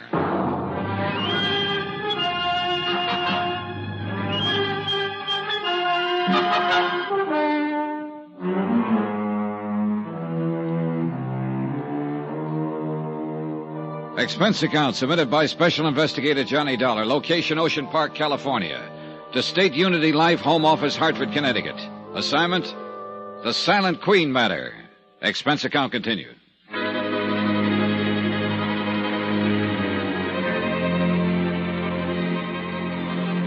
Item 4, 10 cents, a cup of black coffee for Mavis Gale, Queen of the Silent Flickers. While she drank it, I elbowed my way past Barney Slade's friends gathered in the hall just outside the mortuary office and walked out to the street to do a little quiet thinking. I didn't have time. Excuse me, Mr. Dollar. Is it a fact about Mavis Gale? I mean, she was Barney's wife? Where'd you pick that up? Well, Mort thought he heard her say so. Mort? A manager of the funeral parlor. You were in his office, helped carry Miss Gale there. Is it a fact, Mr. Dollar? How do you know my name? I was gabbing with Twyla earlier tonight. She's the girl at the change desk in the Penny Arcade. I know. Then I seen you and Sergeant McKay come out of Barney's apartment. Who are you? Frank Jessup. I run the mermaid bit over on the pier. You know, 3 baseballs for a quarter and you... You try to dunk the doll in the water tank, yeah. I figure Mort heard right that Mavis Gale used to be Barney's wife. Well, that's what the lady said. Oh, how do you like that? Old Barney married all this time into that Mavis Gale, old-time movie star. Never breathed a word of it to any of us. Sure can't get over it. And him being a picture player in the old days, too. Yeah. Do you recall ever seeing her around the arcade, Mr. Jessup? Nope. Think I would have recognized her tonight when she came in the mortuary. Real handsome woman. Can you think of anyone Barney might have told about his past? I don't think any of his friends knew, Mr. Dollar. Including Twyla James? Why'd you ask that? Has she been with him long? Close to 5 years. What are you driving at, Mr. Dollar? Barney was still a pretty good-looking guy. She liked him a lot. And vice versa? Barney never talked it over with me. What did he talk about? Well, fishing mostly, and pinochle. He was crazy about pinochle. Best I ever played with. You play often? Average couple times a week. In Barney's apartment? Barney was kind of funny about that. None of us ever set foot in his place. Most of the time we played over at my bungalow or on Sam's boat. I see. Say, you being an insurance investigator and all, I was wondering, was Mavis Gale... Oh, excuse me, Mr. Jessup. This is Sergeant McKay. Well, you said 5 minutes, Sergeant. You made it to 3. She's still in there, Dollar? Yeah. Nice turnout of Barney's friends. Only they're all out in the hall. Well, things got sort of frantic when Mavis took her nosedive. They wanted to find out why, I guess. Did they? Mm-hmm. Mort nosed it around. She in the office with her? And her chauffeur. His name's Ronald. I'll send them both out. I want to talk to Mavis Gale alone. I don't think you get much out of her. She really fell apart at the seams. As it turned out, I was right. At least about McKay not getting much out of Mavis Gale. She came out of the office a minute or so later with McKay and the chauffeur on either side, and I went along with the mourners into the street. They helped her inside the big blue Cadillac, and she slumped down as far as she could get in the back seat, covered her face with a handkerchief. Then she was gone. Okay, you people, break it up. You came here to see Barney, remember? Sergeant. What is it, Dollar? Would you happen to remember Mavis Gale from the old days? When she was a star, I mean? Yeah, I guess so. Was she a pretty good actress? I'd say she was. Do you think she still is? If you're referring to that fainting spell, Dollar, you tell me. You saw it. It looked pretty genuine. So? I just wondered is all. Just wondered.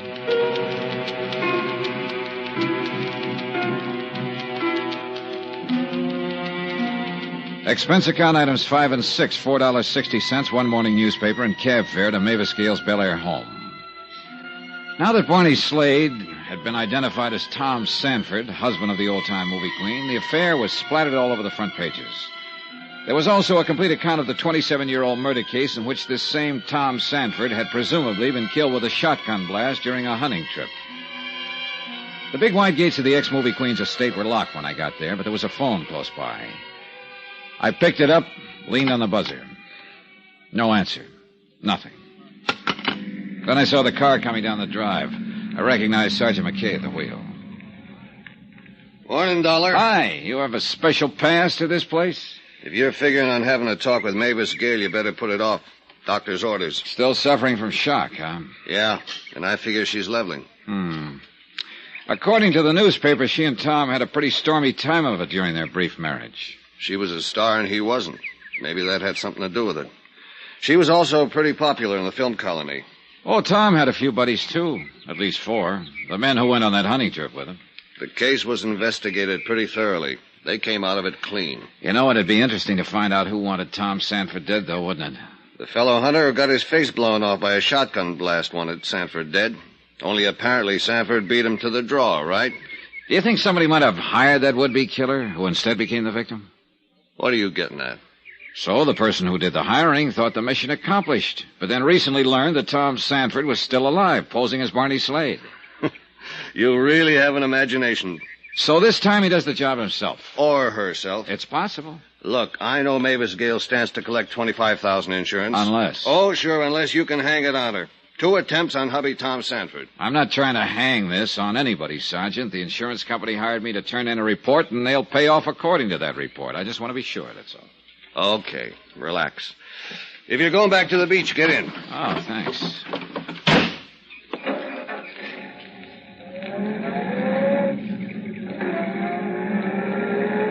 Why do you think he did it, Sergeant? Why do I think who did what? Sanford. 27 years ago on a hunting trip. Why do you suppose he planted his identification and clothing on the man who tried to kill him, then vanished? Who knows? Maybe he was in a jam. Liked the idea of letting the world believe he was dead. And how about those question marks on Mavis Gale's photographs? A tie in there, maybe? We've been through that. Barney could have made those marks himself. Well, then here's a thought. Barney, or Sanford, whichever you want to call him, might have wondered, could his wife have hired the killer? And is that why he drew those question marks? I thought you decided the killer drew them. All right, assume the killer drew them. Why? You tell me. Well, it would certainly attract attention to Mavis Gale, wouldn't it? And eliminate her as a possible suspect? As far as Barney Slade's death is concerned, yes. You're really determined to go after this woman, aren't you? Look, McKay, I told you Okay. Assuming the killer drew those question marks to direct attention to Mavis Gale. Why would he want to do that? I can make a guess. Can't you? Yeah. Could be blackmail. But why wait all these years? For the simple reason he just picked up a little information recently. Maybe he got it from one of the men who were on that hunting trip. Think they're still around? Expense account item 7, $10.50, cab fare and tips. It took me that long to find Milo Martin, actor's agent, one of the men who had been on that hunting trip 27 years ago. He operated out of a plush suite of offices on the Sunset Strip. He wasn't in, but his secretary, a friendly and eager little doll named Lana, gave me a list of places where I might find him. I finally did. Out on a ranch near Chatsworth, where a movie company was filming an epic.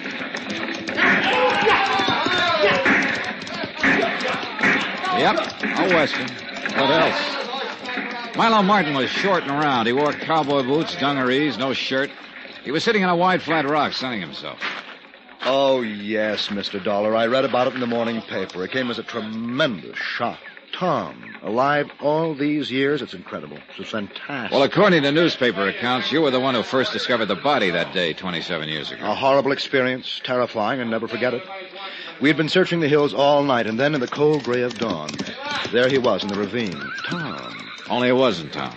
Well, the police are certain? I mean to say that... Miss Gale positively identified the man known as Barney Slade to be Tom Sanford. Running a penny arcade in Ocean Park. It's incredible. Well, then who was the man I found in that ravine? We don't know. We may never know. And he wanted to kill Tom? But why? You have no idea why anyone would have wanted to do away with him? No, of course not. Oh, I knew Tom was a wild sort. He never got along with most people, but, well, to resort to murder. You were his agent, weren't you, Mr. Martin? Yes, I was. I must confess I only took him on as a client to please Mavis. Oh, you also represented Miss Gale? I did. She was... Oh, she still is a truly wonderful person, Mr. Dollar. I understand the two of them weren't getting along too well. Oh, that would be putting it mildly, Mr. Dollar. It was one frightful row after another. Wild, hysterical sort of row. What did they quarrel about? Well, Tom was quite a gambler, and he also drank rather heavily, and he also fancied himself as quite a ladies' man. And this made her sore. He was also extremely jealous. Oh? Mavis ever give him good cause to be? No, of course not. Oh, he was always imagining all sorts of fantastic things about her. Actually, she was very much in love with him.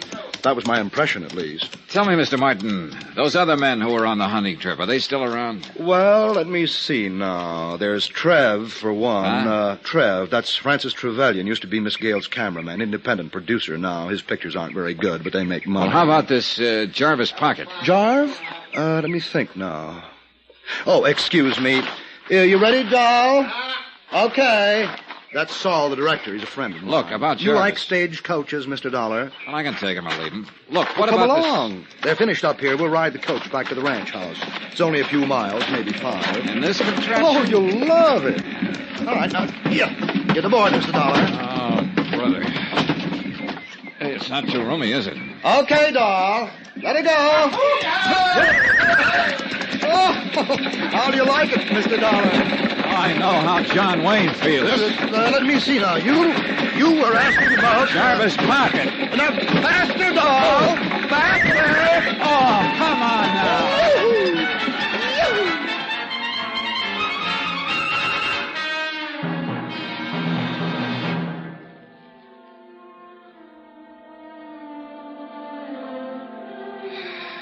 Expense account. Item 8, 81 cents. 1 bottle of rubbing alcohol. It was late that afternoon when I got back to my hotel, but before I could use the alcohol on my aching bones, the phone rang. Johnny Dollar. McKay here. This time I got news for you, Dollar. You ought to be real pleased. Wait till I sit down. Oh, on second thought, maybe I won't. Okay, Sarge, let's have it. Mavis Gale said she didn't know her husband was alive all these years, that he was using the name Barney Slade, running that arcade in Ocean Park. So? So maybe she didn't tell us the truth. What do you mean? We got a witness, Dollar. Someone who saw Mavis Gale hanging around the Penny Arcade 2 nights before the murder.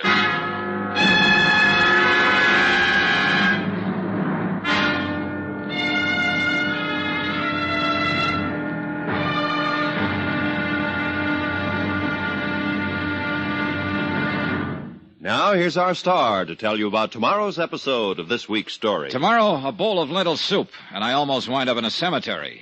Join us, won't you? Yours truly, Johnny Dollar.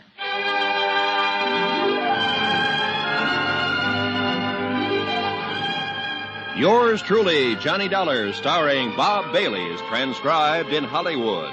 Written by Adrian Jandot, it is produced and directed by Jack Johnstone. Be sure to join us tomorrow night, same time and station, for the next exciting episode of Yours truly, Johnny Dollar. Roy Rowan speaking.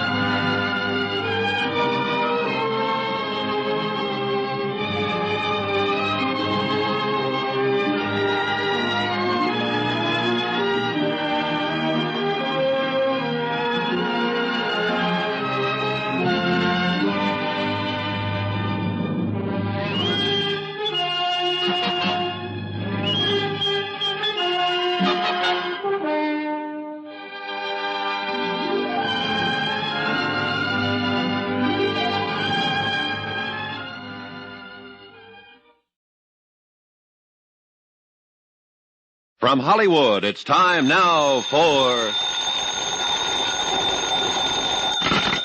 Johnny Dollar. Hiya, boy. Vic Carson in Hartford. Say, things are really opening up out there on the coast, huh? So, you read the papers. Quite a surprise learning that Mavis Gale was married to that penny arcade operator Barney Slade. She'd been married to Tom Sanford. Sure, silent film actor. Only it turns out he and Slade are the same man. Really something, isn't it? Yeah, well... Here, Sanford's supposed to be dead for 27 years, and all the time he's living down there in Ocean Park, and she didn't know about it. So she said. Only somebody saw her hanging around the arcade 2 nights before Slade's murder, Vic. What?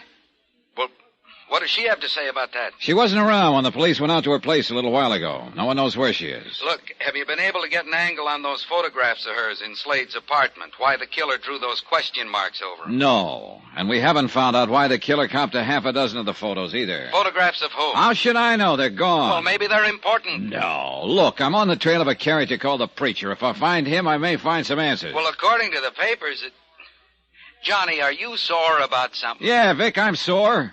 Better read my report.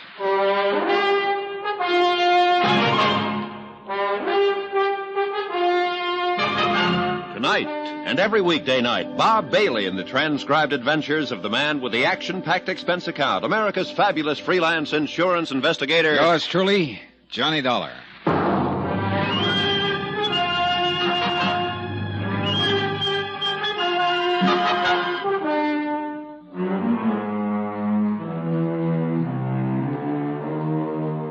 Expense account submitted by Special Investigator Johnny Dollar, location Ocean Park, California. To State Unity Life, Home Office, Hartford, Connecticut. Assignment, the Silent Queen matter. Expense account continued.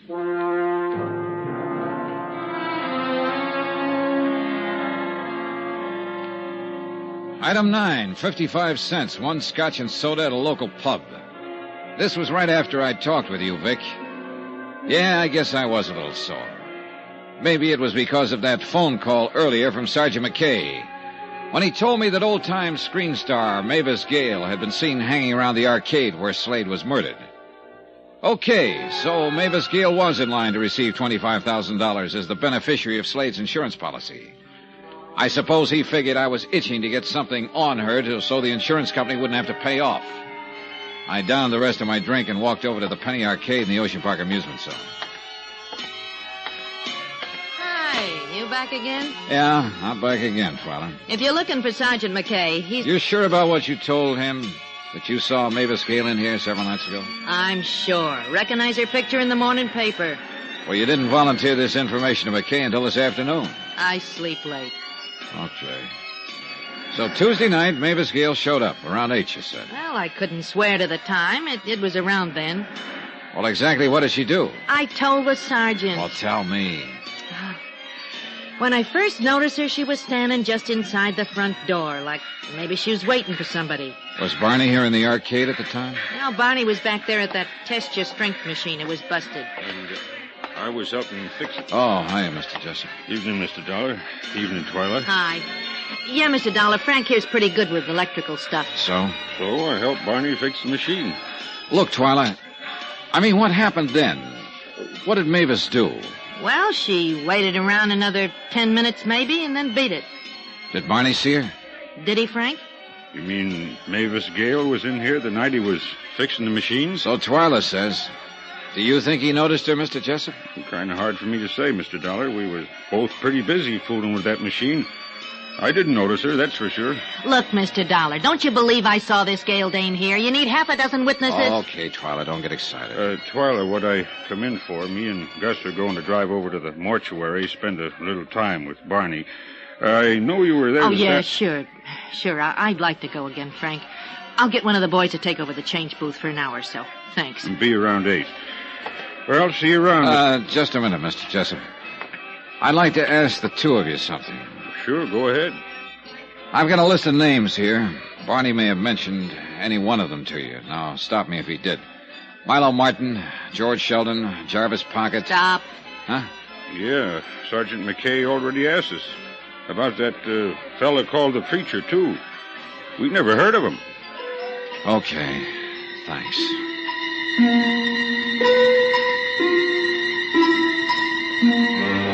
I wandered around the pier for a while trying to figure out my next move. McKay wasn't around, and it was a cinch Mavis Gale hadn't returned to her Bel Air estate. So the only thing I could do was to keep on trying to track down the men who'd been on that hunting trip 27 years ago with Tom Sanford, alias Barney Slade. Milo Martin, number 1 on the list, hadn't been able to give out with anything exciting. But he had given me a 5-year-old address on George Sheldon, number 2 on the list. Expense account item 10, $15.10. Cab fare and tips on the trail of George Sheldon. It blew hot and cold until late that night when I wound up at a bar in downtown L.A. Yeah, old George worked here for a while. Handyman, sort of. That was I.W. Harper, you said? Right, it was sort of. So, you're an insurance investigator. Wouldn't be a cop, maybe, instead. No. Now about George. Just wondering is all, friend. What's he done you want him for? I'd just like to talk to him. You sure? I'm sure. It figures. He wouldn't be getting into no trouble. Real sweet fella. Real sweet for a fellow who had it rough. And believe me, he had it rough. Used to be an actor. Yeah, I know. Had it real good during the silence, you understand. Then along comes the talkies and old George. Him having a voice 3 tones higher than an air raid siren is out. Oh, it happened to a lot of them. Only for old George, this, coming on top of a busted romance, this is too much. He starts hitting the bottle and Wait a heads minute. down. What romance? Oh, movie actress. She up and married another guy, so... Her name wouldn't be Mavis Gale, would it? Say, funny you ask that. Oh? Her name's all over the front pages. You read the story? Yeah, I did. You mean that this... Nah, this wasn't the romance. Old George had a yen for some doll named Josephine Hinch, or something like that. Say, you wanting to talk with him, it got something to do with that Penny Arcade murder? Yeah, that's right. Now, where can I find George Sheldon? Well, the address is 1712 South Glendale Avenue, Glendale. Thanks. Another drink? No, I'll finish this. And I'll be on my way. You know, I kind of miss old George since he left us. Yeah, sure. Real sweet fella. Yeah, kind of miss old preacher, too. Way he used to rant and rave. What did you say? About the preacher? Yeah. Old guy. Was a friend of old George. Used to come in here and read him the riot act about his drinking. Wave his arms around and holler. Wait a minute. This preacher, what's his name? Let me see now. Kind of screwy name. I ought to remember. Runs a rescue mission somewhere around here. Would a friend help? Sure. His name's Pocket. Jarvis Pocket? Right on the button. Thanks. Here's your $5. My pleasure. Oh, and friend, since you've been so generous, well, that address I gave you on old George... What about it? Will save yourself the trip. It's a cemetery. Old George has been dead for a couple of years. Jarvis Pocket had been number 3 on my list of the men who'd gone on that hunting trip 27 years ago, and someone had tried to murder Tom Sanford but got killed instead. Now that it turned out he was also the preacher I'd been looking for, well, that could turn into a big break. Expense account items 11 and 12, $6 even, tip to above-mentioned bartender, and cab fare around L.A. Skid Row looking for the rescue mission. It was a neat-looking affair. All the lights in the main hall were on, and as usual, the place was open for business. Seek and ye shall find. So, my brother, seek ye the way of the Lord, for along that way lies... There was a good crowd on hand. I eased into a seat alongside a bleary-eyed pilgrim who reeked of bad sherry. Let his light show I looked you around. the way, O my brothers. The bottom of the barrel was here. Repent your sins and put down that bottle. The brothers were listening to the good man up front, but they weren't really tuned in. They were just waiting for a bowl of soup and a place to flop. Peace, my brothers. In him alone is your salvation and your hope of everlasting life. Open your hearts to eternal joy, and the glory shall be yours. We will now sing hymn number 32. When the singing was over, I got caught in the crush, and the next thing I knew, I was holding a bowl of lentil soup in my hand, and I realized I hadn't eaten all day. Meanwhile, I kept my eye on Brother Pocket and waited for a chance to get to him alone. That happened about 5 minutes later when he walked out. I followed him down a long, dark corridor and into his office. Please sit down, young man. Thanks. My name is Johnny Dollar, Brother Pocket. I'm an insurance investigator. Oh. Frankly, I thought you were a policeman when I saw you out there seated with my flock. Been expecting the law? Yes. Excuse me. I knew they'd be coming around sooner or later regarding that long friendship of mine with Barney Slade. Yeah. Goes all the way back to the days he was known as Tom Sanford when you directed silent films. Check? Checked. How long have you known Tom was alive, using the name of Slade? Oh, Mr. Dollar, I was witness to that horrible affair that took place during that hunting trip 27 years ago. Oh? Somehow, during the course of that day's hunt, I became separated from the others.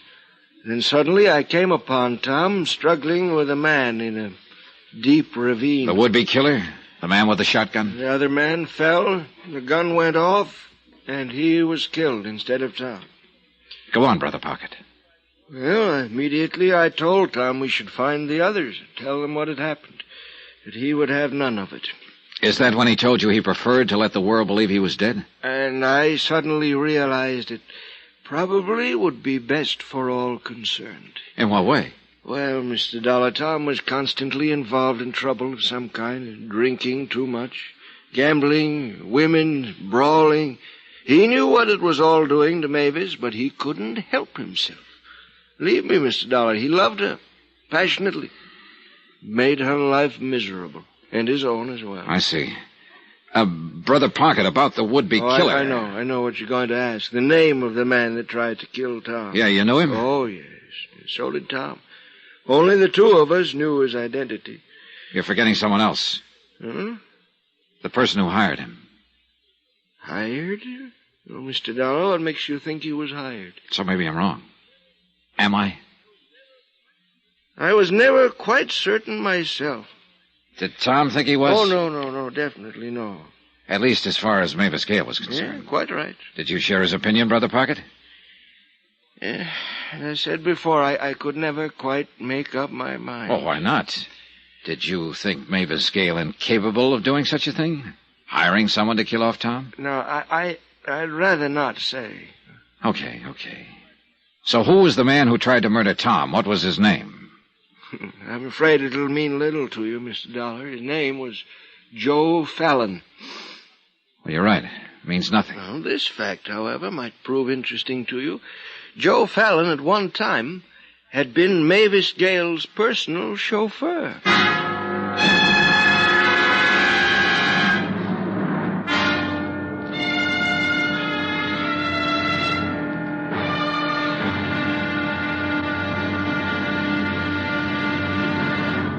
Now, here's our star to tell you about tomorrow's episode of this week's story. Tomorrow, audience with the Queen and a brush with the killer.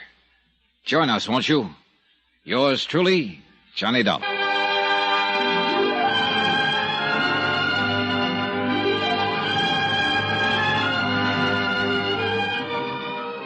Yours truly, Johnny Dollar, starring Bob Bailey, is transcribed in Hollywood. Written by Adrian John Doe. It is produced and directed by Jack Johnstone. Be sure to join us tomorrow night, same time and station, for the next exciting episode of Yours truly, Johnny Dollar. Roy Rowan speaking.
From Hollywood, it's time now for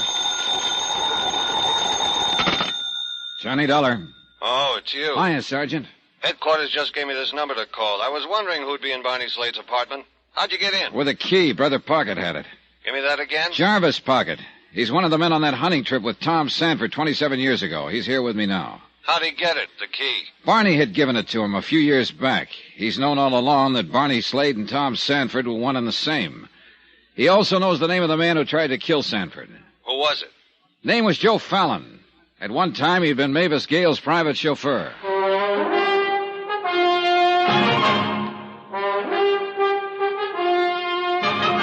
Tonight, and every weekday night, Bob Bailey in the transcribed adventures of the man with the action-packed expense account, America's fabulous freelance insurance investigator. Yours truly, Johnny Dollar.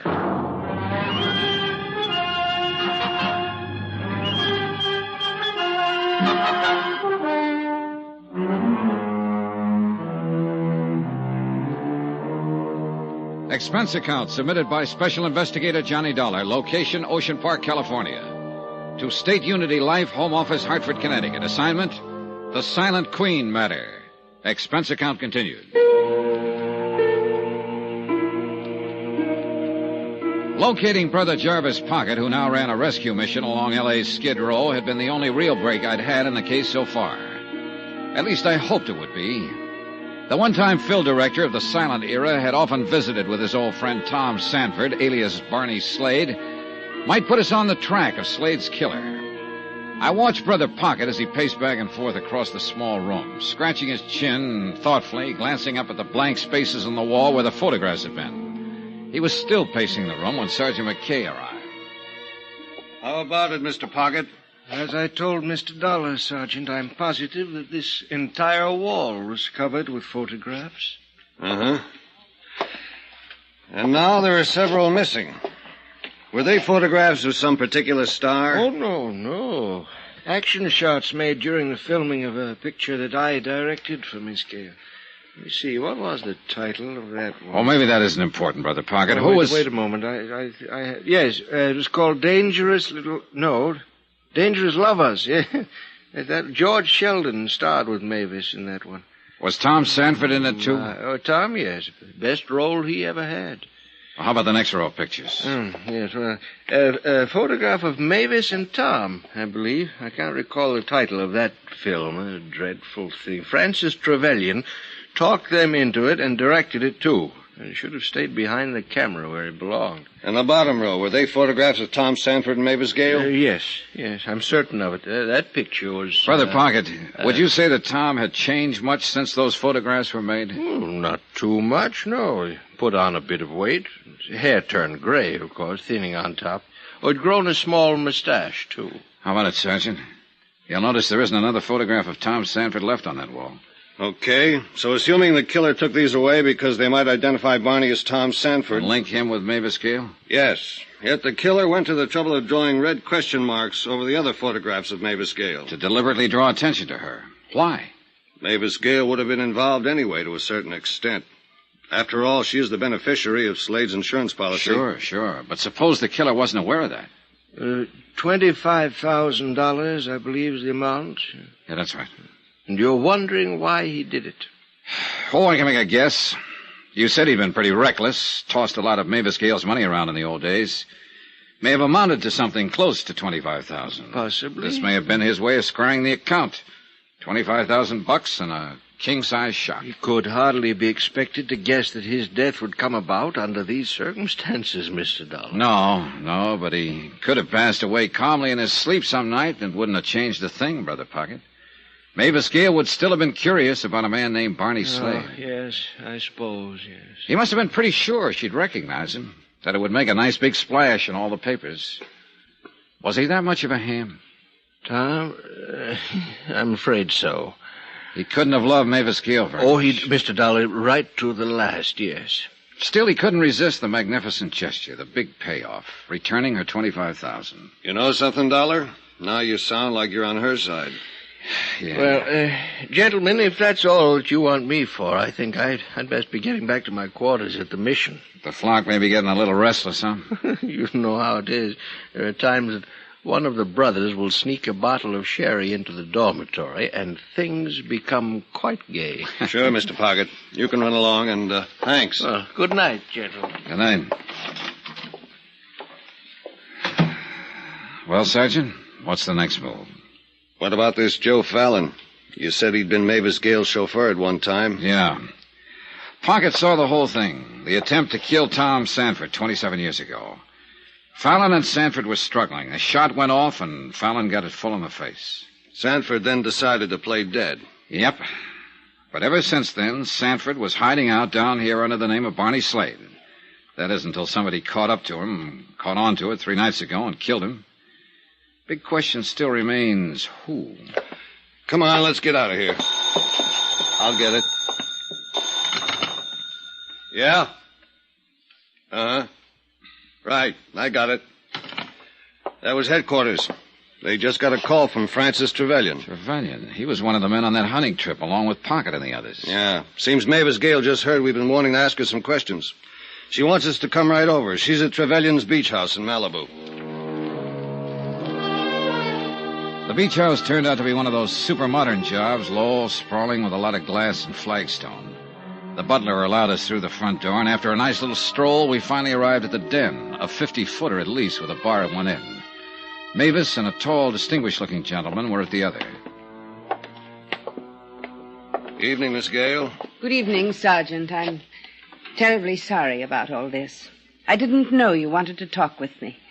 I should have left word at the house, I suppose, but I was so upset, anxious to get away. I understand. Oh, this is Francis Trevelyan, Sergeant McKay, and Mr.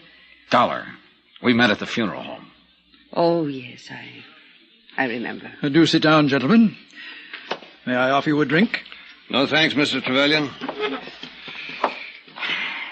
Now, Miss Gale. Yes. When I first informed you of Barney Slade's death at the Penny Arcade at Ocean Park, you told me you never met the man. That's right.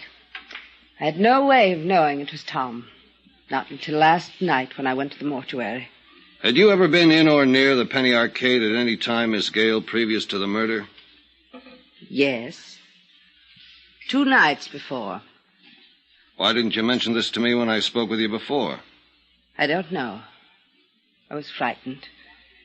A man named Barney Slade had been murdered. The killer had drawn question marks on my photographs in the dead man's apartment. Were you afraid to tell me because it would involve you deeper? Yes. I think that was the purpose of the phone call, Sergeant. What phone call? That evening, shortly after 6, I received a call from a man. He wouldn't identify himself. He said that a very dear, very old friend of mine was in trouble and needed my help. He instructed you to go to the arcade in Ocean Park? I was to be there by 8 o'clock, and this old friend was to make himself known to me. So you went. Did you see anyone? No one that I recognized. Miss Gale, does the name Joe Fallon mean anything to you? Fallon? Why do you ask that? Just a moment, Mr. Trevelyan. Why, yes. Joe was my chauffeur. Many, many years ago. And when did you discharge him? Shortly after my marriage to Tom. Did he tell you to get rid of Fallon? Yes. Yes, he didn't like Joe. Mr. Dollar, may I ask you why you're questioning Miss Gale about Joe Fallon? Because we just found out he's the man who tried to murder Tom Sanford 27 years ago. What? You mean he was the man killed? Man we all thought was Tom. That's right. Was Joe Fallon in love with you? Now, see. Better answer. Was he, Miss Gale? I don't know. What are you two driving at, Sergeant? I insist on knowing. And I'd like to know why you jumped when I first mentioned Joe Fallon's name, Mr. Trevelyan. All right, I'll tell you.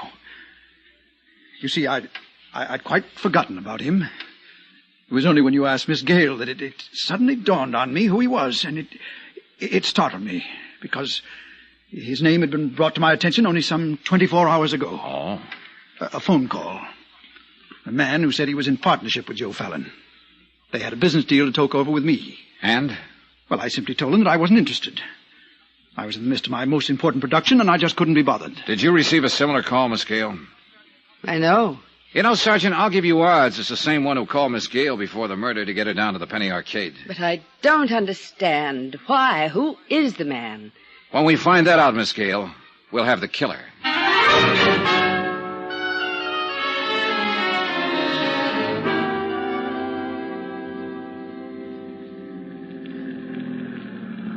Here's your hotel dollar. Oh, yeah, right, thanks. Been a long day, hasn't it? Sure has. We haven't made much progress. At least Brother Pocket was some help. Uh-huh. Cigarette? Yeah, thanks. Yeah, Pocket gave us a couple of answers. We could sure use a lot more. Thanks. You know, Sergeant, that bit about the photographs still bothers me. Why would the killer first try to hide the link between Mavis Gale and Tom Sanford, and then deliberately draw attention to her? You think someone beside the killer could have made those question marks on her photographs? Could be. Okay. For instance? Who discovered the body? Twyla James. Okay. You mean she walks in, discovers the body, picks up red crayon, does the art job? Why? Well, look, I just make these things up. I don't explain them. You're off the beam on this one, Johnny. When we got to Barney's place, she was shaking like a ship without a rudder. Nah, she was scared silly. Uh-huh. I'd still like to ask her about it, though. Better get some sleep, Dollar. I guess. Thanks for the lift, Sergeant. Night. Yeah, the sergeant was probably right about Twyla. But I sauntered on down to the amusement zone anyway. It was late and the place was folding up. There was a nice warm breeze blowing in from the sea and the night was calm. So I continued along the ocean front, crossed over into Venice, and kept right on going. The old canals and the bridges looked more sad and forlorn than ever in the pale moonlight, with the sea in the background adding its lonely rhythm of sound. The shot had come from somewhere over by the canals. Then I saw the man on the bridge, staggering, weaving like a drunk. I headed toward him on the double, but before I could reach him, he stumbled and fell on his face. Here. Let's see how... Pocket. There. Back there. Pocket, this is Dollar. Johnny Dollar. There. Over there. He kept pointing across the canal, and then I saw the figure slinking away. I took after him. I scrambled across the bridge, and then along the canal. And then I lost him.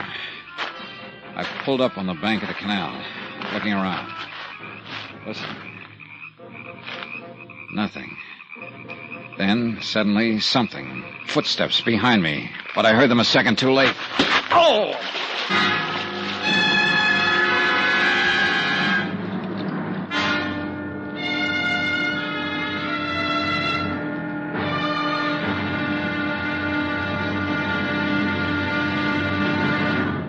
Now, here's our star to tell you about the final episode of this week's story. Tomorrow, a man who talked too much, and it killed him. Yeah, the payoff. Join us, won't you? Yours truly, Johnny Dollar.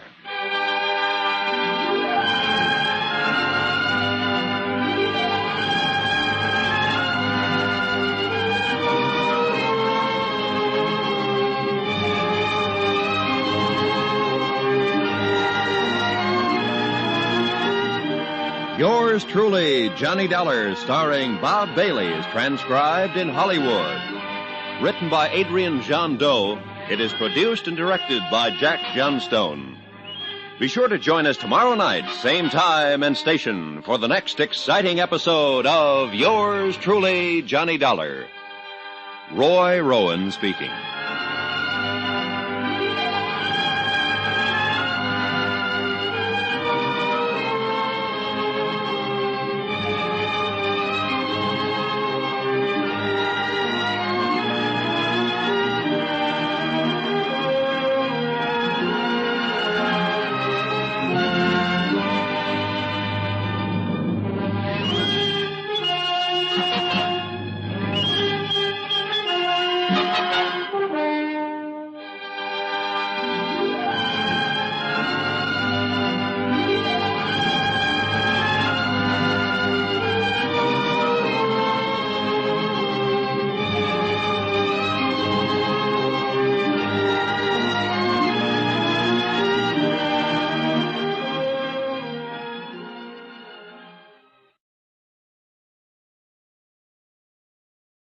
From Hollywood, it's time now for Johnny Dollar. Good morning, Mr. Dollar. This is Milo. Remember? Oh, Milo Martin, the agent, yeah. Yes, I've just read about that terrible affair about Jarvis Pocket murdered. Oh, it's a terrible thing. Yeah, he didn't even make it to the hospital. And you, Mr. Dollar, the killer tried to do away with you, too, huh? All I got was a nice crack on the head and a not-so-nice dunking in the canal. You were fortunate, Mr. Dollar. Extremely fortunate. Yeah. Anything else you wanted to talk about, Milo? Oh, yes. I'm sorry I wasn't at the office when you called earlier. Well, your secretary gave me part of the information I was after. She remembered a man had phoned your office yesterday. Yes, she said he was a business associate of someone named Joseph Fallon.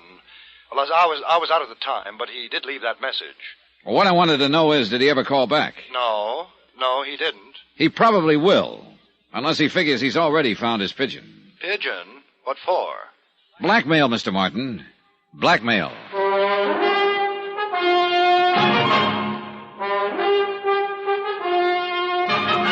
Tonight, and every weekday night, Bob Bailey in the transcribed adventures of the man with the action-packed expense account, America's fabulous freelance insurance investigator. Yours truly, Johnny Dollar.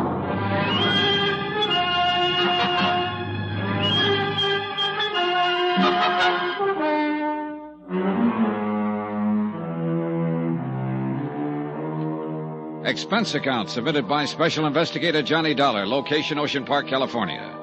To State Unity Life, Home Office, Hartford, Connecticut. Assignment, The Silent Queen Matter. Expense account, final page. 27 years ago, somebody had hired one Joe Fallon to murder Tom Sanford, the husband of silent movie star Mavis Gale. But Joe had muffed the job. Now that somebody had turned killer himself. His first victim, Tom Sanford, who'd been going under the name of Barney Slade and running a penny arcade in Ocean Park. The second, Jarvis Pocket, who could have helped us spot the killer. The only two others who might help us were actor Francis Trevelyan and actor's agent Milo Martin. And both had received phone calls from the killer. The reason? Blackmail, obviously. Item 13, $1.35 cab fare to police headquarters. Morning, Sergeant. Hello, Dollar. How do you feel? Oh, okay, I think. You turn up anything on Pocket's killer? Only this. 2 slugs taken from the body, fired from a .38. From the same gun that killed Barney Slade? The same. Well, it figures. Oh, I wish a lot more did. Hey, look, just what have we got anyway? Maybe you better start with what we haven't got. Well, Barney Slade gets clobbered by a killer who scrawls question marks all over Mavis Gale's photographs in his dingy apartment. To draw attention to Mavis Gale. All right. Mavis is named as a beneficiary in Slade's insurance policy. Claims she doesn't know the man, then takes a look at his body and identifies it as husband Tom, who supposedly was killed 27 years ago on a hunting trip. Right. Then Jarvis Pocket, one of the men who'd been on that trip, fills us in with the info that Mavis Gale's ex-chauffeur had tried to knock off Tom. Yeah, but he goofed the job and got knocked off himself. Question. Had Joe Fallon been hired? Answer, probably. Question, who hired him? There's a beaut, huh? Say, this Milo Martin ever get in touch with you? Yeah, just before he came over. He got a call, all right, apparently from the same man who called Trevelyan. Mm-hmm. Trying Fallon's name on for size. Oh, he's trying to get a reaction, that's for sure. And when he gets the right one, he'll put on the squeeze. I wonder why he didn't call Mavis Gale and give her the pitch. Maybe he did, and she forgot to tell us about it. Think he called Jarvis Pocket? No, I think Pocket would have told us. I wonder if Pocket told us everything last night at Barney's place. Oh, probably not. I think he suspected something or someone. When he left us, he probably did a little prowling of his own. Result, got himself killed. Look, it's almost noon. Yeah. I'll buy you lunch. We'll have about an hour. Then what? Then I'm going to Tom Sanford's funeral. Aren't you?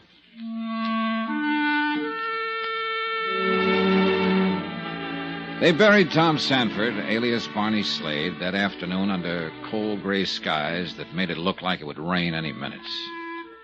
But that didn't keep the crowd away. All Barney's friends from the pier were there, including Frank Jessup, who ran the mermaid bit, and Twyla James, who pushed pennies at the arcade. Mavis Gale, of course, was there, along with Francis Trevelyan and Milo Martin.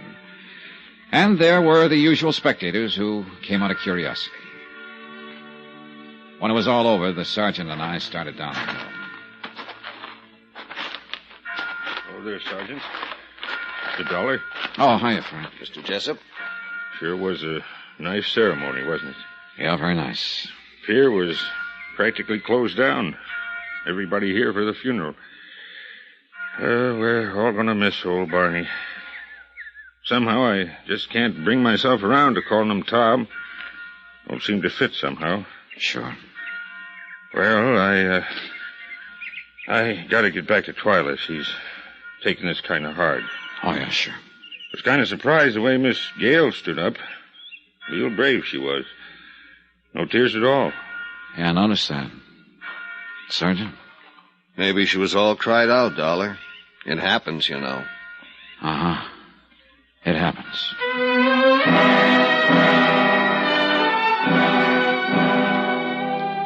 I went back to my room at the hotel later that afternoon and stretched out on the bed to do a little thinking. Sleep, something I hadn't had much of in the past 24 hours, finally caught up. When I awoke, it was dark outside. After a shower and shave, I wandered on down to the amusement pier again. No particular reason. Then I remembered I still had the key to Barney's apartment.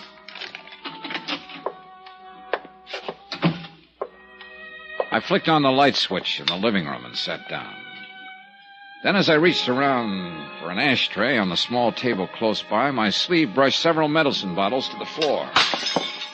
I was picking them up when somebody came in through the back door. Mr. Dollar? Oh. I happened to notice the light under the arcade door. What are you doing back here? Well, nothing in particular, Twyla. I'm afraid I accidentally knocked these off the table. Oh, no harm, I guess. Poor Barney won't be needing them anymore. Well, he had quite an array here. Medicine, pills. Yeah. Virus of some kind. Hit him like a ton of bricks a month or so ago. Oh? Did he go to the hospital? No, not Barney. He wouldn't hear of it. Well, who took care of him? Oh, Frank Jessup, myself. Between the two of us, we did the cooking and saw to it he got his medicine and all. Wait a minute. I thought you said you'd never been in Barney's apartment. Yeah, that's right.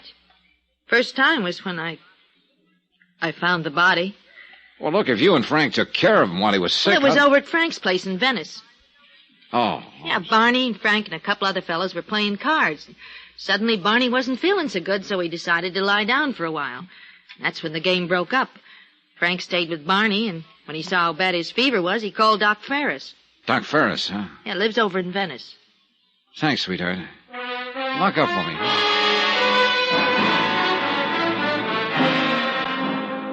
Expense account item 14, $1.50, cab fare and tip to Doc Ferris's place in Venice. Barney, he told me, had been a pretty sick man, high fever, delirious at times. But Frank Jessup had stayed by his bedside during the crisis and had done a good job of nursing him through the night. Expense account item 15, $1.50, same cab, back to the amusement zone. The attendant at the Mermaid bit told me that Frank Jessup had gone home early. Expense account item 16, 75 cents, cab fare to Frank's bungalow in Venice. The place was dark. No answer. You looking for Mr. Jessup? Oh, yes, ma'am. He just left a few minutes ago. Out for a walk, I guess. Oh, that's so? Do you know which way he headed? Down the street. That way. Good, thanks. I finally caught sight of him a couple of blocks later. He was headed south along a back street. I trailed him all the way out to 47th Avenue. Sand dunes, oil wells, a scattering of houses. Then I saw him duck into some shadows, so I waited.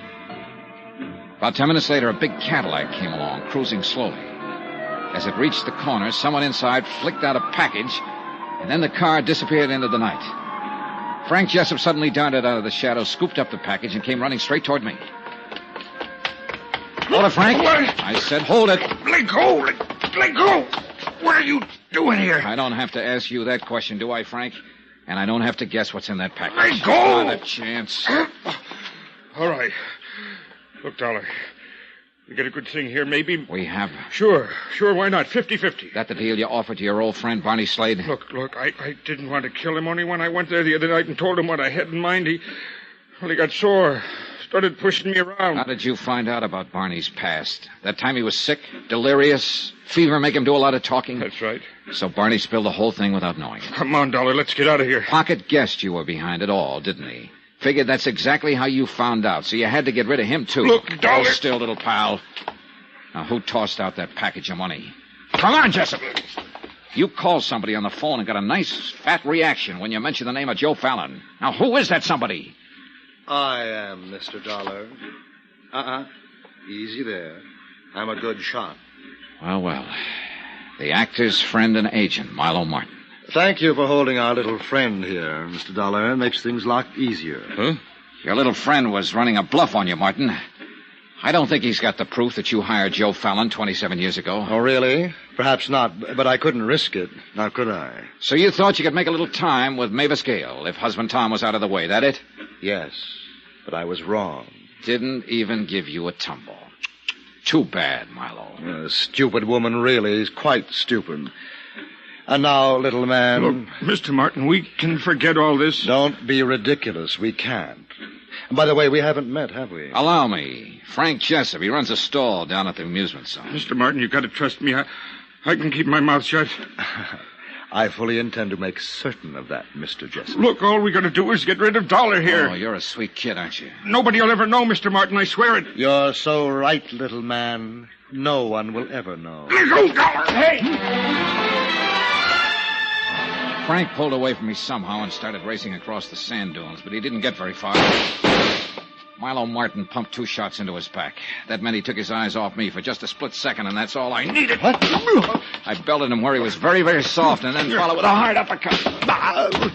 Milo, 10%, Martin folded without a sound. 17th and final item on expense account, $185.10. Hotel and incidentals in Ocean Park and transportation back to Hartford.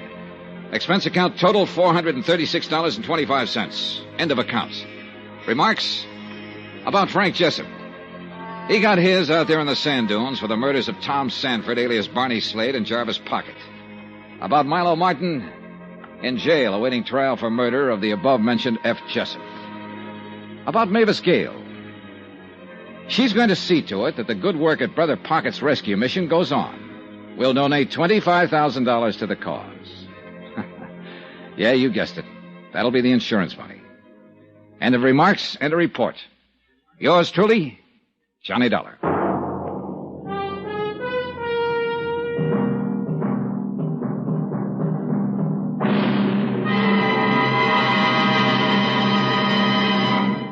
Now, here's our star with a special announcement. Yes. I think you'll be glad to know that beginning Sunday, instead of 5 times a week, we'll be on the air only once a week. But with a complete half-hour story. Remember, that's beginning this coming Sunday. So join us, won't you? Yours truly, Johnny Dollar.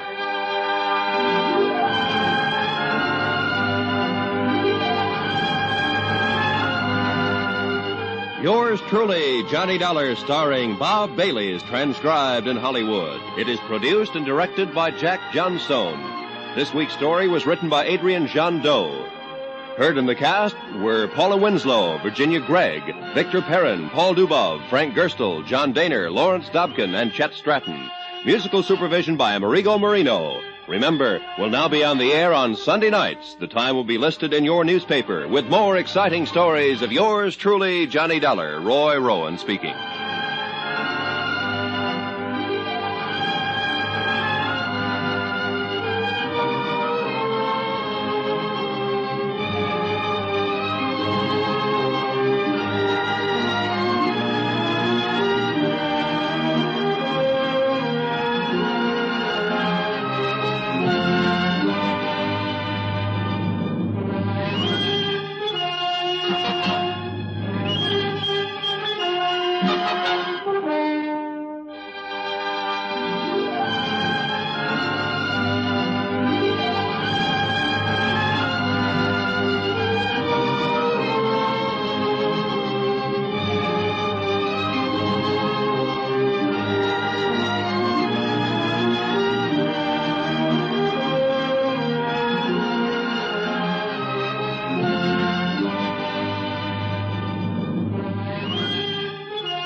From Hollywood, it's time now for Johnny Dollar. Paul Kendrick, Johnny, over at Eastern Allied Casualty, remember? Oh, sure, Paul. How are you? Seen any good fights lately? Prize fights, that is? Yeah, the championship bout at the stadium over in Mulville last week. Were you there? No, I had to miss it.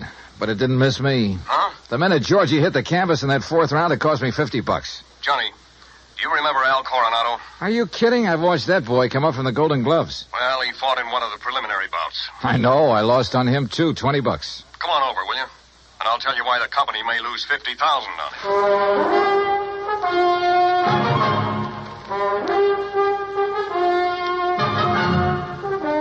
it. Bob Bailey in the exciting adventures of the man with the action-packed expense account. America's fabulous freelance insurance investigator. Yours truly, Johnny Dollar.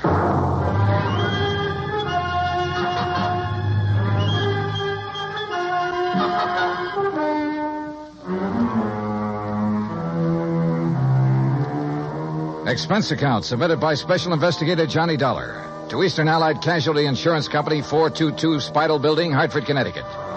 Following is an account of expenses incurred during my investigation of the Squared Circle matter. Expense account item 1, $1.10, cab from my apartment to the offices of Eastern Allied. When I got upstairs into his personal cubicle, I found Paul Kendrick pacing the floor. Sit down, Johnny. Have a drink if you want one. No, thanks. Hey, looks like you're the one who could use a drink. What are you worried about? Don't tell me you've been hitting the company till for big money to bet on the fights. Johnny, I'm worried about murder. Listen. I'm all ears. How long since you've seen Al Coronado fight? Oh, 6 months, a year, maybe. But before that, when he was working all the local arenas, you and I were present every time he put on the gloves. So? We knew him when he had reflexes quick enough to... Well, do you remember how he'd show off by picking a fly or mosquito out of the air, grabbing it between his fingers without even hurting it? Yeah, sure. He was no mental giant, not by a long shot, but he had the fastest eyes and hands I ever saw in a man. Right. But something has happened to him, something very wrong, and I think I know what it is. Listen. I'm listening. A few years ago, his manager, Ricky Malone, took out a $50,000 policy on him. Annuity. So what? A lot of managers take out policies on their boys. And then get him killed? Look, Al is fighting again tomorrow night in a small town outside of Joplin. Joplin? Missouri? A little place just across the state line. Johnny, I want you to be there. You mean as a sort of bodyguard? I want you to see the fight, that's all. See Al Coronado fight. Yeah, but this murder correct. I'm having a copy of the policy made, and you can pick it up at the Joplin post office. General delivery. Now, Paul... I know. I may be all wrong. This may only be a hunch, without a single legitimate reason for suspicion. That's why I took a whole week to think it over before calling you. That's why I want somebody who knows Al as well as you and I do to... Look, will you go down there and see him? Well, We'll pay the freight. Pad your expense account, anything you like. Oh, now that's an attractive But do offer. it, Johnny. Will you?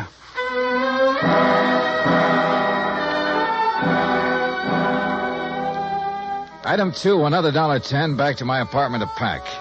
Item 3, $124 even. Plane fare and incidentals to Joplin.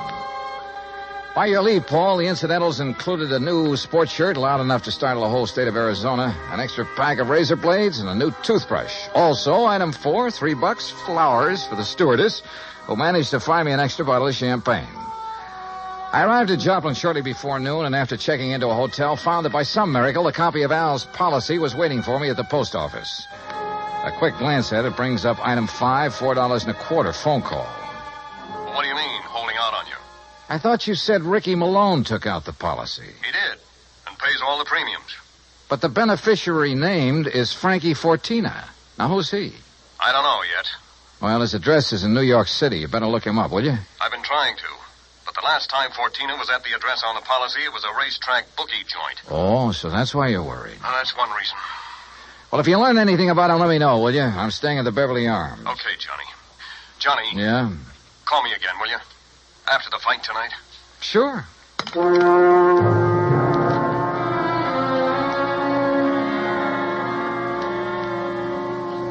I was tired, so I had a big lunch. That's item 6. Went up to my room and slept. I overslept. It was nearly 9 o'clock when I woke up, so I grabbed a cab, that's item 7, and went out to the arena in the nearby town of Mount Elba. For $5, item 8, I managed to get a seat at ringside in time to catch the end of the last preliminary. The winner in 1 minute, 10 The program seconds told me of the Al third was round, scheduled for the main event Torpedo Rafe against some local boy named Rafe Cummings. And now I never heard of him, and I doubt if anybody outside of Tucson ever had. I understood why when he stepped into the ring. This kid looked like the rankest kind of amateur. Strong, sure, and in good condition, but clumsy. He almost tripped over his own size 15 feet. And it was no act of fooling an opponent either. Al, when he came in, looked as good as ever. He gave me a quick glance of recognition, though I'm sure he knew nothing about me except possibly my name. At the opening bell, he came out fast. All the old speed and timing were there. Faint weave and flick out that light, but punishing left. Same old pattern, same old... Wait a minute. Those quick left jabs were only landing about 1 and 4. As though he touched Cummings only when the clumsy ox happened to walk into him. But because of his speed, Al took nothing but a few light ones on the body. He kept his face well out of reach. Oh, yeah, his timing was perfect, but his aim was terrible. Every time he shot out his fist, he was 3-4 inches wide. Then a funny thing happened. At the end of the round, when Al went back to his corner, and remember, Rafe had only tapped him a few times on the body. When he went back to his corner and started to sit down, he almost missed the stool. Would have if one of the seconds hadn't aimed it under him. Funny. The second round got underway the same as the first. Al was all speed, dodging, weaving, keeping his face out of the way. But again, he wasn't hitting his mark. And then it happened. He missed Cummings wide, then practically ran into his glove, catching it hard in the cheek, and down he went. Why, there wasn't enough steam behind Cummings' glove to hurt him. But Al took the count. He'd been hurt by that tap on the face. Then another thing. The second he was counted out, his handlers practically hauled him out of the ring and back to his dressing room. And believe me, Al looked terrible. His eyes had a strange, almost far-away look. As though that little smack had knocked his brains loose. My seat was on the far side of the ring, but I elbowed my way through the crowd and back to the row of dressing rooms in a hallway built on the one end of the building. Al Coronado. I told you on the way up the aisle, Doc. Huh? We don't need you. The boy's all right. Go on, Doc. Beat it. You hear me, Doc? Listen, this is Johnny Dollar. Huh? Old fan of Al's from Hartford. I want to see him. Some other time. No, now, right away. Come on, open up. I said some other time. Don't you understand? We're pulling out of this, Berg, and we ain't got time to stand around and talk. Now, look, buddy. Malone's the name. I'm Al's manager. See, and when I say get out, I mean vamoose. Al, are you okay, boy? This is Johnny Dollar. Oh, no, you don't. Brother, that's where you're wrong. Hey, Al. Al. Good Lord, Al, what's the matter with you? Hello, Johnny. Hey, Al, look at me. No, I mean straight at me. Here. Al. I'm all right, Johnny. You're in bad shape. You should never have fought tonight. Oh, that's all right. Where are your seconds, your trainer? Ricky, he don't let nobody in after fight. Look, Al, can you get up off that table, stand up and walk? Oh, sure, Johnny. Then come on, I'm taking you out of here to no, a doctor. Johnny. Easy, Al. No, look behind Al, you, Rick. Please, he's up, he's got it. You bet I am, Dollar.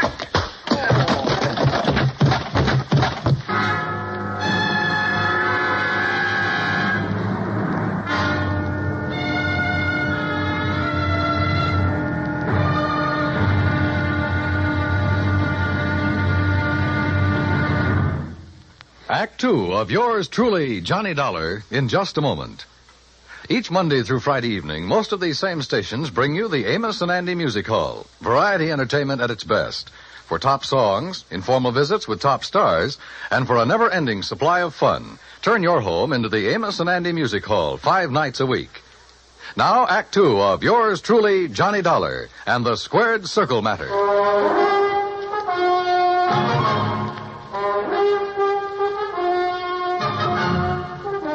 When I came to, the dressing room was dark and quiet. After carefully falling off the table where they'd left me, I groped my way to the light switch, stumbling incidentally over the remains of the chair Ricky Malone had used on me. It was well after midnight, so I left by the dressing room window. The second I reached my hotel room, I put through a long-distance call, hoping Paul Kendrick would be in bed. He was. Yeah, hello? Johnny Dollar. And, Paul, you're right. It'll be murder unless I can stop it. Hey, you awake? Oh, you mean Al Coronado. What's happened, Johnny? Plenty. And listen, that boy is more than punch-drunk. He's had a brain injury of some kind. I'll bet on it. That's what I was afraid of. The tap on the face that knocked him out tonight wasn't enough to hurt a kitten. But a good solid blow would probably kill him. That's why he kept protecting his face. But Ricky Malone is making him keep on? Who else? I just met the gentleman, by the way. Well, what'd he say? Did you question him? Before I could, he cracked me over the head with a chair. Where's he now? Oh, I don't know. What are you going to do? See if the police can track them down. Malone said something about leaving town right away. Keep after him. Did you read that policy carefully? You kidding? I haven't had time. It's an annuity. That much I saw. Beginning in 3 or 4 years, it'll pay Al a nice little income for the rest of his life, if he survives. But the beneficiary named. Yes, Frankie Fortina, who gets the full face value of the policy if Al dies. Johnny. Yeah? I got a rundown on Fortina. You said he was a bookie at one time. That was the least of his crimes. He has a record as long as your arm. As I see it, he owns Al Coronado. Then you're probably thinking what I am. Al hasn't been doing so well lately. He's taken a big drop in class. Isn't making the purses he used to. You know that? Yes.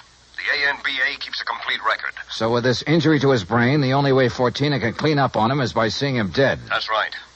Well, what about medical examinations before these fights? Ricky Malone could bribe his own mother, especially in some of the towns where Al has been fighting lately. That's possible, of course. Also, what you and I believe is wrong with Al is one of the hardest things in the world to detect. Yeah, I must admit he looked great when he entered the ring. Okay, Paul, one thing's in our favor. Neither Al nor Ricky Malone knows who I am, outside of being a fight fan. Just so Fortina doesn't learn different. Where is Fortina, by the way? I don't know. So, Johnny, whatever you do, be careful.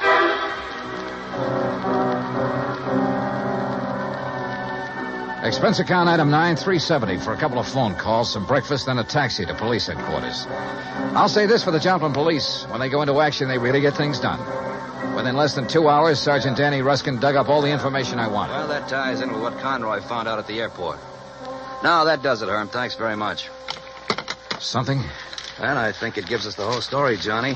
Al and his manager, Ricky Malone, checked out of their hotel, the Rayberry, at 1 o'clock this morning. Just the two of them? Right. There was no third party by the name of Fortina or anything else, just the two of them. They caught the 140 plane for Oklahoma City. Oh. And there they bought tickets routing them to Monterrey, Mexico. Mexico?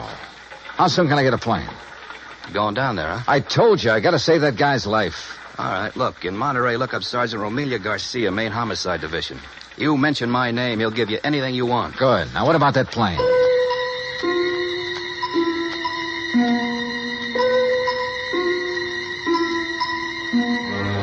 The deal on plane connections turned out to be bad. The best time I could make was by way of El Paso. That's item 10, $127, including incidentals. I finally pulled into Monterey shortly after 8 p.m. I parked my bag at the airport, taxied into town. Item 11, and went straight to main headquarters of the Policia. Sergeant Romelio Garcia was off duty. He'd gone to the fights. Item 12, $4 American for a fast taxi ride to the Plaza del Fisticuffs, or whatever they call it. There, for item 13, $5, I had the sergeant paged over the PA system. After 2 or 3 minutes, a short, stocky, important-looking figure in police uniform strode up to the door. Senor Johnny Dollar? Yeah, that's right, Sergeant. How are you? You Americanos. Now, what is so important I must leave the excellent fights to talk with you, huh? The possible murder of an American fighter right here in your own ring. So what is that to be excited about? Something that happens all the time. It's because the Mexican fight is more better than the Americano fight. So if that is all that is bothering Incidentally, you... Sergeant Danny Ruskin of the Joplin Police. Sergeant Danny. Why do you not say so at the beginning? Well, you didn't give me much of a chance. How is it, my good friend, Sergeant Danny?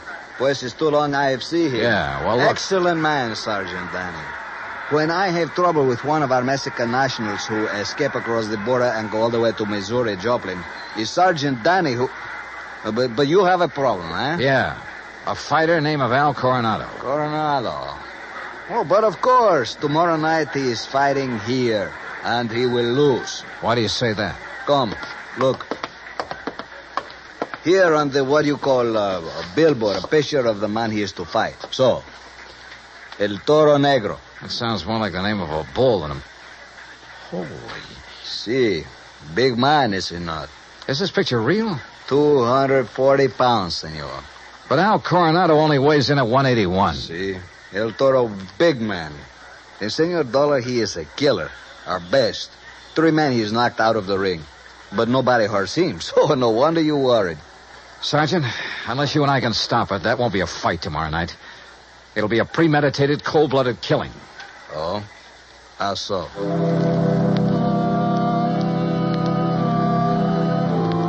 I showed Garcia my credentials, then told him what I knew and what I suspected. But until we have proof of this, senor, to start what you call an international situation, you are not now in your own country, you know. Still, he agreed to cooperate. First thing, of course, was to locate Al and his manager. In this city of nearly 200,000, that could be pretty rough. But he said he'd try. He drove me by the airport to pick up my bag, then to a hotel. And there, as the bellhop unlocked the door of my room, I got a real break. The next door down the hall opened. Hey, kid, how'd you like to bring me up a glass of warm milk, huh? Al Coronado. Huh? Oh, hi. Here, boy. Just put in my bags inside and leave the door open. Gracias, senor. Hey, Al, are you alone? Well, sure. Hey, you're Johnny, ain't you? Yeah, that's right, Johnny, and I want to talk to you. I used to see your rig side all the time up in Hartford, huh? You saw me in Joplin, too. Only you don't remember. Where's Ricky Malone, your manager? Oh, he said he had to go meet somebody. He's always going out. Look, Al, I'm an insurance investigator. Oh? Well, I got some insurance. Yeah. One more fight and somebody's going to collect it. No, Johnny, that's my retiring money. The only one who'll retire on it is Frankie Fortina. Hey, Frankie, he's my owner. You know him? Hey, who takes all the aspirin around here? Me. I get a lot of headaches all the time. Maybe that's why I ain't been hitting so good lately. Yeah. Here, catch this bottle. Hey, now... now look what you did. No, Al. You look what you did. You missed that bottle by 3 inches. For the same reason you haven't been hitting well. Why you have these headaches. All right, I'll give it to you straight. You've had a brain injury, Al. One good wallop on that head'll kill you.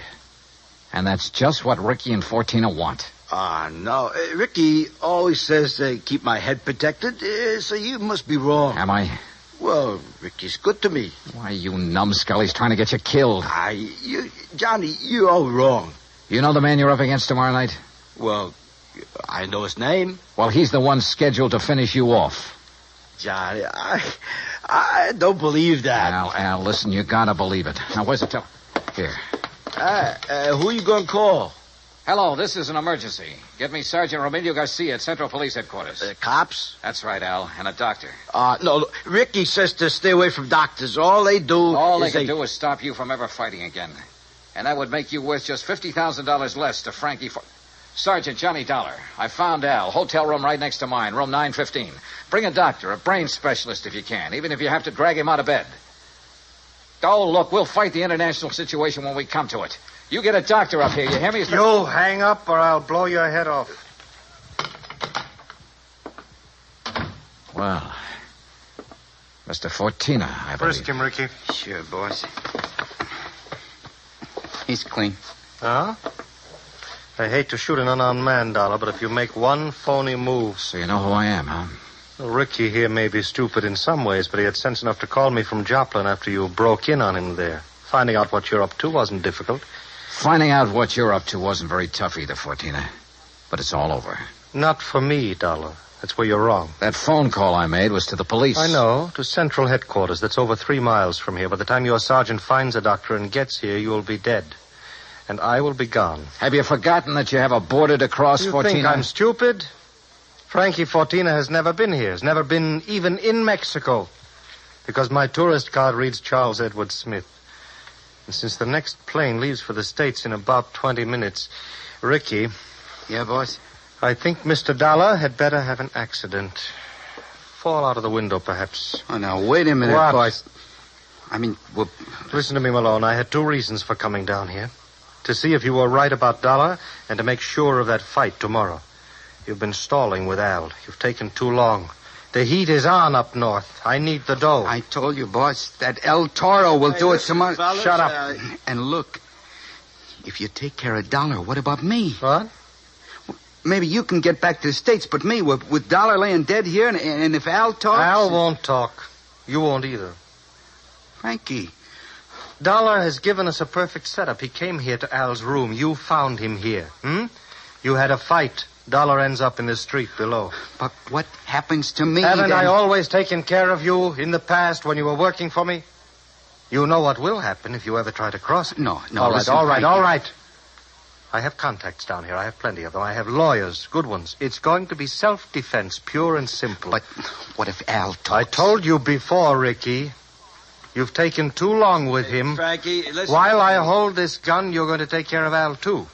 The way you should have a long, long time ago in his fights. I don't No, understand. no, listen to me, Frankie. You listen. I can't You've been do in it. this whole thing just as deep as I have, and deeper. Because you're the one who's kept Al fighting. You've paid off all those phony medicos. You set him up for this El Toro tomorrow night. You'll do it, Ricky. No. Then I'll use the gun on all three of you. Frankie. You're out of your mind, Fortina. Am I? It'll still look like a fight between you and Ricky. Boss. Al just happened to get hit accidentally by the gun that will be found beside your body. Boss. Hmm? Boss, I'll do it. You bet you will. I'll do anything you say if you'll just help me get out of it. Okay. Go ahead. Dollar is first. And, brother, if you think it's going to be It's easy... either the window or this gun, Dollar. So far as you're concerned, I don't care which. Go on, Ricky. Okay, Just remember, boss. your own life depends on it. You bet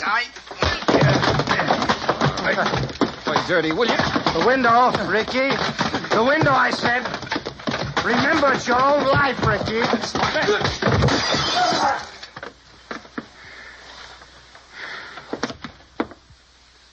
All right, Fortina. So you have got a gun. Al. Yeah, Johnny, I hit him. Well, don't be. Si, Senor Dollar, with one very fine, clean left hook. While Fortino was watching you and the unfortunate Ricky. Yeah. You got here a little late, Garcia. You see, but tell me, Senor, what makes you think this Al Coronado has lost his punch? Expense account item 13, $100. Legal expense, mainly a deposition for a lawyer to take to court.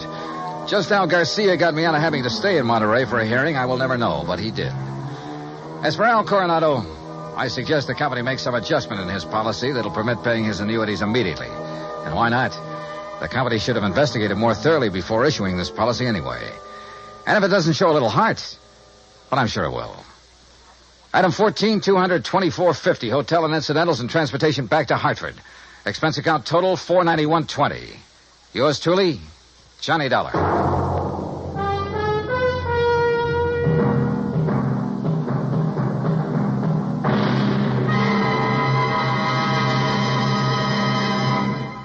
Now, here is our star to tell you about next week's story. Next week, a fast trip to the West Coast to an impossible case involving an impossible man.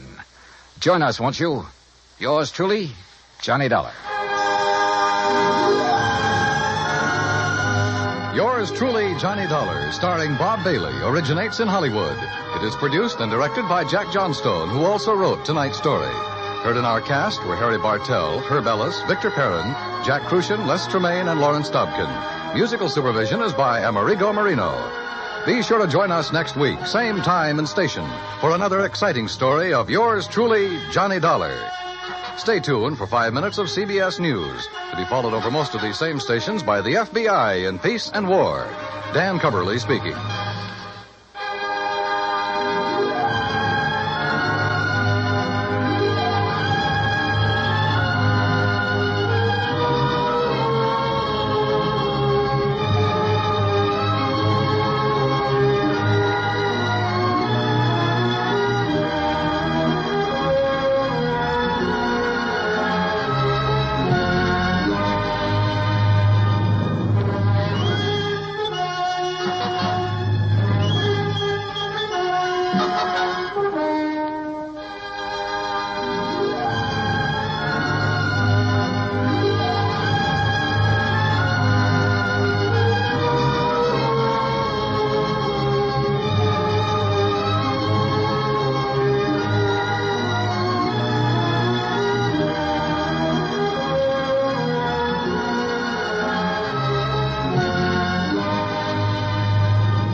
From Hollywood, it's time now for...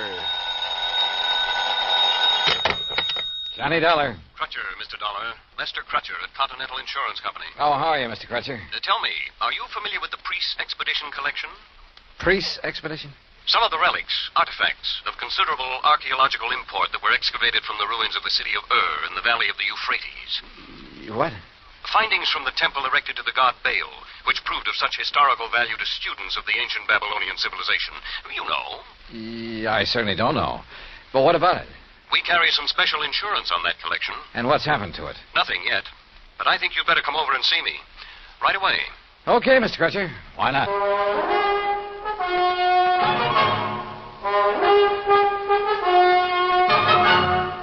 Bob Bailey in the exciting adventures of the man with the action-packed expense account. America's fabulous freelance insurance investigator. Yours truly, Johnny Dollar. And now, Act One of yours truly, Johnny Dollar.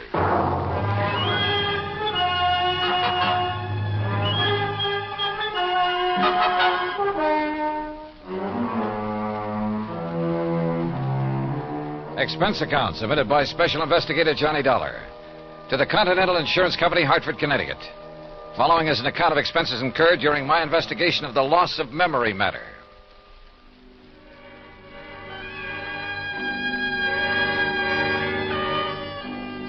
Ancient Babylonia, Crutcher had said. So on the way down to his office, I stopped off at the library for a good look at the encyclopedia. And I learned that what was once Babylonia is now a part of the country of Iraq, one of the hot spots in the Middle East. Good. There might be some action, even international intrigue. On a map, I found the location of the long-forgotten city of The confluence of the Tigris and Euphrates River near the Persian Gulf was where it was. Romantic names, all of them. And not too far away, the exotic city of Baghdad. Yes, at long last, a trip to the Middle East. Middle East? Well, that's what the map said, Mr. Crutcher. Near west is more like it, Dollar. Huh? You must have misunderstood me. The relics from the temple of the god Baal I mentioned are presently in the little town of Lakeview. Lakeview? Yes, right here in Connecticut. I guess I did misunderstand. They're owned by a Mr. Alvin Peabody Cartwright, who, I might venture to say, is a crackpot of the first order, but who happens to have placed a great deal of insurance with us on his life, property, art collection, and so forth. I see. You mentioned a priest's expedition collection. Of rare scrolls and tablets, principally, taken from excavations along the bank of the Euphrates River. Some of them over 4,000 years old, all of them of great historical and archaeological value. Here, this is a relatively unimportant piece that Mr. Cartwright gave to me some years ago.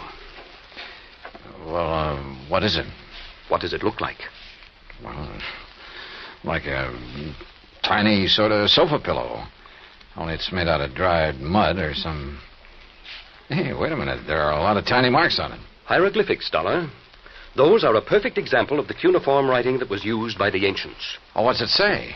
Has anybody deciphered it? It's a receipt for 24 fat sheep, 12 oxen, and 12 goats that were taken to the temple for sacrifice to the great god Baal.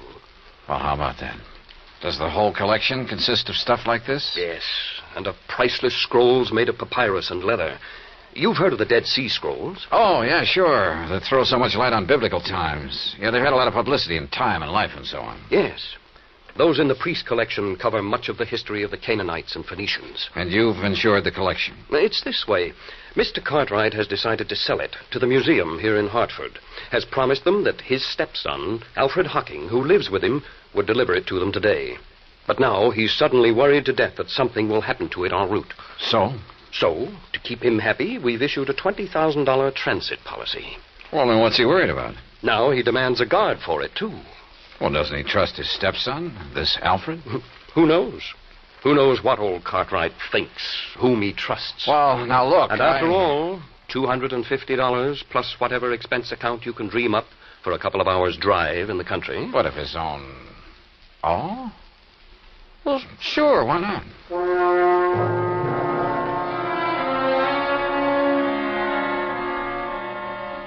Expense account item 2, $50 deposit on a rental car in which I probably headed north and west on Highway 44. The 50-odd mile drive to Lakeview was easy and pleasant. Finding Cartwright's home was also easy. It sat prominently atop a hill on the outskirts of the little town with perhaps 2 acres of ground around it. All of it looking worth a lot of money, yet rather seedy and run down. Alvin Peabody Cartwright himself greeted me at the door. I take it you're Mr. Dollar. That's right. Mr. Cartwright? Let me see your credentials. Oh, well, yeah, sure.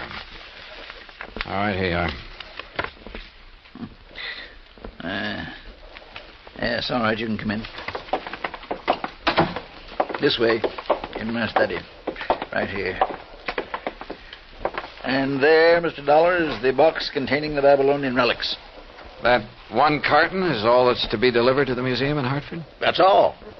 Young man, the contents of that sealed carton are worth $21,000, and it's sealed, you understand, so that neither you nor that worthless stepson of mine can get your hands on any part of it. Alfred, this is Mr. Dollar. Alfred Hockey. Hi, Dollar.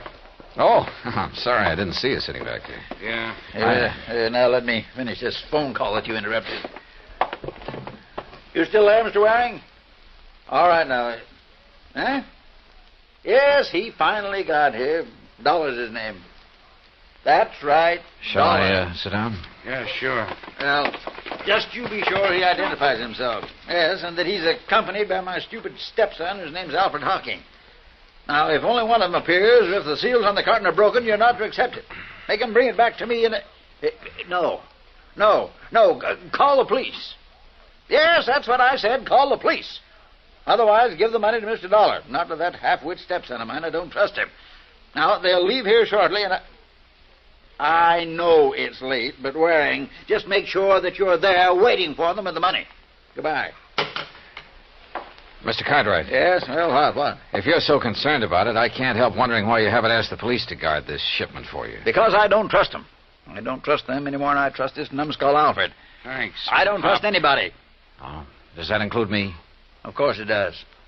Why do you suppose I'm having both of you take it over there? I'll tell you why. To keep an eye on each other. Now, get yourselves out of here and on the way to Hartford. Just be sure you bring that cash right back here to me tonight. You mean check, don't you? I mean cash. I don't believe in checks. I don't believe in banks. I don't trust them. I've kept all I have in my big safe here in the house for the past 47 years, and I intend to continue keeping it there, where I can watch over it myself. Now, go on, you and this dumb Alfred. Get out of here. Dumb, Alfred? I'm not so sure. On the other hand, as we drove back toward Hartford with Alfred at the wheel, he said he knew a backcountry shortcut. I decided he just wasn't as clever as he'd like to be. Hey, take it easy, Al. I'll give it to you straight, Dollar. I'd hoped the old buzzard would let me make this delivery alone. Because believe me, if he had, he'd never see one red cent of that 21 grand we're going to pick up. I take it you and your stepfather don't get along too well. That's putting it mild.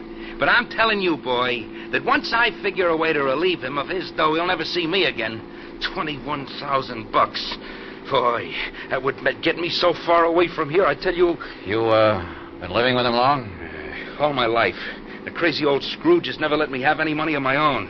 And me, I got a right to blow myself, have a little fun, as much as anybody. Well, maybe he thinks you ought to work for it. Hey, now, you better slow down, Al. Work, did you say?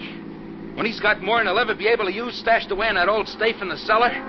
Why should I have to work? Hey, I said take it easy, Al. Why don't those trucks stay off those back country roads? Oh, now, Al. Why should I work when all I need to do is to get my hands on some of that pile he's got in the safe and I can live like a king? He'll never spend it. And he'll never leave it to me when he kicks off. That's why I haven't knocked him off myself, but believe me, Al, look, just stop this crate and let me take the wheel. Yeah, why? Oh, with all your ranting and raving, you're all over the road. Sure, okay. Sure, you can drive. Well, stop. Sure, I'll stop. Look out, we'll skid. Let us skid. Look out!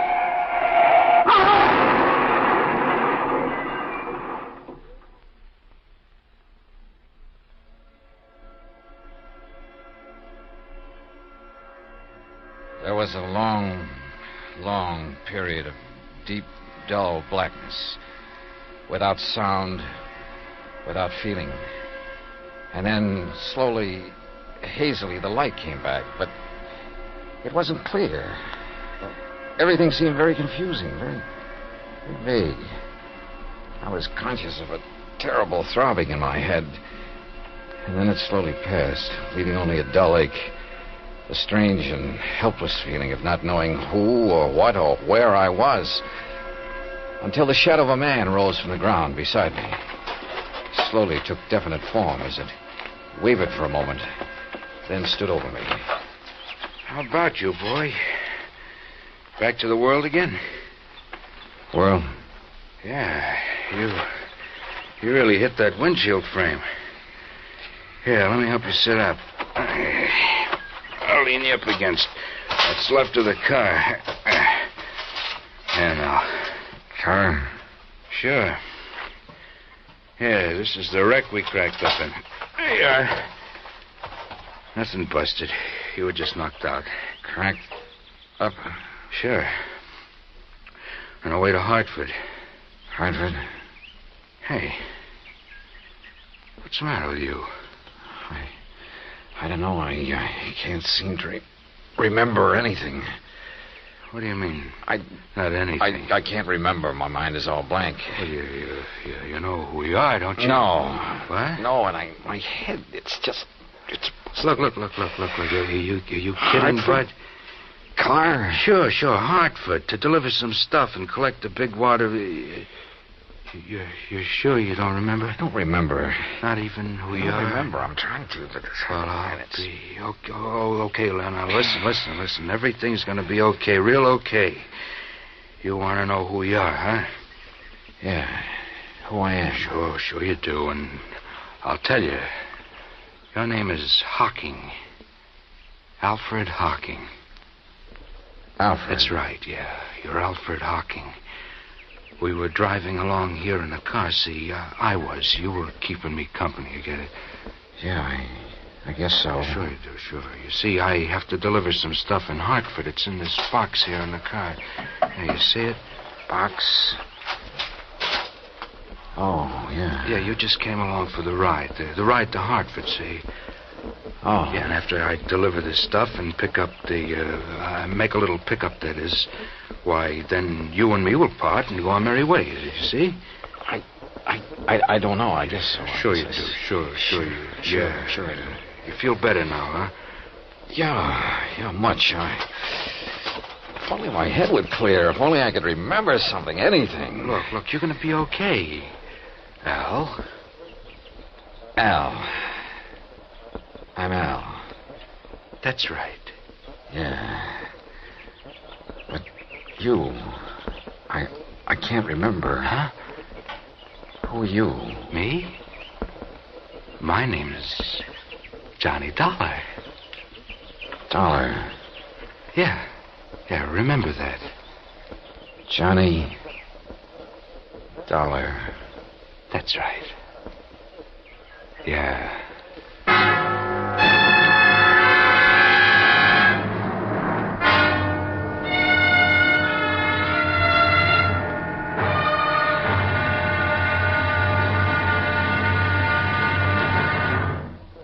Act Two of yours truly, Johnny Dollar, in a moment. We sometimes wonder, what is the life of a human being really worth? Not too much? Or maybe a great deal? Does it depend on whose life it is? Whatever the answer, one thing is certain. Fred Hargesheimer, since World War II, has felt that his life is worth quite a lot of gratitude. During the war in the Pacific, about June of 1943, Lieutenant Hargesheimer had his P-38 fighter plane shot out of the sky. Badly wounded, he bailed out over a tiny island, New Britain. It looked pretty small from where he hit the silk, but he found it much bigger when he hit the ground. It was bigger, and in complete control of the enemy. But Hargesheimer was lucky. After a month of lonely hiding, he was found by a group of friendly natives from the village of Nantambu. They cared for him and successfully hid him from enemy patrols for the next 4 months at the risk of their own lives. Then Hargesheimer was able to make it back to civilization. For the next 17 years, Fred Hargesheimer thought about those wonderful people of Nantambu. 12,000 miles away in the United States of America, Hargesheimer put a great plan into effect. He made speeches, took up collections, sold jewelry belonging to his family, and worked out a way to bring a bit of civilization and happiness to the little village of Nantambu. Needless to say, the villagers gave him a spectacular welcome upon his return. Fred Hargesheimer showed his gratitude to the people who had saved his life. But life is worth little without freedom, the right of all men, everywhere. Now, Act Two of yours truly, Johnny Dollar, and the Loss of Memory Matter.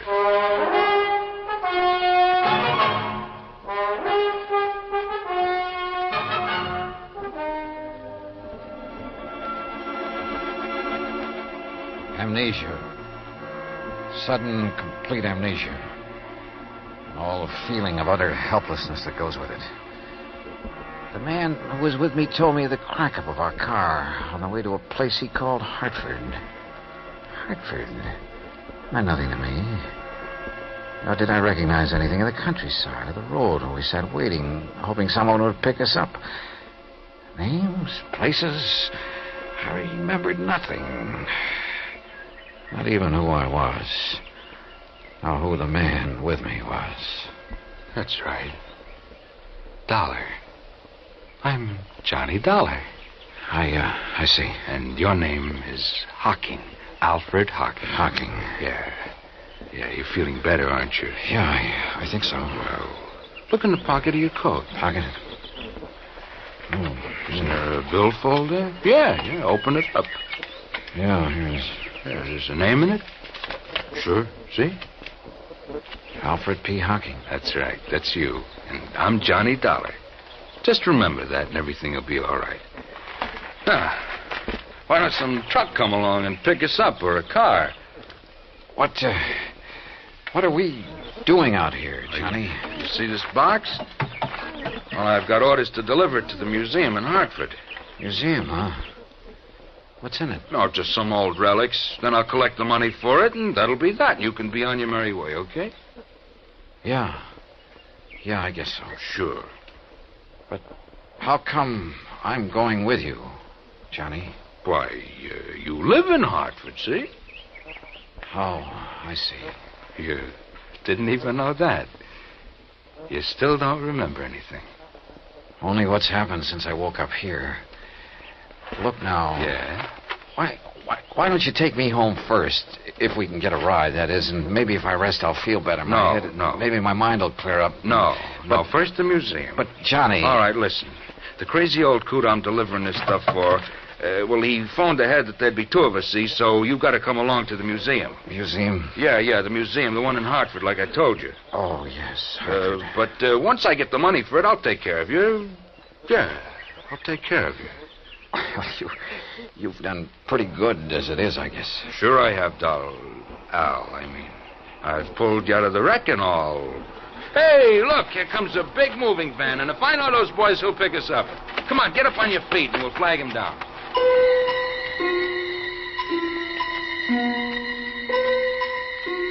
The helpful driver of the big cross-country truck picked us up and was all for getting me to a hospital before anything else.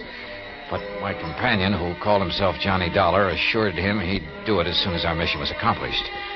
So the driver agreed to take us directly to the museum Johnny had mentioned. Johnny Dollar. The name had a strangely familiar sound, but I couldn't remember. Finally, in the city, they told me it was Hartford. We pulled up in front of a large, rather imposing granite building. You sure somebody will still be there waiting to meet you, mister? It's getting pretty late. Don't worry, driver. There'll be somebody, all right. Okay, but you sure you don't want me to wait and take your friend Al to a hospital? Like I told you, the minute we're through here, I'll take care of him. Come on, Al. Sure. Thanks, driver. Yeah, thanks. It's okay, boys. If I couldn't give somebody in trouble a hand, I'd have no business driving this rig. 20. Here's your package. Oh, thanks again. Now, come on, Al. Okay, Johnny. I'll do all the talking, and you just remember who you are. Sure. Let me help you carry that. You just push the bell button there beside... Well, it's about time. Which of you is Mr. Dollar? That's me. Hi, Mr. Waring. Here's my credentials. Yes. Then you... Al Hocking. Oh, yes.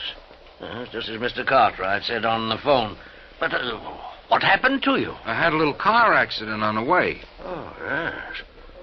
Are you feeling all right, Mr. Hocking? Well, Oh, sure. I'm going to take care of him as soon as we leave here. So, if you don't mind, you've got something for me, haven't you? Of course. Seals are still intact. Sure are, in spite of the accident. Oh, very well. If you'll step inside, I'll give you the money. Good. Come on, Al. I must confess my bewildered mind was somewhat puzzled at what happened next. Mr. Waring opened a small wall safe and handed my companion a package. From it, he extracted and counted almost greedily $21,000. He signed a receipt, accepted a receipt for the packet of bills. Then we left the museum and hailed a taxi. Hey, buddy, you know a drive-your-own-car place that's still open? Sure do. Then take us there, and there's an extra fin for you if you step on it. Right you are. Johnny, can't the cabbie take me home first? I said I'd take care of you, didn't I? All right, now, don't ask any questions. We haven't got time. Maybe I had lost all memory. Maybe my mind was befuddled, confused. The pain in my head nearly driving me out of whatever sanity I'd retained. Nonetheless, I had a strange feeling that things weren't what they should be. Still, my friend, this Johnny Dollar who'd saved me from the wrecked car. If only I could remember things from before we cracked up. There was something strange, too, in the way he slowly, painstakingly signed the application for the drive-your-own-car, looking carefully all the while at the license he pulled out of his pocket. Then a few minutes later, we were on the road again, and we were heading, according to the highway signs, out of town and toward a place called Danbury on Route 6. These rental cars could stand a little souping up. Look, Johnny, I thought you were going to take me home. I am. But you said I live in Hartford. Listen, if I know that stepfather of yours, the sooner we get out of the state. What? What were you going to say? Nothing. Now, listen. I got to get you to a hospital, see, and the best one I know is over the line in New York. You want to get your memory back, don't you? Yeah, sure, but now look, Al. Huh? What'd you say? That's funny. I called you Al. What's funny about it? Sure you aren't beginning to remember things, huh? How about it? I wish to heaven I could. But now, look, Johnny, there's something funny about all this. I may be a bit muddled after that crack-up we were in, but it seems... You are muddled. That's the reason you're getting crazy ideas, but don't. See? Just quit thinking and relax so you might do something you'd be sorry for. Yeah. Real sorry. This determination of his to get across the state line. Things were wrong, and I knew it. But I didn't know why. A man's judgment is based on his experience, or his reasoning powers, based on things he's done or that have happened to him, or, at the very least, on things he's known about in the past. And all of my knowledge of the past was gone from me. Anything I might do or say at this point would probably be wrong. So how could I argue with this Johnny Dollar? What's more, he had a gun. I'd felt it in his pocket when he bumped against me. Perhaps if I had a gun, I could stop him. Demand an explanation. I felt that I should. Why? I didn't know why, but somehow. Johnny? Yeah? Why are you so anxious to get into another state? I told you to get you to a hospital. Now shut up. Oh, listen to me. Don't ask questions. Just leave everything to me. Well, why is driving all this distance, 50 or 60 miles now, better than if you'd taken me to a hospital or doctor back in Hartford? I told you to stop asking questions. Yeah. Johnny, why do you carry a gun? Why shouldn't I? Don't worry about it. Are you supposed to? Sure. I got a permit, so forget it. Let me see it. Hey, what is this? Later. Now. Later, I said. Then I don't believe you. All right, then here. Look in this card case. I looked. In Johnny Dollar's card case. His driver's license, business cards that said he was a freelance insurance investigator. And again, something vaguely familiar stirred in my cloudy mind. You find it yet? And then an identification card with thumbprint and snapshot. And the picture was not of the man beside me. Instinctively, I leaned over to look into the rearview mirror, to look at myself. But he pulled the gun from his pocket, and before I could do it, he struck me hard across the head.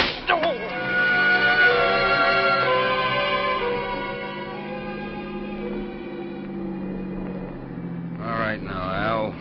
We're gonna stop. You hear me, Al? Yeah.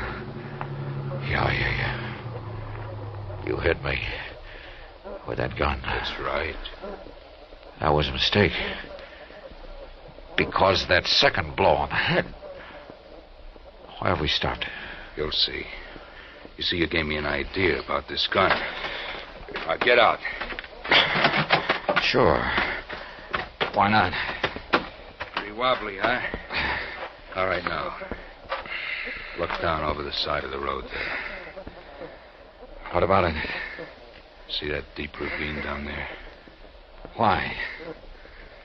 Al? That's why.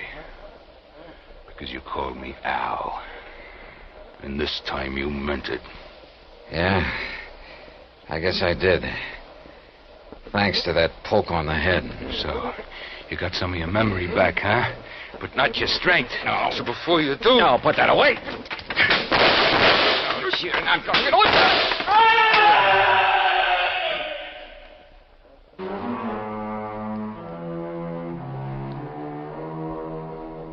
Expense account total so far, $95 even, including doctor bills.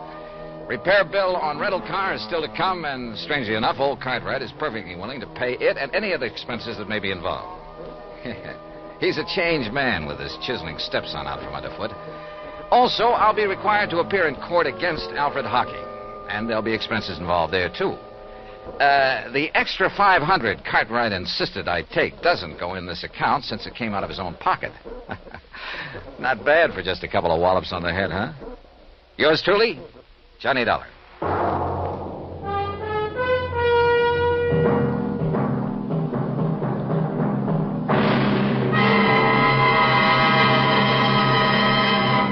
Now, here is our star to tell you about next week's story. Next week?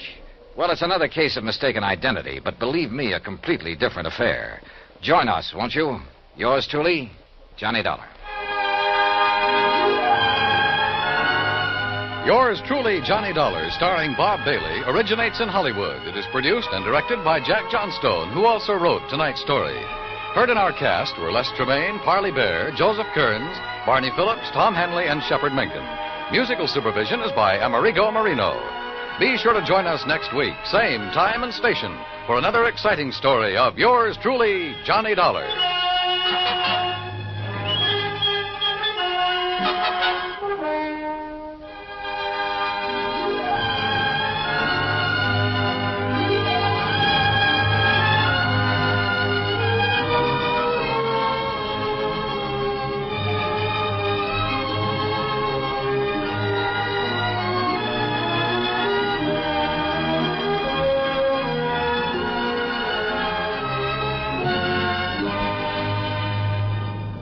This is the United States Armed Forces Radio and Television Service.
From Hollywood, it's time now for...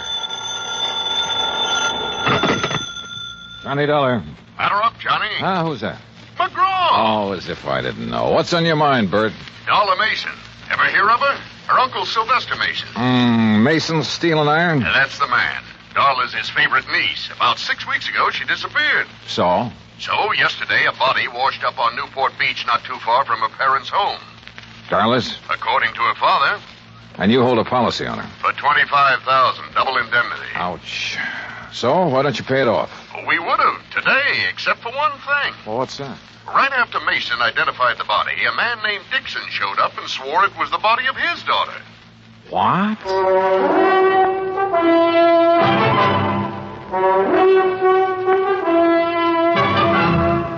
Bob Bailey in the exciting adventures of the man with the action-packed expense account. America's fabulous freelance insurance investigator. Yours truly, Johnny Dollar.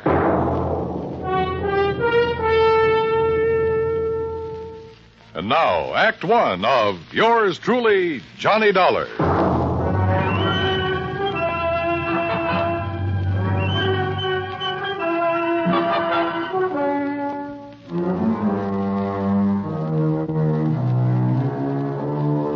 Expense account submitted by Special Investigator Johnny Dollar to the Providential Assurance Company, 393 Dewey Avenue, Hartford, Connecticut.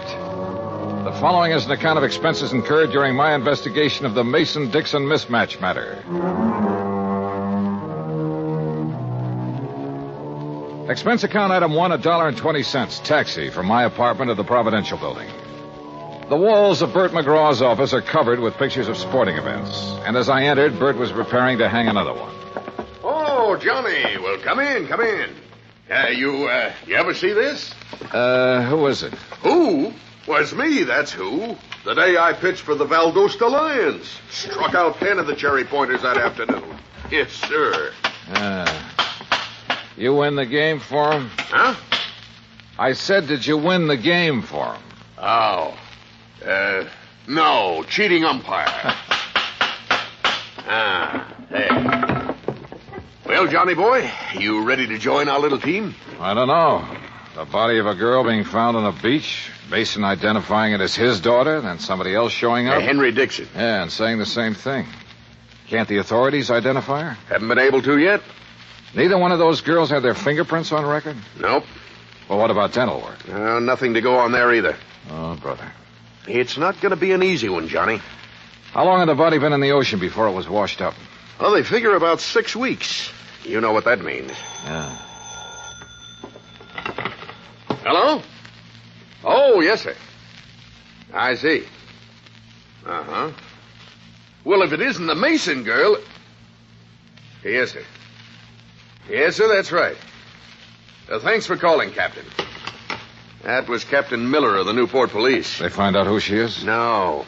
So if it is the Mason girl, we're going to have to pay out $50,000 on the double indemnity clause. You aren't surprised, are you? No, I didn't think she died from a natural cause. But I didn't think it'd be from a gunshot wound either. What kind of a gunshot wound? A 38, right through here. How old did you say the Mason girl was, Bert? Oh, around 20. Dixon girl, too. Both of them pretty, full of life. At least they were. When did the Mason girl disappear? Oh, about 6 weeks ago. And the Dixon girl? Well, she's been missing about 3 months. Well, one of them's still alive. I'll try to find her. Bert gave me all the information he had on both the Mason and the Dixon families. I took a cab back to my apartment. That's expense account item 2. Item 3, $18.10, transportation, Hartford to Newport, Rhode Island.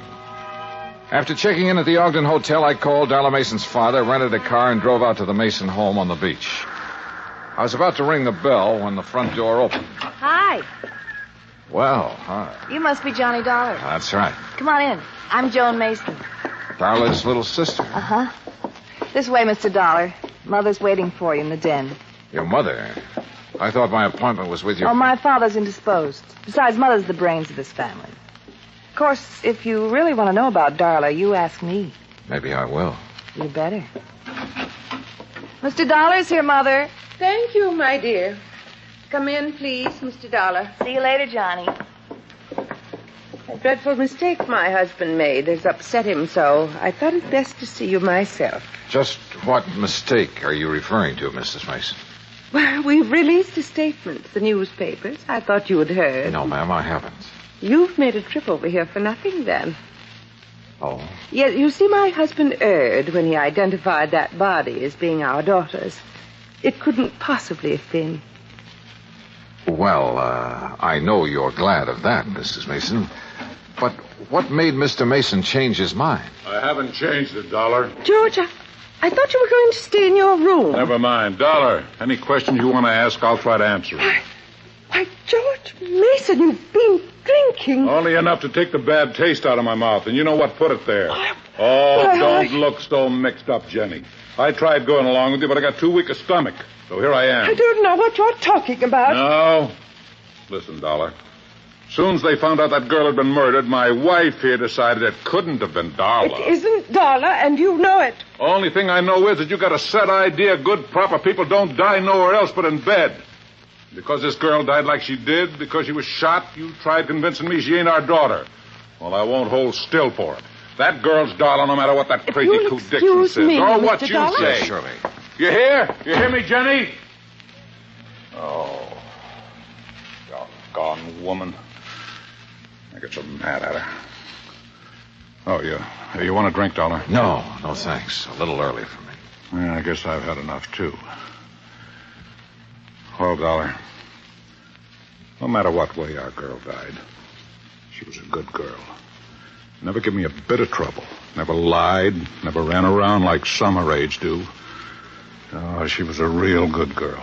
Mr. Mason, the police haven't been able to make a positive identification. I know that. Well, would you mind telling me why you're so certain that girl is your daughter? Oh, of course not. First thing, Darla had no reason to run off. She had everything I could give her. Charge accounts all over the place. Everything money could buy. So she had no reason to leave here like she did. Where was she last seen? At the Newport Yacht Club, at the bar. Younger daughter Joan saw Darla talking with a stranger. When she walked out of the club, it was the last anybody ever saw of her. Well, Mr. Mason, do you have a picture of your daughter that I could borrow for a few days? Yeah, I might be able to find you one. What do you want with it? I'm going to try to find her. You what? Dollar, you... Or find the Dixon girl. Oh, yeah, I see what you mean. Well, you might locate Ruth Dixon somewhere. Do you know the Dixons, Mr. Mason? No, I never heard of them before this happened. What about Ruth Dixon? Could Darla have known her? Oh, of course not. Are you sure? I mean, isn't it possible that in a small community like this one... No, it's not possible. Dollar, we're the Masons.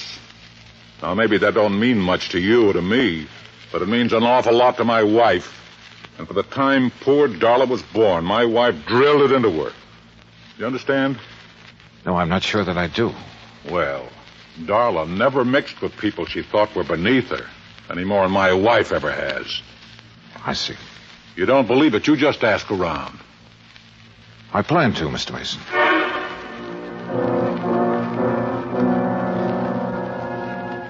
Mason found a small snapshot of his daughter. I took it and drove back to town. Expense account item 4, 10 cents, one phone call to Henry Dixon. 20 minutes later, I walked through the knee-high weeds that surrounded the Dixon home. Standing on the front porch waiting for me was a tall, thin man. Afternoon. Mr. Dollar? Yes, that's right. Well, I'm glad to know you. Sit down. It's such a nice day, I thought we could talk out here on the porch. Fine with me. Dollar. Yeah? Look, this whole thing hasn't been easy on my wife.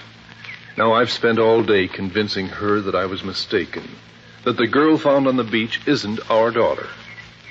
You really believe that? Oh, I do, and so does my wife. And for the first time in days, she's almost her old self again. Henry? Oh, on the porch, Lucille. Mr. Dollar's here. Oh, my. It's a beautiful day, isn't it? Oh, Lucille, this is Mr. Dollar. Oh, pleased to meet you, sir. Thank you, Mrs. Dixon. Well, sit down, Mr. Dollar. Just anywhere. Oh, Henry built these chairs himself. I wanted to put them in the house, but Ruth, she just wouldn't have it. Yes, Mr. Dollar. I'm not at all sure why you want to see us. Ruth wasn't insured. We never could afford to take out a policy on her. Well, we did once for her college fund. You remember, Henry? Yes, but when I was forced to slow down, we had to cash it in, all except about $1,000, that is. Back in St. Louis, my husband was a school teacher, Mr. Dollar. A fine one. But the doctors made him give it up because of his heart. Oh, I see. How long have you folks lived in Newport? 5 years and 4 months. Mrs. Dixon, I imagine you remember just about everything that happened the day Ruth disappeared, don't you? Oh, my, yes. Well, did your daughter seem to be upset or emotionally disturbed in any way? No more than usual. Well, Ruth was spoiled, Mr. Dollar. Before Henry had to leave his job, we had the money to buy her nice things.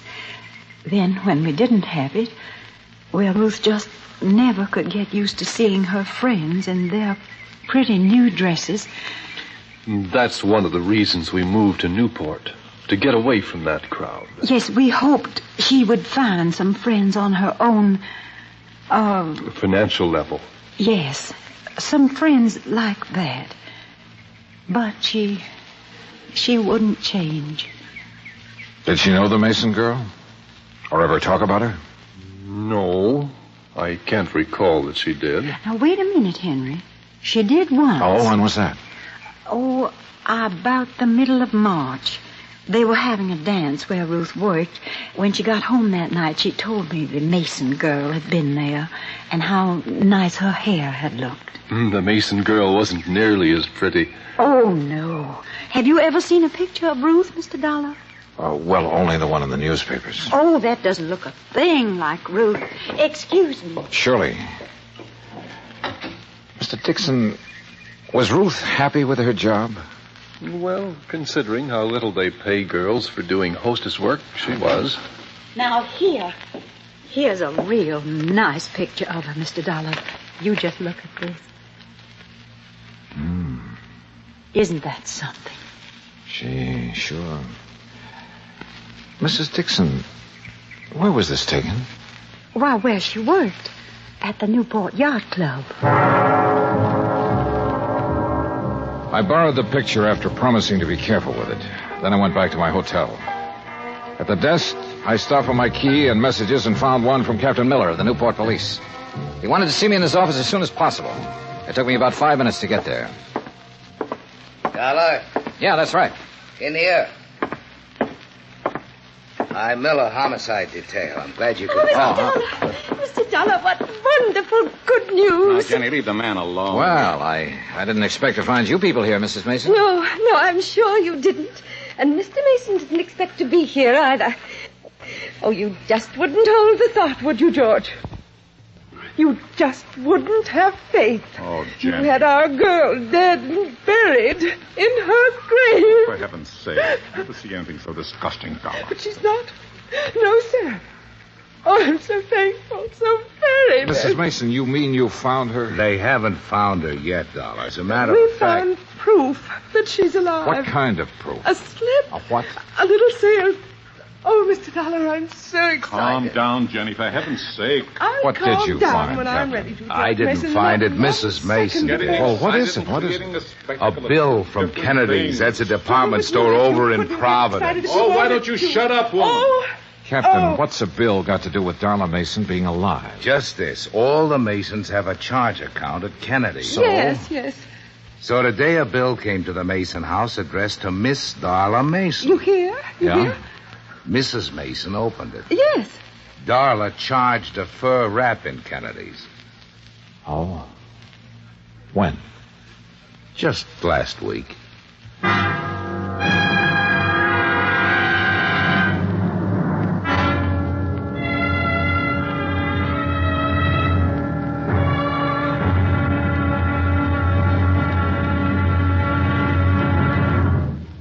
Act Two of yours truly, Johnny Dollar, in a moment.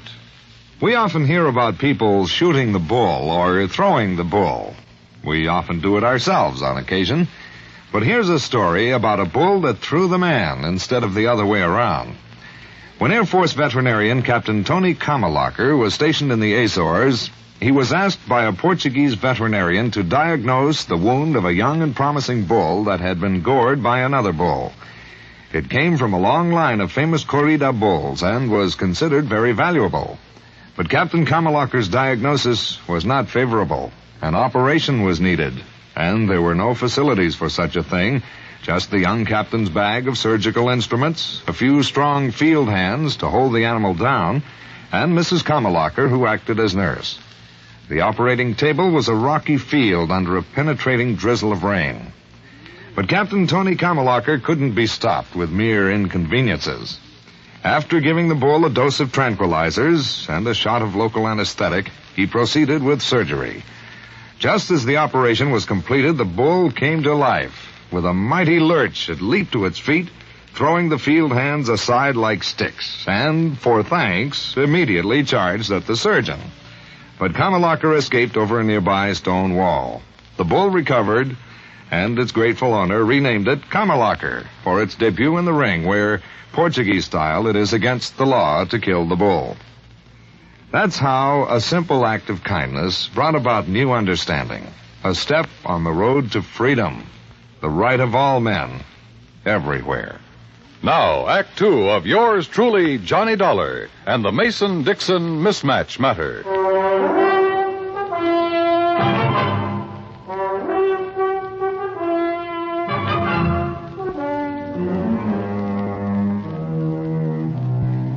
After telling me that the Mason girl had used one of her charge accounts just 5 days before the body was discovered on the beach, Captain Miller produced the original sales slip. Written across the bottom of it was the name Darla Mason.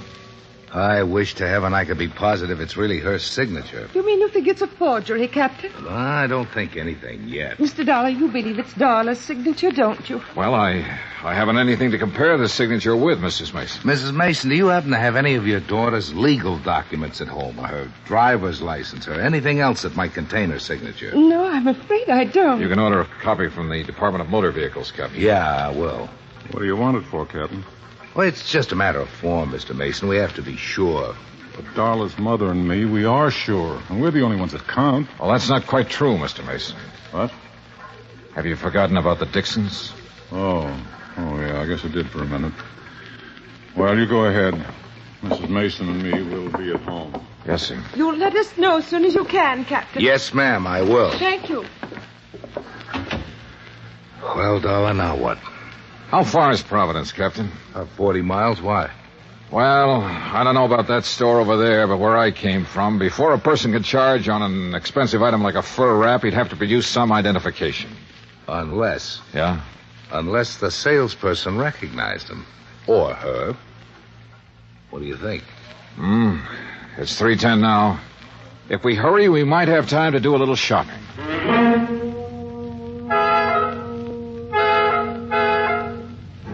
We made it in an hour and a half. The first salon at Kennedy's is on the second floor, back, away from the escalator. I remember her quite well, Mr. Dollar. And you're sure it was Darla Mason? Oh, yes, I know, because I was so surprised to see her. Oh, how's that? Well, I read the papers, Mr. Dollar. I knew she'd been away. Had you ever waited on her before, Miss Trumbull? No, I had not.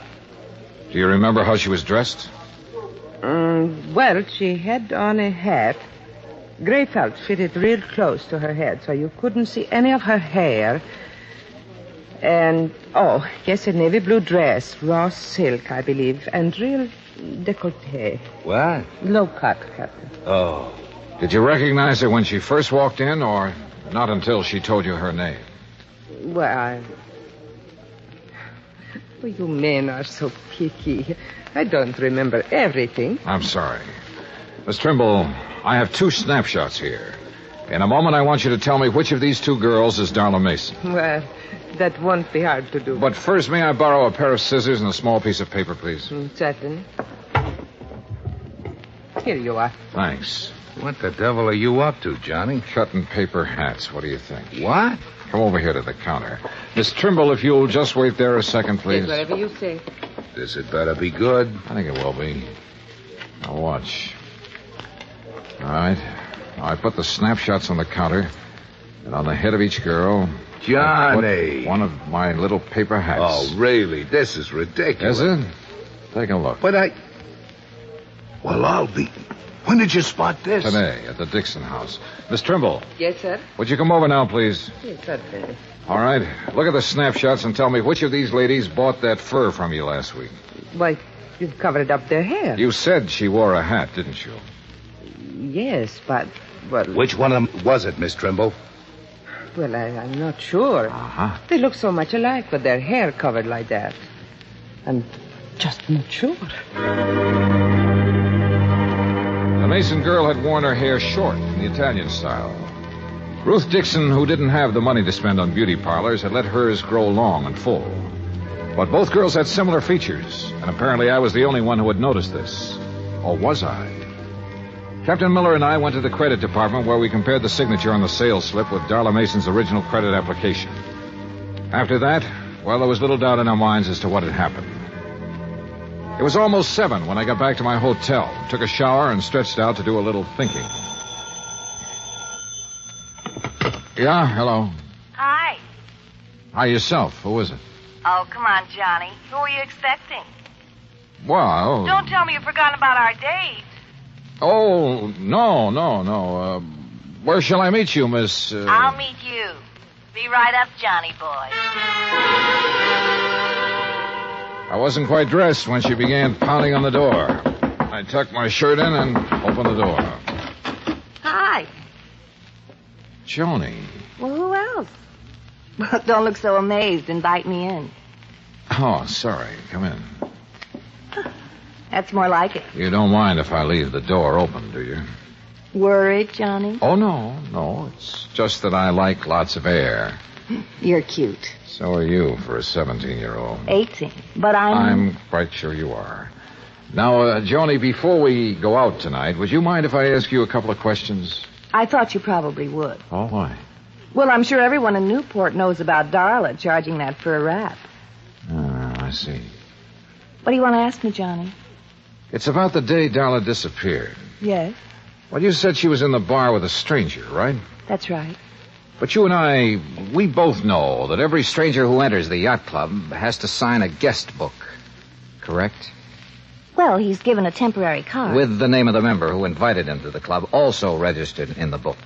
You're very clever, Mr. Dollar. Why did you lie to the police and your parents, Joni? Darla's my sister.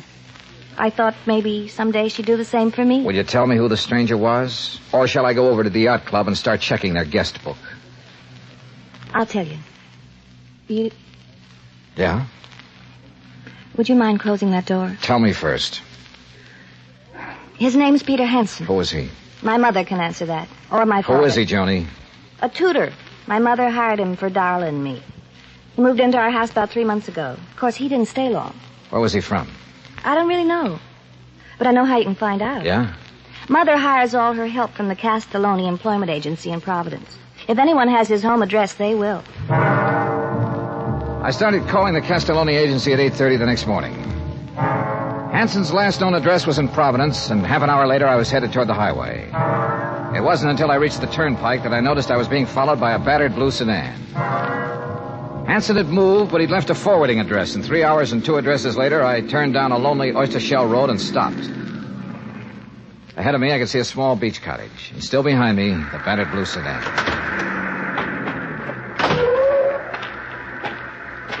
You make it real easy for a man to follow you, Mr. Dollar. If I had known it was you, sir, I wouldn't have. I hope you don't mind my tagging along like this. Mr. Dixon. Now, wait. I know what you're going to say. But let me say this first, Mr. Dollar. I've waited around, wondering if it was our girl you would find or the other one for so long. Well, I just couldn't anymore. I had to do something. You understand that, don't you? Yes, sir, I think I do. Good. Well, then, you go on about your business, and I won't bother you. You go on up to that house, and I'll wait right here. Go on now. Yes, sir. I wasn't sure who or what I would find in that beach house, but I was sure no amount of talk could persuade Mr. Dixon to leave until I did. I knocked on the door for a good minute before it finally opened. Yeah? Mr. Hansen? Yeah, what is it? My name is Dollar. I'm an insurance... Insurance man? Oh, I thought... Honey, it's just an insurance salesman. Look, Dollar, even if I had the money, I wouldn't buy any insurance from you. You come around too early. You didn't let me finish. Huh? I'm not a salesman. I'm an investigator. Oh. Hey! Oh, give it up, Hansen. No! Honey! Honey! Pete, don't let him. You can't stop me, Hansen. You want to bet? Yeah. Good, Pete. Pete, no! No! Oh, Pete. did you have to find us? Why? Why did you disappear? You know how much trouble you've caused? I can read, I know. It didn't bother you? Your family not knowing whether you were dead or alive? Not a bit. I'd be happier if they thought I was dead. Oh, Dolly, you don't mean that. I proved it, didn't I? I'm not sure. Why did you disappear? Because I was bored. Tired and sick of living like my family makes me live. And how's that? Come out here. You see those birds? The seagulls, yeah. Beautiful, aren't they? You know why? All right, why? Because they're free. Because they can live any way they want with no responsibilities, no reputation to worry about. Oh, boy, how I envy them. Mr. Dollar. We're around back, sir. All right, now you tell me something. Sure. How'd you know that wasn't me they found on the beach? Because of that fur wrap you charged at Kennedy's. But how did... I told them to send the bill here. They didn't. It went to your house. Oh, no. Somebody sure goofed. Yeah, darling. You sure did. Mr. Dollar, are you all right? I thought... Oh. Mr. Dixon, Mr. Dixon? Yes, darling. He followed me here hoping I'd lead him to his daughter. Oh. Gee, Mr. Dixon, I'm sorry if there's anything I can do. My daughter was fine. Decent. But you... Oh, Mr. Dixon. After what you did to your parents and to us, making us wonder for so long, not knowing whether it was you or our daughter who was dead. Believe me, I wish it were you.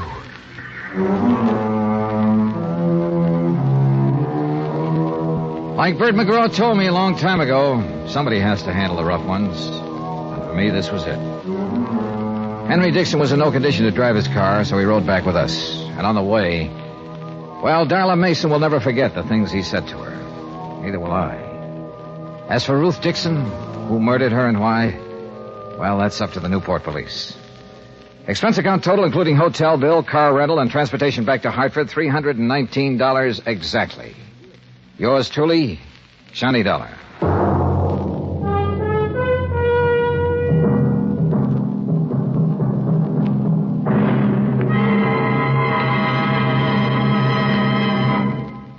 Now, here's our star to tell you about next week's story. Next week? Well, I suddenly found out there was more to this case I just finished. More. The really tough part. Join us, won't you? Yours truly, Johnny Dollar.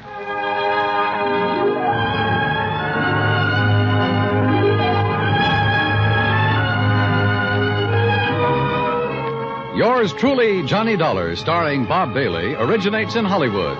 Written by Charles B. Smith, it is produced and directed by Jack Johnstone. Heard in our cast were Virginia Gregg, Mary Jane Croft, Jeanette Nolan, Gene Tatum, Frank Nelson, Will Wright, Austin Green, and Marvin Miller. Musical supervision is by Amerigo Marino. Be sure to join us next week, same time and station, for another exciting story of yours truly, Johnny Dollar.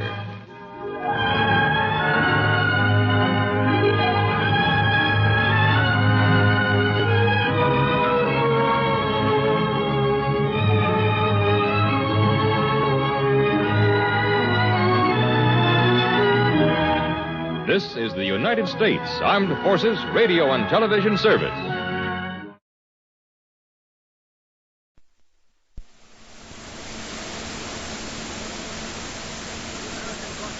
The American Broadcasting Company presents Pat Novak for Hire.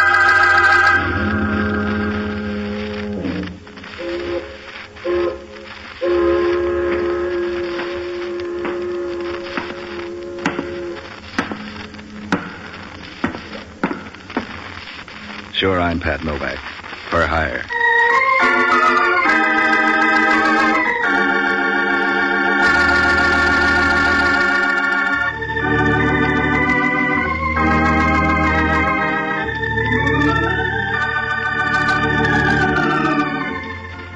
That's what the sign out in front of my office says, Pat Novak for hire. It's about the only way to make a living down on the waterfront in San Francisco.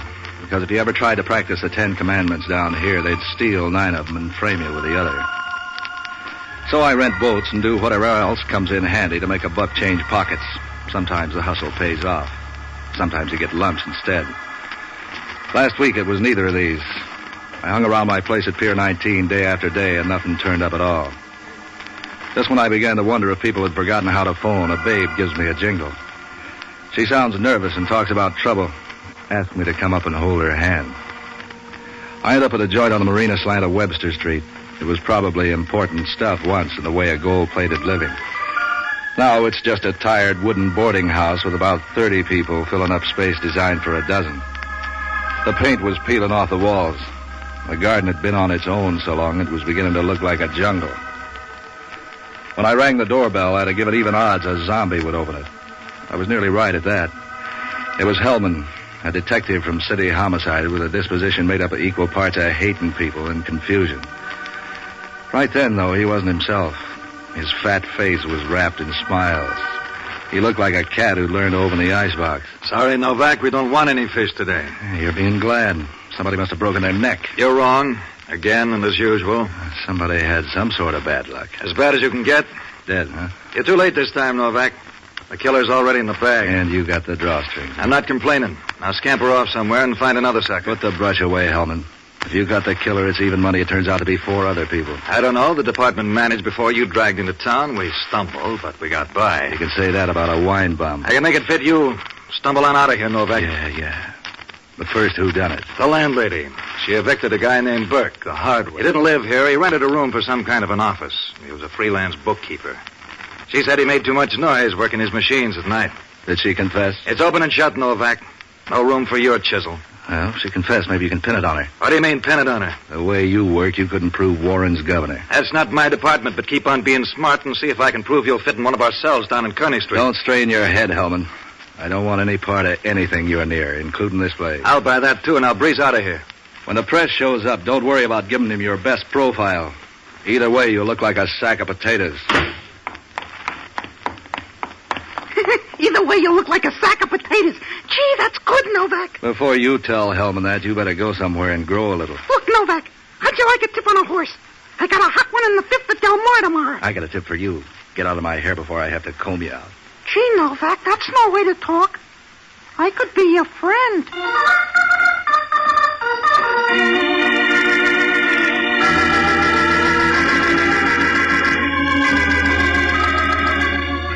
The guy was small, even for a midget.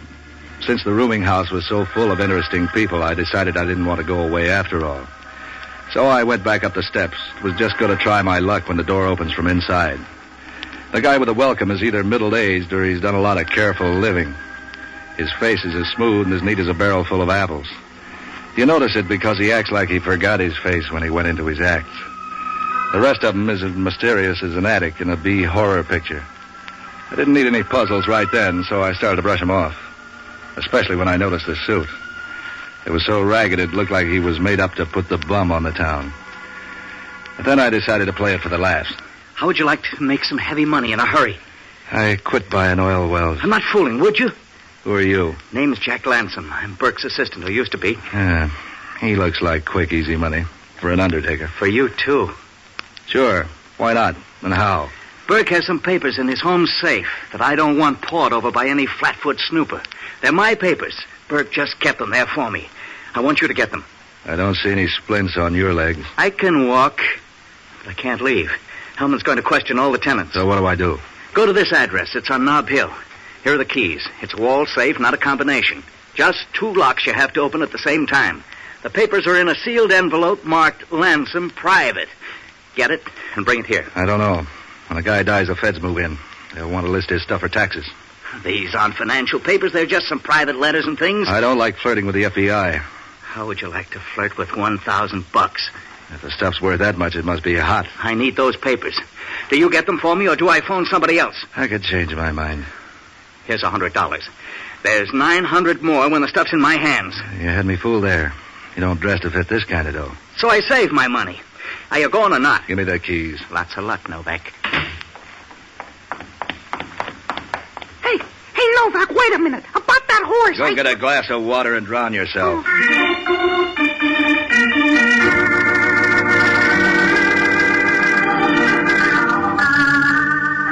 It looked like a cinch. I flagged the cab up to the place on Nob Hill. It turned out to be one of those society page joints, all glass, brick, and snobbish doormen. Getting up to Burke's floor was as easy as walking up 6 flights of back stairs. The hall was empty and the key fitted. It was all so easy I began to get nervous. And you would, too, if you walked in on her that way. She was a toy-sized brunette with a perfect kind of face that could mean anything from nice people to quick death. She was smooth and beautiful. I bet you could say that about a whirlpool. If my breaking in bothered her, you'd never guess it from looking. Oh, hello. Toss your hat on a chair. I've been working the wrong districts. I'm glad you're here. Why, for instance? Girl gets lonely in a place like this. Berkey's out, and I don't know when he'll get back. You forgot something there. Folks call me Blanche. What's your name, friend? Pat Novak. You go with the lease? I'm, in and out. Berkey doesn't like me to tell it, though, but everybody knows it, so, what kind of a secret's that? Didn't I surprise you when I walked in like that? Berkey has a lot of friends. They come and go. I'm used to it. For a bookkeeper, Berkey does all right. He's, good at figures, don't you think? If he had my account, I'd be nervous. Don't you know? He just came into a lot of money. I'll bet that's a comfort to his client. Oh, to me, too. Have a cigarette. There's some in the box there on the coffee table. These are cigars. Oh? Oh, yeah, well, I have some in my purse. Never mind. I'll settle for a drink. Okay. What'll it be? What do you got? That's kind of hard to say offhand. Let's look in the kitchen and see.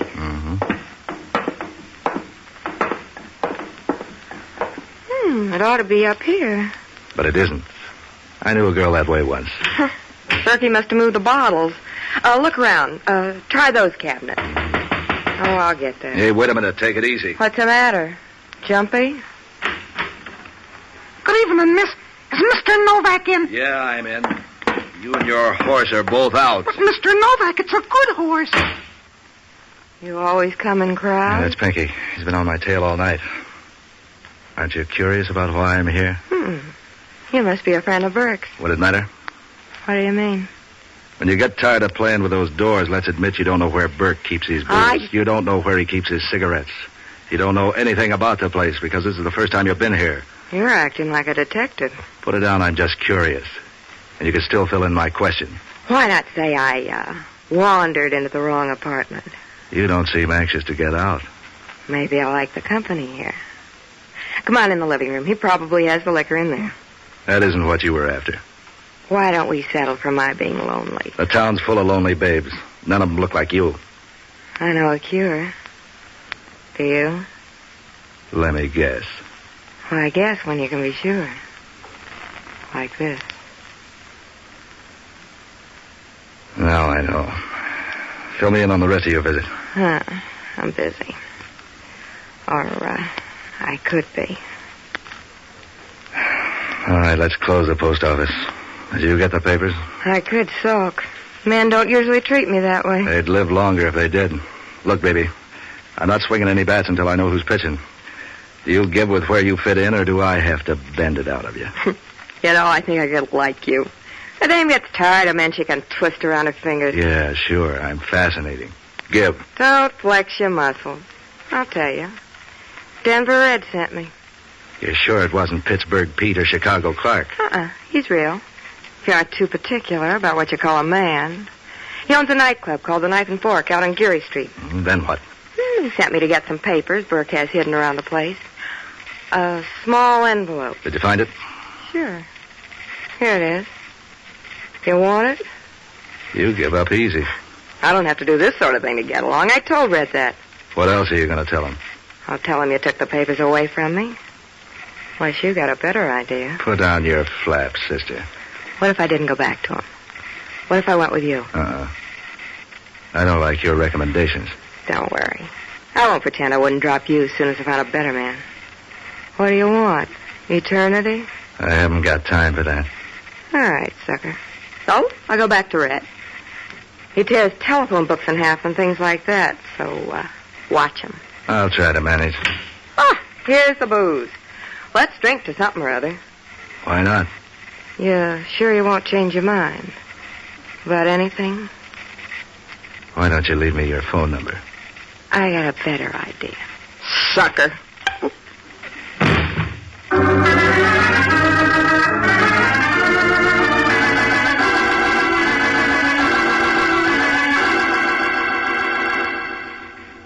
She timed it, but nice. I hardly started to get my hand up before she hit me with a bottle. The room began to spin, and I tried to stand up, but my knees gave way. I could hear her footsteps a long distance away, running. Then the door closed. I shook my head, and some of the cobwebs went away, but not enough for me to get started. By the time they did, I knew it was too late. I looked around, and the package of papers was gone. Yeah, the more I thought of how easily I'd been done in by that dame, the madder I got. Then I remembered no one was supposed to know about the papers except Lansum. Decided I better check on the play. I got on the phone and talked my way through a flock of bars until I ran down an alcoholic friend of mine named Jocko Madigan. He's an old-timer around San Francisco who knows more about the town than the city planning commission. He sounded good over the phone, which must have meant they were watering his drinks. Patsy, my boy, how are you? Curious. I'm sitting in on a racket that's beginning to develop too many curves. You sound like you're in a Girl Scout camp. You ought to be ashamed of yourself, you nasty, immoral, antisocial... Put down the horn for a minute. I want you to do me a favor. If I had a daughter, and you were even in the neighborhood, I'd lock her in the cellar. I can't imagine what those Boy Scout leaders are thinking about. They were Girl Scouts a minute ago. What did they do, pull a switch? And anyway, Boy Scouts don't camp, they hike. Look, I just got sapped by a dame who stole some papers. They up Mount Tamalpais, they hiked. That's her name's Blanche. She's tied in with a guy named Denver Wren. He runs the Knife and Fork Club out on Geary. Oh, those poor kids. And that mountain's almost straight up, too. She just left here. She ought to be heading for Denver Red's place. What are the papers? I know you don't own them. You can't read. They have some stuff in them that'll put the heat on a guy named Jack Lansum. He likes it cool. $1,000 worth. Oh, speaking of money, there's a friend of yours here. Hello, Patsy. This is Pinky. Imagine me talking to you on the telephone. Imagine I've gone deaf. Hey, Jocko, if you can hear this, pull that punk off the line. Okay, he's gone. He said he had a horse for you. Look, dummy up to that guy. He's been floating around all night. And I'd be floating, too, if you'd be nice to him. I'll grab a cab and go out to the Knife and Fork Club. When Blanche shows up, see if you can find out what she does with the papers. Are you buying the drinks and the cab fare? Yeah. What are you going to do? I'm going back and see Lansum. This was supposed to be a closed deal, and will you hurry? The dame will be there and gone. Don't worry about me. You couldn't keep me away from the place. I'm growing wings. Yeah? Why the sudden lather? Well, if you're buying the drinks, there's no use my scrimping. I'm suddenly developing an awful longing for some good, well-aged scotch. So long, lover.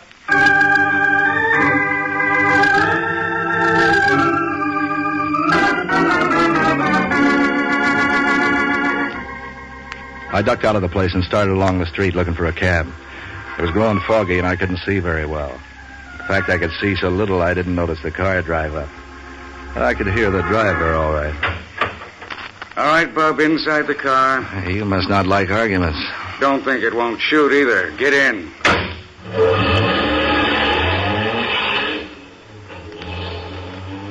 You're Patsy Novak, ain't you? You can say Patsy twice. Don't sulk. I'm doing you a favor. Yeah, thanks for the ride. I'm Reynolds. Gong Reynolds. Ever hear of me? Yeah. You sell pipe dreams. If you know that much, you know that shoveling snow ain't no job for a preacher. So you're tough. Then what? And you give me Burke's little envelope. What is this, a mass meeting? You pass it over, or do we have to go out in the country and get it twisted out of you? You're wrong twice. I haven't got it. You must think I'm foolish. Someone beat me to it. Who, Murphy? Murphy. Yeah, the bookie. Did he get it? A dame. She said she was working for Denver Red. Out at the Knife and Fork? Well, that sounds all right. Hey, what's up? You don't know? I was hired to pick it up. Yeah, sure. Yeah, I believe that. Take it or leave it, but let me out of here. Don't get nervous. Wait till we hit a quiet street. I'm broad-minded. Let me off anywhere. I said a quiet street. Before you go, I'm going to search you. How do I know you ain't lying? I'm beginning to wonder myself.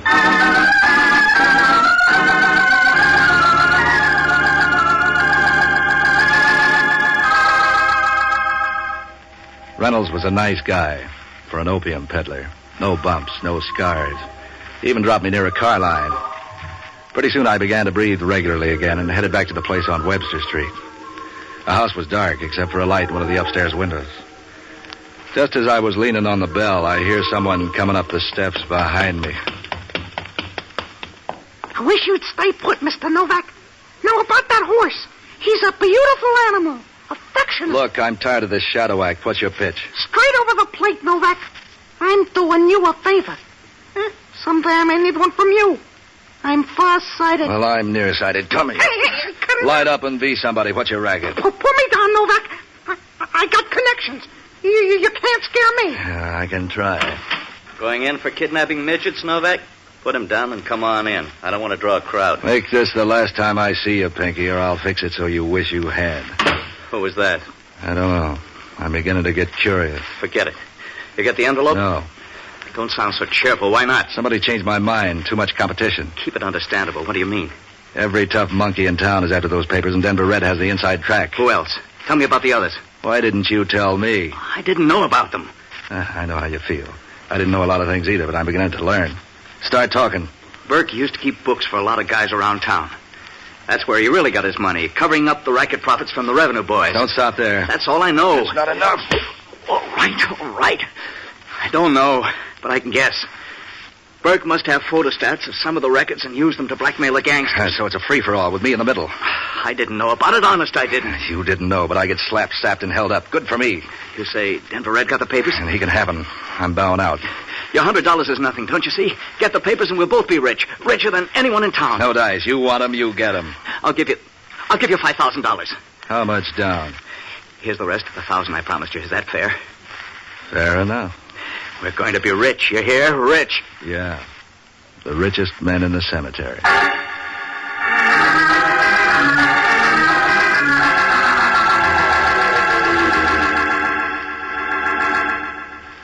Lansom must have thought I was the biggest sucker in the city. I was through with the papers as soon as I discovered how hot they were. I could have told him, but when I saw how anxious he was, I figured I might as well use his shakes to get the rest of the $1,000. I headed out to the Knife and Fork, but my only plan was to get Jocko off the hook. After that, I wanted a lot of time in the country until things cooled off. The joint was out near Golden Gate Park, one of those community center places where you get everything that'll go in a stomach, including bicarbonate. The brunette doll was nowhere in sight, but I saw Jocko over at the bar wrestling with a double-sized highball, eased over beside him. Well, if it isn't the Boy Scout, Patsy Novak. That stuff's beginning to eat into your head, Jocko. Don't you worry. My lobes are functioning smooth as ice in a glass. What can I do for you after you pay the bill? Did the Dame Blanche show up here? Yeah, about half hour ago. What kept you? She's pretty. So's a tiger. Where is she? She and your friend Denver Red went upstairs. He has an apartment up there. Now, that's the way to live. If he bored a hole in the floor and ran a pipe down to the bar... Did you see the papers? No, and do you know a guy named Reynolds, Gong Reynolds? We've met. He was in here. He looked around and ducked out. Did he go upstairs? I don't know. You're running in big company. Reynolds and Denver Red are two of the most powerful gangsters in town. If they've got anything to do with this, you better cash in your chips and get out of the game. Yeah, don't worry. I'm all washed up with this. I heard something else, too. This guy Lanson is no country boy either. Measure him for me. The grapevine has it he used to be a member of Murder Incorporated, the Brooklyn outfit. He got out before they grew into big-time operators. Three of a kind. What do you know about Murphy? Don't tell me Murphy's in on this. Murphy's got the horse wires sewed up. He sewed it up with bullets. Let's get out of here. Yeah, I will in a minute. How do you get to Denver Red's shack? The entrance is outside, but what do you care? Let's get out of here. In a minute. Patsy, they're hotter than summer in Panama. Leave them alone. I'd kind of like to see that envelope. Try the post office. It's full of envelopes. Yeah, not this one. You coming with me? No, Patsy. If you've lost your mind, you've lost it alone. I'm beginning to wonder about that. Well, so long, lover.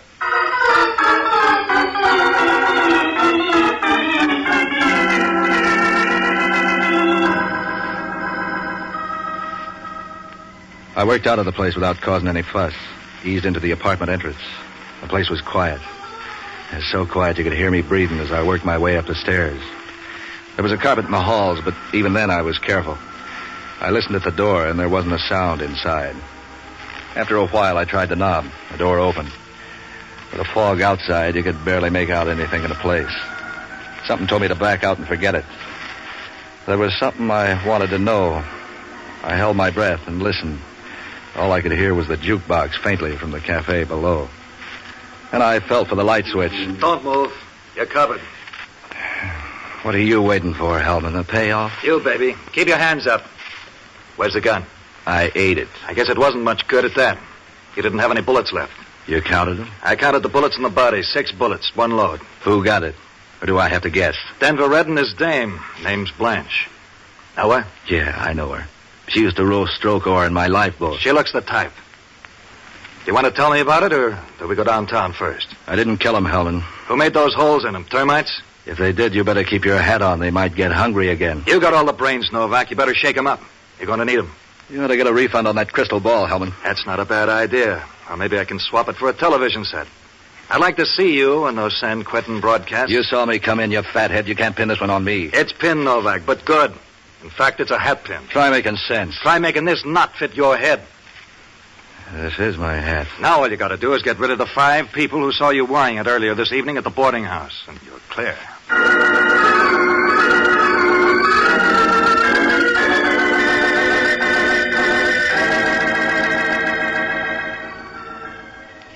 We were halfway down to the Hall of Justice before I could talk Hellman into giving me another chance. Murphy was really the one who cinched it. I picked him up by phone at one of his bookie joints with Hellman listening in on an extension. Yeah, it was short and sweet. Novak? Yeah, I've heard the name. What's itching you? This may not be my business, but I got a good reason for wanting to know. Spread it out, Novak. I got work to do. Did you get a phone call tonight about an envelope with some photostatic copies of a bunch of records? What's it to you, Novak? You did then. Yeah, some nut, I guess. Didn't give his name. Town's full of them these days. He wouldn't be a nut if Burke had something on you. Hey, what is this? Burke's got nothing on me. I pay my taxes. What is this, Novak? Some new form of shakedown? Yeah, Murphy. But you're not up the tree. Thanks a lot. Hey, it could fit. Do I get a chance to prove it? I can't let you go, Novak. But what if I should bend over for a minute to pick up this pencil and the door open and all? Try it and see, Hellman. Just once.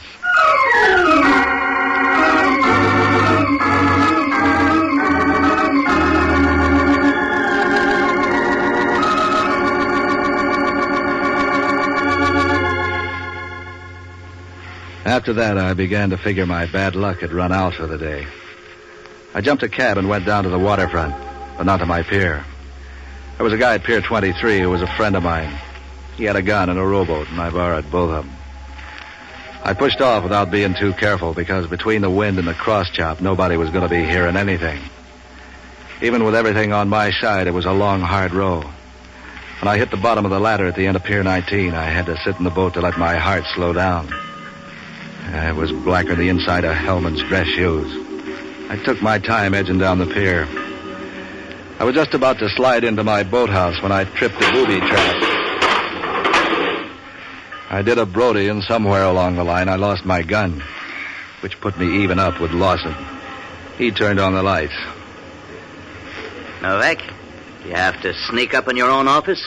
You ought to pay the rent regular. I see the gags.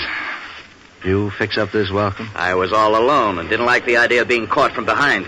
What would you do about a frontal attack? I've got this gun. But since it's only you, I don't have to worry. I wouldn't say that. I think you've got all kinds of worries. Everybody has got something. And you've got Reynolds. Where is he? Take it easy. I just saw him earlier tonight, and he mentioned your name. Let's keep that for the society column. I'll take the envelope. I didn't get it for the simple reason that there isn't any envelope. That fall on the head make it soft? You told me you saw it. Nothing important. Just some regular business letters. Nothing that'd stand up in court. I still don't understand this. You don't make sense. And I don't make dough either. I don't have the envelope. Or do you want to search me? I'm not getting that close to you. You're going off on some tangent that I don't understand. So we'll just sit and wait till you get ready. Or until Reynolds gets here. That's supposed to scare me? Look at it this way. You don't mind if I talk? I can listen. No, you sit there, with your back to the door. That's right. Now I'll just warm the place up by closing the door. Now, you were saying? Suppose that the envelope was a phony. After I am on my way, you call up all the big-time hoods in town and tip them off. Now tell me why. The boys start pouring out of the woodwork to give me the business. The ones who chase me are the boys on Burke's list. Then you could pick up where he left off. I'm not boring you, am I? Not at all. Go on. Everything was as cozy as an upper berth until Denver Red gets his girl into Burke's place before I make it. You're everything but consistent. Now you'll be trying to tag me with the stiffs down at the Knife and Fork. Thanks for the cue. You knew that if Denver Red spotted the envelope for a phony, the news would be all over town and your racket would be kaput, so you killed him. Nice figuring. You should have been a bookkeeper, too. You even told me to come down here so you could kill me if that planted hat didn't frame for the cops. I hate to disappoint you. So since you know everything else, you might as well know the caliber of this gun. See? I've looked into things like that before. Everything has to end sometime, so... Don't touch that phone. I ordered that call, just in case. I said don't touch it. You'll be hearing worse bells than that if you don't let me answer it. Okay, but watch your language. Novak speaking. For a minute, I thought you was out. You're the hardest man to get hold of. But I guess it's because you're a busy guy. Well, say something. That's right, Reynolds. Huh? This is Pinky, Mr. Novak, remember? Pinky Punk. What a name. That's up to you, Reynolds. What's he saying? You want to talk to him? You still there, Mr. Novak? And Mr. Novak... Give me that phone. Now, look, Reynolds, I'm not taking any talk off you. You pay up or else... You dropped something, Mr. Novak? Yeah. How about that horse? You want to get onto him? I think I can toss a sawbuck into his feed bag. Oh, gee, Mr. Novak, you'll never regret it. Okay, Pinky. Who's the goat? Pinky, I said, what's his name? Gee, Mr. Novak. What do you know? I forgot.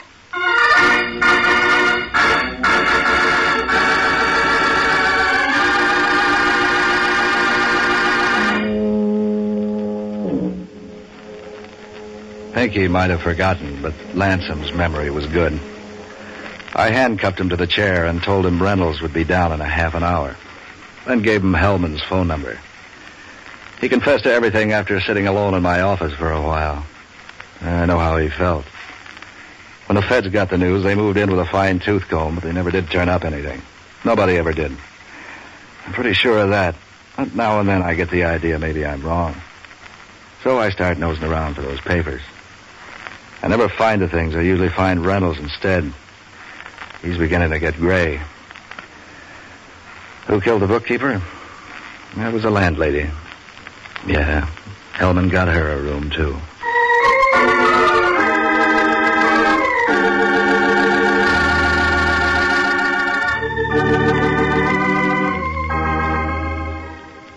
Heard on tonight's presentation were Ben Morris as Novak, John Galbraith as Inspector Hellman, Jack Lewis as Jocko, and Mary Milford as Blanche, with Herb Ellis, Jerry Zinneman, Kurt Martell, and Dick Ellers.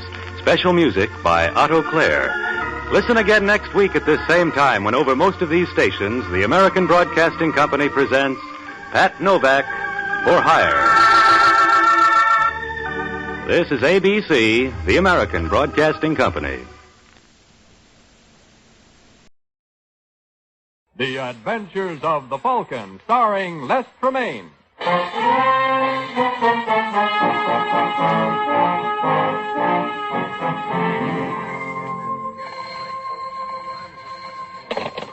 Hello. Yes, this is the Falcon speaking. Oh, Marcia. I'm glad you called. But I don't see how I can make it tonight, Angel. I have to locate a girl. Is she attractive? Well, I know one guy who fell for her. Did he fall hard? They're burying him tomorrow.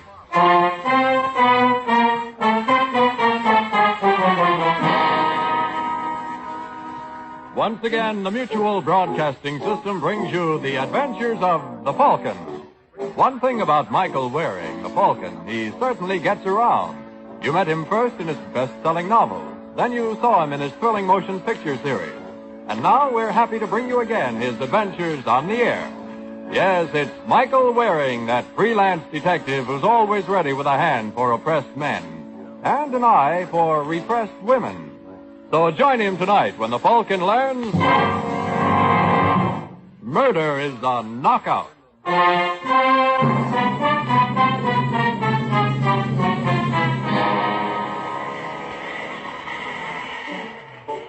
It's 10:30 at night in New York, and in Madison Square Garden, the 6th round of the main event is underway. At the ringside, blonde Kay Davis looks from the fighters to her escort, Vic Jones, whose good-looking but rather weak face is chalk white as he sees the boy he is rooting for taking a bad licking. Come on, Wallace. Keep that left up. Keep it up. Oh. This looks like the finish. Come on, Walters. 1, 2, 3. There it is. Come on, Walters. Get up. Oh, don't disturb him. Vicky needs his Get rest. up,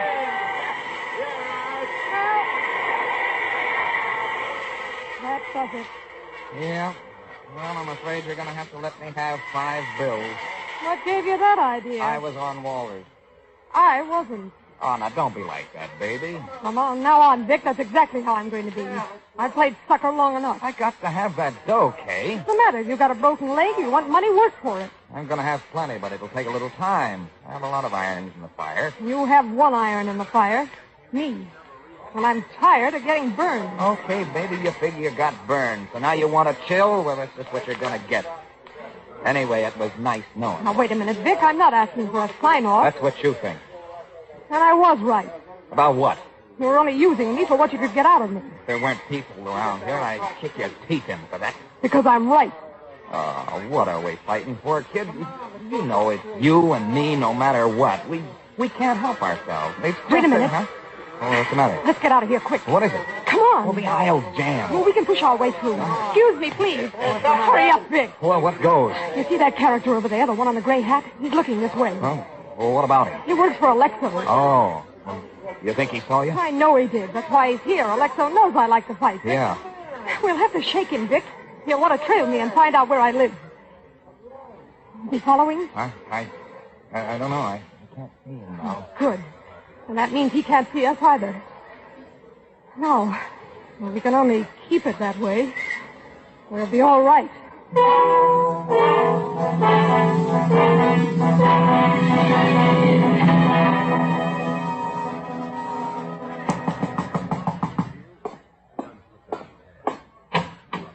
Hello, Hagen. How do you know my name? Kay pointed you out at the fight tonight. Sorry she couldn't stay around to see you, but she wasn't feeling sociable. She went home. I apologize. What do you want? Alexo, is he here? No. Doesn't get in until tomorrow morning. What do you want to see him about? I have a proposition for him. He's looking for Kay. I know where he can find her. Come on in. I'm handling things for Alexo. You can talk to me. Right. What's your name? Jones. Vic Jones.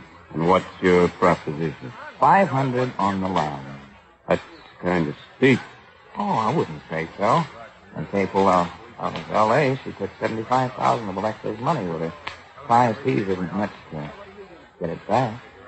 I'll find her sooner or later, whether you help or not. Yeah, sure, but while you're looking, she'll be dipping into the 75 grand. She could burn up a lot more than 5 bills before you reach her. Got a point. Well, do we do business or don't? All right, Jones. The deal.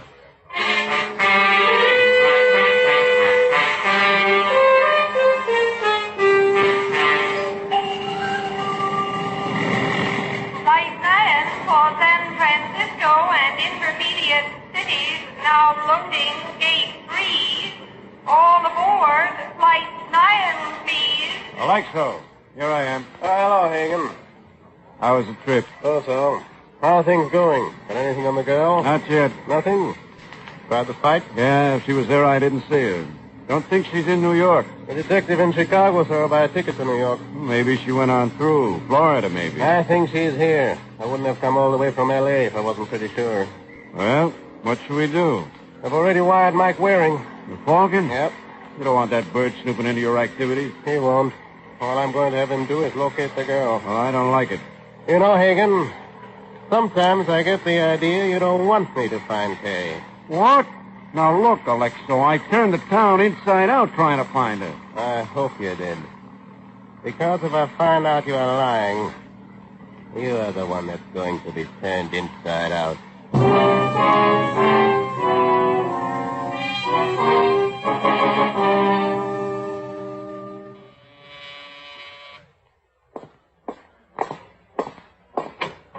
How do you do, Mr. Waring? Hello. You must be Alexo. That's right. Come in. A nice trip. Not bad. Well, what can I do for you? I want you to find my sister. So you said in your wire. What can you give me on her? Here's a picture. When did you last see her? In Los Angeles 2 weeks ago. And she disappeared without any warning. Yes. You have any reason to run away? Not that I know of. What makes you think she's in New York? Well, I thought she might have gone to Chicago. Why? She used to live there, so I sent her picture to a Chicago detective. He located her, but before I could get there, she bought a ticket to New York and paid it again. Have you notified the police? No, I don't want her to get the idea I think she's done anything wrong. Why are you smiling, Mr. Wayne? I didn't realize I was. So, you have a detective looking for her in Chicago and me in New York. Anybody else? Well, some of my boys are looking for her. Boys? Well, fellows who work for me. Doing what? They work for me in my business. What is your business? What's that got to do with this? You never know. Look, Waring, I didn't come here for a third degree. You came here to get me to find someone for you, so I have to know things about her. And you. What do you want to know? Why you been lying to me? You say you haven't any idea why she disappeared, but still you're sure right away it's a long-distance fade-out. You don't want the police in it. You burn when I ask what business you're in. I don't like the way it adds up. All right, Waring. You don't want the job. Sorry I bothered you. Who says I don't want the job? You just said... I said you were lying. But if that picture does the girl justice, I still could be persuaded to look for her. You know something, Waring? Somehow I don't think I'll try to persuade you. You know something, Alexo? Somehow I didn't think you would.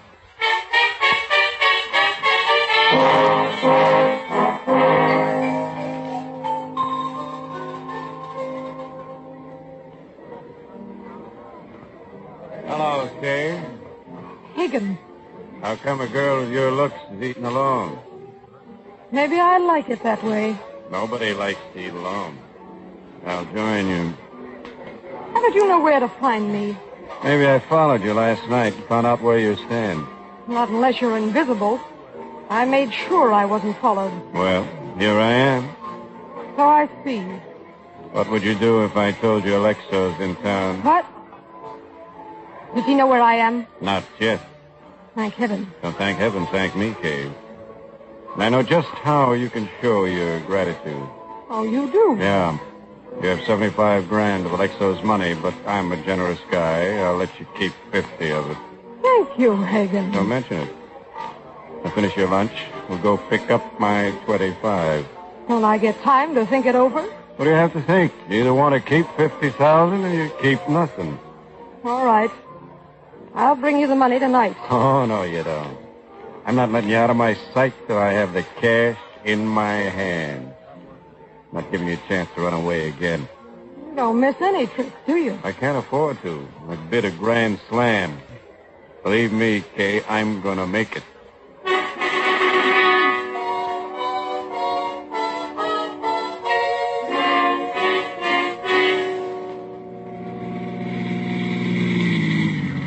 What's the idea of going in the alley? There are usually no parking places on the street, so I leave the car here and go in the back way.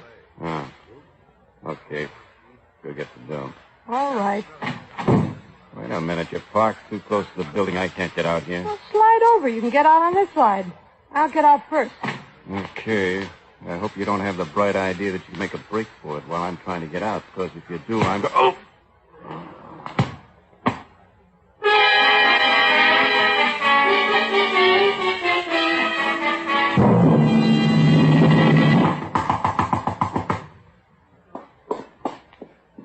What?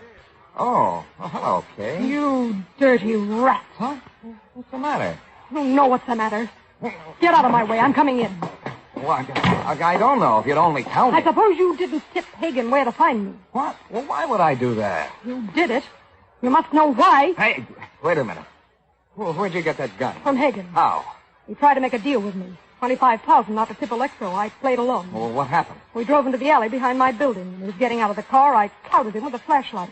Then I got his gun. You're quite a girl. I can take care of myself.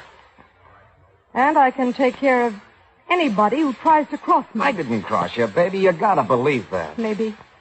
Maybe not. Anyway, Alexo still doesn't know where I am. And you are not tipping him. Of course I won't. I'm glad we're agreed on that. But just to make sure... Wait, now don't. Be careful with that gun. Stand right where you are. Kay. Don't try to get to that window. You're not getting out of here. Well, there's always the window.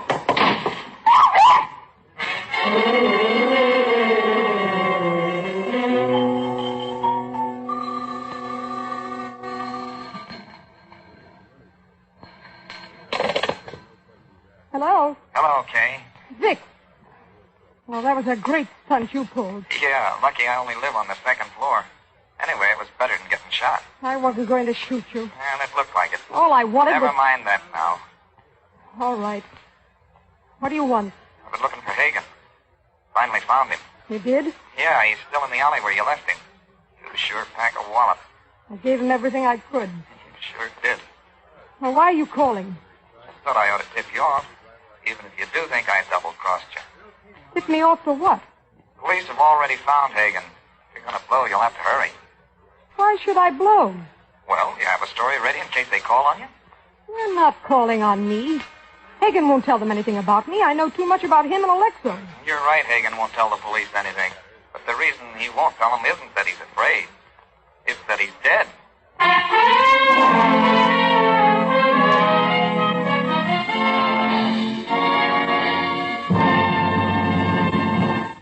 When sudden death calls, wearing a white tie and leaving a calling card in the form of a .45 caliber slug, it's frequently just another case for the Falcon.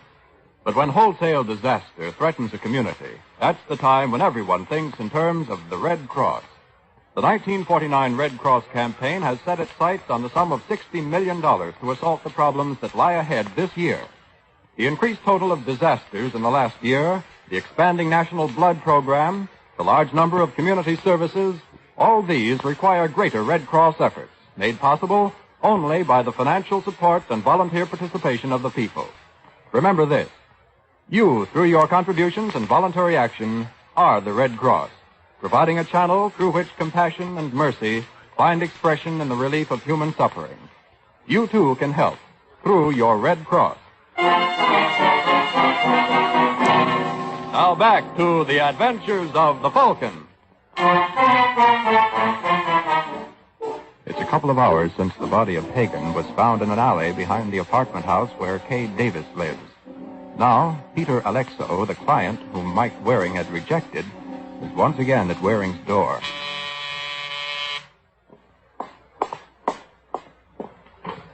Oh, it's you again, Alexo. Yes, may I come in? I want to talk to you. Okay. All right, what is it? Waring, I don't suppose I could persuade you to forget my visit to you this morning. Persuade me how? Money. Why? I have my reasons. What would it cost for you to forget that you ever saw me? Sorry, Alexo, my memory's too good. Yeah. I was afraid you'd take this attitude. Well, then, Waring, there's just one thing to do. Got to be cards on the table. Well, it's about time. Waring, that girl I wanted you to find. Yes? She is not my sister. Surprise. She was my girlfriend. Ran away with another man. I want her back. Mm-hmm. But I don't intend to risk a murder rap to get her. Where does murder come in? I had one of my boys, Joey Hagen, looking for Kay. Seems he found her. According to the paper, he's been murdered. And you figure she did it? I don't know, Waring. How about her boyfriend? A possibility. I want you to look into it. All right. As long as you don't start acting coy again. I can't now. The police are bound to find out Hagen was on my payroll. You figure the police will think you killed him. If we don't find the girl, I'm the only person in New York who had any connection with him. Uh-huh. What I'd like would be to hop a plane back to the coast and make like I've never been here. But that would require your cooperation. I haven't been able to buy that. So your next best bet is to get me to crack the case for you. Or at least find Kay. Only now, whatever I find out, I turn over to the police instead of to you. Whatever you say. All right, Alexo. I'll do what I can. Good. I wish you luck. Thanks. And considering what happened to the last fellow who tracked down your girl for you, I'm going to need it.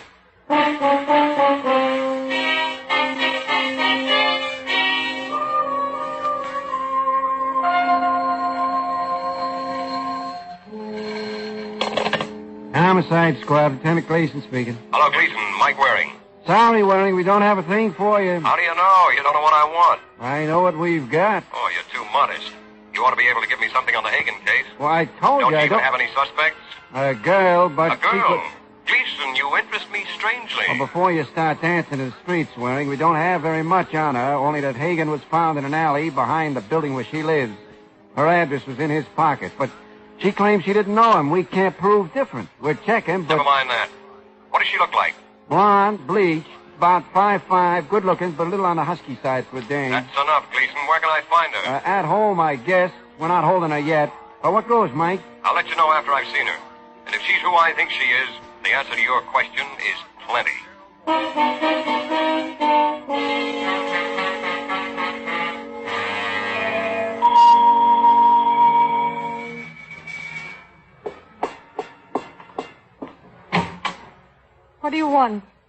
You are. On what? The girl in the picture. What picture? That Alexo showed me. What?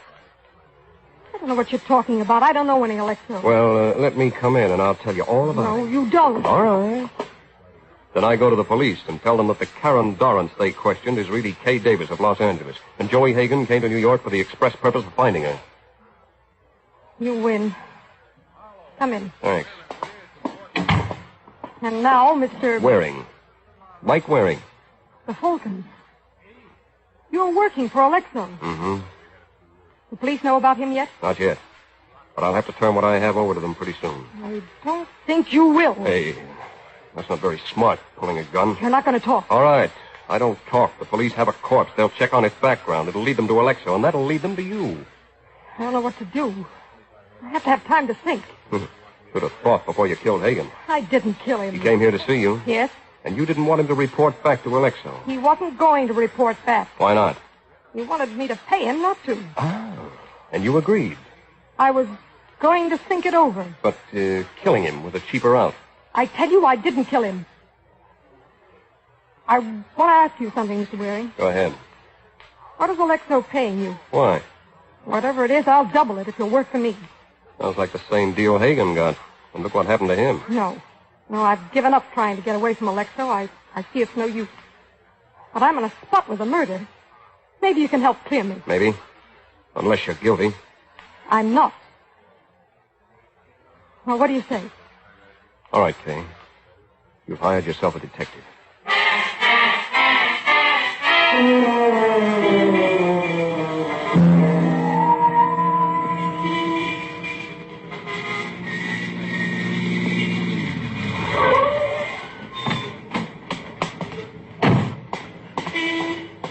Hello? Huh? You must be Vic Jones. Who are you? Mike Waring. What do you want? You. If you are Jones, you fit Kay's description. I've been waiting in front of the building for you to come home. Kay sent you? I'm working for her. Why did she send you here? As a matter of fact, she didn't. That was my idea. She wants me to work on the Hagan case. I thought you might know something. What would I know? Plenty. If you're the murderer. What? Why would I want to kill Hagan? You wanted Kay for yourself. Alexo wanted her back. Hagan found her for him. You could have killed Hagan to keep him from reporting. There's only one trouble with that, Waring. Yeah, what? Kay and I had already split up last night. So why should I care if Alexo found her? Well, it looks like my client has been holding back on me. Unless you're lying. If you don't believe me, ask Kay. I may do that. But first, I'd like to ask you a few more questions. Yeah, sure. But let's not stand out here in the street. We can go inside. All right. I don't understand, Waring. If you're working for Kay, how come you thought I killed Hagan? Why shouldn't I? I didn't know you and she had split up. But didn't she tell you what happened with Hagan? What did happen? Oh, well, if you don't know, I'm not saying. Why? I've had enough trouble with Kay. She thought I tipped Hagan off about her. I think I've convinced her. I didn't by now, but I'm not going to give her any other reason to blow up. Oh, yeah. She blew up, huh? Yeah. Well, why did she care if Hagan found her? Since she'd already split with you. On account of the $75,000. What? What $75,000? Well, didn't she tell you that either? No. Didn't tell you much. Seems not. Well, in that case, there's not much I can do for you either. But if you know anything... Here we are. No use, Waring. I'm not talking. So you might as well run along. Oh, no, not yet. Well, I tell you, I'm not going... What's the matter? There's somebody in the bedroom. I'm going to go see. Who's there? I don't hear anything, Jones. Hey, the window's open. The fire escape. See anyone, Jones? I don't know. It's dark out there. Wait a minute. There's someone in the courtyard in the shadows. Hey, you down there, stop! Stop! Okay, pal, you asked for it.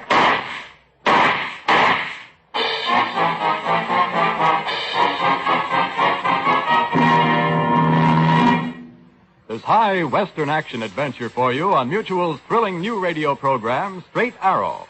For the first time in radio history, a full-blooded American Indian becomes the central figure of a radio drama, a champion of law and order, a dynamic hero in action-packed struggles. The incomparable Straight Arrow presents the vanishing American in his true light. You'll find swift-paced entertainment when you hear the bold and daring Straight Arrow on Mutual. Now back to the adventures of the Falcon. 20 minutes have passed since Mike Waring and Vic Jones surprised an intruder in Jones's apartment. Now, in another part of town, Kay Davis stands outside the door of a hotel room.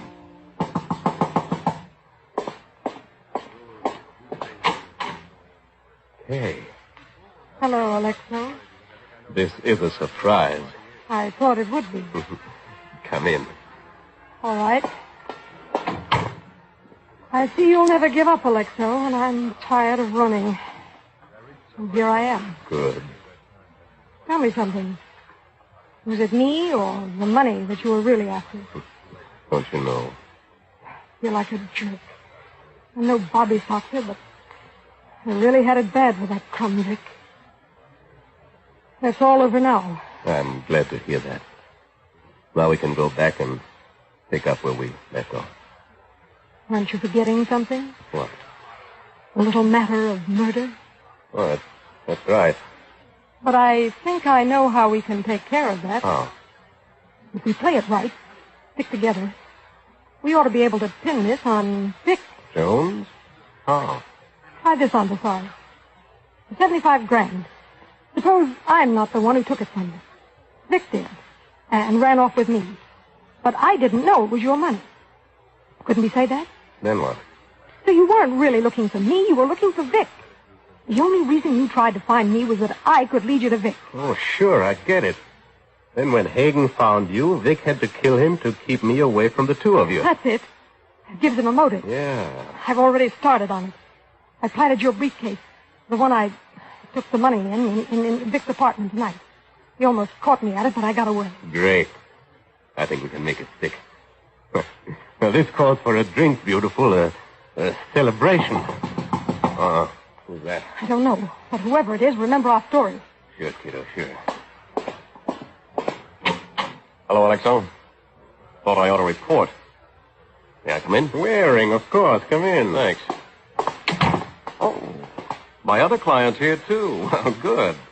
Hello, Kay. Hello, Mr. Waring. Your other client? Yeah. I have no objection to a double fee, since you both want me to do the same job. Crack Hagen's murder. Oh. Kay, why didn't you tell me you were the one who beat Hagen's head in? What? Who told you that? Vic? Nope. He must have. He's the only one who... Who what? Who knew? And don't reach for that gun again. I'll take that. Give it here. That's better. As a matter of fact, Kay, nobody told me. But you told me yourself Hagen found you. And he wouldn't have let you get away from him again unless he couldn't help himself. You admitted you didn't pay him. Well, I didn't mean to kill him. It was an accident. I just wanted to knock him out so I could get away. She killed him, but I thought No, Alexo, she didn't. What? But she thought she did. That's why she's been so hysterical. What? I've checked with the police. Hagen's head was covered with blood, but there was no blood in the alley where he was found. That means he was killed somewhere else and brought there. But how does that mean that Kay wouldn't have planted the body right behind her own apartment building? It would point directly toward her. I see. But Vic knew I'd knocked Hagen out in the alley, so he brought the body there to frame me. It was Vic. Not necessarily. Hagen recovered and left. He could have told anyone else what happened. That's right. But who else would have wanted to kill Hagen?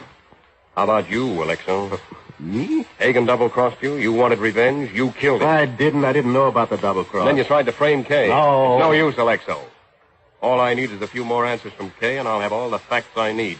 And now that she realizes how you tried to frame her, I think she'll give them to me. What is this, Waring? I hired you to clear me. You hired me to solve the case, Alexo. And that's exactly what I'm doing.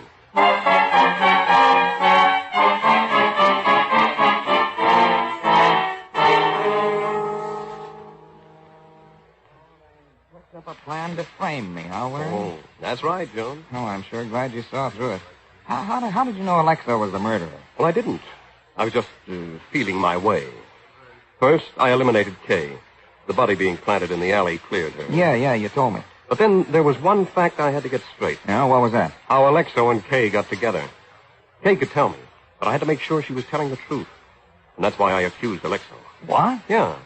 Because if she thought Alexo was the murderer and that he had tried to frame her, then she wouldn't try to protect him. So I accused him.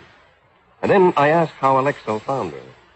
She said he didn't find her, that she went to see him herself tonight. So what? Well, don't you see? Alexo wanted to find Kay and his $75,000. Hagen knew where Kay was. So Alexo would never have killed Hagen until Hagen had talked. And he obviously hadn't talked, because Alexo was still looking for her. Which means Alexo didn't kill Hagen either. But if he didn't... If he didn't, and Kay didn't, that just leaves... Yeah, that's right. You, Jones. But why would I? I Kay told you. tried to kill you because she thought you tipped Hagen off about where to find her. You denied tipping him. You hoped to convince Kay of your denial. But you couldn't if Hagen told her the truth. You killed him to shut him up. Well, there it is. Isn't it a shame, Jones? What? That they went to the trouble of trying to frame you when you were guilty the whole time?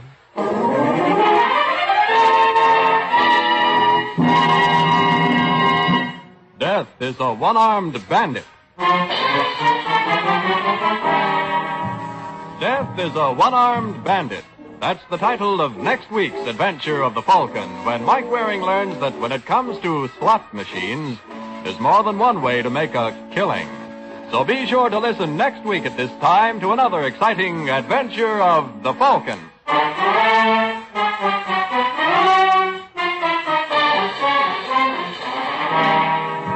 The Adventures of the Falcon are based on the famous character created by Drexel Drake, produced by Bernard L. Schubert, written tonight by Gene Wang, and directed by Richard Lewis. Music by Emerson Buckley, composed by Richard DuPage. Les Tremaine was starred as the Falcon, with Beverly Roberts as Kay. Russ Dunbar speaking. This program came from New York. This is the Mutual Broadcasting System.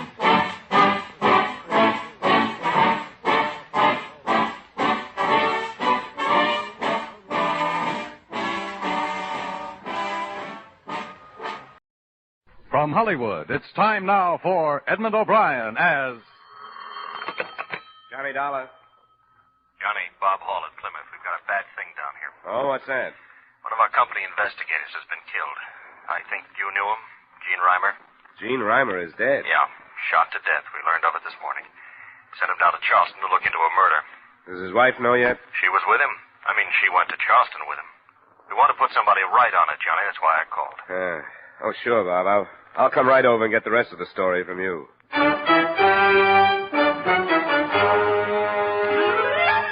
Edmund O'Brien in another adventure of the man with the action-packed expense accounts, America's fabulous freelance insurance investigator. Yours truly, Johnny Dollar.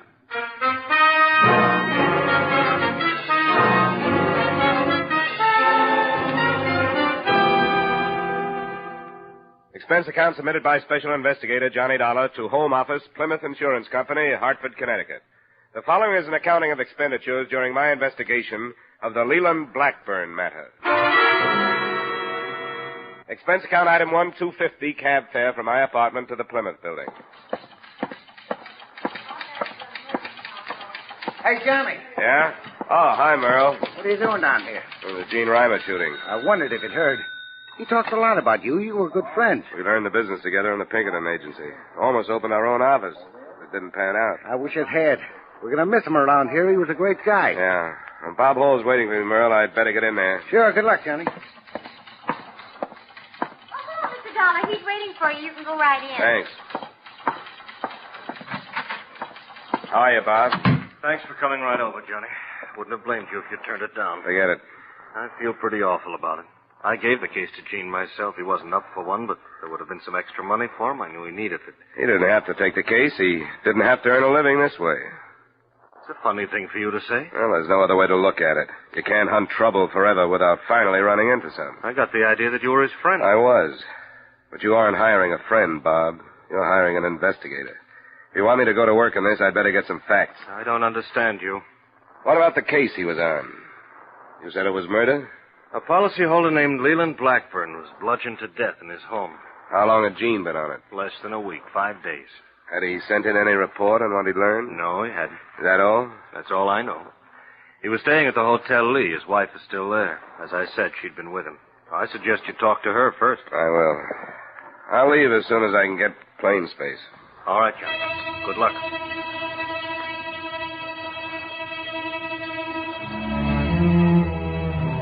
Expense account item 2, $85 transportation between Hartford and the Hotel Lee in Charleston. It was 8:30 p.m. by the time I checked in, and my first move was to the phone. Yes? This is Johnny, Barbara. Johnny, where are you? The floor above you. The Plymouth Company sent me down to look into Jean's death. Oh, I'm glad you're here, Johnny. When will I see you? As soon as possible. Well, give me just 15 minutes to put a face on it. Come on down.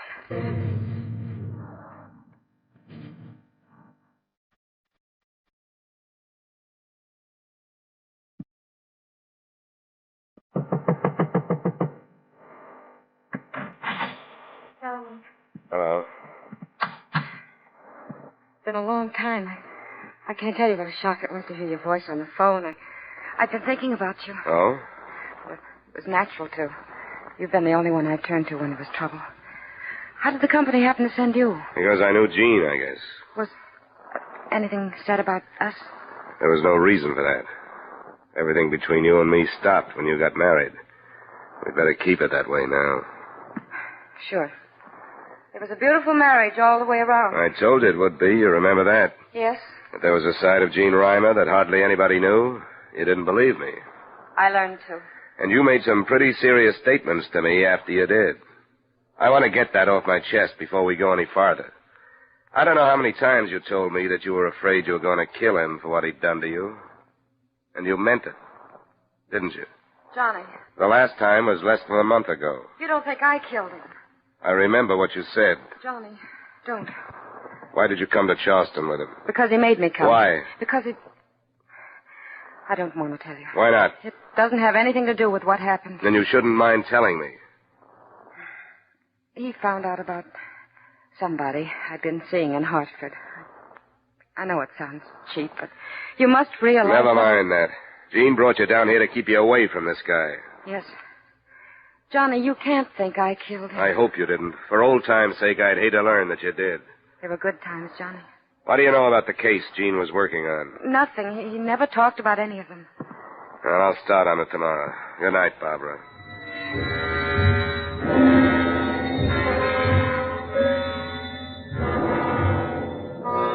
Expense account item 3, $2 cab fare the next morning to police headquarters, where I met Lieutenant Sims, the officer in charge of both killings. Well, looks to me like they piled a load of work on your shoulders, Dollar. You assigned to both murders? Chances are that they go together, don't you think? Hard to figure that far yet.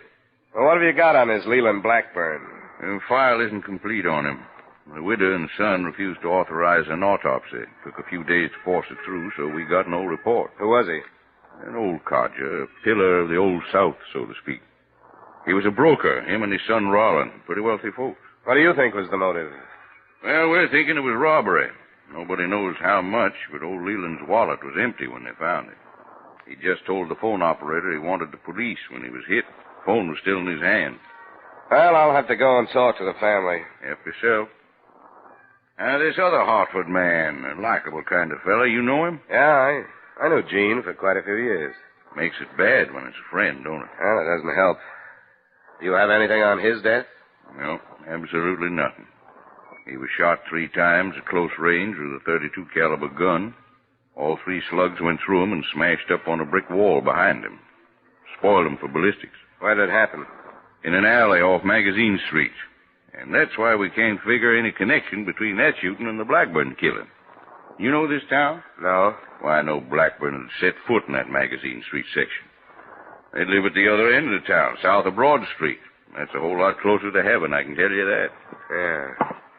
Well, thanks a lot, Lieutenant. Looks like I've got a lot of cold trail to follow, so I'd better get moving.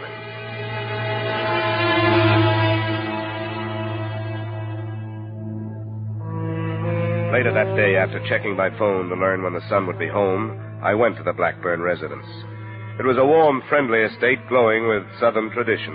The same thing could have been said about the widow, Mrs. Blackburn, but son Rollin must have taken after his father. What I resent most of all is that you are here simply because you suspect either Mother or me or both of us of nefarious plot. Now, Rollin. Isn't that right? Murder is a hard thing to ignore, Mr. Blackburn. I am not ignoring it, but I believe our local police are quite able to do what must be done. I should think you'd be interested in having as many people as possible working to clear it up. Naturally, I want to see my father's killers brought to justice. But I don't think Father would appreciate the importation of investigators from Hartford. Rollin, please. I came here primarily to investigate the death of the first Hartford man.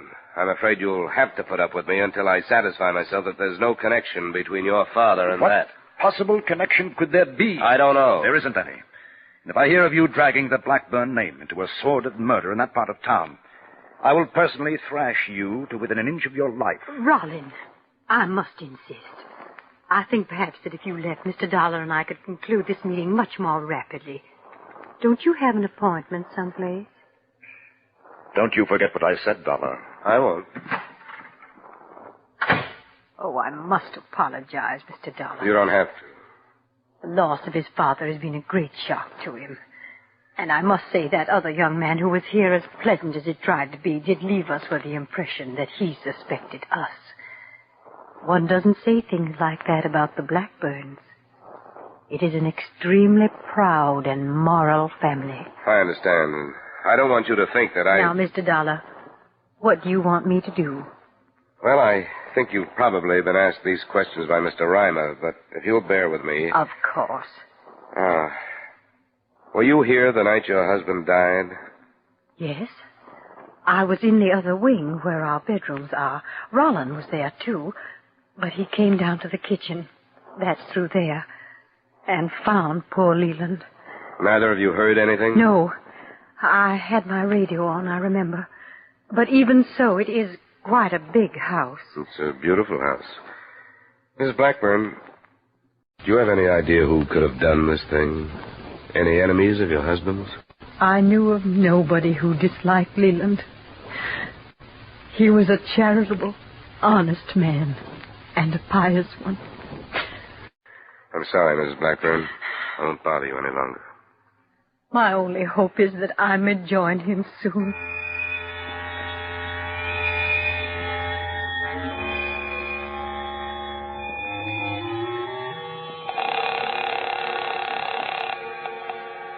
Lieutenant Sim. This is Dollar, Lieutenant. Oh, yeah. What have you been up to? I went out to see the Blackburns.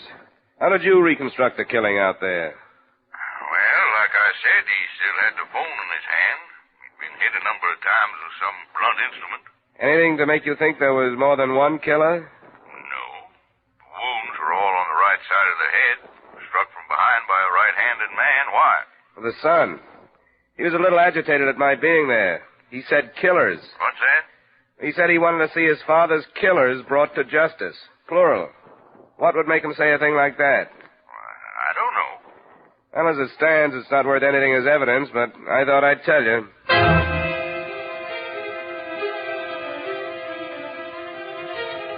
To me, at that moment, it meant there was a possibility that Roland Blackburn knew more than he was saying. I spent another 2 hours trying to find something to strengthen that possibility, the financial condition of both the family and their brokerage firm. I got no place with it, but I returned to my hotel with the feeling that that one slip was going to develop into the link to connect Jean's death with the Blackburn investigation. The feeling lasted only a few seconds after I met the man who was waiting for me outside my room. Mr. Dollar, I'm Hal Brand. Oh, yeah? I'm the hotel detective here. Oh. I think I'd better talk to you. What about? The woman down on 413, Mrs. Reimer. How'd you find out about me? I've been keeping my eye on her. I saw you go to see her and checked on you. I had an idea that insurance company would send somebody else. Why have you been watching her? Her husband paid me to. I guess there was something wrong between them. Yeah. A man showed up to see her the day the husband was killed. I didn't get a chance to tell him, but I thought I ought to tell you. Who is he? Richards is his name. George. He's in the Clemens Hotel up the street. He checked in from Hartford, too.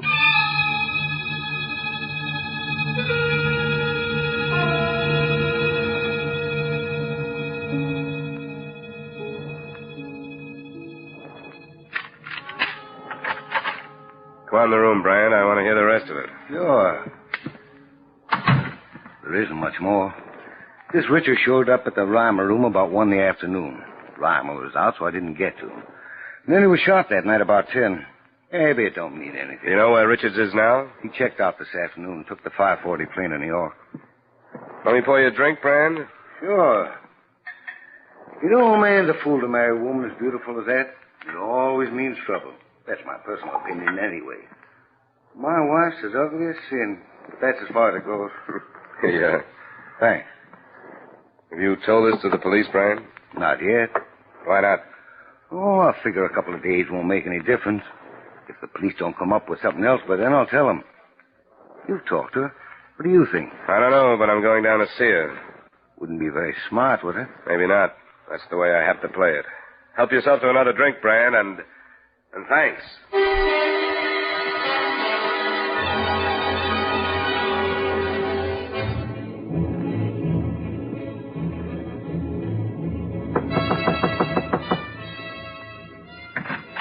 I've got to see you.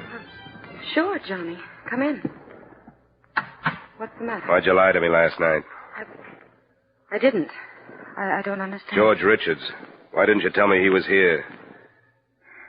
How did you find out? He was seen coming to this room. Why didn't you tell me? I was afraid to. Yeah, that I believe. I put myself out on a limb for you today because I thought there was a chance you wouldn't lie to me. I withheld information. They want a motive for Jean's murder, and I didn't mention you. I didn't kill him. That doesn't mean anything now that there's Richards. I didn't know he was here until I opened that door. He stayed here 10 minutes, and I made him leave. I told him to go back home or there'd be real trouble. He didn't leave until this afternoon. I didn't know that. Johnny, I know I should have told you last night.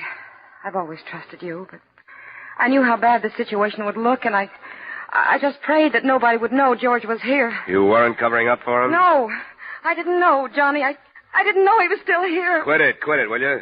Come on, sit down, get a hold of yourself. Look, I want to believe you, Barbara. You know that. But it doesn't make any difference now whether I do or not. The police are going to learn about Richards. Are you going to tell them? I imagine they'll tell me. But I can't hold back anymore. And with the answers I'll have to give them, they can probably indict you for murder, or at least accessory with Richards. I didn't kill him. I don't know anything about it. Stop it. I don't need hysterics. I need proof. How can you prove to me that you knew nothing about it? I don't know. Would Richards have done it alone? No. How can you prove that? It's a thing I know. I can't use things you know. I need people and statements. People who will swear that they saw you at the time Jean Reimer was killed. People who will swear they saw Richards. It was 9 o'clock. I was here. I can check that. That's all I know. Johnny, stop. Please stop. I can't stand any more. All right, Angel. I'll stop.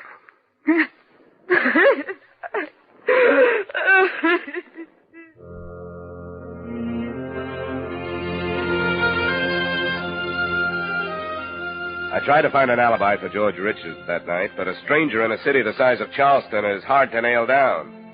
I went to the Clemens Hotel and questioned bellboys, clerks, maids, and bartenders, but those who remembered him hadn't seen him during the evening in question. Then I tried cab drivers with no better success. It was after midnight when I went to bed, and 9 the next morning when I was awakened by a summons from the police, accompanied by official transportation.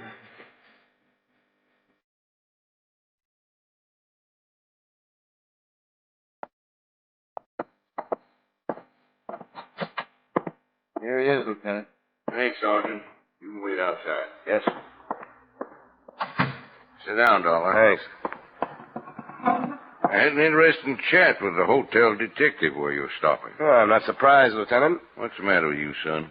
You put yourself in a pretty darn serious position by holding back information from me. Why'd you do it? I'm not sure. You admitted knowing that Gene Reimer. Why didn't you tell me then that you knew about trouble between him and his wife? Well, I wanted to check the other angles first, the Blackburn investigation. How bad was this trouble? Pretty bad. Reimer had a mean streak that didn't show except to his closest friends and intimates. You'd say he did her bodily harm? Yep, lots of it. How'd you find out? From her? How well did you know her? I knew her before they were married. In love with her by any chance? If I had been, I would have married her. I know what you're driving at, Lieutenant, the possibility that I came down here to protect her from a murder charge. Well, that's half true. What's that? She's been my friend. I didn't want to see her pulled in if she wasn't mixed up in it. You don't think she was? I'll have to leave that for you. I know she had a motive, and to make it better, a possible accomplice turns up. But so far, it's all circumstantial. Well, we put a searcher out on this man, Richards. That's how good them circumstances look to us. Sure. And I'll bet I can reconstruct your reconstruction. A phony tip to Reimer on how to crack the Blackburn thing, an appointment on Magazine Street, and the payoff. Huh? You break that down? No, and I tried. Barbara has an alibi, but Richards hasn't. Well, I gotta have somebody for that killing, Dollar. I'm going to bring her in. I'm surprised you haven't already. I want to talk to you first. I want you to stay here while I talk to her. Why?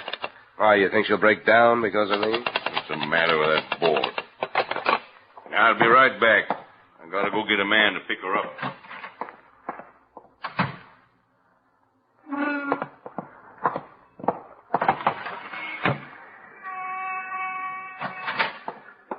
Hey, what are you doing? Contemplating suicide. Where's Lieutenant Sims?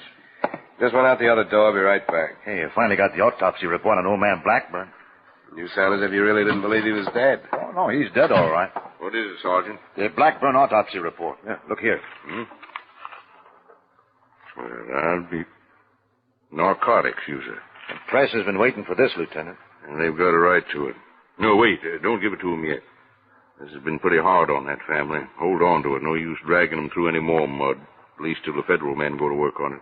All right, sir. She'll be here in a few minutes, Dollar, so relax. I gotta run through a few reports while we wait. It was hardly the time for relaxation, but I tried. We sat through an hour of questions to which there was no provable answers. And at the end of it, Barbara Reimer was booked on suspicion of murder, and I was released on bail, charged with suspicion of being accessory after the fact. I had only one place to go. Good afternoon, Mrs. Blackburn. Good afternoon. I'm Mr. Dollar. You remember me? Of course I do. I wasn't expecting you. I'm sorry I didn't have time to phone. May I come in? Yes? Your son at home? No, he's at the office. What is it, Mr. Dollar? A girl has been arrested because the police think she killed Mr. Reimer, the other man from Hartford. Oh, I didn't know. I don't think she did it. I don't think I understand, Mr. Dollar. Why have you come here? Because I think you know she didn't do it, Mrs. Blackburn. Mr. Dollar. Could we sit down someplace? Yes. In the drawing room. Now, if you please, sir, what is the meaning of this? Why did you refuse to allow an autopsy to be performed on your husband? Because I believe it to be a revolting and savage practice. A mental torture that no one has the right to ask the survivors to experience. I will not condone it. Usually laws are stronger than human feelings. Do you know that one had been performed? I refused. Oh, Rollin told me there was nothing to fear. He was wrong. I will not condone it. It's a matter of official record now, Mrs. Blackburn. The report says your husband was a narcotics user. He was not. He was. Your son knew it, and I think you did. I shall have to ask you to leave, Mr. Dollar. Please, Mrs. Blackburn, that wouldn't do any good. When I was here before, maybe you remember, your son said something he didn't intend to say. He told me that more than one man killed your husband. He said killers. He was upset. Both murders had something to do with the narcotics your husband used, didn't they? No. The police haven't been able to find a link between the Blackburn name and the Magazine Street section. The narcotics made that link, isn't that right? No. Gene Reimer must have found out. He was killed. Now a woman is charged with a murder she had nothing to do with. What else do you want? Oh. We thought we were doing the right thing. Why did you think that? We hoped to save Leland that shame. And Rollin, his son, and his widow. Gene Reimer must have learned from you. No. No one was to be told. Mr. Reimer discovered it himself.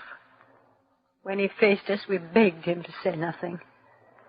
But when he threatened us, we told him their names. The names of the people who supplied your husband? Yes, and made a hell of our lives. They've extorted money from us for almost 10 years. We, of the inviolate family. They killed your husband.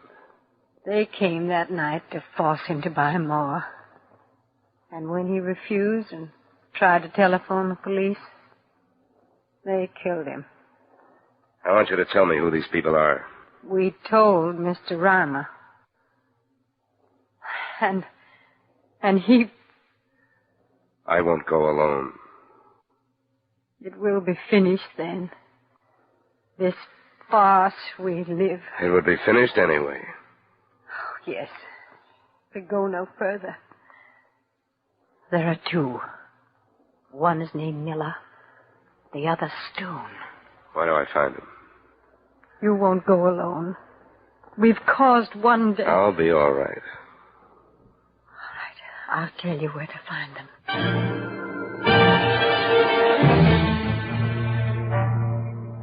I hadn't planned to go alone, but on the way I began to wonder if the time I spent interesting the police wouldn't be used by Mrs. Blackburn to warn the two men whose capture would put the finish to the family reputation.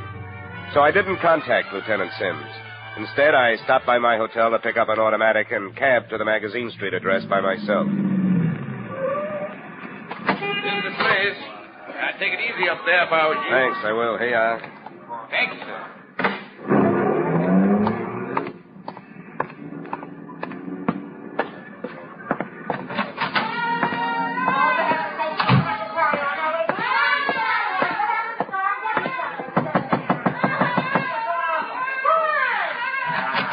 Yeah? Who are you, Miller or Stone? What's the difference? None. Hey, now, what is this? Who are you? Miller. What's the idea of pushing in? I just came from the Blackburn place.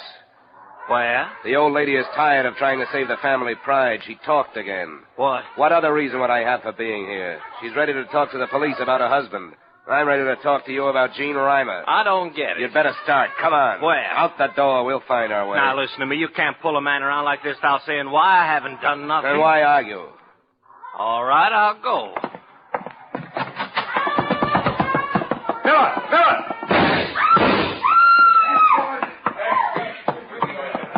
Miller? Get away from me. Find Stone. I gotta talk to Stone.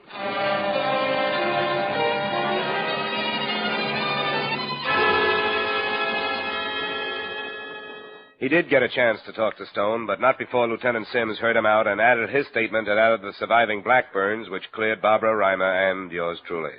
Expense account, item 3, $110, miscellaneous expenses in Charleston. Item 4, same as item 2, transportation back to Hartford, expense account total. Oh, excuse me. Yeah? Hello, Johnny. Oh. Hi, Barbara. I thought you were coming over. It's after 4. Well, as a matter of fact, I was just going to phone. I can't make it. What's the matter, Johnny? I've got another case. What's the matter, Johnny? I have to earn a living. All right. You know where to find me if you want to. Yeah. Yeah, I'll try to call you when I get back to town. Okay? Goodbye. Expense account total, $345.75. Remarks? This was a fairly personal assignment, and it brings to mind a fairly personal observation. Cops, private or otherwise, should never marry. They're lousy husbands because they're away from home so much. But more important, they leave too many widows. Yours truly, Johnny Dollar.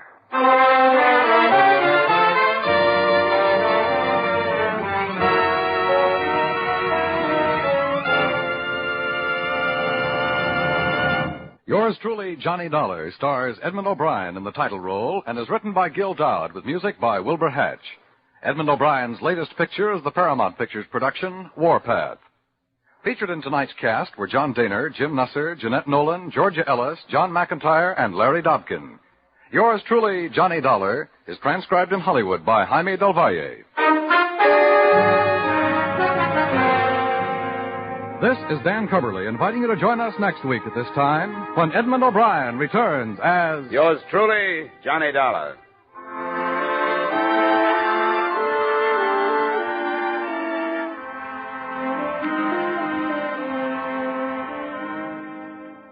You can sing it again on CBS tonight for a whole hour of fun-packed, music-packed entertainment.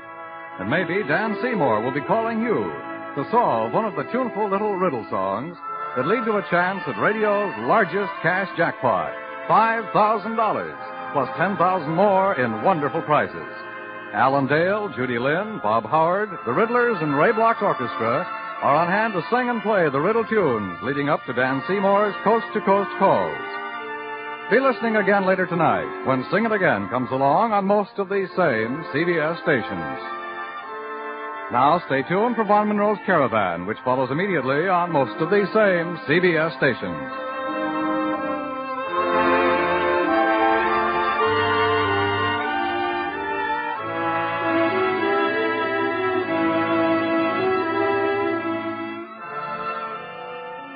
This is CBS, where you laugh with Lucille Ball and My Favorite Husband on Saturday nights, the Columbia Broadcasting System.